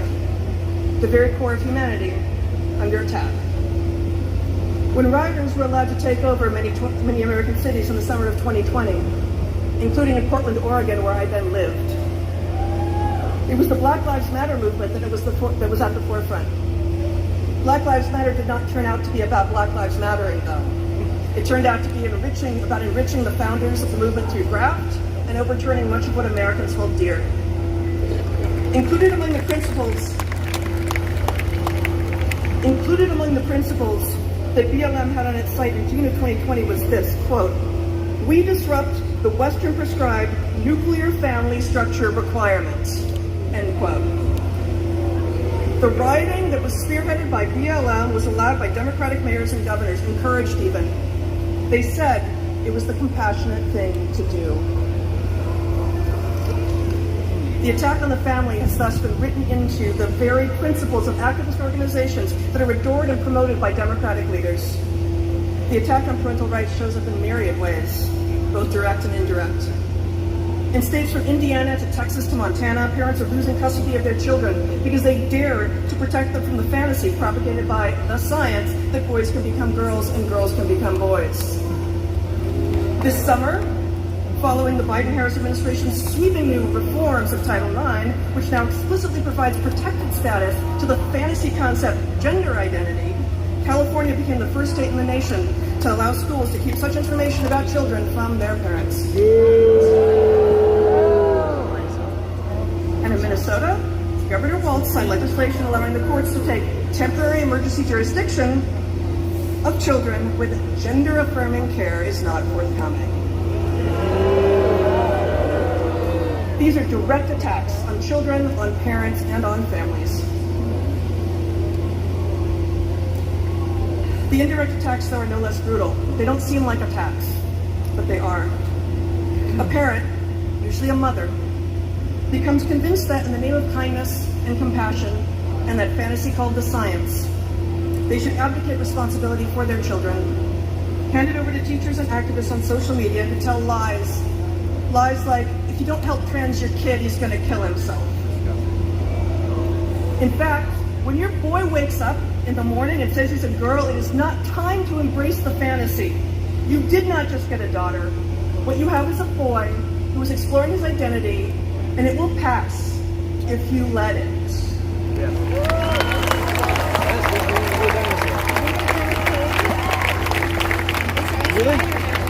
Explore and imagine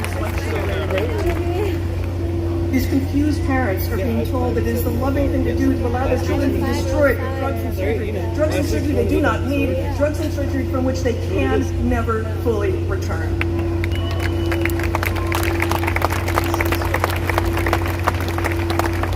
Under the science that the Democrats have brought us, a technocracy masquerading as the Enlightenment, parents' fears are being played, convinced that if they don't follow the newest thing, the latest expert advice or drug, their child will suffer. You don't want your child to suffer, do you? You do love your child. Well, then do what we say, and everything will be fine. Do not fall for it. Do not affirm. Do not comply. This is not the loving thing to do. Resist!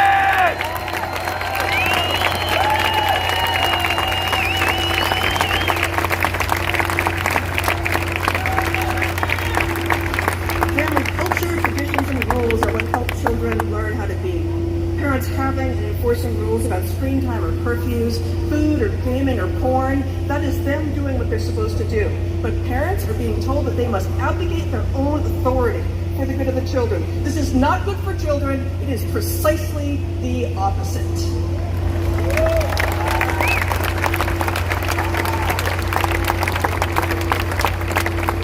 The way that children are living now, kept inside because the outdoors are dangerous, so scheduled that none of their time is their own, sedentary, socializing to technology curated by algorithms, high on processed foods and pharmaceuticals. They're effectively prisoners in their own lives. We can set them free. We must set them free.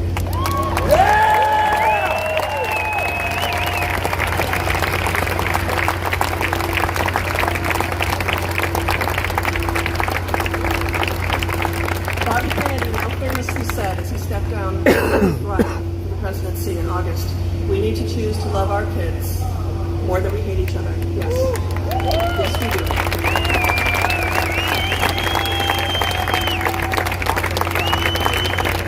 Now, I would ask that you look around you at all these beautiful and courageous Americans and with whom you stand and meet them. Say hello, offer a hand, learn something of them, their humanity, their story. Where do they come from, and how do they find themselves here? Do that, too, with people on all of your days, in the rest of your lives, and find again, I hope and I believe, how much more unites us than divides us. Woo!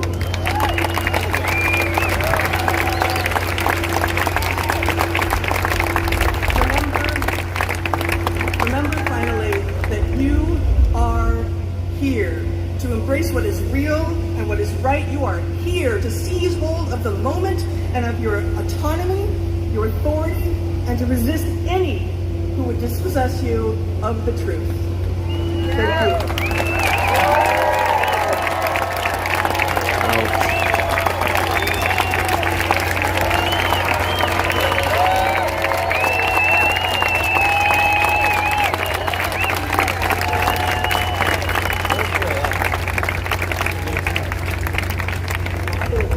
Contain a weed-killing chemical that some health authorities link to cancer.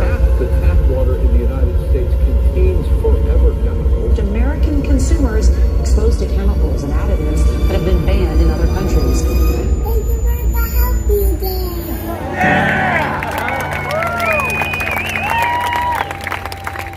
Okay, ladies and gentlemen, our next speaker is known as the Food Babe. And she's a babe, I gotta say, gorgeous. Vani Hari she began her life much like mine, is still eating candy every morning, living off sugar, until it landed her in hospital. And now, she is a warrior against the food companies who are poisoning us every single day for profit. And she's got a lot of work to do. As if RFK is gonna make America healthy again, this lady is gonna be a big part of that.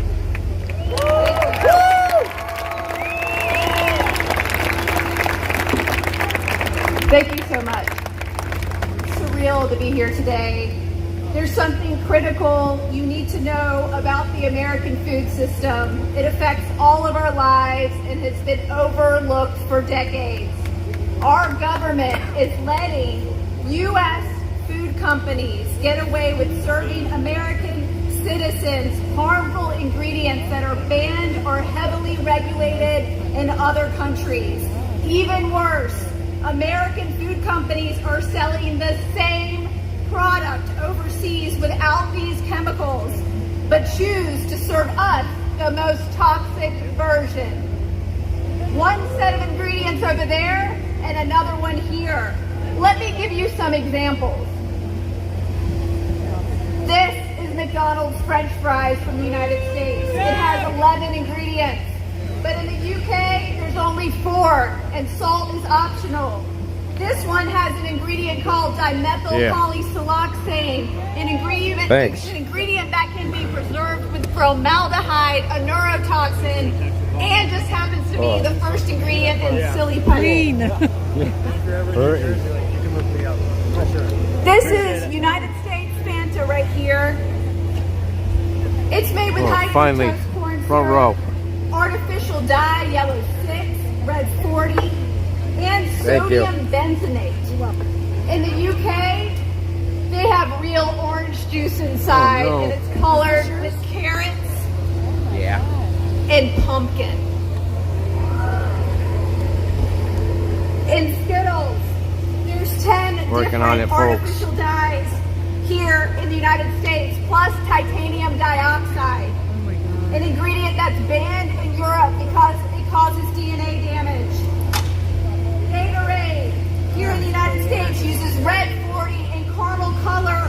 In Germany, they use carrots and sweet potatoes to color their Gatorade. M&M's has 10 artificial dyes made from petroleum linked to hyperactivity in children here in the United States, and in the UK, they only use 1. And let's talk about Doritos. Doritos, this bag of Doritos from the United States has MSG and artificial food they're so dyes, good. but in the UK, it doesn't.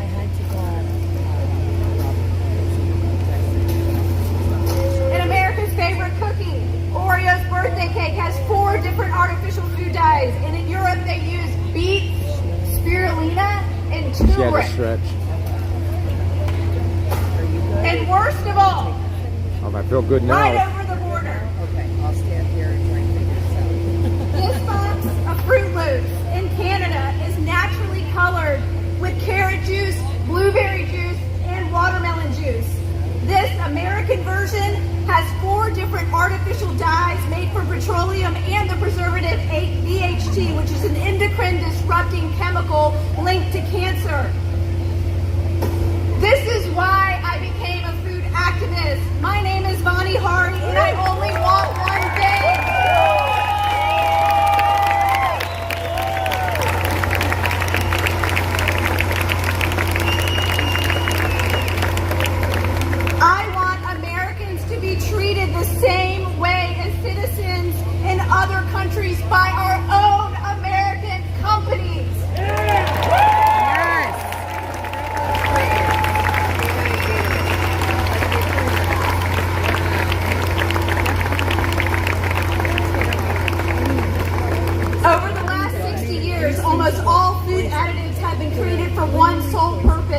to improve the bottom line of the food industry and not improve our health.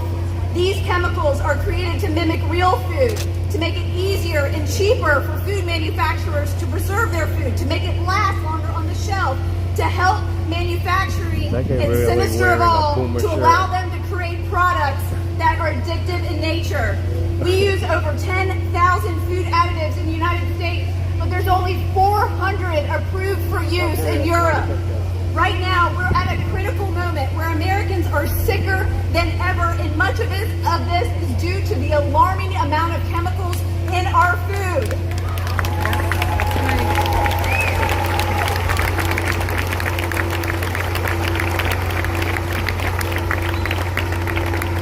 Asking companies to remove artificial food dye would make an immediate impact. They don't need to reinvent the wheel. They already have the formulations, as I've shown you. Food companies have found in focus groups, children will eat more of their product with artificial dye because it's more attractive and appealing. You want to see the differences? Yes. Let's see it. Let's see it. Let's see it. So this is the U.S. version right here, and this is the Canadian version. Here we go.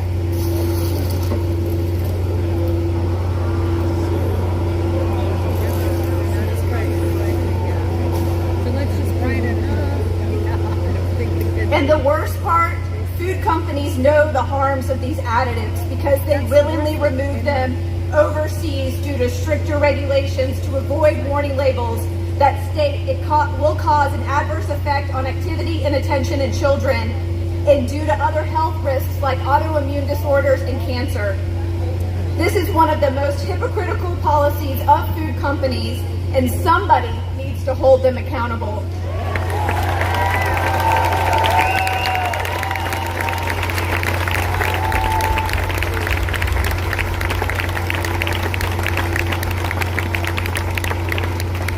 The FDA is asleep at the wheel. They've admitted they're not capable of regulating all these chemicals in our food. And the food companies are using the lack of regulation to their advantage. Right now, I'm petitioning Kellogg's because the government hasn't taken up the issue. In 2015, Kellogg's announced plans to remove these dyes by 2018, but they never did, and they lied to us. Instead, they kept inventing new cereals for children with these dyes and preservatives, using the most popular toddler songs and movies to hook modern children of today, like Baby Shark cereal and Disney's Little Mermaid, targeting the most vulnerable of children. We have now close to 150,000 signatures on the petition to ask Kellogg's to finally serve Americans the same cereals they are serving in other countries. And I will be delivering these petitions to Kellogg's headquarters in Battle Creek, Michigan next month on October 15th. I hope you join me. Come with me. I need you. We should find out about that. And because health is nonpartisan, I'm inviting both presidential candidates to join me. This is going to be a massive grassroots gathering to hold Kellogg's, one of the biggest, most iconic American food companies, accountable for this madness. We deserve the same safer ingredients other countries get. We cannot allow our own American companies to treat us this way anymore. We have had enough. It's unethical and it needs to stop. Thank you.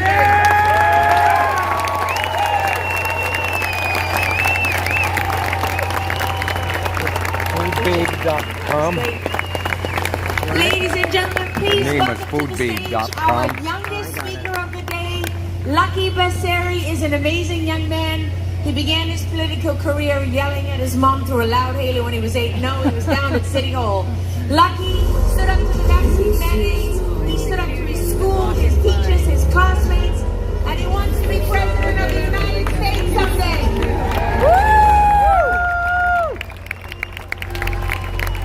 My name is Lucky Basseri. I am 16 years old. I traveled here from California because the fact is, our country is on the precipice. We are at a defining crossroads of our nation, a pivotal moment that every person here needs to be actively and readily engaged and involved in. This is the moment to stand. This is the moment.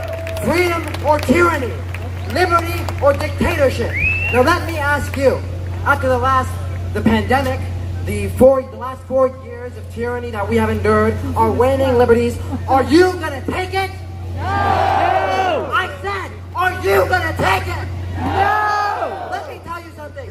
Gen Z will not take it either! The youth stand for freedom. We stand for liberty. We stand for justice. And we stand against any and all unconstitutional action. Go. Go, kid, go. I love you already. You're great. But let me tell you something. As important as this moment is, the flame of liberty will never, ever go out. They can try to cover it, but it will never, ever go out. You're right. So let me wrap up by this. You all need to fight. We need to fight, fight, fight to make America healthy again. We need to fight, fight, fight to make America great again. And we need to fight, fight, fight. Rescue the Republic. God bless you all. 16, man. I love it. I love it. At 16 years old to be that fired up, that kid's going to do something great. Ladies and gentlemen, okay, now it's time for some music. These people come from outlaw country, that's down in Texas. Who knows about Lucabac, Texas? The home of Waylon Jennings. Willie Waylon and the boys. Well, right now we have Angels and Outlaws. Come on out here. Struggle Jennings, ladies and gentlemen, is a man of great faith, of great talent, and I of was great waiting courage. for this. I had the pleasure of speaking to them backstage, and they're pretty damn awesome. I'm getting off the stage before they start playing that music again. They're telling me to get the hell out of here.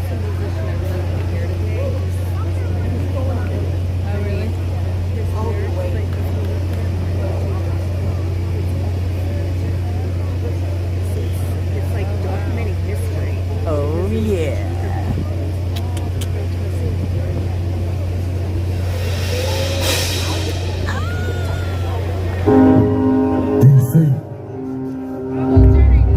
Oh, yeah, baby. Here we go. God gave us light, but somebody hit the breaker. Lost in the dark till I met my maker. Fighting for peace while I'm here on God's acres. Love thy neighbor. I don't even hate haters. They say don't be violent in the face of my traitors. We can talk about it later. My savior came in flipping tables. How much you fail? My heart is my anchor. The angels are crying and smearing their makeup. You live with the devil. I march to their cadence. Feeding my kids with the fruits of my labor. I paid all my payments, I'm all out of patience. So save all your statements, you say from your basement. I stand on the pavement and fight for my people against you dictators. Hear the cries of the crusaders. We show them what we're made of. I put my armor on. Hear the cries of the crusaders. We show them what we're made of. I stand for what's right. Even if I stand alone, I'd rather be losing this battle than winning by fighting for something that I know is wrong. Not all alone. I have a purpose. Gotta reach my people. Ain't no common ground on the battlefield that we're standing on. It's a war going on of good and evil. I'm a crusader. Screaming my prayers, I'm hoping that God hear my word in my favor. Speaking my truth and my tongue is a razor that up in the woozy, the devil disable. I stand in the light of the darkness surround me. My heart keeps on pounding, the trumpets are sounding. My back is down and they counting me out, but I just keep on counting. Hear the cries of the crusaders. Show them what we're made of. I put my armor on. Hear the cries of the crusaders. Show them what we're made of. Yeah, I was waiting for this too. God is not giving us a spirit of fear, but of power and of love and light.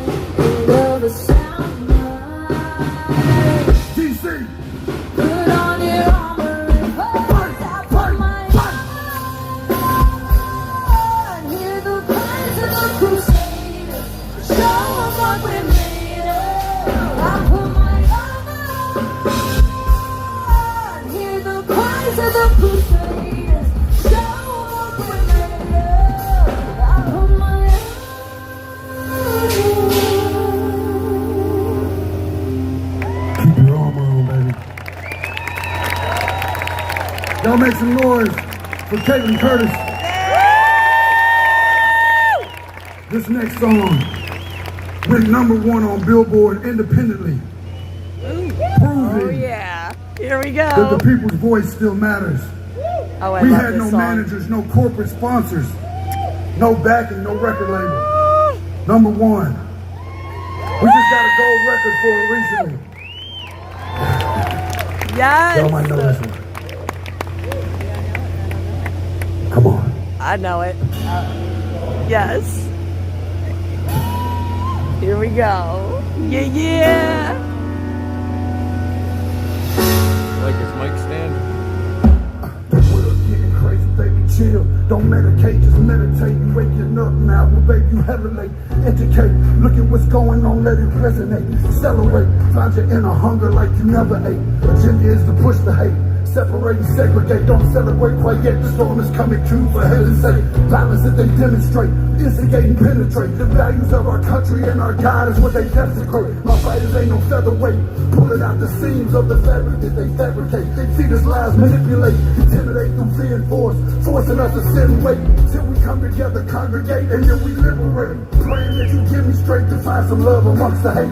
Marching on these streets of blood till I see the golden gates. Troubadour troubled souls, one of God's service. Laid out, cut the grass till we see the surface. One day I hope you see the truth. This puppet show it stays on because of you. We've been dancing with the devil way too long. I know it's fun, but get ready to pay your dues. Come on. Oh God, come back home. This crazy world is sterilizing abusers. Need you now before we're too far gone.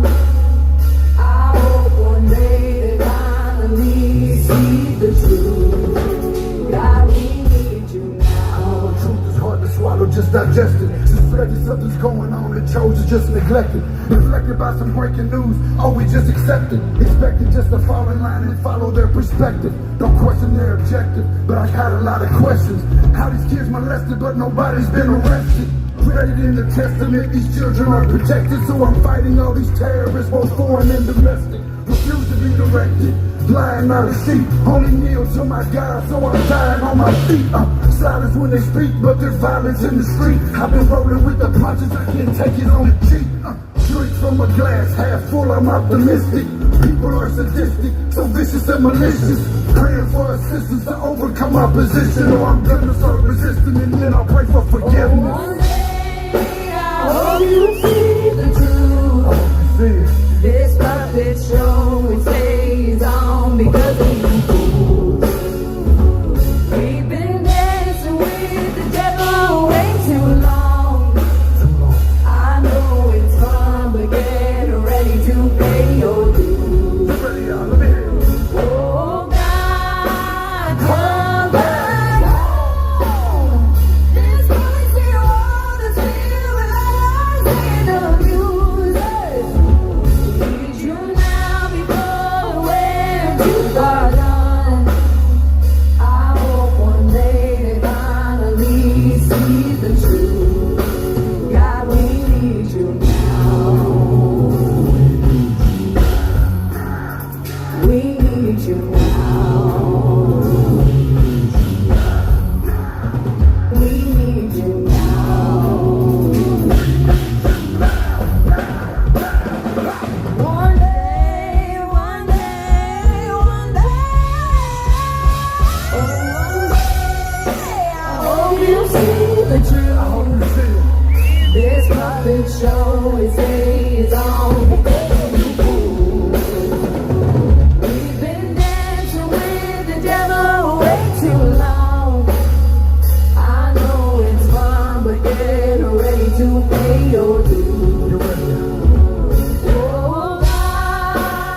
hurt us today.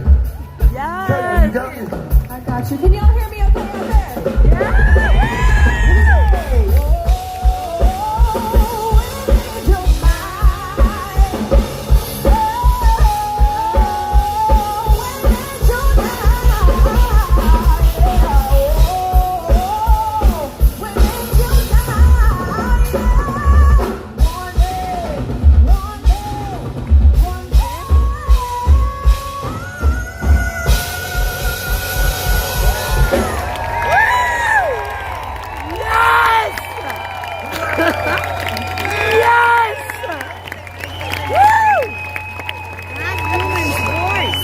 Yes, Caitlin Curtis and Struggle Jennings. Yes, she's good. Yeah, no, no. The final MC of the night, New York Times best-selling author, former TV host on CNBC, Fox News, and now his new show, Yeah.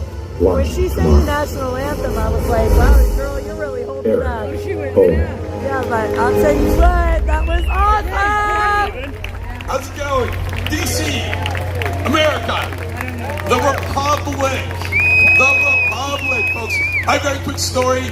Spent 11 years at Fox News. I went the last 3 years. I was at another media company, and this is all about anti-censorship, right? So, very quick story. I was called by Senator Mike Lee from Utah, the great Senator Mike Lee from Utah, who is a freedom fighter. And he said, Bowling, I want to come on the show, and I want to talk about stop funding the Ukraine war. We don't want to send any more money there. True story. I brought him on. We did 9 minutes. 9 minutes. The company that I was working for, the TV network, cut 7 of those minutes out because they were in favor of funding the Ukraine war. 2 months later, they offered me another contract for 3 years. Very lucrative contract for 3 more years. I turned it down. Tomorrow, I launch a digital show, Bowling, on podcast and YouTube and everywhere you get digital content. Please subscribe. All right, now let's bring in a very, very cool podcaster, great guy, comedy show. He's funny, but he's also really, really smart. And another freedom fighter, Jimmy Dore, everybody.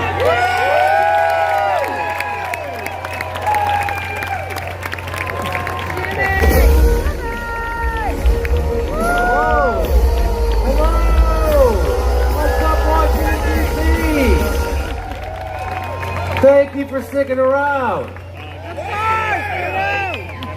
You know, I may not agree with everybody on the stage here on everything, but we agree on the important things. Freedom of speech and the First Amendment. I was just in Canada where they have no First Amendment. They have no freedom of speech. I actually, when I was there, I bumped into Justin Trudeau. I was at a meeting of guys who saw the Barbie movie alone.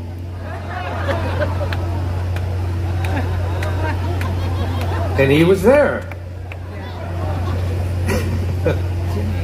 What I don't have much time to talk, but what I want to make what's the most important thing is that we have to stop listening to the corporate media. The corporate media works for the international billionaire elites who want us fighting each other and blaming each other for everything that's wrong instead of keeping our eyes on them.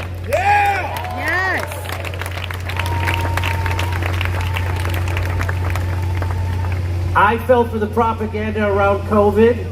I was convinced if I got COVID, I was going to die. I was the first one I did everything. I locked down, I wiped down, I wore a mask. I didn't wear a mask in the car alone. I wasn't that guy.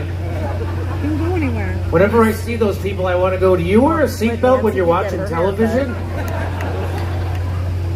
But I was the first in line to get the vax, and I was like, hey, since I'm the first one, is the vaccine safe? And they go, yeah, it's safe. And that's all that matters. I was like, well, can I see the vaccine trial data? And they go, we're not going to release that for 75 years. You know, you're out and you're I was like, did Pfizer kill Kennedy? What? So I got the vax, and I was like, hey, I'm going to go home. They go, you can't go home. You have to stay here for 15 minutes in case you die. I was like, you sons of bitches. Oh my God. You told me it was safe. They go, it is safe. What are you, anti-vax? I just got the vax, fuckface.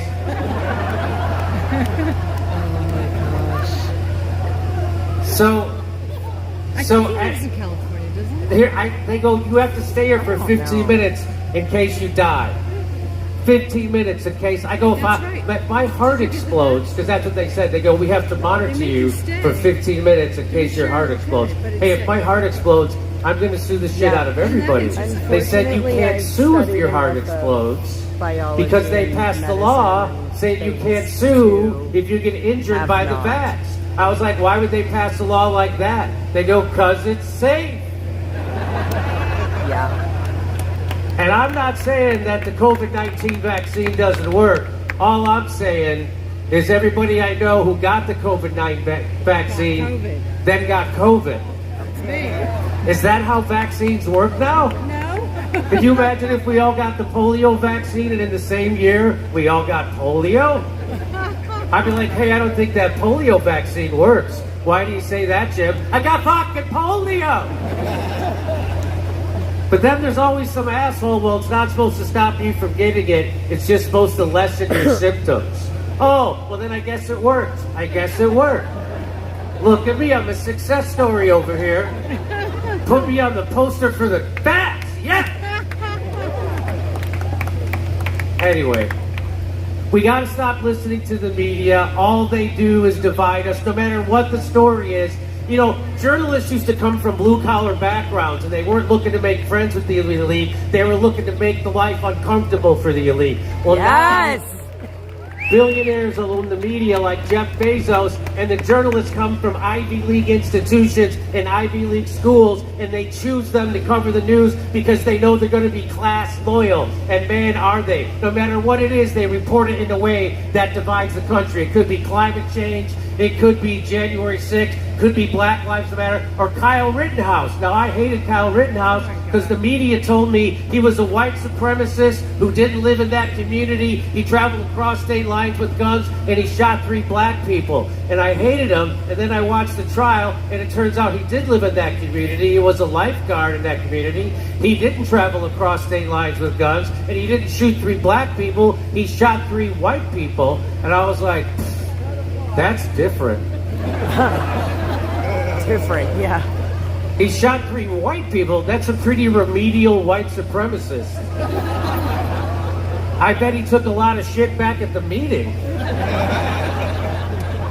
Kyle, what are you doing? It's my first day. It was dark. I'm allergic to pedophiles. So, we gotta stop. The media told me that January 6th undermined our democracy. First of all, that's adorable because we don't live in a democracy. We live in an oligarchy. It didn't undermine shit. They told me all those people on January 6th are trying to overthrow the government. Really? A bunch of Second Amendment gun nuts showed up at the Capitol to overthrow the government, and son of a bitch, they forgot their guns.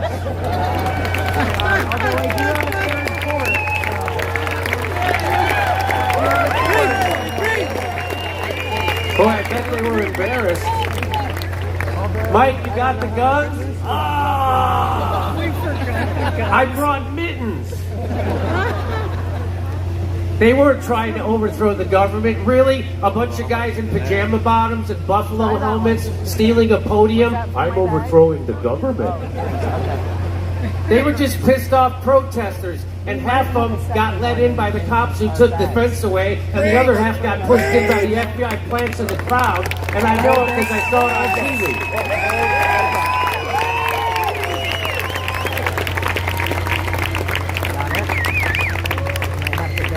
What part of the cops swinging the doors wide open, taking selfies with the protesters, makes you think that it was a setup? They did everything except erect a bouncy house inside the Capitol. And they didn't even know what they were doing when they got in there. They went to Nancy. They were like, what do we do? Let's go to Nancy Pelosi's office and take a shit. Yes. That's not a coup, that's a poo.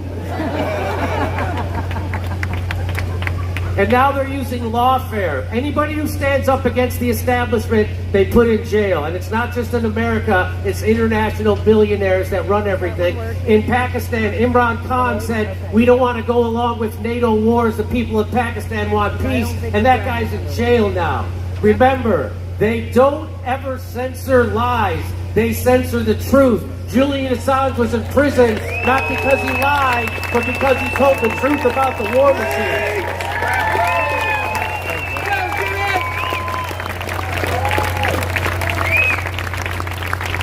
And they can do it to anybody. They were doing it to stop Cop City protesters who were protesting the expansion of the police state. They used the same RICO statute and the same grand jury to prosecute them that they did Donald Trump. That shows you if they can do it to them, they'll do it to anybody who stands up against the establishment. It could be me, it could be you, it could be Jill Stein, Donald Trump, Bernie Sanders, no matter who it is, they're going to use lawfare and make you a fucking criminal because that's the name of the game today. So we have to stand up against it, and we have to stand up for everybody's freedom of speech. Freedom of speech. Freedom of speech is not for the speech that we like. It's for the speech that we hate. When I grew up in Chicago, literal Nazis would march every year. They would march in Skokie, which was a suburb filled with Jewish people, and the Jewish people let them march because they loved freedom of speech more than they hated Nazis. So that's how much we have to love freedom of speech. Amen. Amen. Right now, there's a wave of censorship happening in protest. That means we have to stand up for the right of protest for pro-Palestinian protesters. Yes. Because if they can shut them down, they can shut us down. And the people who want to shut down the pro-Palestinian protesters say, well, those college protesters, they don't even know what they're protesting for. And it's a good thing they don't, because if they did, they'd be fucking right. I have my Zionist friends who try to get me to go along with Israel. They say to me, they go, Jimmy, you know, I know you support the LGBTQ. You know who doesn't? Hamas. Hamas doesn't support gay people. What do you say to that, Jimmy? I say, oh, I guess we should slaughter their children. Yeah. Anyway. People say that Israel's the only democracy in the Middle East. You know why? Because we overthrew all the other fucking democracies so we could steal their oil.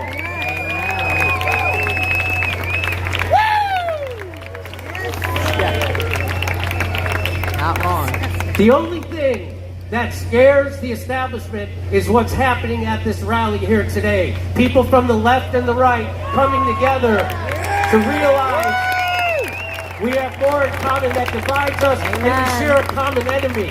And that common enemy is the oligarchy who did a controlled demolition of our economy during COVID. And they want me to hate my neighbor for all the pain I'm feeling because he wouldn't take a vaccine that didn't work the way they said it did in the first fucking place.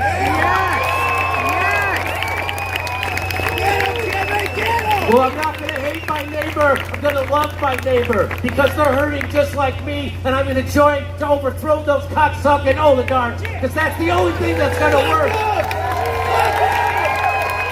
Stitch, he'll graze on it. Just leave it And if separate. everybody on the right is just realize not everybody on the left likes Nancy Pelosi, Chuck Schumer, and Demented Joe. We just want to end those wars, invest that money back in America, and have healthcare that doesn't bankrupt us. And if you could figure that out, it would go a long way.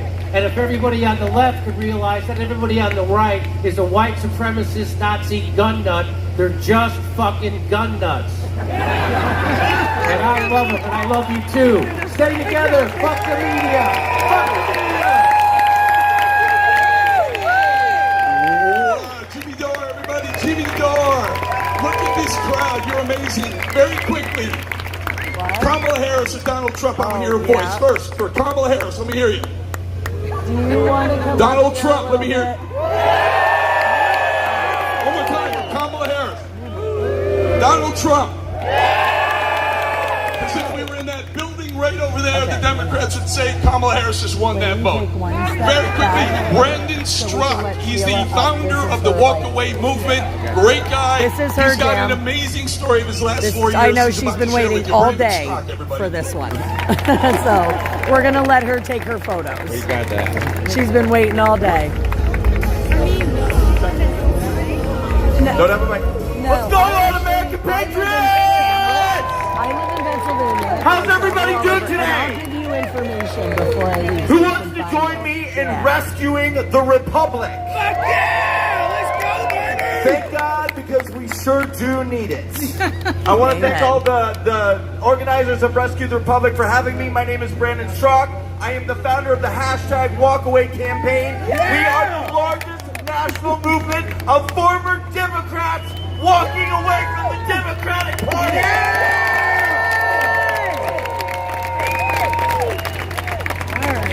Thank you.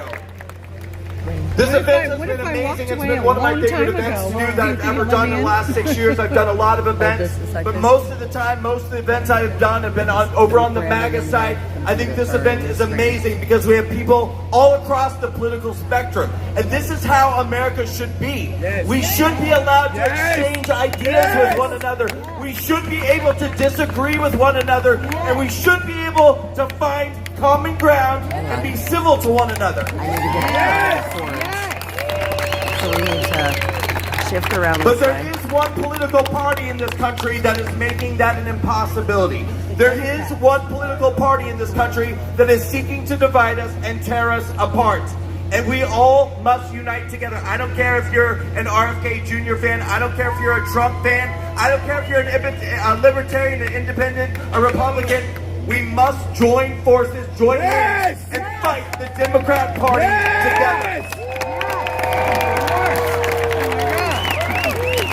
Because that's what it means to rescue the Republic. That's what we have to do. This event has been amazing. I got to meet Russell Brand backstage. I had no idea if he knew who I was. So I walked up to him and I said, "Hey, I'm Brandon Strzok. I started the Walk Away campaign." And he was like, "I know who you are, bloke. I follow you on social media. I love what you're doing. I love what you're doing." It was a lie. He's not following me on social media. Russell Brand, follow me on social media. No, but it's been incredible. Listen. 6.5 years ago, I made a decision to walk away from the Democratic Party. I voted for Hillary Clinton, for Christ's sake. Oh my God. After voting for Barack Obama twice. Yeah, I did too. Yeah, okay. Yeah.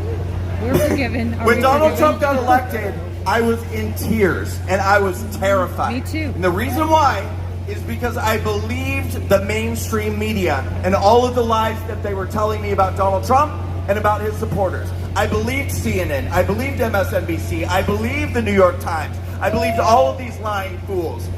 And I had to do a deep dive and do a lot of research to understand really two questions. Why would anyone vote for a man as awful as the mainstream media has been telling me that Donald Trump is? And does the mainstream media lie? How did they get the election so wrong when they kept telling me that Hillary Clinton was going to win in a landslide? Oh my God, I know. And for about 2 straight months, I got buried in research, watching videos, reading stories, learning, researching. And when I came out the other side, you know what I realized? Donald Trump is not my enemy. The media that I've been trusting my entire life is my enemy.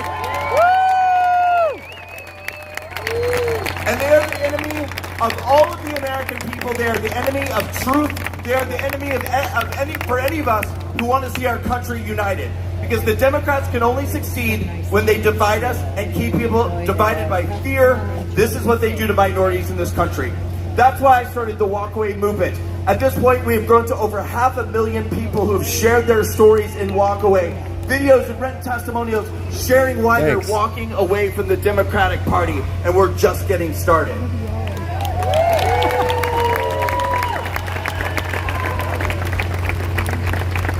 We don't have a lot of time, so I'm going to make this very, very, very quick, although it's a lot.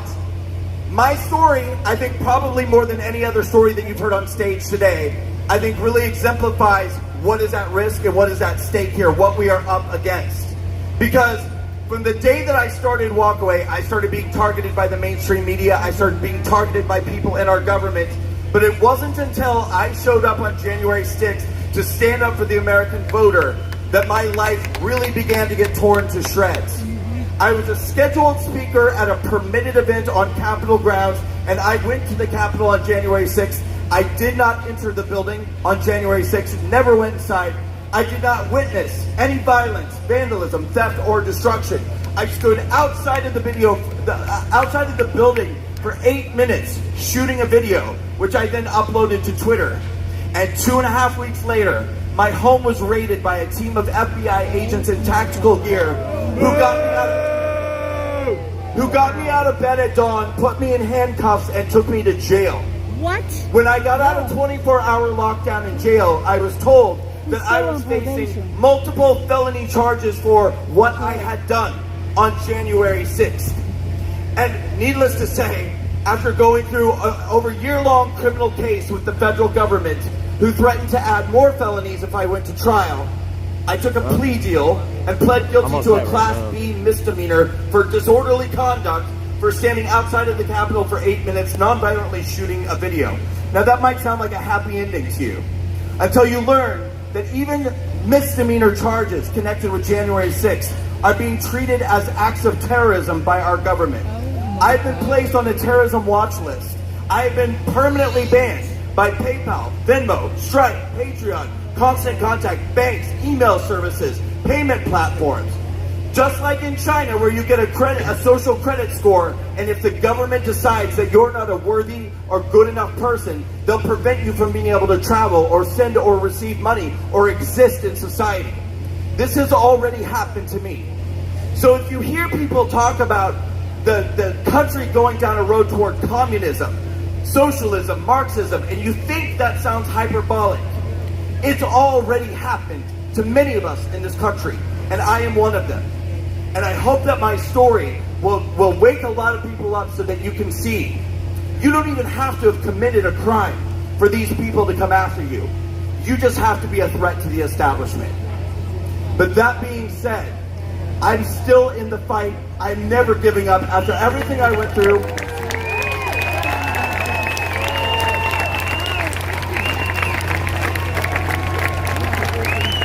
Thank you. And if I had about an hour, I'd tell you the whole story, but I don't. Eric Bowling says, but I don't. I'm rapping right now. My point is, I have been dragged through hell. My name and reputation have been destroyed, and I have been brutalized by the federal government and the left-wing media and the Democrat Party. But you know what I did? I picked myself up, I dusted myself off, and I got the hell back out on the battlefield, because America is worth fighting for.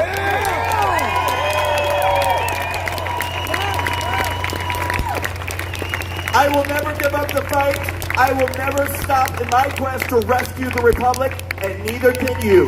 Thank you so much. Hashtag walk away. Brandon Struck, everybody, great speech. All right, folks, we're moving on. There's a lot more. Don't go anywhere. This has been amazing. Really good person. Really good. 5 times August, Brad. Listen to these songs. Listen. It's amazing. 5 times August. Lots of pictures of you watching. Yeah, that's for you. For later, you know. It's like I remember.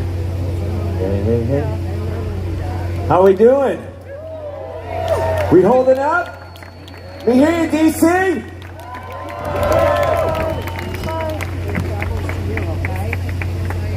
All right.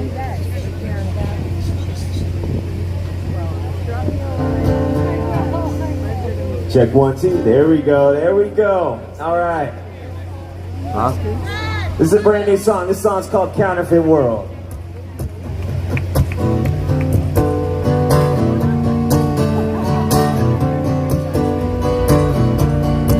We got counterfeit boys dating counterfeit girls, making counterfeit love in a counterfeit world. Counterfeit news for the actual fools who believe and obey all the counterfeit rules. Who's got the power? Who's got control? Who's talking truth? Does anybody know? Who's in the shadows? Who cuts the deals? Who writes the script? Is any of it real in this counterfeit world? It's a counterfeit world.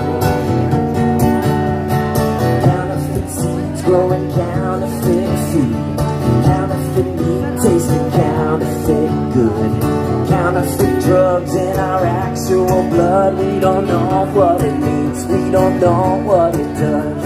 Who's got the power? Who's got control? Who's talking truth? Does anybody know? Who's in the shadows? Who cuts the deals? Who writes the script? Is any of it real in this counterfeit world?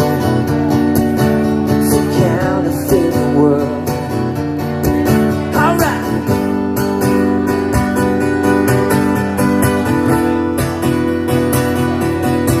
It's a long way back when you feel all the real is gone. It's a long way back when you feel all the real is gone. Who's got the power? Who's got control? We've got the power, so let's take control.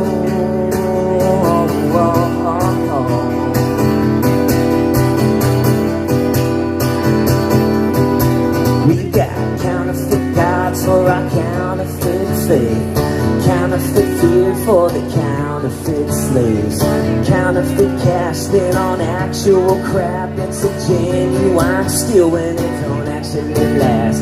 So who's got the power? Who's got control? Who's talking truth? Does anybody know? Who's in the shadows? Who cuts the deals? Who writes the script? Is any of it real in this counterfeit world? It's a counterfeit world. It's a counterfeit world. It's a counterfeit world. It's a counterfeit world. It's a counterfeit world.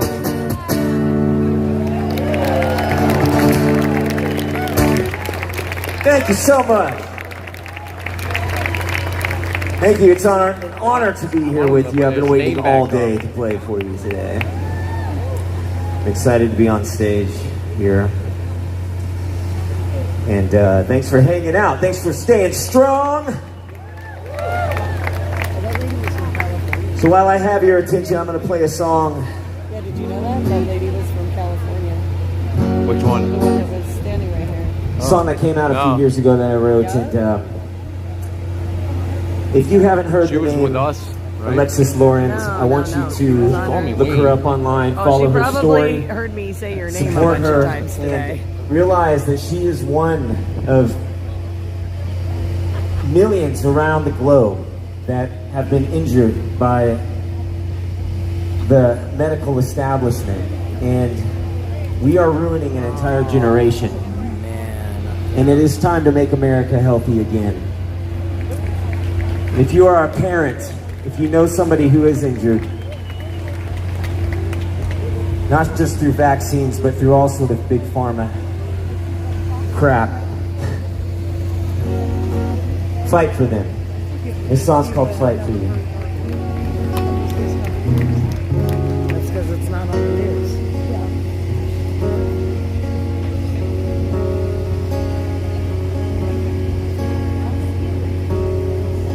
Through the madness and the lies, as they're holding back the truth, no matter what they try, I will always fight for you.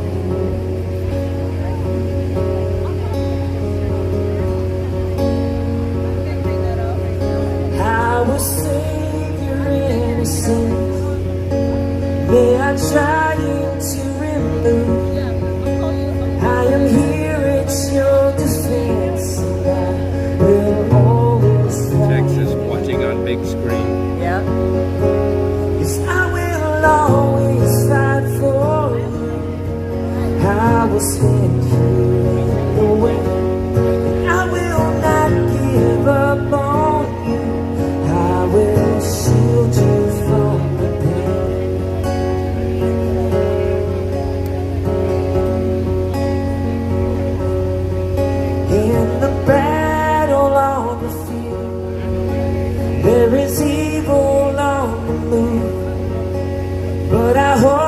that you can feel that I will always fight for you.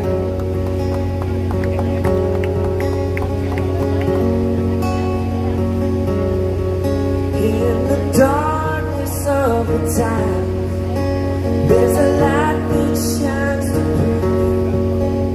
It will soon reveal the crown, so I won't stop this fight for you. 'Cause I will always fight for you. I will break every attack. I will not give up on you. I will always have your back.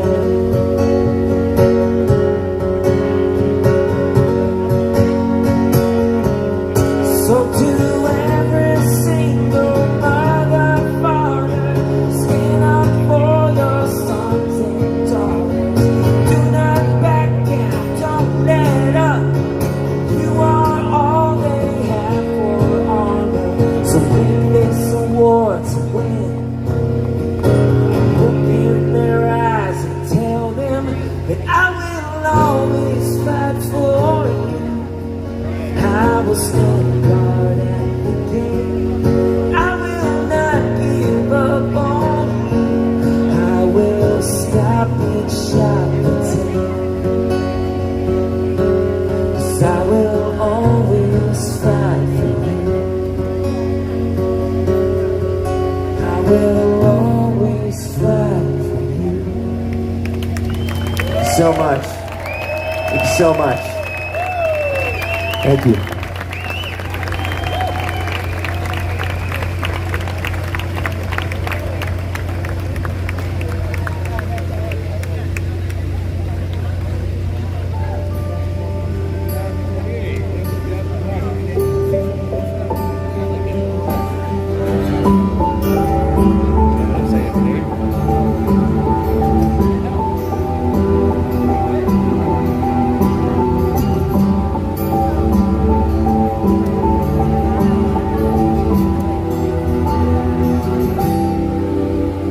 Help and hope go hand in hand. Give Sendigo, a leader in online fundraising.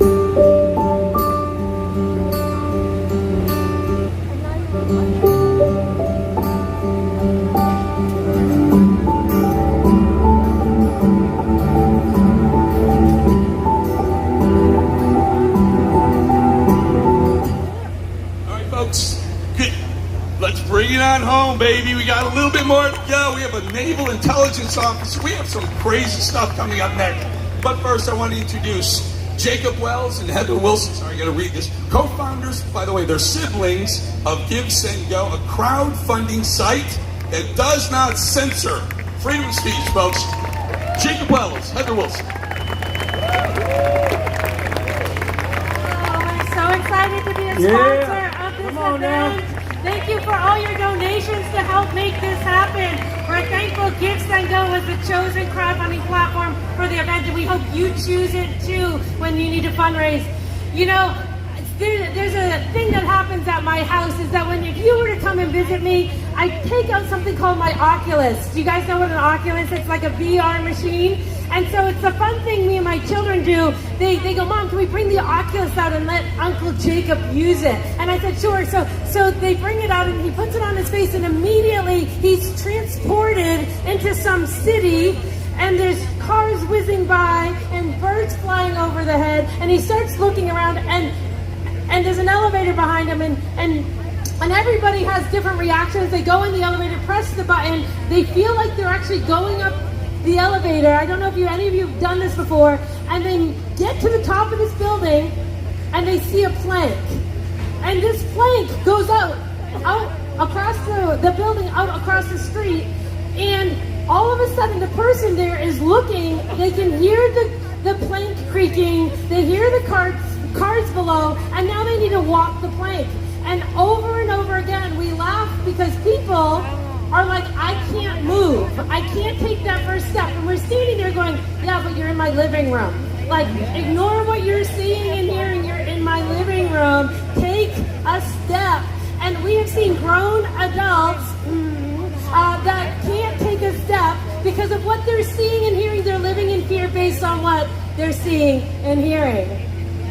Yeah, as Heather mentioned, that's true. I've been in the living room trying to take a step with these glasses on, and your body is actually responding. You're getting endorphins flooding through your body. There actually is a real reaction, even though what I'm seeing isn't real. The Bible makes a very similar picture about the reality of the world that we live in. It says in Ephesians 6:12, it says, we don't wrestle against flesh and blood. We wrestle against principalities, things unseen.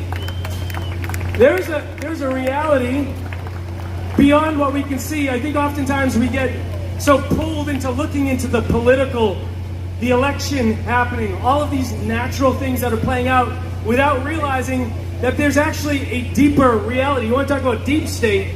This is the deep state. It is this evil principality place that exists, and we so often ignore it. The reason why there's such an attack on free speech today is because you can read in the Bible in John 1, the Bible says that God spoke. It is the essence of speaking that brings life.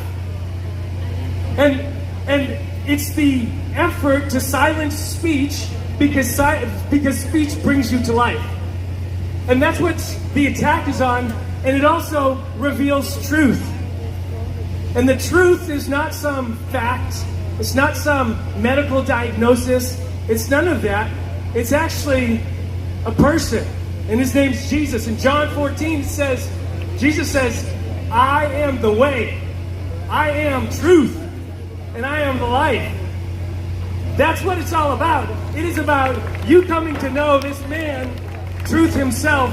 That's why they want to silence your speech, because in silencing your speech, you can't come to know truth.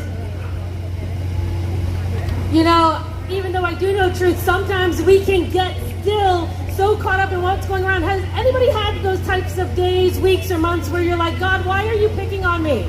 Like, I can handle one thing at a time, but I can't handle 10 things at a time. Like 10 big things. My car breaks down. My kid gets kicked out of school. My husband and I are fighting. Everything is going wrong that goes wrong. And I had one of those months, and I'm like, God, or one of those days in a month, and I said, God, why are you picking on me? And I'd love to tell you that I ran to my Bible and spent some time in prayer, but instead I started scrolling. But God spoke to me, because guess what he said? I saw right in front of me. I'm like, God, why are you picking on me? I look down and it says, I'm not picking on you. I have picked you.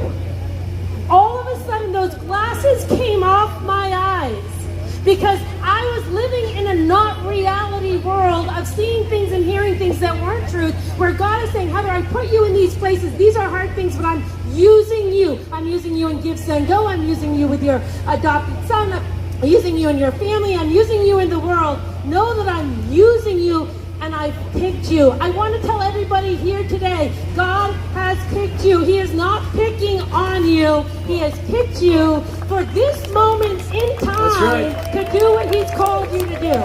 What a powerful statement. I'm not picking on you, I've picked you. Give, Send, Go is a platform of people that are living out that adventure. They are stepping in, realizing what God has done in their lives, the adventure that he's called them to, and our challenge to you is take off the glasses and come to truth. Thank you, guys. Thank you, guys. Have a great day. Great stuff. Thank you. Thank you. All right, folks, give yourself a round of applause. You're sticking it out to the end. You've been here all day.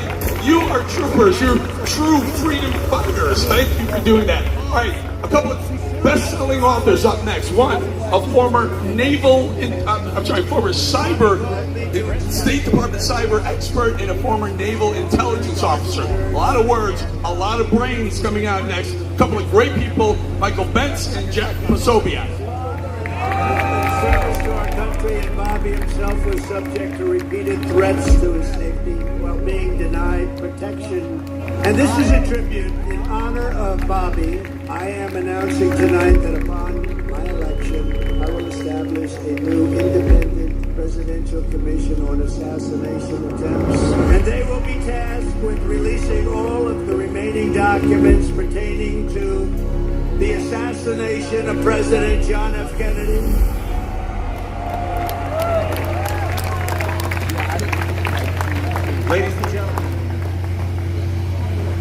Ladies and gentlemen, my name is Jack Posobiec. I'm here with my colleague Mike Benz. Hello. But I wanted to know if it would be all right here in Washington, D.C. in front of this fine crowd to bring on a special guest. Would that be all right with you? Special guest, your presence is requested. Ladies and gentlemen, this is my 6-year-old son, Jack. And he wanted to come out here today. Jack, do you have a message for the crowd? Yes, I do. What's that? Make America great again. Now, what's incredible though, as we sit here today, and it's wonderful to see everyone here and wonderful to be here with my family and their support. Also, I think Jack, is this the first time you come out on a big stage like this with me? Probably. He says. I actually wish we weren't here today, in a way. I wish we were all doing something else. I wish we were home with our families. Amen. But I'll tell you something. It's because we love our families. That's why we're all here today. Because I don't want this little boy and his brother to grow up in a country that's controlled by communism. And my wife comes, so his mother was born in the Soviet Union. Her name is Tanya Tay, you may know her. She came from a country that had political prisoners to a free country. And yet, as we stand here today, her son is now growing up in a country that has political prisoners. And when this day comes forward and Donald J. Trump becomes president, every single political prisoner will be pardoned and freed on day one.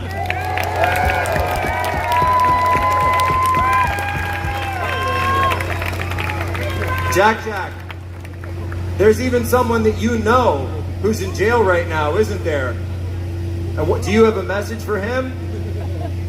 Yes. What's that message? Free Steve Bannon. Yeah! Free Steve Bannon. All right, kiddo. Jack. Cheer it up for Jack, folks. All right, man, I stole enough of the limelight there. The Steve Bannon case is probably the most piercing example of the corruption of our Justice Department. The very week that the Justice Department sentenced Steve Bannon to prison for defying a congressional subpoena, the head of the Justice Department defied a federal subpoena. And when Congress referred the head of the Justice Department for prosecution by the Justice Department, the Justice Department protected their boss, who was protecting his boss, from providing incriminating evidence that might impact this election. Folks remember that episode. But effectively what you have here is when Steve Bannon did it, it was a crime. But when Merrick Garland did it, it was an authorized crime. And we now have a two-tier justice system where every year almost 25,000 crimes are authorized by this Justice Department to agents and informants to infiltrate anyone who might mobilize a political movement that could unseat this current government from power. Tyrants! And we've always seen this Justice Department or our justice system as being this rock of Gibraltar, solid as the earth itself. But what we're finding now, and questions we're having to ask that we've never had to ask before, it's now a Strait of Gibraltar. Everything else passes through this narrow strait in the Justice Department. The corruption of the FBI, the corruption of the White House, the corruption of the Defense Department and the State Department and the IRS. When the Justice Department protects criminals, we have a criminal justice department, not a criminal justice system, and the criminals are running it. And the best thing we can do is change the senior leadership of the Justice Department in 1 month's time. And folks, I'll tell you something else. Take a good look around here, folks, ladies and gentlemen. You are in the belly of the beast as we sit.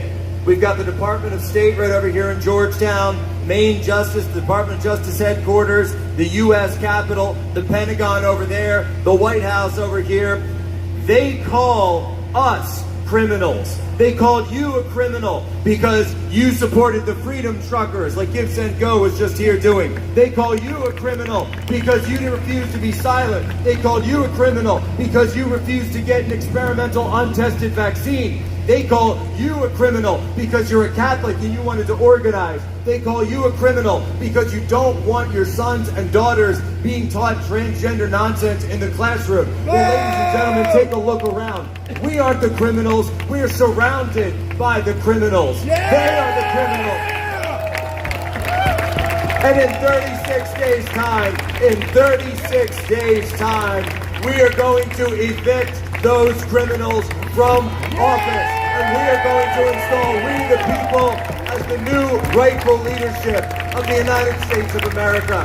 And I'll tell you, looking at the incredible lineup that I've seen here today and the incredible movement that's going on, it kind of feels like we're watching the assembly of a new generation of founding fathers.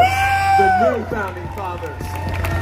Oh, I'm not getting those. And you know something else? Yeah. I love the team that we've put together.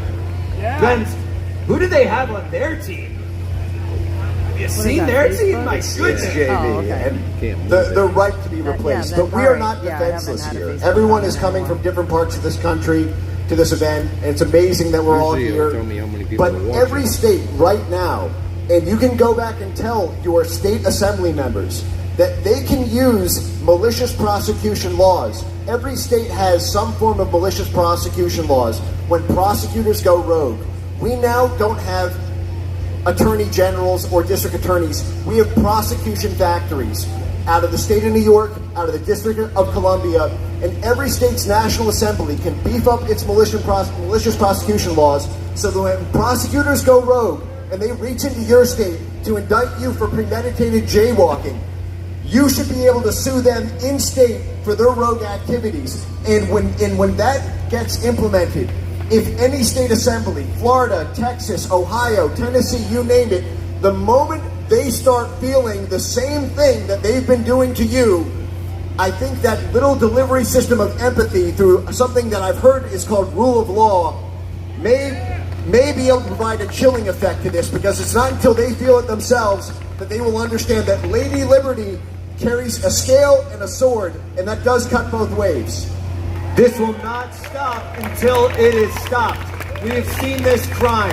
We've seen this disease in the public mind affect countries like Russia, like China, like France, like Spain, and it was always stopped by patriots joining together, uniting across party lines like so many have done here today, and coming forward to decide we will not let our country fall to godless Marxism. We will not allow it to happen. We are not going to allow it to happen here. Not on my watch, not with my family, not with my children. I will not let them grow up in a Marxist country. And that is why we have decided to stand here, to take our time together, and for the next 36 days, this is what my call is to all of you. Leave it all out on the field. I'm going to leave it all out on the field. I want you to leave it all out on the field. Take your vote, 10x your vote, 10 of your friends, 10 of your colleagues. Be obnoxious. Be that squeaky wheel. Be the person that will not quit and will not give up. Because I don't know about all of you, but I'm not going to sleep until at least, 3 a.m. on election night, because we all know what happens at 3 a.m. on election night. Am I right, folks? Water mains have a weird habit of breaking around precisely, that time. Right around the time when all the pipes burst. We know that if we the people remain vigilant, it's not just about winning an election, folks, because winning is just step one. This will not stop until we see these hardened tyrants in handcuffs being hauled off to prison themselves.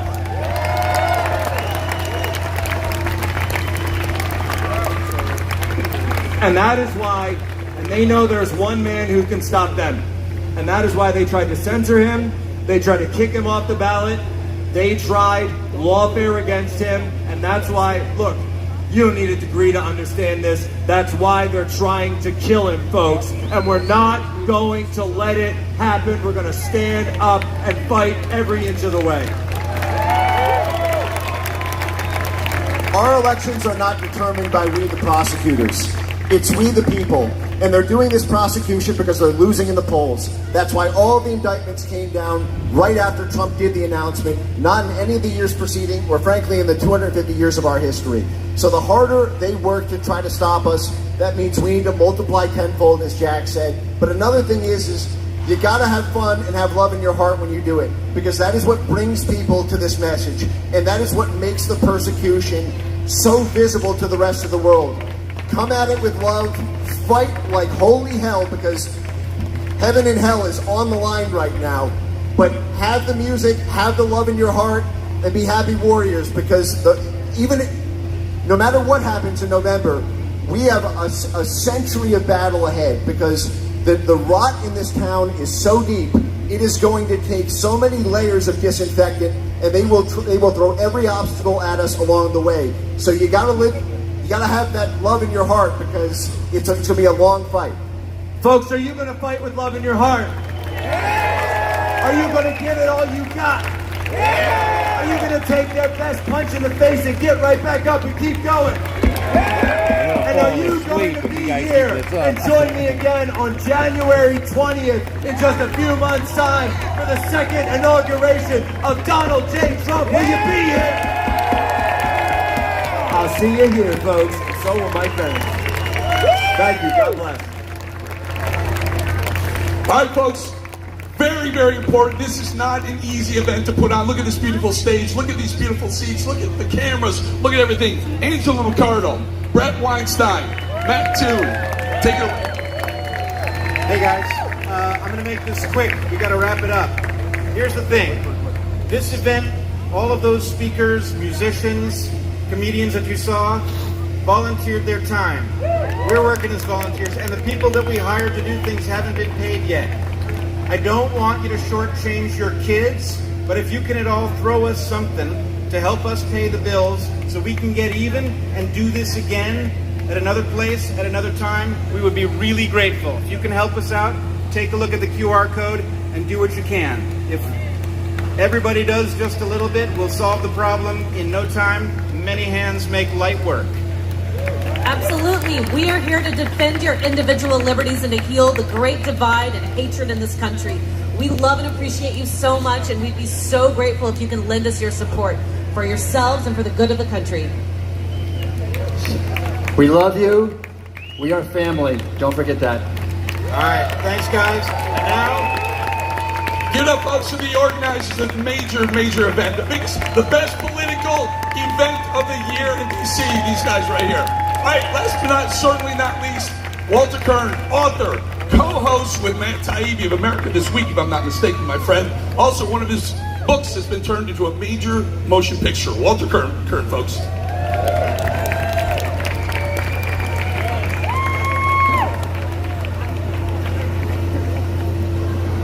So this is where you all end up when you do your own research.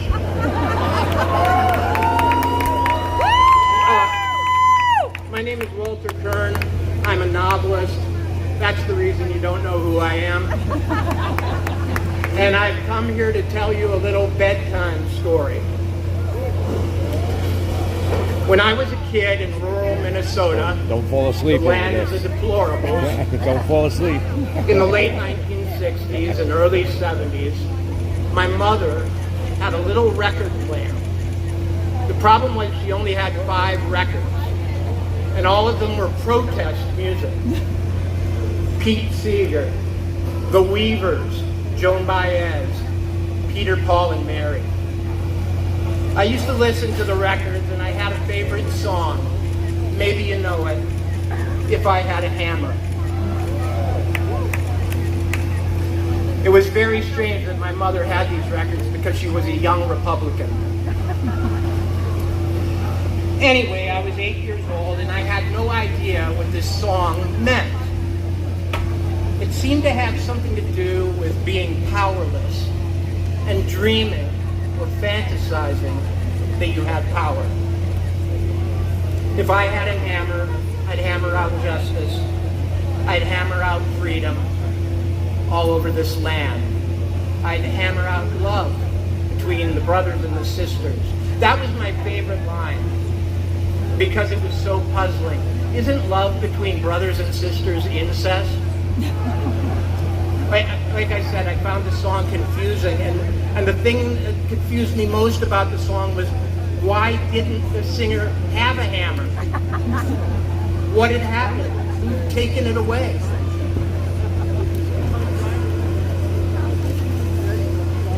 This morning, I was reading Twitter, and I was reminded of this song in the most unlikely way. I saw a clip of a discussion at one of those big international conferences that you and I are never invited to. And on this video was John Kerry, former Secretary of State, former Skull and Bonesman, that secret society at Yale, the same secret society that George W. Bush belonged to, the guy who ran against John Kerry for president in 2004. Skull and Bonesman versus Skull and Bonesman. Skull and Bonesman. Talk about the illusion of choice. Anyway, what Kerry was talking about was the First Amendment and how it was a problem. A big, big problem. He had a peculiar complaint about it. The First Amendment stopped people like him, he said, from trying to build consensus. Now that's how these people think about themselves, as builders of consensus. And what does that make you and me? They're construction materials. Anyway, John Kerry, master builder, had a complaint. The First Amendment, he said, kept people like him from stopping what he now calls disinformation. It kept him from, he said, hammering it out of existence. Now, I'm pretty sure that in 1949, when Pete Seeger wrote, "I have a hammer," or "if I had a hammer," he didn't mean if John Kerry had a hammer. He didn't mean if they had a hammer. If they had a hammer, they'd hammer out disinformation. They'd hammer out vaccine hesitancy all over this land. They'd hammer out Kennedy. They'd hammer out Matt Taibbi. That is not the song. And John Kerry has it wrong. The hammer does not belong to him.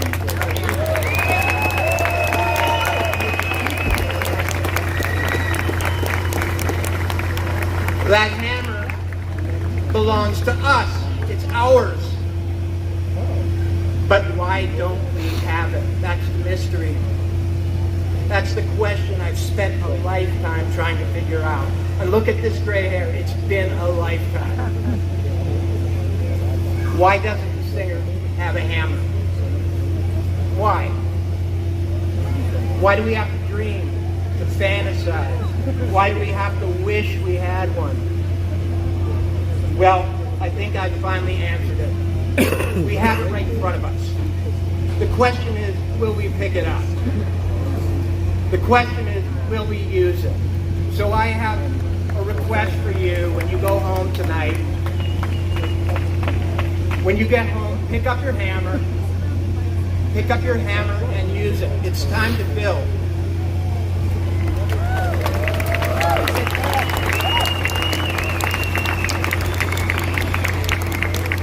My mother had one other record. It was by Simon and Garfunkel. It also had a song I loved called El Condor Pasa. I think you remember its greatest line. I'd rather be a hammer than a nail. Don't be a nail. Pick up your hammers. Go home. Let's build a new America.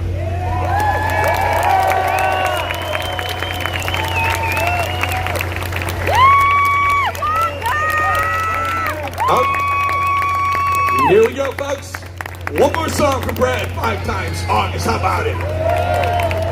5 times August. It was his name, the band. That's the one I did not get a picture of. 2, 1, 2. All right, how we doing? Let's close it out strong. We're gonna sing along with this last song. All right, everybody. I want you to sing so loud every liar, cheat, and crook in Washington D.C. can hear you. All right. When you hear this, sing it. It goes like this. We sing la la la la la la la la la all your lies. No, it La la la la la all your lies. When you hear that, sing along. All right.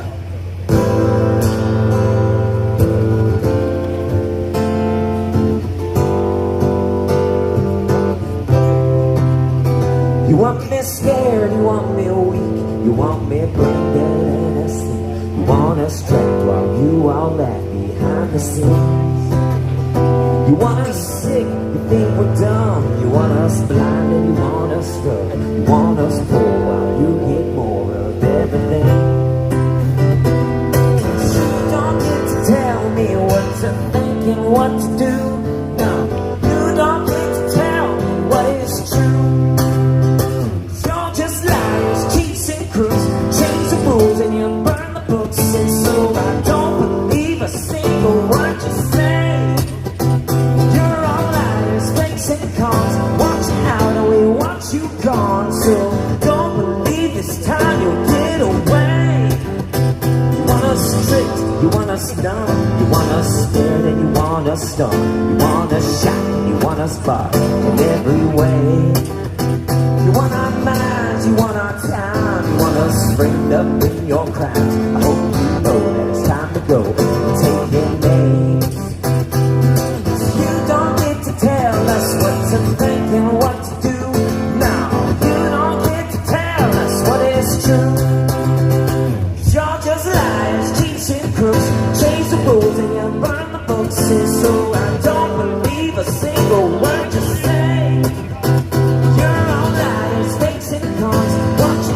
We want you gone, so don't believe this time you'll get away.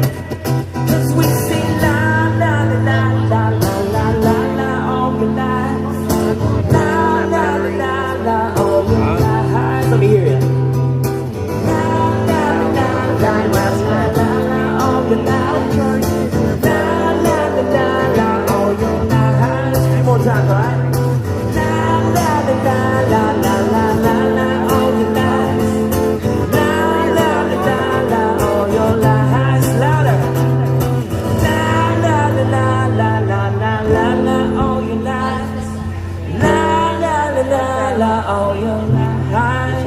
God bless y'all. Good night. Thank you so much for being here with us tonight. Thank you. Have a great night. Be safe. I love you. Bowling is a show. See you next time. Help these guys out. Donate. Have a good night.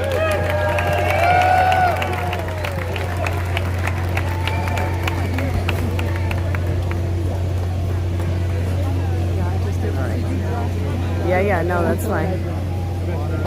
I'll take that. Yeah, no, it's just my battery bank is all but dead. So. Vibrating. Okay, so. There's a great guy. So hello guys, good evening, good evening, good evening. We are still here. Yeah, no, we're on the live stream. Hi. We just finished up here. I was just kind of gonna go over everything, talk to everybody. It was an amazing day. So what was your take on the event? I had a lot of fun. I didn't know what to do with myself at one point because all my favorites started early. So I know, right? Yeah, so I had like Jordan Peterson. I loved it. Oh Killing my it. God, yes. I was just like, yeah, I'm done. And then when like, Struggle was out with Caitlin, I'm like, yeah, it's a great day. So great. So it was really worth being here, wasn't it? I would have come anyway. Yeah, it was an incredible event. I loved it. You know, I loved Jordan Peterson. Oh my gosh, I love Russell Brand. You know, it's funny because with Russell Brand, I didn't know when he was coming on, and I had to go to the bathroom. So I was on my heart on the walk to the bathroom to pray for him. Well, I walked away for a second and like kept thinking about it, and then the next thing I know, RFK was coming, and I was running back this way anyway. Yeah, well, it's funny because I was walking down there praying for him. I went to the restaurant and turned around and I came back and I was still praying for him when he walked on stage. It was the coolest moment because I really feel like when someone's on stage, it's a moment in time that we have an opportunity to reach people in a very deep way. You know, and I feel like what they offered tonight was humor, it was joy, it was hope. Yeah, Rob was great as far as hosting throughout the day. That was hysterical.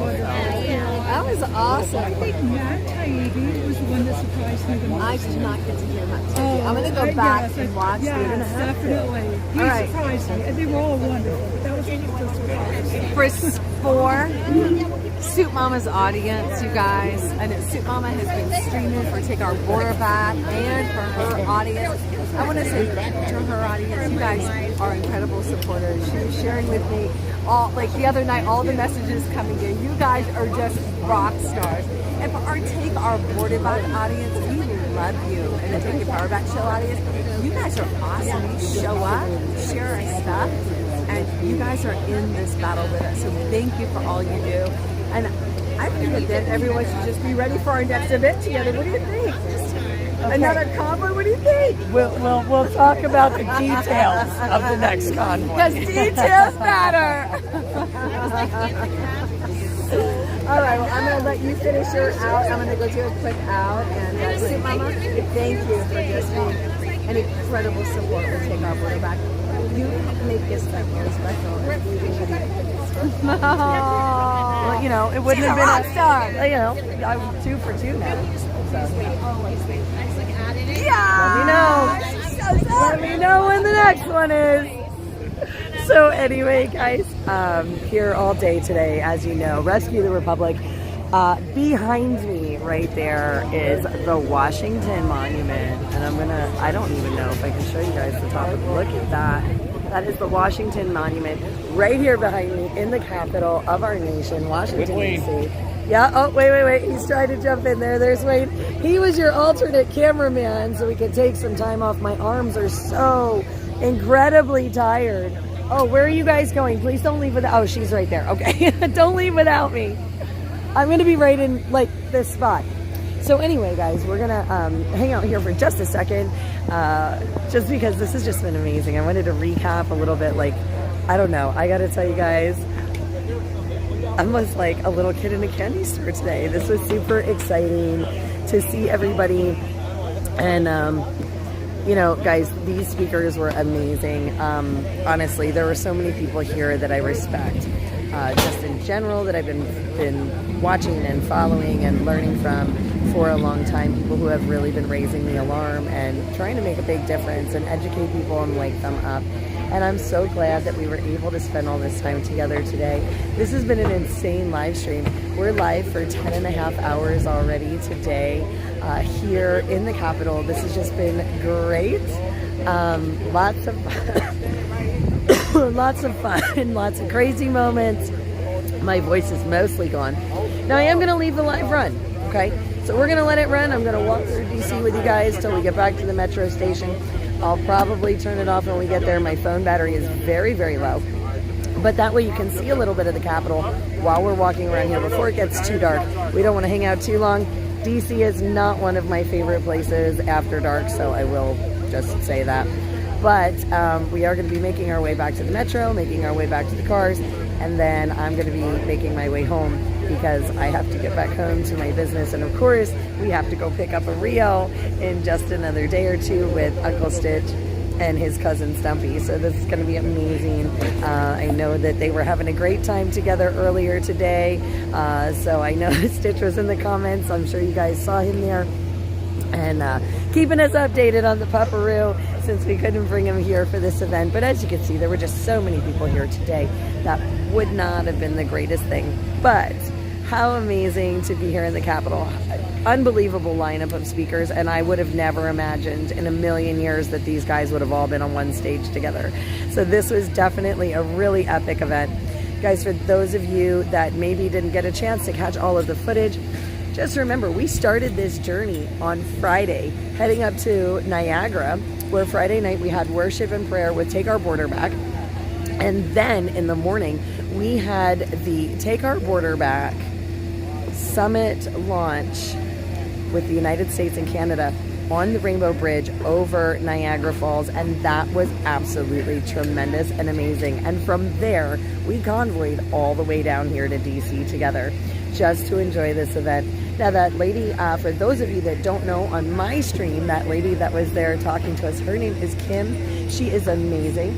She is, excuse me, one of the organizers for Take Our Border Back, and she is just, she's awesome. She's like a cheerleader. She's so amazing. She's so positive, full of so much good energy. So really, really excited that I was able to help out this time on this trip with Take Our Border Back, especially to be able to stream and offer the streams for them as well. Huge thank you to Robert from Take Our Border Back for getting us all hooked up with so many amazing streams that we could stream on so many awesome platforms for you guys. And we're going to be able to continue streaming on all of those platforms. We are going to be working on integrating some of the new ones. And of course, I'm sure there's going to be another Take Our Border Back project very, very soon. So hopefully we'll be able to journey along on the next one. You never know. But I am going to flip this back around. We're going to enjoy a little bit of DC while we're here. So we're just going to do that. And we're just going to start walking this way. So we'll all walk together. Cool beans. Yeah, I said I'd show everybody DC while we're walking yet. So I'm just going to leave the live stream till we get on the train. But just so you guys can get an idea, look how impressive. Look how impressive that is at nighttime, guys. Hey, Wayne. Oh, thanks. Need my jacket? No, maybe when we get on the metro. Oh, do you? No, I have. Hold on, take this. Yep. Sorry, I'm just going in the back. Yeah, that's fine. I'm just trying to find everything else. Hang on. Whoa!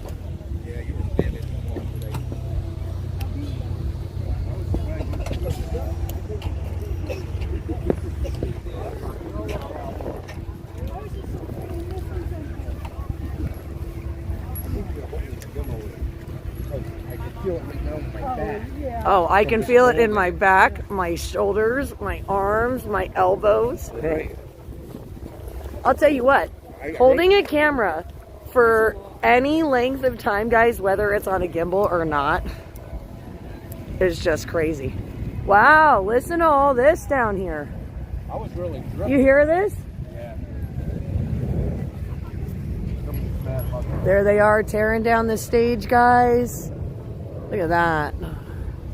How impressive is that stage? All of this right here. This is all National Mall right here. Absolutely tremendous. Especially if you've ever walked it. It is a really long walk. If you've ever walked the National Mall. But absolutely stunning to be here in the Capitol. And again, you can see it's all lit up. We've got the fountain over there. I'm actually going to zoom in on that a little bit so you guys can see it. All lit up and flowing. Our nation's capital has so many amazing buildings and things to see.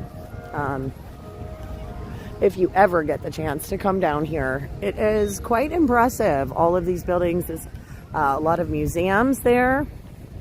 Museums, Smithsonian.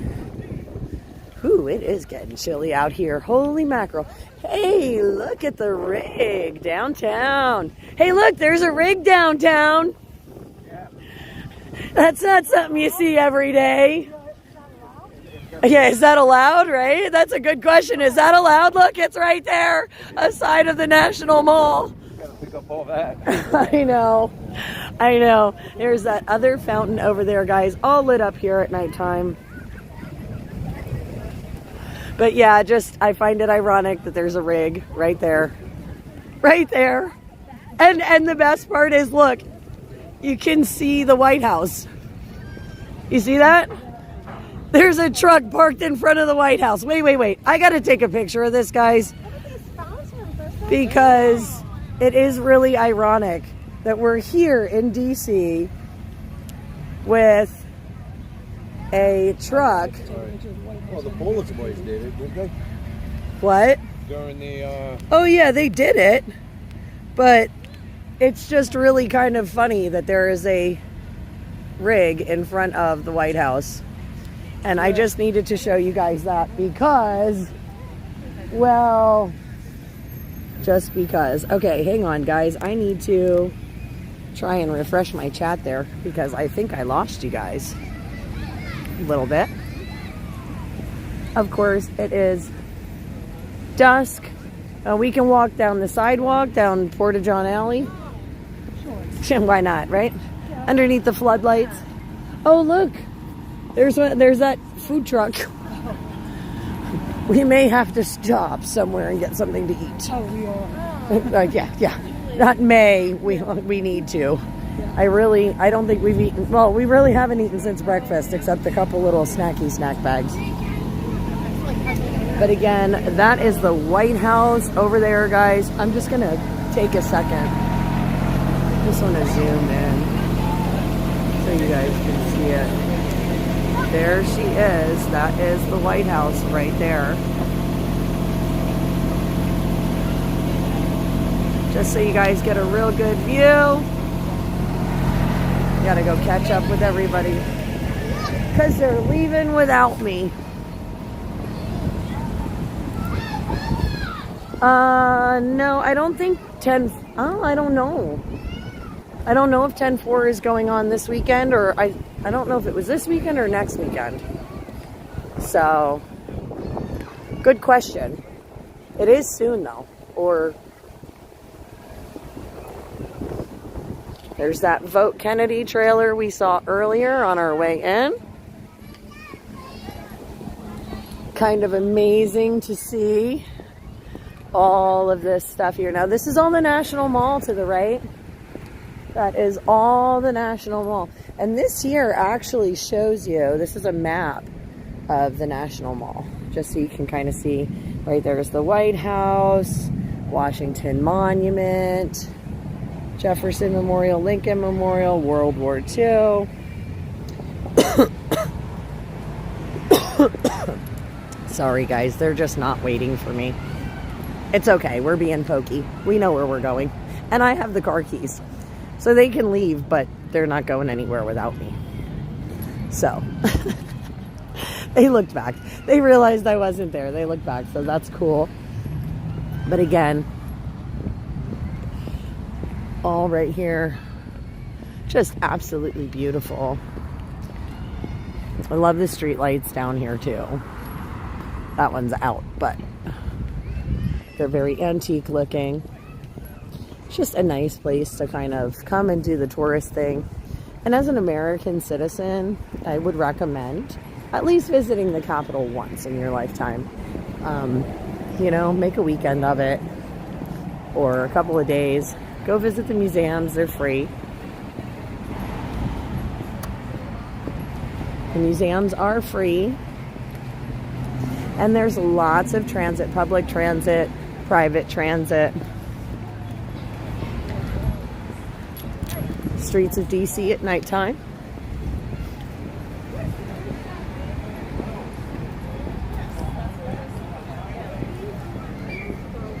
You can see they still have, now they opened this up, but they still have a police presence on the road.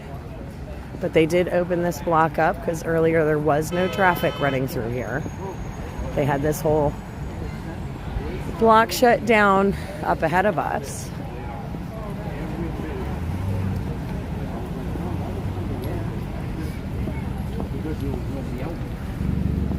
But how awesome, guys. There's some more food trucks, some more Trump gear stands, lots of people selling their wares today. I was really surprised to see the amount of Trump vendors here in DC, although given the event today, but it is a bit unusual. That's all. So this time we're going to want to cross on the crosswalks because last time we crossed in the middle of the street. We're going over here to the left and going about halfway down. Again, there's one of those vendors here that were out today, all day today. We got the walk, go. Go, go, go, we got the walk. And then we can cross here safely, and then we're about halfway down the block. So we're gonna go this way then. That way we're not getting runned over.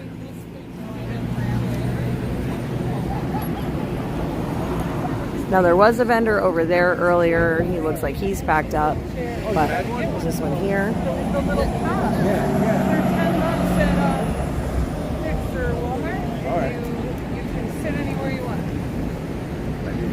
Oh, those little tiny chairs. Yeah, they're at Five Below, man. Oh. Yeah, you can get those at like Five Below. Yeah, I just didn't know what we were allowed to bring, not allowed to bring, because they kept changing the security stuff, and then they didn't even check, right? Which it is a little wild, yeah. Yes, they did have the bulletproof glass out, which I thought was really smart, especially considering the names that were out today for the event. But we'll zoom you guys back out just so you can see a little bit. But this was one heck of a pop-up store. Holy mackerel. They really put a lot of work into this one. That's a lot to put up in a couple hours.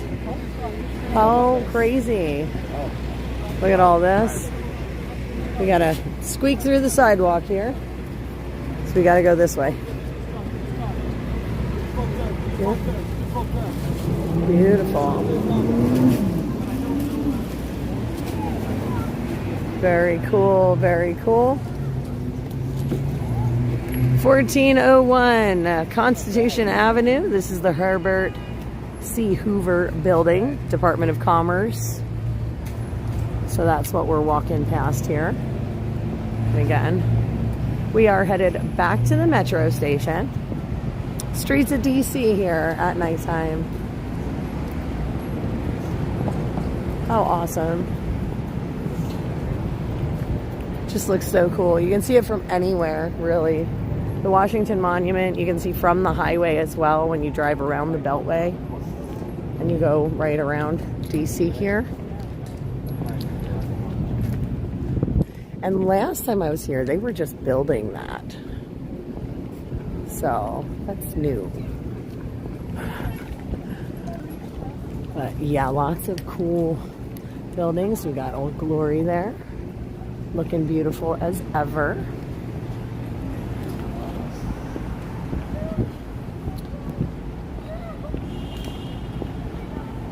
Let's see.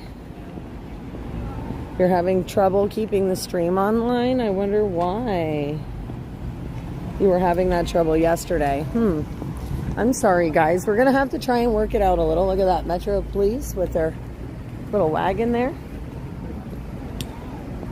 But lots of security today. Lots of police presence.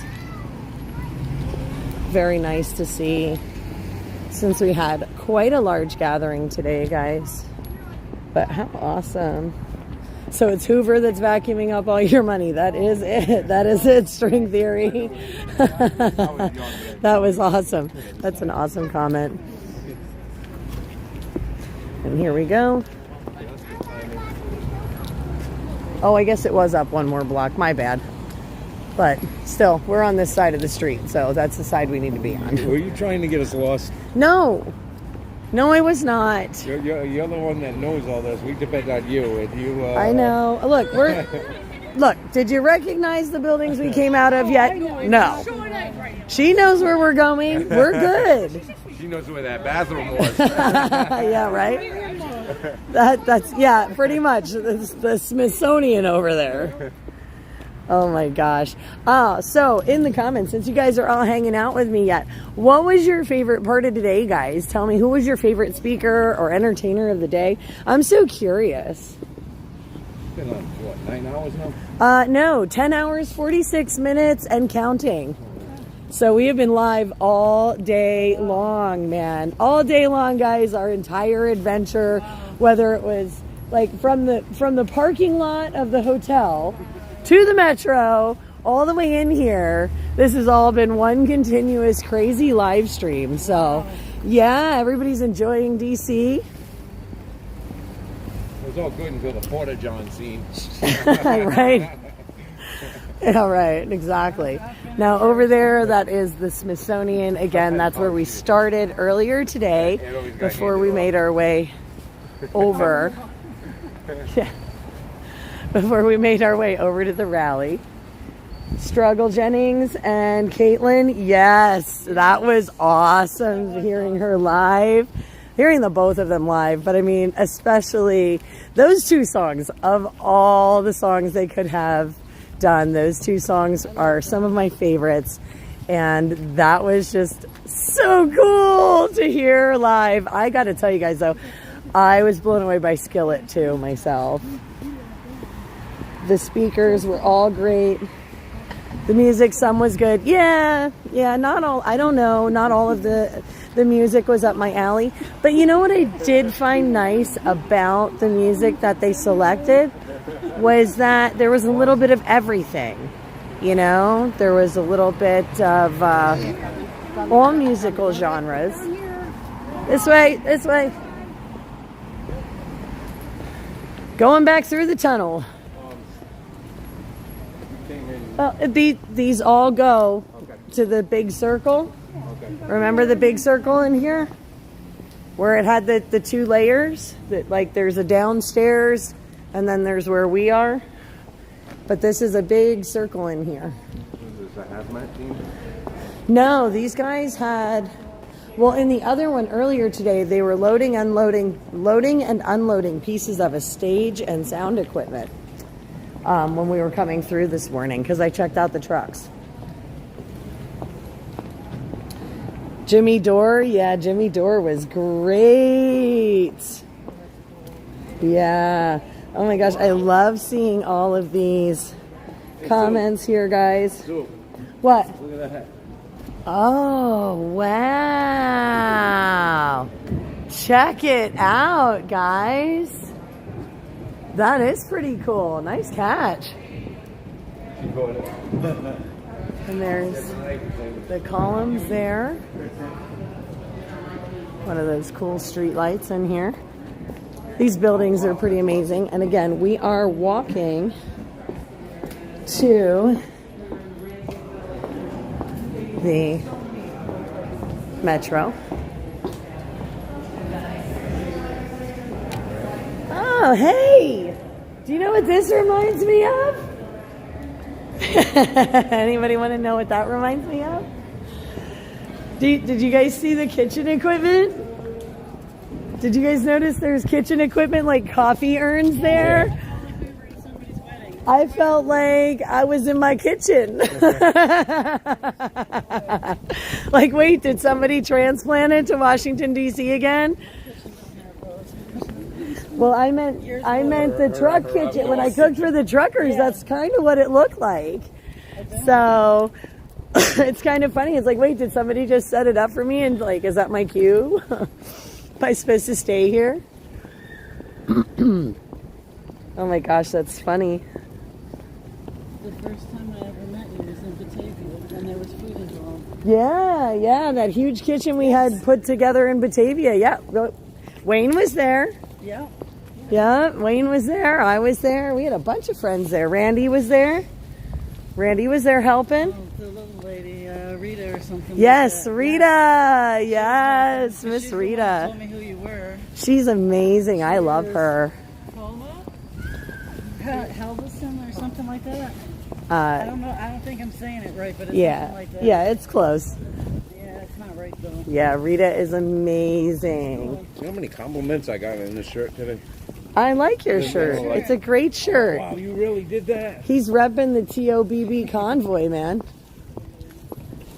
Now, we go that way. Because I took a picture of that on my way out. Yes, I remember the statue. Yeah? Now that you say that. What is that? That statue? Yeah. I don't know.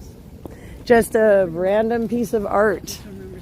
I'm not really sure what that's supposed to be, but it's wild, and well, it's in DC, so it's pretty cool to look at. Yeah, I don't know. They might have a marker or something somewhere to tell you. Does it say?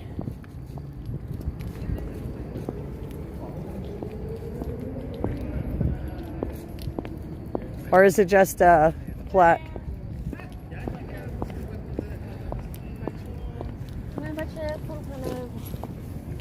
Bearing witness is what it's called. Oh, there we go. There you have it. Bearing witness. That's what it's called. But yeah, check this out, guys. How cool. Oh, I like this. This is pretty interesting looking.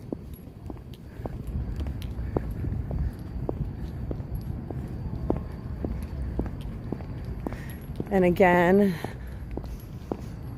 walking back here to catch our metro.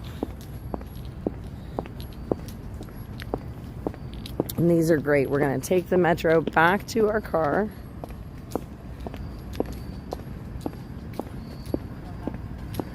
And we'll put this phone away here.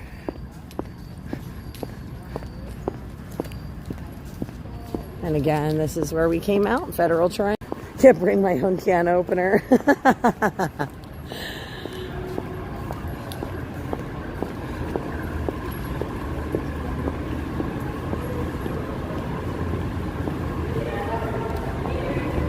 All right.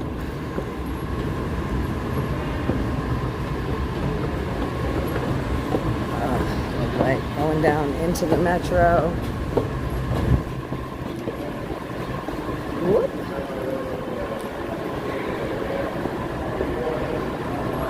Let's see here.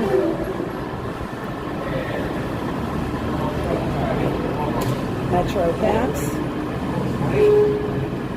This thing is super important if you're coming to DC. They do sell them at the kiosks, but I use mine every year because I do come here at least once a year to the Belly of the Beast, at least once. And again, just all the little tunnels. Now these here, this is where you can load or get a new Smart Trip card. They are at every metro station, so it makes it really easy. Oh, cool, 5 minutes till the next train. Okay, so we need delay orange, exit there. Oh, I probably should have looked at the map because it tells you usually, well, we got to go through the gates either way. And then it depends on which side of the platform. So, yeah, it depends on which side you get on the platform. You can access both sides, is what I'm saying. See, this platform's in the middle. Look, guys, this platform's in the middle, which means trains go both directions. So what we're going to do is, we're going to get over on this side because orange to Vienna, okay? So when we get on the train, we're going to get on the orange lane. Whoa. Orange line on this side towards Vienna. Okay? I know. Otherwise, if you go that way, we're going the exact opposite direction. But when you come down here, if you look, it'll tell you. See there on those signs, Vienna that way? Yeah, some places, the metro, yes, you're right. You have to watch which side because if you go down one side, it may not be the right one.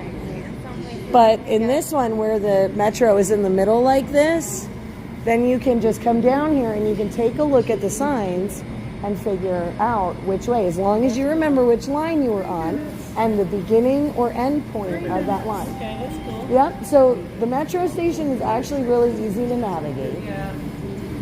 Once you know where your station is that you start from, you just look to see whatever that name of the station is, and then you find the direction that you want to go, and you pick the end point, and that's what you look for on the signs. That's why you told us all to remember Vienna Orange. Yes, Vienna Orange, because as long as you got on the orange line to Vienna, you would get back home. Yes. How cool is that, right? See, you guys all learned something while you're down here. You learned how to ride the metro, right?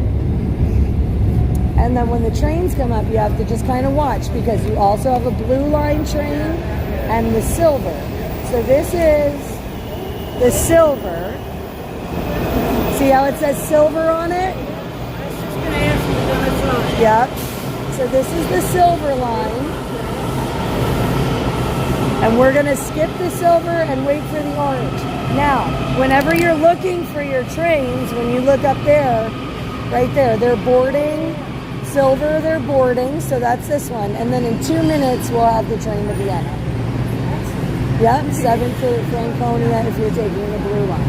And you can use that to, the metro goes all the way to Maryland, Virginia. So there's all different states. Yeah. Yeah, so like for example, if you live way far north, right, and you want to go to DC, like me, I live in Southwest Pennsylvania, so I drive to Silver Springs. I call it Silver Springs and Metro. Okay. Yeah. And then you can just leave your car completely out of DC, so you don't have to worry about it. Yeah. Which was the little subway. Look at that train go, guys. Yeah, and whenever you see the lights blinking on the platform like this, that means one of the trains is coming or going. Orange Metro is good, yes. Oh my gosh. Tacos sound good, man. Tacos sound amazing, guys. Now we only have another minute until the orange line comes. So we're going to be jumping on this train next that comes in here, and we'll be taking that back to the vehicles. Wait, what?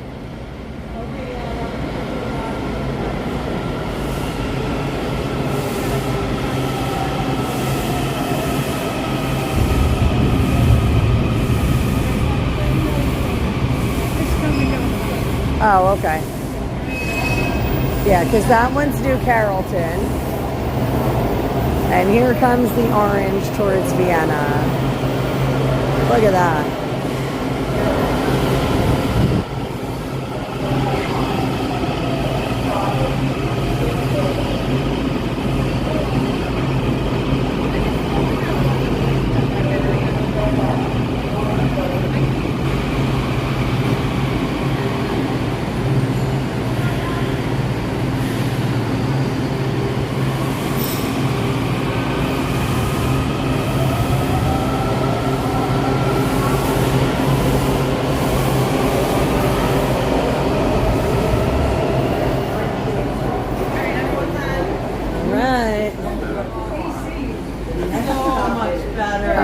I'll sit with you. We can sit together. You know. Ouch. Why not? We're going to sit together and hang out. Everybody can see us. We made it on the metro, guys. So we are now officially in transit to our vehicles, headed out of DC for the night. So that's exciting. We're going to have to find something to eat very soon. Guys, we appreciate you all in the comments. I hope you guys had a great day today with us, because this was so much fun. I was really, really surprised when we were coming into DC this morning and Sheila pulled up the Take Our Border Back live streams, and we were actually the featured streamer on Take Our Border Back at the time here on the Metro. It was pretty wild to see my footage on a totally different platform like that. So thank you guys for the opportunity to let me help you out with the Take Our Border Back footage. This was just an amazing journey, and I am so grateful that we were able to do this, especially after going to Texas with you guys. So we appreciate you guys as well for putting together all of this stuff. This was a ton of work, and I know that we worked very diligently behind the scenes for quite some time to try and make sure we could get all these moving parts put together so that this could be a great series of events this weekend. This weekend was totally epic. String Theory, this is your first ride on the Metro? Are you serious? Oh, welcome. Here, look, we'll turn it this way so you can kind of see me and Wayne, and you can see out the window, and you can enjoy the Metro ride with us. Don't look too tired there, Wayne. They're going to think you're a worn out old man or something. This thing moves fast. It does. Actually, it is pretty quick to get from point A to point B. But yeah, so it's a very efficient way to travel if you're in DC, this public transit. Oh my gosh, Gypsy, you are quite welcome. AMC, thank you for watching, guys. And thank you for your eyes and ears for on the ground today. I appreciated all those heads up, guys, and I was able to successfully locate spot and maneuver around all of those existential other things that could have potentially made today even crazier. So I appreciate you guys, all of your insights today on what was happening in DC, keeping us safe, keeping us informed. You guys rock, so thank you. Much appreciated.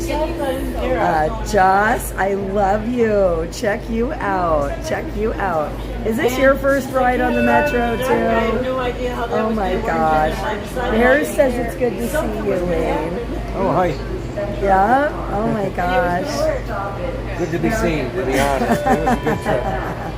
Trying to read the, so this is my cool new device thanks to Stitch. We've got our comments on our arm today. That's how I've been reading all the comments all day today from DC. They've been strapped to me along with this crazy camera getup.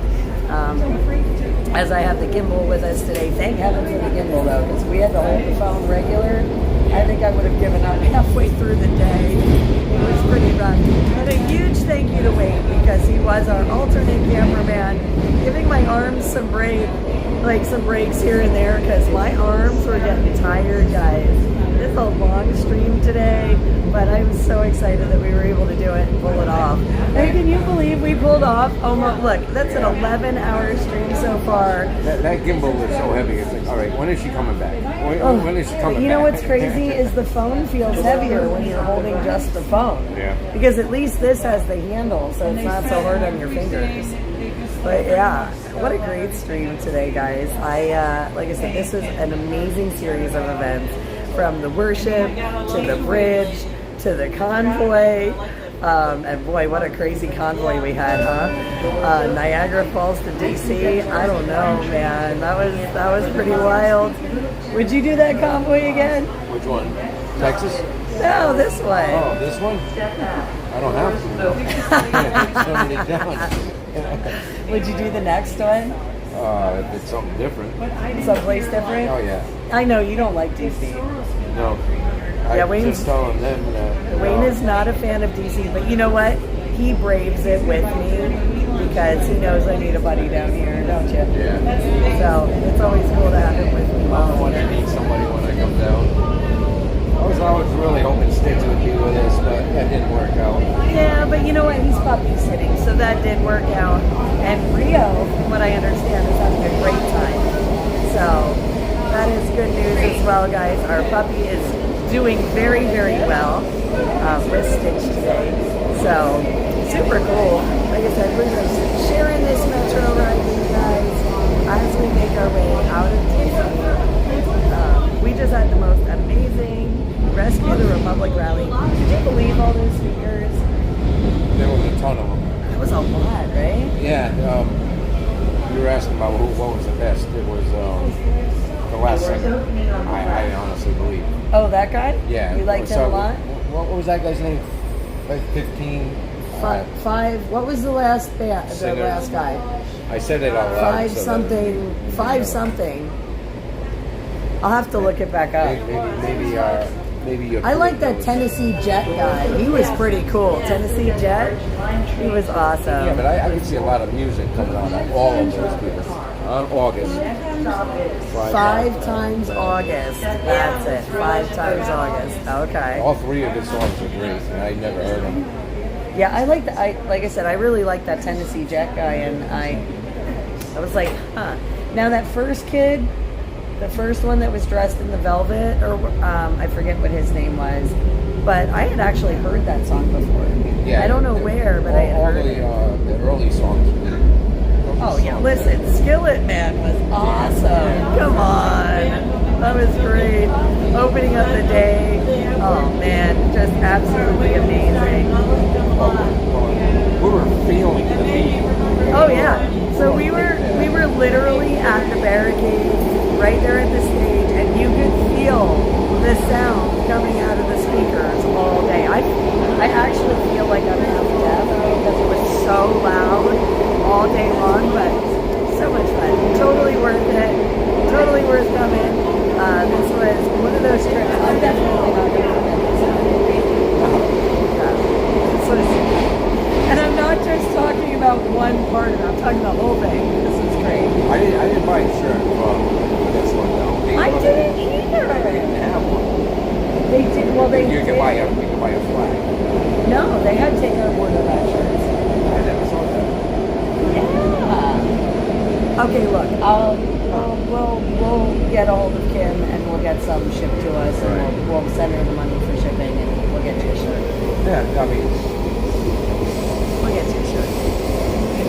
Usually we do that. We end up with like a shirt or something from every trip. You gotta remember it somehow.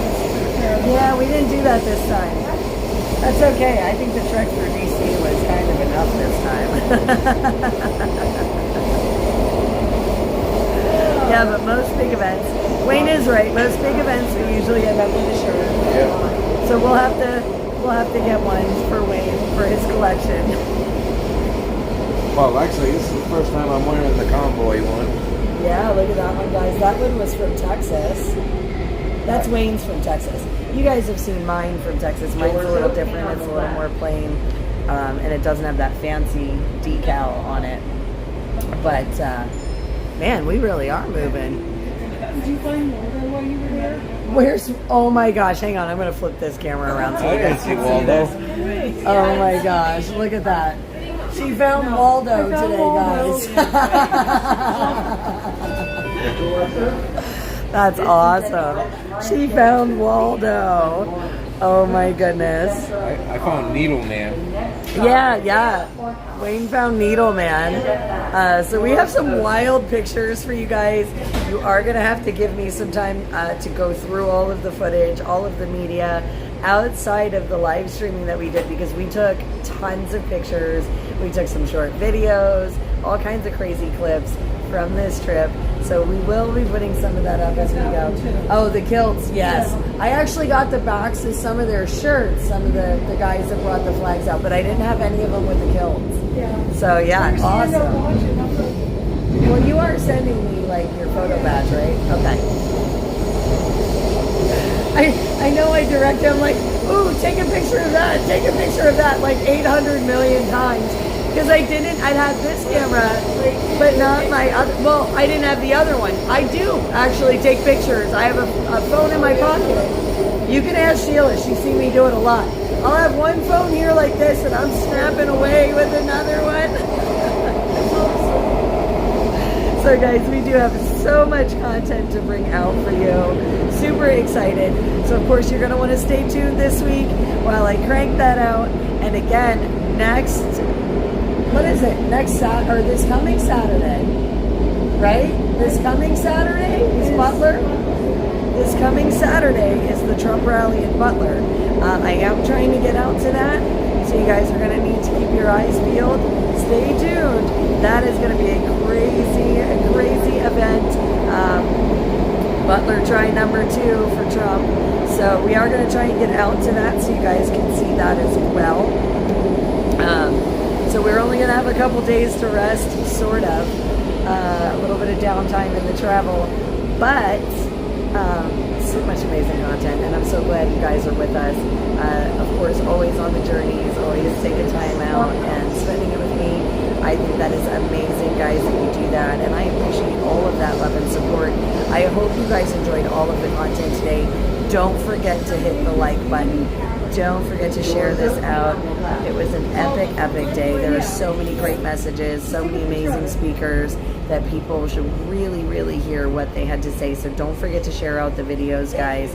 Don't forget to hit that like button because it does help tremendously with the algorithms to get everything out to patriots all over the globe. And we are building an amazing community of patriots, people that are all willing to stand, people that are all willing to be open-minded and look at the facts and use their discernment and have these wonderful, wonderful conversations, this civil discourse where we can talk about all of these tough issues in respectful tones to each other and really try and make, make a real difference, come to some real good solutions. And it's going to be very, very exciting as this goes on, as we get closer to the election. Guys, reminder, if you have not registered to vote, make sure you're registered to vote. If you are registered to vote, make sure all of your information is current. And make a plan to vote and take some friends with you to the polls, or whatever it is that your plan is going to be, but make sure you take some friends with you. If somebody needs a ride, give them a lift. Take them along. Every voice counts. We need absolutely everybody out this year at the polls. Our nation depends on you. It depends on you guys getting out this November. Again, take the information, read it, study it, see what's going on in the world. Use all that information and your critical thinking skills, use your discernment, but get out to the polls. The courses, so you can actually be a poll watcher, are free. Yeah. And they're only an hour and a half. And you actually do get paid, but it's not a lot. Yeah, but still. $1.18 an hour or something like that. But still, it's only an hour and a half, and it's free training, and we need poll watchers. We need people with eyes on the polls just to make sure that we are making our elections as secure as possible. And anybody can be a poll watcher. And, all you have to do is sign up, and they'll train you. Doesn't matter if you're Democrat or Republican. There are poll watcher training courses all over. You can go, you can get your eyes on the polls and be a part of making sure that we have safe and secure elections, and that beyond a shadow of a doubt that you've done your part to make sure that you're contributing to the election season. Again, make sure you're registered. Make sure you have a plan, guys, because it is super important. They think that you need your bed, guys. They need your bed. I have to stop it before 12 hours or I can't save it. Interesting. Yeah, some people won't go to DC, and that's okay. That's why I go for you. So you can come with me every time I go to DC, guys. You're right, string theory. We did bring a lot of the water with us from Niagara. Brought it down here to DC. Well, we were trying to bring a cleansing rain, okay? That's what it was. I was trying to bring a cleansing rain down here. Try and clean all this out. But I am going to cut this when we get to our stop, guys. So we do still have a few more stops to go. But we're gonna try and keep it rolling. If it is something with a cutoff for 12 hours, we have 44 minutes and a few seconds. Spirit traps. Oh, okay, yeah, the one that looked like James Brown meets Lionel Richie. Yes. James Brown meets Lionel Richie. He was pretty cool. He was good. Yeah, I thought his stuff was okay. It wasn't my favorite, I'm not gonna lie, but he was not bad. The first one? Yeah. I liked his words. Yeah, I love the words. Yes. Yeah. The point was just. Yeah. Yeah, what a great, great day today. Y'all could have the swamp. Yeah, I know. Hey, Julie. Oh, is Rio listening for mommy? Oh, Rio's listening. He's hearing my voice on the TV. Oh, poor puppy. I miss you, handsome boy. Going crazy. He probably is. Poor Stitch. I wonder what the house is going to look like when I get there. Did he eat anything while we were away that he wasn't supposed to? You know, didn't eat any more harnesses or shoelaces or purses, did he? As I don't know, Stitch, I don't know if you heard, but Rio ate Sheila's purse strap. Oh yeah. Oh yeah. Ate her purse strap in the car on the way. Oh, that's right, in the hotel. That's right, I forgot. Yeah, because I put my purse on top of my suitcase. Oh, that's right. And it was too low, and he just chewed right through it. We have a naughty puppy. But it's okay. We love him to death. Him and his beautiful blue eyes and all of his fluffy fur, and he's so soft and just wonderful, and I cannot wait to give him big hugs. What do you mean by that? What? Almost heaven. Almost heaven? I don't know.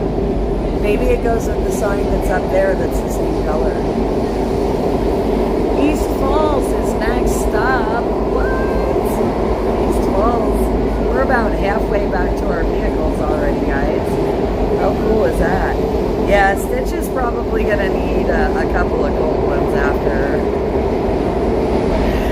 having Rio at the house since yesterday. And I miss him. And I hope that he's having a great time and behaving for you. Yes, Wayne is exhausted. I'm exhausted. Actually, if I showed you guys all the people in our crew, we all are exhausted. It has been the craziest ride in the last couple of days. Most of us have just been pushing ourselves to the limit. These like 18, 19, 20-hour days, right? Something like that. 18, 19, 20-hour days the last couple of days. They're pretty brutal. But we're still smiling. We still had a great time. Hey, we are. You're smiling. You're laughing. It's great. We're in good spirits, and that's what counts, right? We're in good spirits. It has been the craziest ride, but we're still smiling. But isn't that cool? You tested your limits, right? And how good do you feel about yourself now?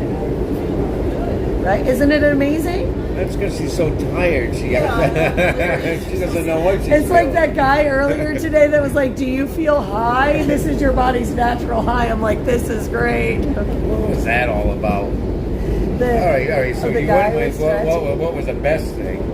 That had to have been the worst thing. No, I think that was rub your fingernails together. No, you know what though? He was he was actually, what it is a lot of people don't move. They don't move enough. They don't stretch enough. And you need to get your blood flowing. I love that you're stretching over there. I don't know, I just like my backpack all day or something. You want to know where you're really going to feel it? Your pectoral muscles right here. So when you go to lay down tonight, actually, if you take your fingers and kind of just rub in this area, you'll feel it's probably really tense from the backpack. And it'll probably make your shoulder and into your bicep hurt a little bit, but it'll loosen it all up. But that's where you actually want to, it's not the back part, it's more the front usually. It sounds crazy, especially if you're trying to stretch all that out. It's probably your pectoral muscle right here. Yep. So when you lay down, so when you lay down tonight, just rub in there, and that should help loosen it up. Yeah, I'm so used to carrying a ton of equipment and driving that those muscles are always killing me, and I look like that at home sometimes. Yeah, I do that a lot, like when I'm at home or in the car when I really need to stretch, because I can use the roof of the car and lay my hands flat. So yeah, stretching is very, very important. This is the line train to Vienna when boarding. Move to the center of the car. Oh, wow. They were right in front of the mic for the crowd. That's awesome. That's awesome. Yeah, I don't know, AJ. I'm kind of with you. The Struggle Jennings and Caitlin Curtis was pretty. That was pretty cool. But I'm gonna, you know what? No, I don't know. And that was cool, but you should have seen me jamming out to Skillet. I was dancing. I was dancing with you guys on the camera. It's probably all bouncy on the feed when I go to look back at it. You guys are probably bouncing all over, but I had a great time when they came out because I absolutely love them. I love their music, but I really, hearing Caitlin and her singing the national anthem today, what a surprise. That was so cool for her to sing the national anthem. I think my favorite part were the firemen at the beginning. The firemen with the flag, yes. I like that a lot. Yeah, I really like that. I thought that was a really great way to honor everybody. Yeah. Now they did that just to introduce the doctors, right? And then that's what it seems they were honoring the first responders. Right. Yeah. I love the bagpipes and that whole thing coming in. Yeah. It made it hard to know where to look. You know what I mean? Because there was just a lot going on. Yeah, with speakers and behind you and everything but food. Everything but food. Everything but food today. Food and chairs. Yeah. Everything but food and chairs. But it is. What?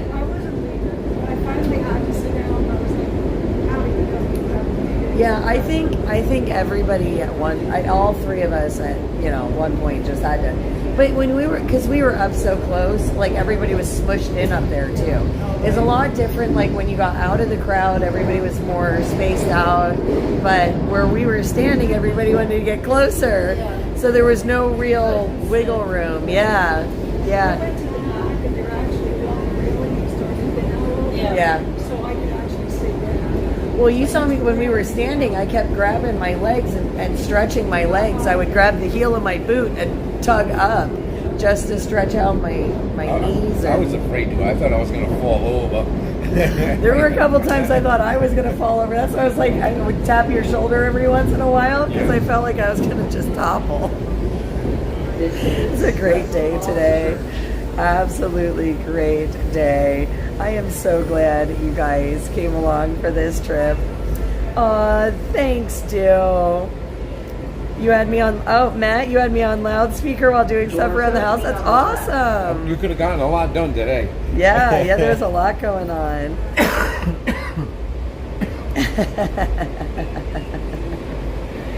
Food for thought. You guys are a riot in this chat here. Oh man. Well, Canada, I'm glad you came to hang out with us for the last couple days. I haven't seen you in a while, so that was a very nice surprise, and I am super happy that you were hanging out and sharing in the chats and enjoying the stream. I know I saw a couple comments where the music selection wasn't always your favorite, but that's okay. We had a little bit of everything today. So they talk a lot about Canada. Yeah, they do talk a lot about Canada. More than the U.S. One of the stretch breaks.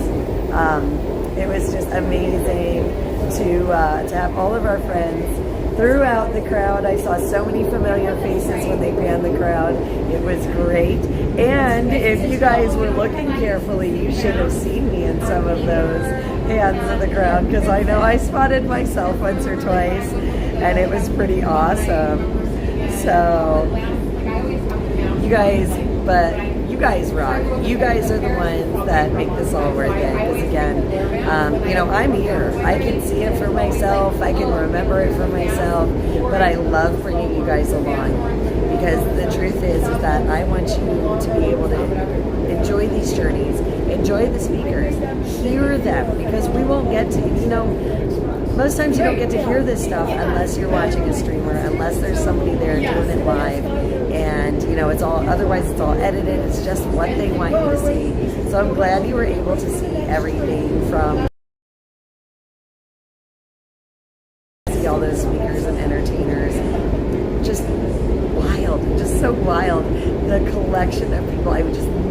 imagined in a million years would have all been on one stage together. So, James, we don't have too much further to go. We have a few more stops, but not too much further. We actually are taking this train all the way to the end of the line. Vienna is the last stop on this line, and that's where we're going to be jumping off, grabbing it, jumping out of here, and jumping into the vehicles, and then we've got another couple hours back home. I don't know. We got to get something to eat first, though, because if I don't eat, I'm going to get really, really, really cranky. So eating is of utmost priority. What do you think? Food? Yeah. And I know that you eat. You eat a lot, like throughout the course of a day. You're a big guy. Strong right now. You're a big guy, though. You know what I mean? Like, you're a tall guy, you're a big strapping guy, you work hard, you burn a lot of calories, and I really do feel bad for people like you, because your metabolism's like through the roof. You get to stay skinny. He can eat as much as he wants, he gets to stay skinny. He's always ready for bikini season over here. What? I did have to wear that little banana hammock thing when I was on the swim team. That was a long time ago. I don't know, Wayne. I almost don't believe you, but I really don't want to see a picture either. I got a swim team picture of it. Maybe one of these days. Maybe on an after dark. We'll do an after dark show sometime. We'll have to do it from the campfire. Then we can show pictures. I was of only Wayne. 5'6", 110 pounds when I graduated high school. So Because she wanted me to go to the the wedding. banana was the hammock had. I did not do that. I didn't go through puberty until after high school. I'm tired. I don't. I think we're both punch drunk. Like, this is one of those, we're so sleep deprived. Everything's goofy. I'm starting to get silly. But it is absolutely awesome. So who cares? We're having fun. Oh my gosh. Oh, you want to go to the Chicken Ladies again after Butler? Oh, we'll see. We'll see. I would love to visit the Chicken Lady if I'm all the way out in Butler. Because she's right, well, pretty much right around the corner from that point. Oh, I'm glad. Those of you that hung out to this part of the stream, you already know what to expect. This is that goofy time of the stream where we unwind, we have a bunch of laughs, and we start getting giddy and silly and just funny and tell funny stories and laugh at ourselves Well, I a can lot. laugh at myself. Tomorrow's Monday. I don't have to work.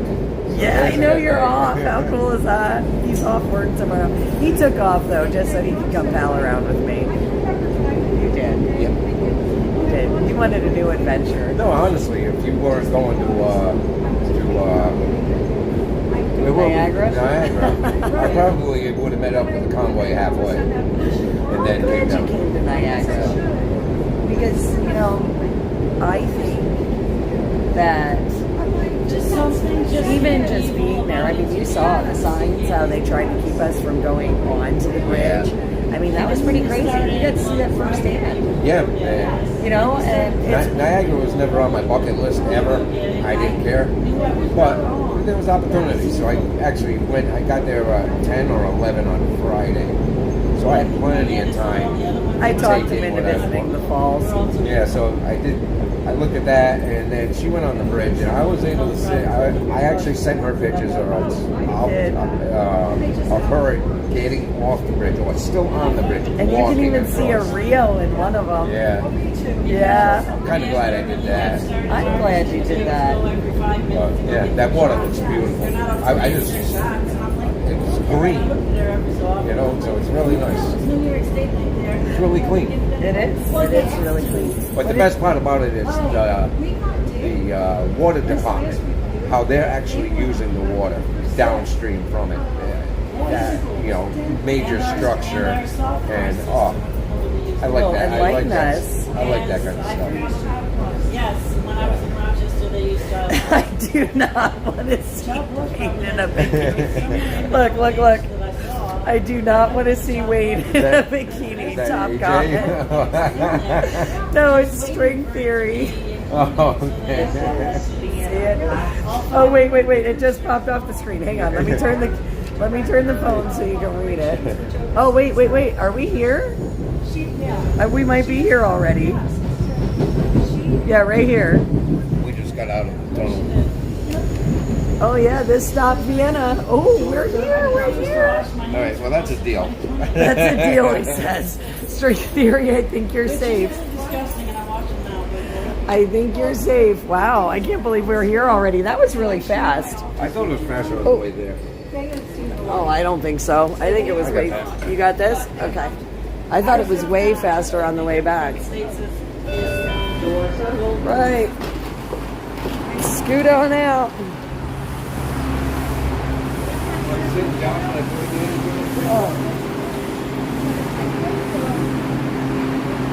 Do we have all our passengers? We have all our passengers. Beautiful. Okay, I'll stay back here. The camera's at me anyway, guys. You're good.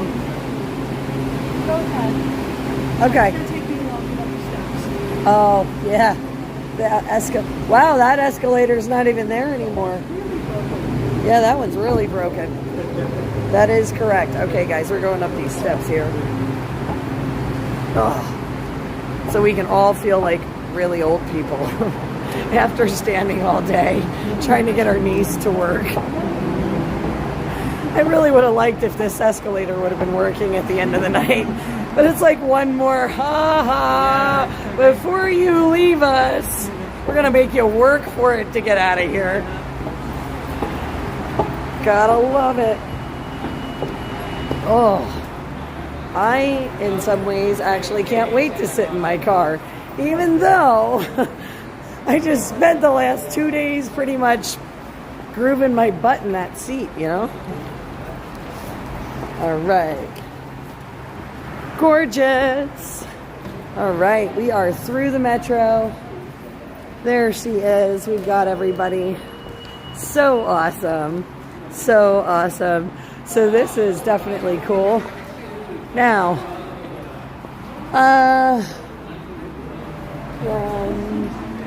which way did we park? This way. It was this way. That's the restroom. I had to think about it, but we came in this way because that was the restroom. So, let's see. Do not want to see Wayne in a bikini. Skillet was awesome. Yes, they were. Take Our Border Back was definitely a blast. Chicken Lady is awesome. She is amazing. Let's see. Going to eat. Beautiful. Good lift. Work up an appetite. Oh man, my feet are killing me. But you know what? It's okay. I don't mind. It was for a good cause.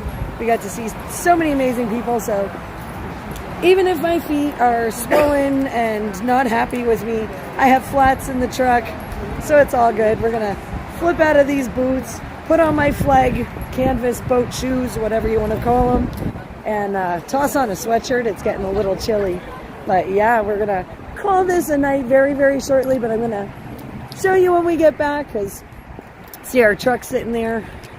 We'll flip this back around. And again, this is the metro station, the train station here. Now the buses you can catch on this side. So you can always catch the metro bus or the train like we did. And again, I guess he didn't make it out of DC yet. I don't know where he went because we didn't see him. Yeah. Him and Kim took off. Yeah. Bye, good night. Take care. Drive safe. Make sure. Yeah. Hey, and keep in touch, guys. Oh, you're going in October? Awesome. Well, maybe we'll see ya. All right, guys. So over there she is. There's our truck, beautiful as ever. Check it out. We are back. We are back. We are back. I wonder if mine's running. Wonder if yours is running. Oh, geez. All right. Well, guys, we are now officially back at the vehicle. So you can see us all safe and sound arrive. Looking good back here. Looks like my flag's got a little bit of wind today. Oop, hang on. Let me unlock the doors for you. So. Oh, no. I left my light on. Oh, no. I thought I turned that off before we left. Oops. Well, we left one of the ambers on, guys. Oopsies. I'll turn it off now. Did it go off? Oh, it went off now. Well, let's hope the car starts. Maybe we better try it. Oh, goodness. Well, I'm going to sign off anyway, guys, because, again, it is almost 12 hours of streaming. It has been a phenomenal day down here in D.C. Thank you all for joining us.